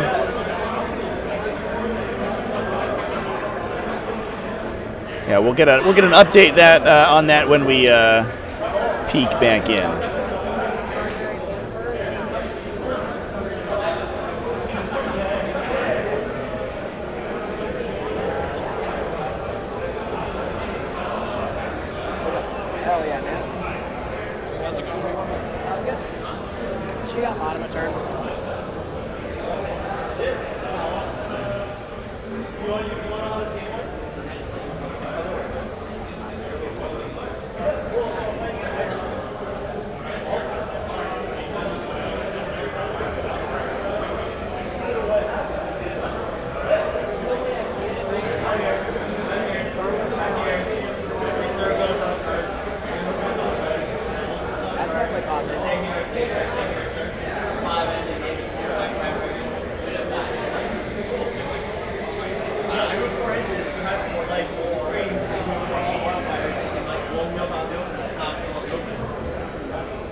don't think I could score either, really. Well, he's a character, so.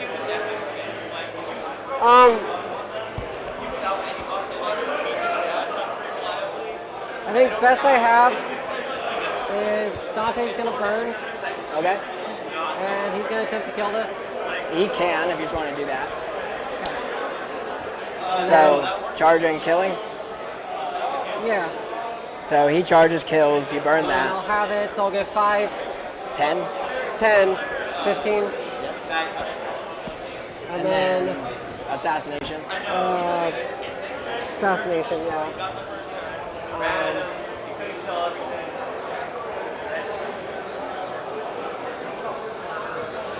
And then I'll get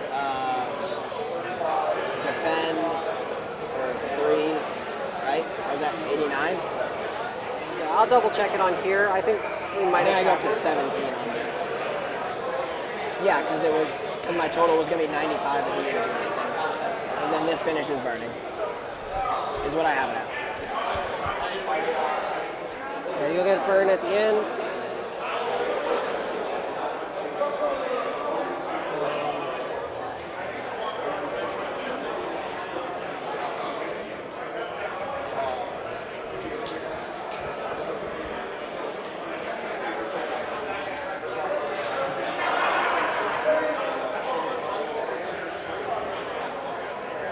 I have 92.57, so I don't know what we did here. But that ends up being the same. It's a 5-point swing either way, so whatever you want to do about it, I don't really care. Right, like the WTC score is still the same. Yeah, that's fine by me. 16-4. Again. It's the laziest game I've ever played. There is the shake chat. 16-4 in favor of Genestealer Cult. That is a pretty solid win for Mayhews. I'm going to go debrief the players here real quick, gents. Give me one moment. We can watch in on, let's see, what's ongoing. Let's watch in on this Astral Tarm game, because it's sick. All right. I'll be back momentarily, everybody.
All right, Chant, it's Commentary Trevi.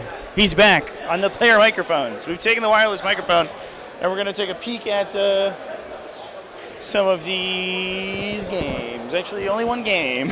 All the other games have been recorded. Let's see if we can get a score update real quick, actually. I'll check in for that. This is Astra Militarum and Agents of the Imperial game, the only one that is continuing on. All right, so currently we have Mayhew's at. They said this game was a 16-4, so.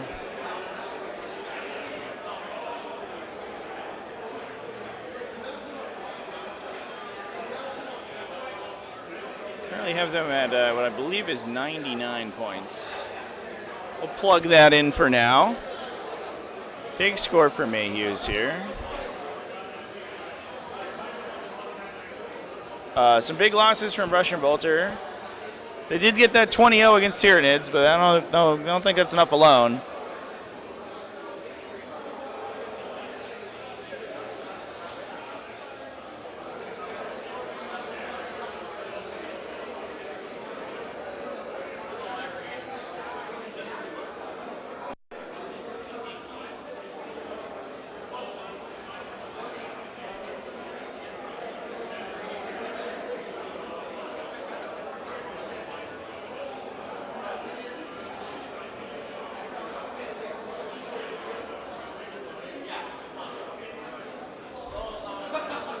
Let me redo my math here, Jim. I'm going to check my math here.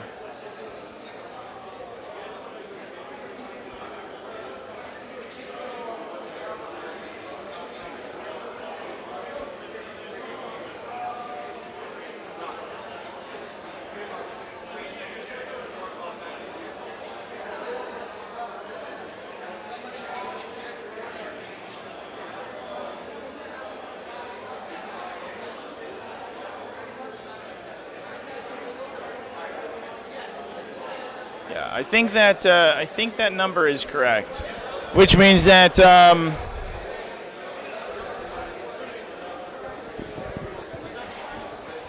would mean that the only way Brush and Bolter can come back from this is a even if they 20-0'd, I would put it at 89-71.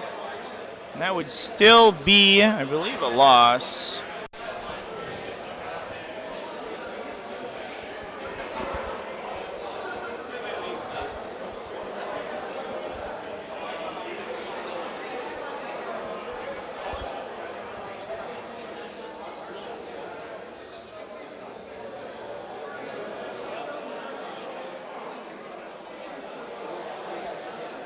I think that math checks out right now.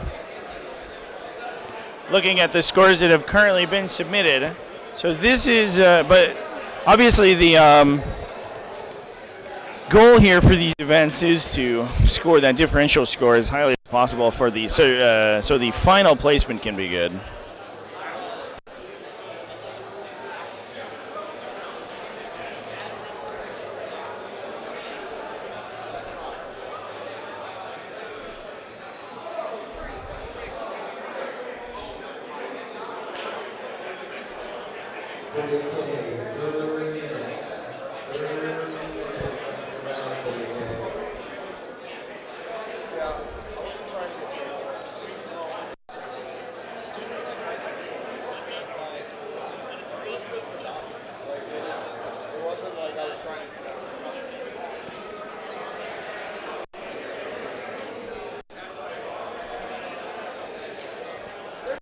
So it looks like the Watchmaster and his kill team have been removed off of the Militarum home objective.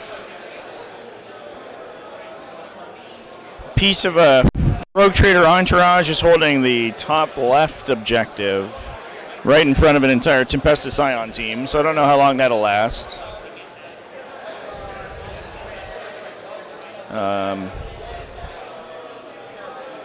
There is still a Rhino, as well as an entire Breacher team on the right-hand side for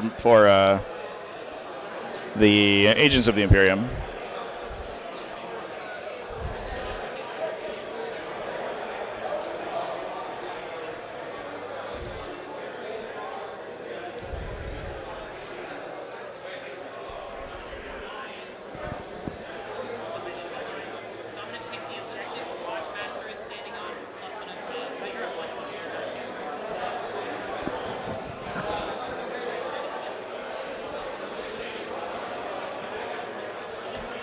Oh, excuse me. I think I misquoted you there, chat. The Watchmaster has fallen back behind the wall, closest to the camera. So he's actually escaped. He's still on the objective, although I don't believe that there are any other Deathwatch models there.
So Imperial Agents currently up by 23 in this game. Looks like moving on to round 4. Pretty likely chance that they are able to retain that lead. The question of the day is whether or not they are able to prevent the Militarum from scoring out at the late game here.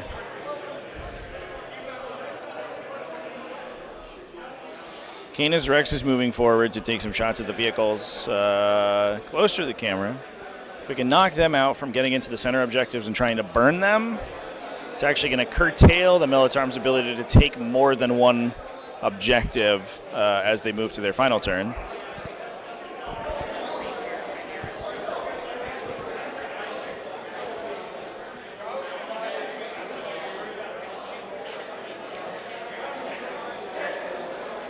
Kane is firing at the Chimera.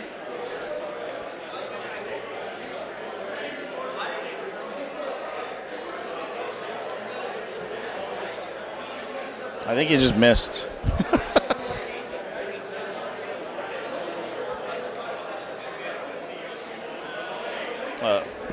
Use his free stratagem for a CP reroll to get a roll a 3 on number of shots. Rerolled it, or rolled a 1 on number of shots on the Las Impulsor. Free CP rerolled into 3. Plowed 1 through the Chimera, but not enough to kill it.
A good secondary pull for the Militarum here as we move on to the start of their turn. Containment and engage in all fronts.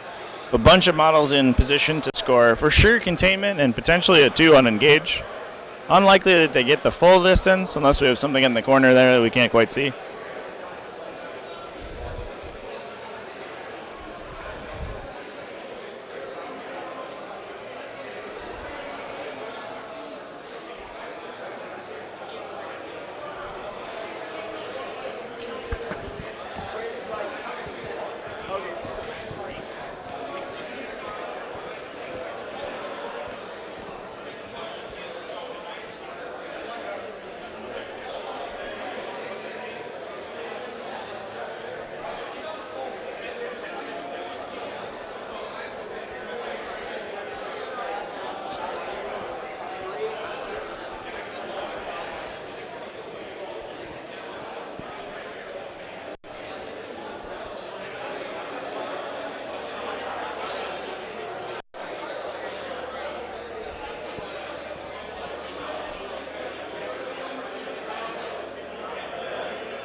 Yeah, the Adeptus Mechanicus result was pretty surprising. It did look like Tau was killing a lot, but they weren't killing enough, and they weren't getting to the objectives.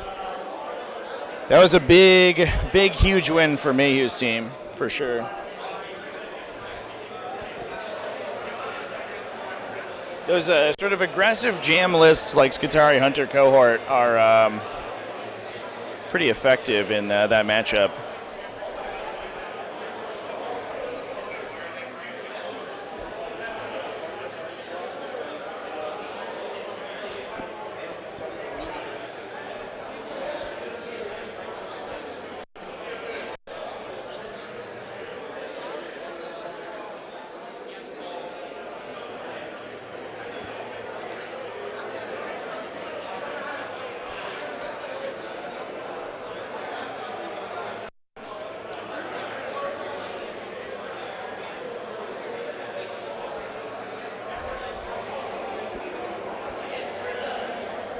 So we're firing Leman Russ into the Rhino in the center there to try to secure it with the Chimera.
Second Leman Russ going into it. The Rhino is only down to, I believe it's only down to 8 damage though. So it hasn't really taken much at all.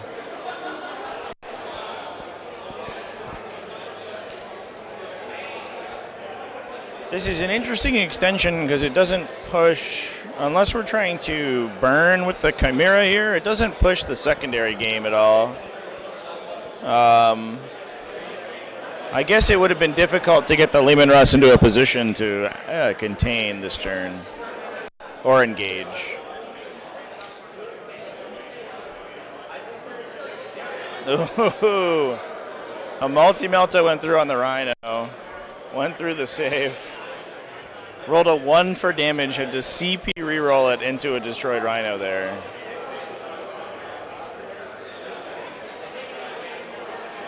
And then pulling the Watch Captain as well.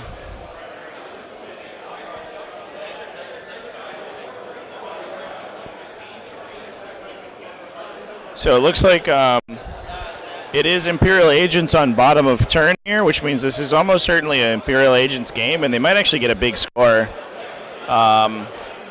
Containment and Storm Hostile were the draws. That shouldn't be too difficult to get at least a containment, a 3 on containment, and if Canis can push into the center, then that's automatically the score there. Yeah, there's a assassin off to the left of the screen. He just grabs the containment on the left-hand side. We have the Breacher team on the right-hand side. Pushing a Navigator into the center objective, probably to attempt to burn. It's getting overwatched by the Chimera right now. Immediately gets picked up, fair enough. See ya. I think we gotta commit Canis. I think that's the end game here.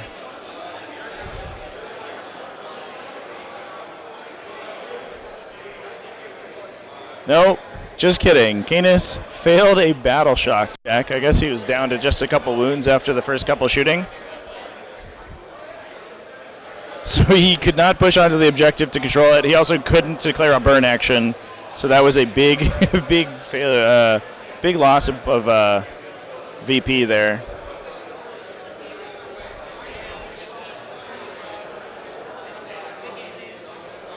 And there's the shake chat. 78-45 in favor of Agents of the Imperium. That is going to be a 16-4 for Mayhews. So that's going to further push the final score. I believe that we are looking at a final total of 105-55. Is that real? Oh my God. Let's just take a quick peek here. I'll verify the scores for you, and I'll get back onto my wired headset so we sound nicer. Here I go. All right, chat. We're back.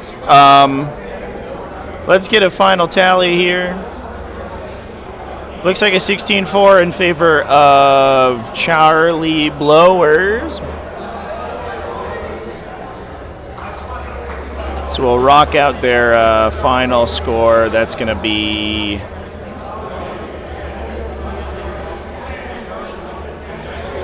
the early game here seems incredibly close, but man, I think these games ending were a huge blowout. That's going to be 105-55 is going to be our final score for the semifinal round of the Tampa 40k Open.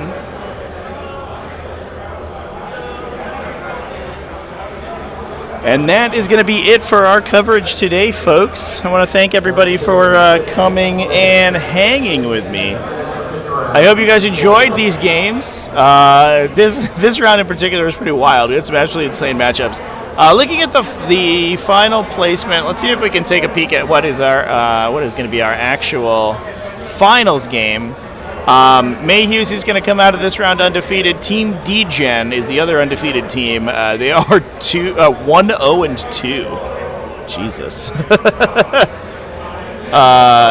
No losses, but a bunch of draws on their record. And it looks like Almost Functional might actually have killed them. Oh, no.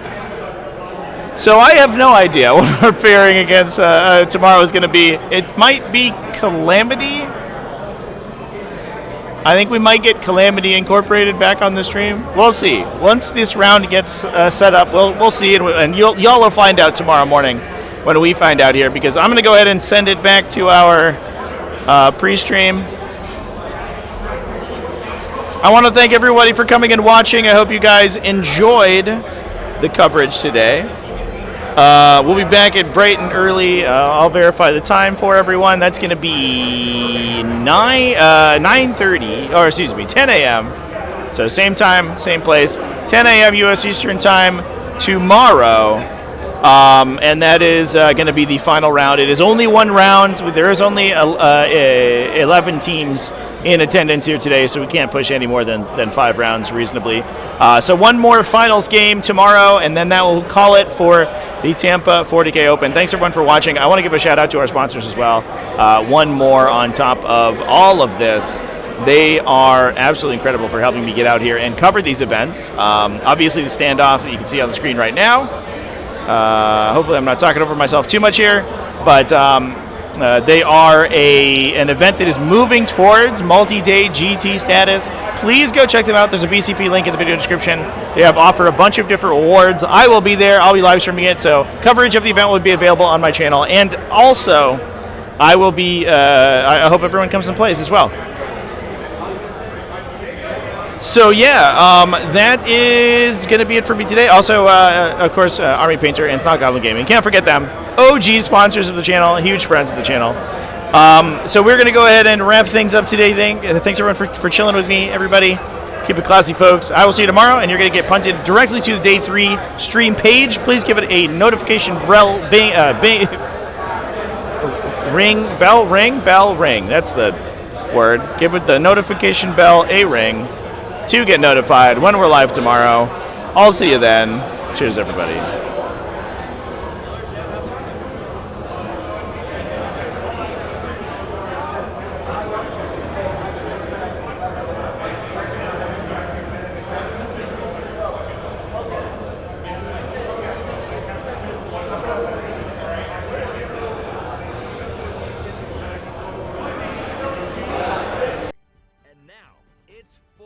painted. Aesthetic. Beautiful, battle-damaged, Gothic designs, painted in high-resolution themes.